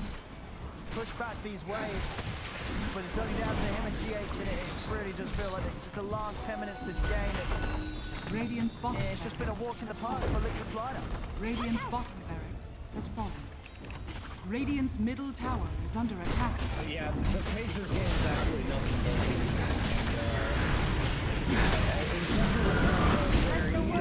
Radiant's middle tower is under attack. Which pace they're going to be inefficient and they're going to fall behind. For the Liquid cores are unkillable, and they can play all 3 lanes. That was kind of the story of this game, and it was in Liquid's favor. Radiant's I middle think tower both teams has made a fallen. lot of good moves, but at the end of the day, like, just a few things where Mickey doesn't Radiant's quite get middle brought down barracks top. are under attack. These momentum swings in these type of matchups, where it's like, can you kill us full to 0 or not, are going to completely decide the game, and Liquid looks like they're going to completely run away with it, as they now run away after killing 2 Radiant's lanes middle of barracks. has fallen. 21k here at 28 minutes in. I mean, the thing is, when you sort of look at the game now, like, how one-sided was the draft? Like, what could have played out differently for Nigma to have not got to this against Liquid? I don't think it's like a one-sided draft. If you look at the net worth, it's not like this. Oh, okay, they don't even get to the second here. Up on the cliff. Now to burn it down with a Sunray. Kuro's already dead at the start. We are down on the backline. Roll down onto boxing. Popping the egg. Tiger still staying. He's slowly burning up on this cliff. So they want to get time. Meanwhile, Mickey comes up to DD and he kills off Weehaw. Weeha's gone. Yeah, if you look at the net worth charts, this game was completely even at 15 minutes. Yeah. They've accrued all of this 22k net worth lead in the last 13 minutes. It's just a matter of those mid-game skirmishes where who comes out on top. Like, that was all it was. Middle tower The thing is, once you kill Bristle like 2 or 3 times in the mid-game, it becomes easier and easier to kill him. And same with Radiant's middle tower But if you has struggle to fallen. kill them, Radiant's middle tower is under attack. As Nigma, I like how they're giving their final stand here. They're not going to go down without a fight.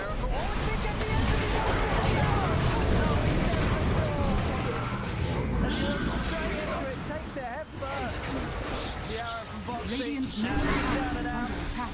Poikler just chilling them outside of the fountain. As there's no defense that Nigma can put together here. Liquid is looking to close up this game one, and they'll do so. GG is Radiant's full. ancient is under And attack. Liquid, as you say, just keep the game onwards, just on completely fire. And really nothing that Nigma can do whatsoever to slow them down. As Liquid just snowballed completely out of control for the second half of that game. Yeah, I'll say that miracle play at the end there, maybe he thought his BKB was still going to be going, but I think that was more of a camaraderie error.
Or a good word for like a trump card philosophy of drafting, where you have a puck, problematic, so we have a DK now. So we're never going to have a ton of issues. We can always kill this hero. It's like we saw yesterday in or the Enigma Alliance series, where Miracle's playing the Slark, and there's no BKB piercing disables. You don't really have an answer to the Slark. Puck can create similar issues if you don't have this one-to-one, you know, stun. Got him. All right, guys, get him.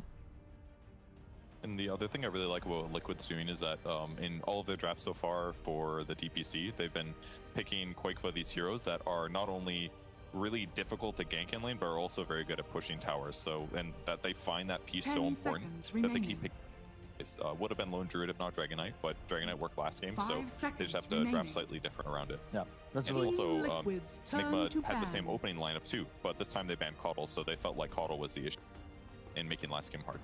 That's a really good point. Liquid, and you'll see this if you really study the patterns of how teams draft, but they like to check the same boxes. You know, you can't prioritize everything in a draft, but 10 specifically seconds Liquid remaining. really value stuns. This is like one of those old 5 school lessons, seconds like remaining. on our Han 10 Commandments. Pick stuns. If you can't stun people, you can't kill them, and everyone is equally talented when stunned. Shiva and Miracle are the same player when CC'd. I actually beat Miracle once in a pub. I feel like I'm better. No. Were you sure Miracle or the... No, I actually beat Miracle in a pub. 100%. I beat him, and then Sing Sing sent me a T-shirt saying that I beat Miracle because it was in a Sing Sing stack that I beat Miracle. So it was a Totally promo didn't- for his stream. Well done. Truly done by myself. It was instrumental. The point was, victory. That should go on your Liquipedia page, girl. What are you doing? You gotta put that up there. stuns, Radiant tower team pressure are the big ones for Crystal Liquid, and Maiden. DK provide both. And there she is, telling you, Sheaves, we got to see this hero more. Yeah, I mean we've seen it twice already from Team Liquid. No, from Team Liquid twice. Before This is the third time. Yes, this is the This third is time. the third time. Yes, we've seen it twice before this. This is the, you know, 10 they've seconds already remaining. done really well with it, and lucky number 3. You know? It's only gonna get better from here. 5 But seconds remaining. I got you. I got you. Thank you. I'm actually curious. With the DK, I felt like the DK was super instrumental to help set up for those arrows coming out for Boxy and the initiation with the blink that he had. Is Mirana still on the table here? I think now so. we have Earth Spirit and the Crystal Maiden, because Mirana was played a little bit more as a 4. It's definitely one of the better egg killers. With the fact that they have only DK for the stun right now, like the fact that they had 2 setup stuns made it definitely a stronger pick, because if there's just like one guy that sets up stuns really well, it doesn't always work as easily because Mirana's not always going to be around that one guy. So I wouldn't necessarily rush into it, but definitely is on the table. This is something that PPD ZG used to always love to do, this CM Earth Spirit combination, but you don't necessarily want to go for a hero like Mirana. It's more mixed damage. You can kind of double down on AoE and physical DPS because your support duo forces BKBs. And it's really nice to have. You just need that right-click damage. They go Bloodseeker again. Man, that is... I just don't like Bloodseeker too much into this support duo, especially the DK I picked again. But maybe this time Radiant Bloodseeker is team picked up as more Legion of an offlane Commander. intended hero as the Legion Commander comes out. Yeah. They're going fast. They're very rapid right now. Love it. Exactly what they want to do. This is a really underrated hero right now, too. And you have infinite mana with the CM. So we saw the Dusa ban last game. I was a little curious about it, but I do like the Legion because it's going to allow.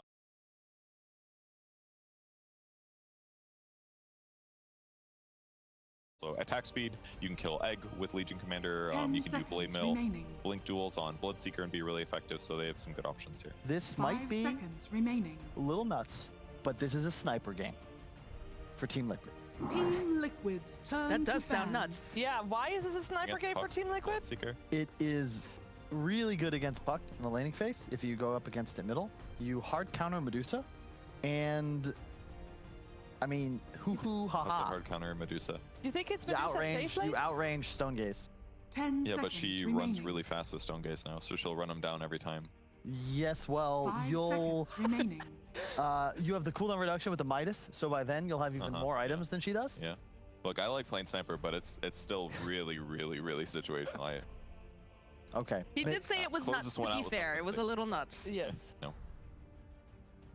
What a luxury position Team Liquid is in to have that Team one ban, Liquid's Broodmother, turn to ban. and Lone Druid, 2 bans, Yeah. I guess, coming out every time. That gives them such a strategic advantageous position. And then Ice Frog doing what he can to make their lives more difficult, just continuously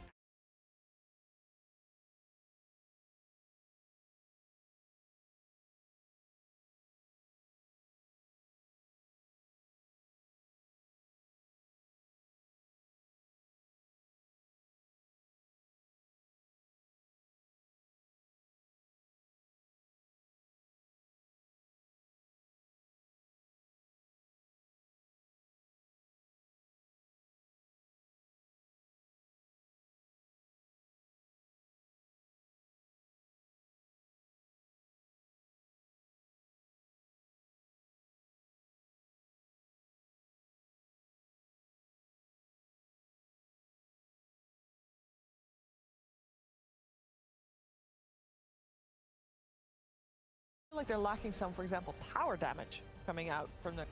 It's gonna have to be Medusa, basically. Yeah. Bloodseeker can take lanes that aren't really very defended, but Medusa's gonna generally almost outrange a tower, so she'll be pretty safe there.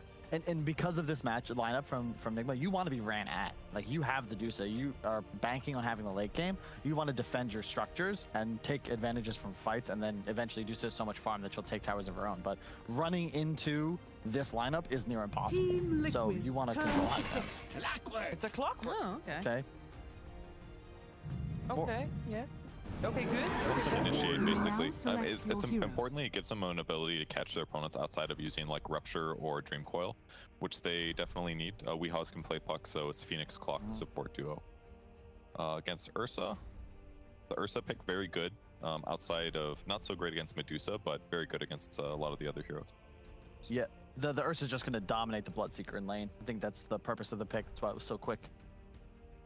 So, final thoughts on the game, on the series, on the rather on the draft. Yeah, I do like the Ursa pick. Taking midnight. Bloodseeker out of the game is gonna make their early mid game a lot easier, and I think Dusa lineups are generally harder to play because you have to be so careful about how you initiate. So I think I like Liquid's draft better. 50 kills in 30 minutes, over or under? Under, I think. Yeah, less kills than previous? I think I'm going to go with under too. I mean, I love Liquid. They're doubling down on the aggression, but I just think it's going to be a lot harder this game. It's a Medusa it's farming, not a Bloodseeker. I think that the offlane, it makes a lot more sense. And they're all in. All three of these cores, single target DPS. It's a big ask. They're going to need to have double Nigma's kills to be even in this game. And that's just tough against Crow and the boys. All right, thanks, Purge, for your contribution. We'll come back to you after the game. Moxie, final thoughts on this draft? I like the aggression. We saw what Liquid was bringing to the table early on in the first game. They all went at, both of them at full 5v5, but I feel like with this kind of a lineup, they're just going to go running at them, and they're going to secure themselves that early victory. All right, will we have a third game? I really hope we will, because these two teams seem very, very evenly matched, and they are very entertaining to watch. Made even more entertaining by our commentary duo of OD Pixel and BSD. Thanks very much, Steve. Yes, game 2 of Nigma versus Liquid. And Brian, what sort of stands out to you first? What do you want to talk about? We're getting this very quickly picked Ursa from Liquid to end their draft. Are you sort of on board with that? Do you sort of look at this game and say it's a great bear game?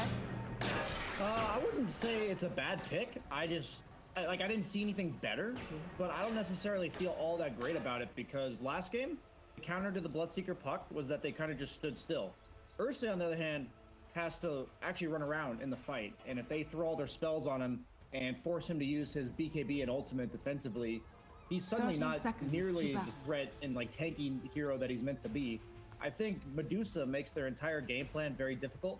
4 of their 5 heroes have to be point-blank range in order to do any damage, and Medusa, I think, counters that as a whole.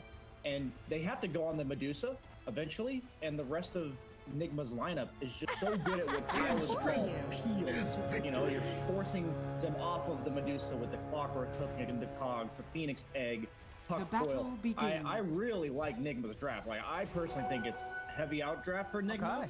I'm not really sure how it's going to play out because I don't play heroes like Medusa myself. But on paper, I would be scared to play Ursa in this game. But yet I see what they're going for. It's good against Bloodseeker in lane, good against the Egg in the mid game.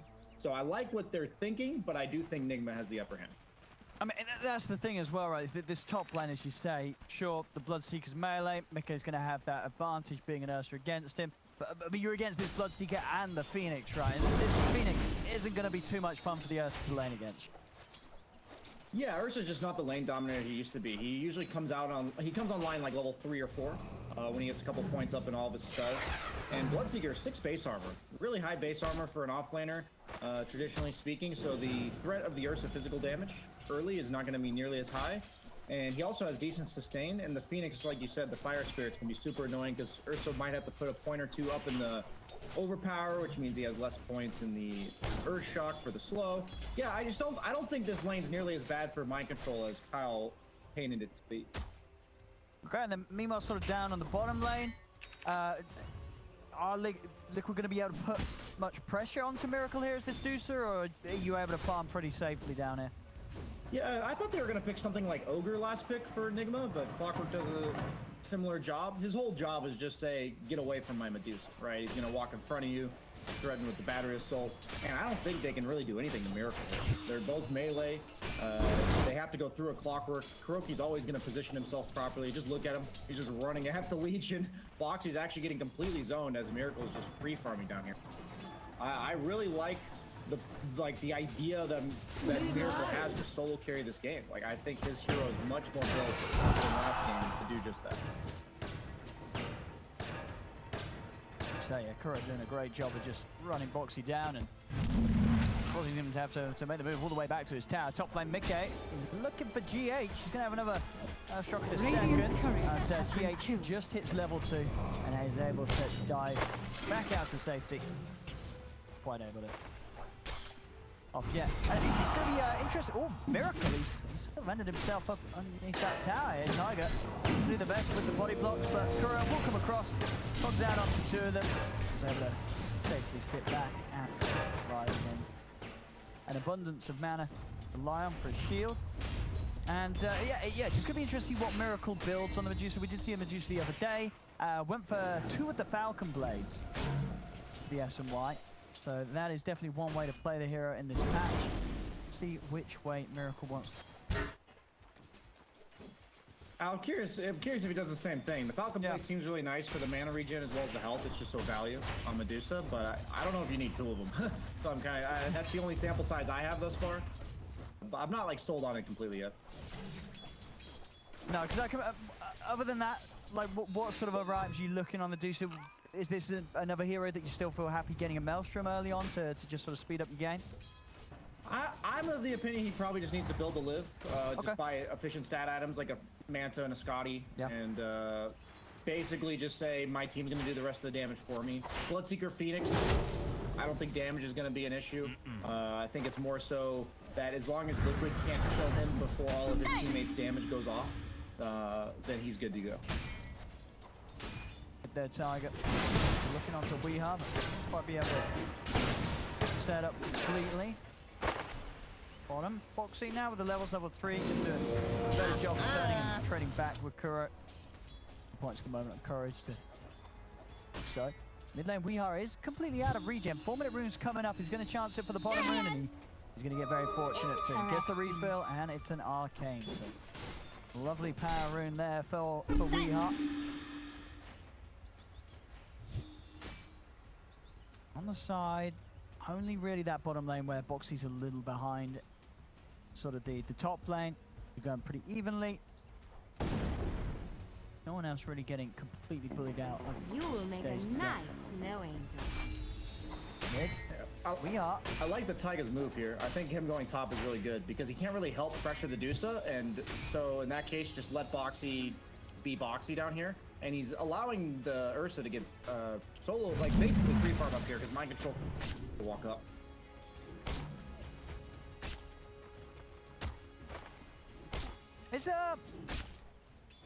Can you get away with buying Midas on Medusa nowadays, or is that just way too?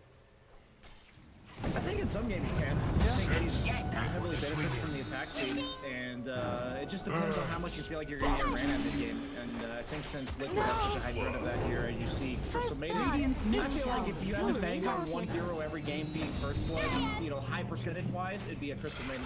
Might have a chance getting miCKe as well, getting clipped by the edge of the blood bright. Speed from Microtronic, Jason with Weehaw, and take time down bottom. Kuro, there's 2 of them. Kuro, Miracle able to run down Boxy.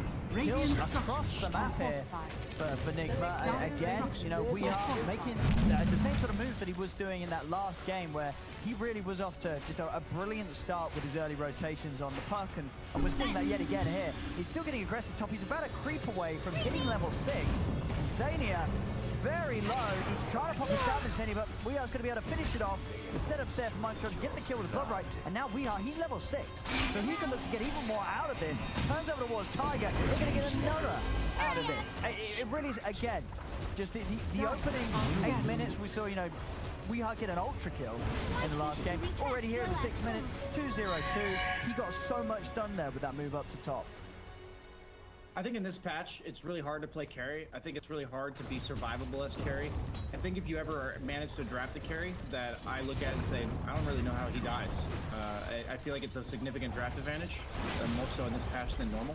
And I just look at this last pick Ursa, and what made me so hesitant about it was that I'm so scared of his... He can't like farm from like 10 to 15 minutes. Like he's gonna get ran at. He's constantly under threat. He's not actually dealing with you very well super early game, and I don't feel like they can reciprocate that pressure onto this Medusa.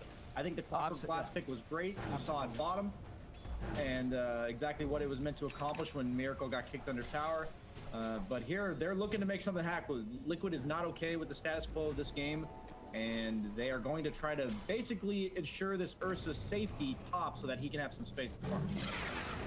Breaks the smoke. Yeah, out completely, so unlikely that Tiger and Senny can get the angle they want. Look who's chasing. Weare's already moving back up here. 4 seconds to Dream Coil, no hesitation. As soon as the ult's up, Weare's in position to put on the pressure. Mickey has hit the 6. Yeah, he's going to pop it early here to break the coil. Sure that he deters Enigma from trying to dive in underneath the tower. It's just so nice to play Deuce in here because usually as a carry you're like quote-unquote AFK, right? But he's actually able to defend mid-tower. So that is super nice because he frees up his puck to do whatever Weehaw wants on the map. And you see here, he's pressuring the Ursa while Medusa's just defending mid-tower and farming. You just have to compare the lives of these two carries, the two heroes that are meant to win the game for their team. Medusa's just chilling mid, Ursa's getting ran out by 3 heroes. And I think this is gonna basically be the look of the game for the next minute, honestly. And at that point, I think the network lead from Radiant's middle tower is under attack. Too much to overcome for a hero like Ursa against Medusa. Push top, Tiger. The rest of Liquid, they sort of bailed out of this top lane. Tiger tries to stick around to at least soak up the XP. But Enigma not going to let that happen. Another kill's found out of that top lane. And that top lane is going to be completely abandoned now from Liquid. Very surprised if we see them try and put any hero up here. Certainly issues to deal with elsewhere. Pressure already coming in mid. Because as you say, it's going to be very good timings this game. Just had that S and Y queued up on the Brave fans. So not a Falcon Blade, man. Just going for the standard S and Y. So just pure supply abilities as he can. Top of Tiger, he came back to the lane. I mean, I said they wouldn't come up here. Tiger decided to prove me wrong. Instantly TP's back and dies the second time.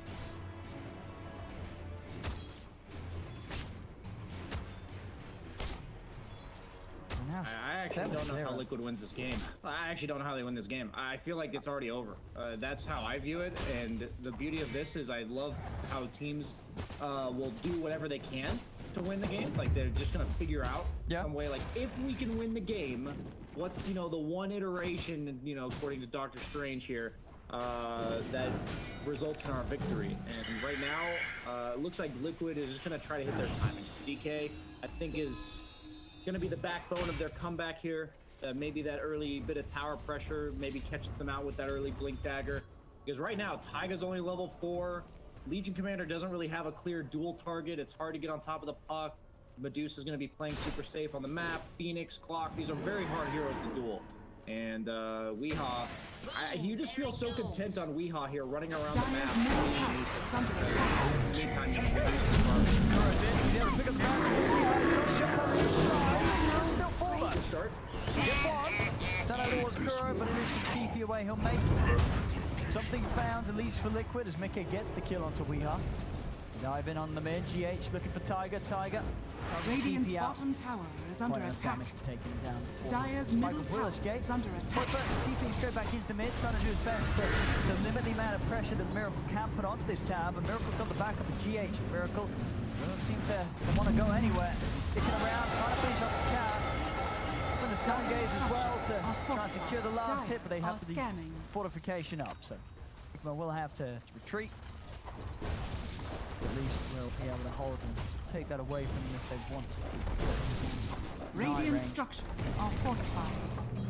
Dire's top the problem with that tower kill on the is clock under is it seems nice it's the opponent mid laner, but You're supposed to be able to turn that into objectives for DK, but because of the pressure that Miracle's putting mid, he has to then use his Dragon Form to defend rather than do anything in regards to taking objectives of their own.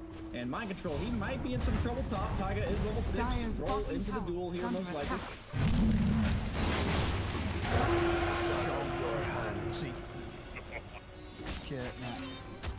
Damage bonus. We'll find the tower tonight. It's taken away some of the potential gold that Nigma could have cleaned up. They'd quite just continue to try their best to hold the back. Boris comes in for the start with a hook shot. They're going to pop the egg, make sure that they have enough magical damage to take this, but they still might not actually have the number. Boxy's able to come in with the heal, allow Koifa to step away out of cogs. Make sure that he doesn't get caught out by the supernova stun. So he will manage to live. Miracle, though, was able to get that last hit on. That's 4 heroes from Liquid to lose a tower. They're very happy with that result outside of Team Nigma. Like, they don't care about the kill on DK. They just wanted the tower. Like, obviously, the kill on DK is icing on the cake, but all they wanted there was to finish off that mid tower so Miracle can kind of go farm wherever he wants. He kept farming mid in order to exert the pressure, and now he can choose to farm Ancients and be more efficient at taking that tower. Hiroki, no hook shot just yet. Dire's top tower is under attack. Can they try and fight this? They do have the jeweler, but it still seems very hard. Dire's structures are fortified. Being as strong as they are right now, over towards mid. Quakeface trying to pressure the mid tower. GH and Miracle. Radiant's middle tower has been Dire's top tower leads straight in onto Quakefa. Weehar's coming across. They're looking for the chase. At the same time, top lane. Mind Control getting on, going on by Taiga and Insania. Dreamcore locked down mid. They'll guarantee themselves the kill on Quakefa. Mind Control still alive up top. Should die to the 3 of them though. D-Fox is able to walk in. Get himself another successful duel. Still, Nigma taking the trade, keeping this momentum up as Mickey has also been found. He's coming in. He's out of the cogs. Top tower is under attack. Kill him, but pulling him away. Miracle able to take a bit of this triangle away from the Ursa. I think obviously one thing that Liquid's got to really do their best to control is their jungle. There are some lovely stacks there, and it'll be a huge shame if Miracle's able to walk in and take them for Nigma. Yeah, just economic damage here. Miracle's like basically getting escorted to his farm by the rest of his team. He's like, I'd like to farm the enemy triangle now, please. And they just 3-man gang squatted up, forcing the Ursa out.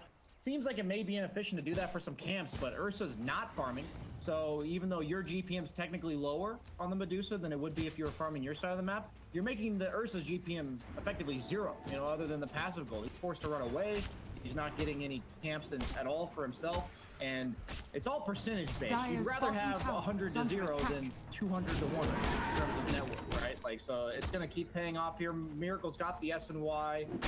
Really good against the duel as well as the stun from DK. Seems like a lot of carries are just prioritizing the Sange and Yasha after the status resistance buff, as well as the only source of status resistance over the Manta. Kuroki just getting scouting here. After they take that tier 1 tower, the map is their oyster. Team Nigma, they get the puck farming bottom, Miracle's farming jungle around mid, and the rest of the 3 of them are kind of just poking and prodding the rest of Team Liquid to annoy them and cause them to basically always be on the back foot. Another Quakefa. Found him here, moving in with the smoke. TP's coming in from Liquid. Gonna do the best to try to keep Quakefa alive, but the commitment's there with the Dream Coil. Instant ends the CMO with the Mule Step. The Supernova's down. They've got to split Liquid. They're trying to get away from it all, but Quakefa cannot. Held underneath the egg. He'll fall. They'll also get the catch on Insania over to the side. Nigma, more kills. Now in position to start taking more and more of the potential farm away from Ursa as Miracle moves into the jungle. Jackpot for the twin. His farm quite a step ahead that of Mickey. A bit of catch-up will occur now. You know, Mickey, he has at least got the Battle Fury complete. Still a long way to go to match the pace that Miracle's farming at him.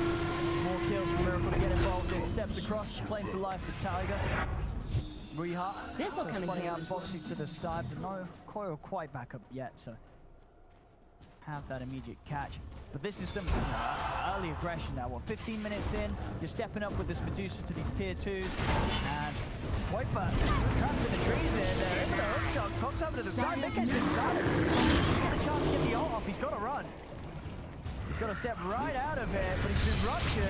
Miracle's able to move in. They're trying to miss the silence and the duel to lock down Miracle. But he's too tanky at this stage. They don't have the damage to kill him. Mickey ends up dying inside the base as we are dives in for him. Picks up another as Insania is also going to go down.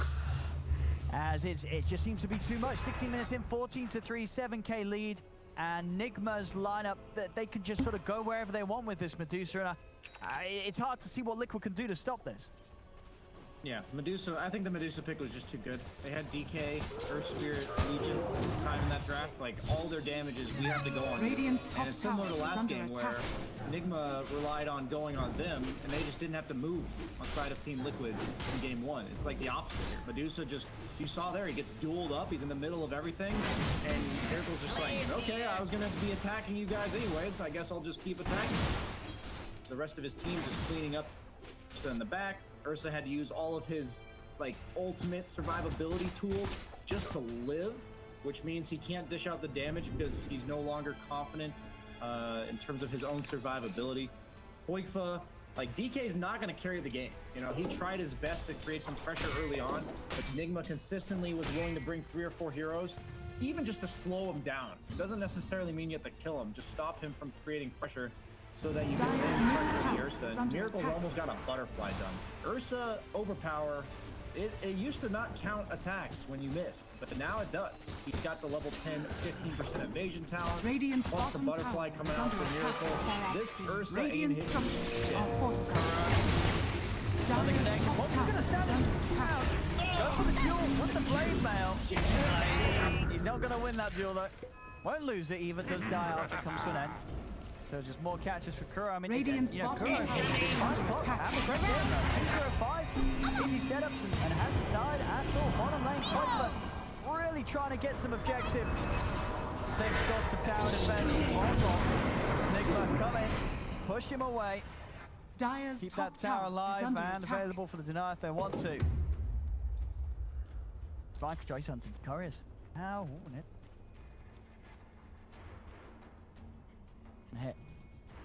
See, you know, looking towards Mickey's farm after the battle. Fury's trying to get this BKB. I mean, is there sort of any, like, how many items does Mickey need to be able to sort of say, right, I can turn up to this fight as the Ursa and at least take someone down? Like, is the BKB going to be enough for Liquid to try and fight around Mickey and commit for some of the squishier kills, or Radiant's is he, at this stage is it still just a complete struggle? Every hero on Enigma can defend himself. So I don't actually know. I think he needs a Abyssal in order to kill people. Dire's middle tower is under and I don't attack. know if the game will last long enough for him to get it. I know I sound like Mr. Doomsday, Doomsgloom here for the side of Liquid, but I think you have to be ahead of Dusa on Ursa to have a good matchup at all. Middle tower has fallen. It just keeps Like, getting better. flips. He's got a full item on Miracle ahead of the Ursa, and the thing about those ultimates that it feels so good when you know you're in this spot on Team Nigma, they're like efficiency ultimates to kill Quakefoot down there. It's like we only have to bring 2 or 3 heroes to kill you rather than 4 or 5 because we're casting our ultimates on. And when you see people just willingly using their ultimates for kills like this, even just pressure like this, then you know you're in a really commanding spot, because usually if you don't have your ultimates, you have to be afraid Radiant's afterwards. bottom But tower Nigma, is under attack. like, look at Mickey's life. He's just getting Radiant's kited out of his own jungle, surrounded by his own jungle while Medusa's farming his own. Constantly having to deal with threats while Medusa just forced to see him to TP. Is it spring This already? is just... I don't think this ever gets better. They're eventually going to take Roche on the side of Nigma when they feel like it's safe. They have no sense of urgency here. They don't have to rush. And once Medusa has 2 lives, I can't fathom the first one, how he loses that one. The second one is even... Silence! Kuro on that poor Stadia. Easy catch for Kuro. Stadia steps outside of the base. Nearly with length, but definite scrambling for Liquid's heroes to get any sort of item up. 11k down, 19 for 3. Enigma hitting perfectly hard, and as you say, something that you felt, you know, this is well, pretty much what you expected from seeing these drafts, this sort of pace, or is this more severe than you expected, or less so? I'm not gonna act like I'm some oracle. I just have played Ursa in a similar situation, where I didn't really know, unless I had a really good start, how the game would, like, how I would be able to carry the game. So when I see these drafts, I just thought their timing was really fragile. So if they didn't hit it, it was going to be a nightmare. That's kind of how I thought about it. And since they were able to get a couple kills on Ursa early, they really slowed down that Battle Fury timing. Medusa got all the space in the world, and now I feel like the script has already written itself. And here's the Roach coming out. I didn't even mention, Kyle mentioned it during the draft, but he now has the Blood Rage buff as well. And not a bad start at all to a fight. They can keep this going into anything more. Successful duel from Boxy. Boxy is going to try and catch up the Ancient. I managed to do so. Stop playing with up. Start playing around with Tiger. And the coil to be dropped. Around. It's not necessary to win a fight to have the ult. Still get the space, despite the effort from Boxing. Tiger to push him away from the pit. Get back in, finish himself. Tells that he is secured. Of course, looking at the goal, just a step closer to what he's going to be one of the fastest guardians after Butterfly. Fastest Butterfly timing from Medusa on this patch from Miracle. The rest of the items are going to continue to fly out at a very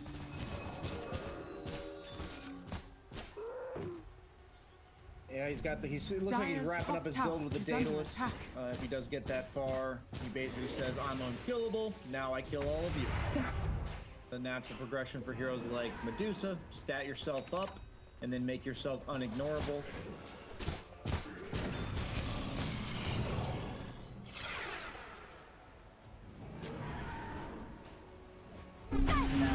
Take away that off Enigmas, but as soon as they come forward, it's an easy kill. Koifa tries to hold back Miracle with the Dragon Tail stun, but now he's left himself open to be ruptured.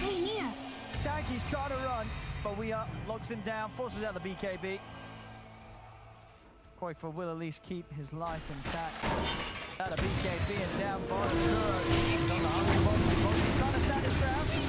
Contemplate now and the duel, but Kuro will be happy to take a plus 20 on this. I'll kill you again. Dire's top tower. Yeah, I feel like this is hunting season, and Liquid are just a bunch of deer running around the map, trying to just have some, eat some grass or something. You know, they're just trying to live their lives. While they kind of having their way with this is just slaughter, man. I don't know. It really Dire's top I mean, tower is under attack. We sort of saw in game one Liquid spiral out of control in the second half.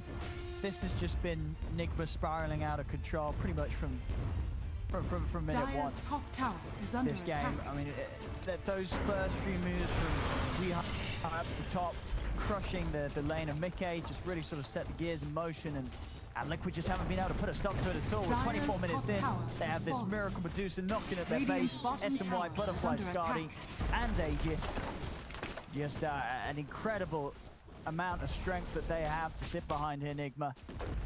Liquid, they can't really even get around to the back lines. They're maybe looking for an angle here with this smoke. They're picking the duel out onto Leon. Didn't get the kill. Hook shots in. Good position for the ult. But now GH flips across, drops down the egg. Miracle just pops the stun gaze. And suddenly the fight comes to a rough end for Liquid. They're trying to retreat, but they cannot get Koifa out of there. As Mickey tries to stand his ground against mind control. Tiger's rolling away. There's nothing they can do here to stop Nick taking a set of racks. Top racks down 25 minutes in. Rack it on. Kuro mind control, they are low. I mean, Tiger might get some kills off the back of this. Another rock down, keeping the magnetized going. He gets Kuro. You get mind control as well here. Tiger, another one. Tiger gets a few kills out of this. Mickey, he's going for Miracle on the high ground. There's going to be a buyback from Tiger. Miracle, of course, still with that Aegis, so they'll have to go for him twice, but there's no Weehara mind control to help him out. It's Tiger for the angle, boxes. They're able to find the duel. They get the Aegis. Can they do it a second time, though? It looks like they're not going to chance it. And it's off. So a little bit of action there for Liquid. Kind of sort of the only kind of fight that they've managed to get something out of in this whole game. Of course, damage still very much done with that top lane taken completely away from them. And Radiant again, are scanning. even with those kills, nothing really Dire's comes middle off the back tower of is them. under They attack. scan him. They know Mickey is here. Got him. Kuro's in. Okay. Has got the TP. He's actually going to stand his ground. And that will come to lose his life. Either even with the Enrage, unlikely to be able to TP out. I'm considering the amount of right clicks that Miracle's doing right now. Yeah, Liquid actually played that fight really well. They went on the Medusa with the Earth Spirit just to silence him so that the Medusa wouldn't be able to protect his teammates with the Stone Gaze. But even then, like, they're just down by 2,000 net worth going into that fight, and even more afterwards. You just can't overcome this differential when the enemy team has so much team fight, raw damage. The writing's on the wall. Looks like they're gonna play it out though, and I respect that. Always worth to play for those final extra minutes, give you more time to think about what you're going to do coming into game 3. Usually I say give the enemy team a chance to throw, but it's hard to throw with Medusa. You kind of just Dire's stand bottom there tower is under attack. hitting things. It's similar to the last game though, right? Both teams had a hero that just becomes unkillable. Becomes really hard. It's pretty impossible to play the game. Like, no matter, you know, Kyle talked about the skill level of people is all equal when they're stunned. I would say it's also looks about equal when there's a hero you just can't kill. Because who cares how many abilities you land? The guy just doesn't move. Denied. Dire's bottom Blood barracks Rage has fallen. Able to take these buildings with no answer from Liquid. Burrow even went for drums, so blood rage attack speed wasn't enough. Let's give him another 45.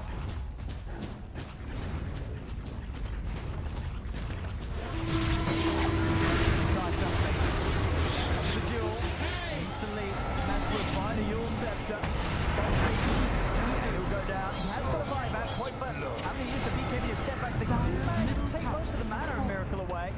And they chase for kills here, Liquid. Tiger beating him with the Magnetize, starting off the defense. Mickey's able to get in on top of Mind Control. Disarm onto the bear, but Mind Control going for the TP out. Not going to be able to make it. They're able to take him down. Miracle stepping back across. He into Boxy. He'll go down as a dieback on Boxy. Quite by trying to run in at Miracle. But he's also unable to deal with the damage that Miracle has. Mickey has the rate and the BKB. It doesn't matter. Miracle takes him out. Triple kill for the Deuce at 35-9. 26k lead here. A 29 minutes lead into end this game. As the Enigma hit back as hard as Liquid did in game 1 and even more. This was, as you said, Brian, you thought this was going to be a very hard game for Liquid, and it really just, it looked impossible against Nick. Hey, if you give Miracle the perfect win condition hero, I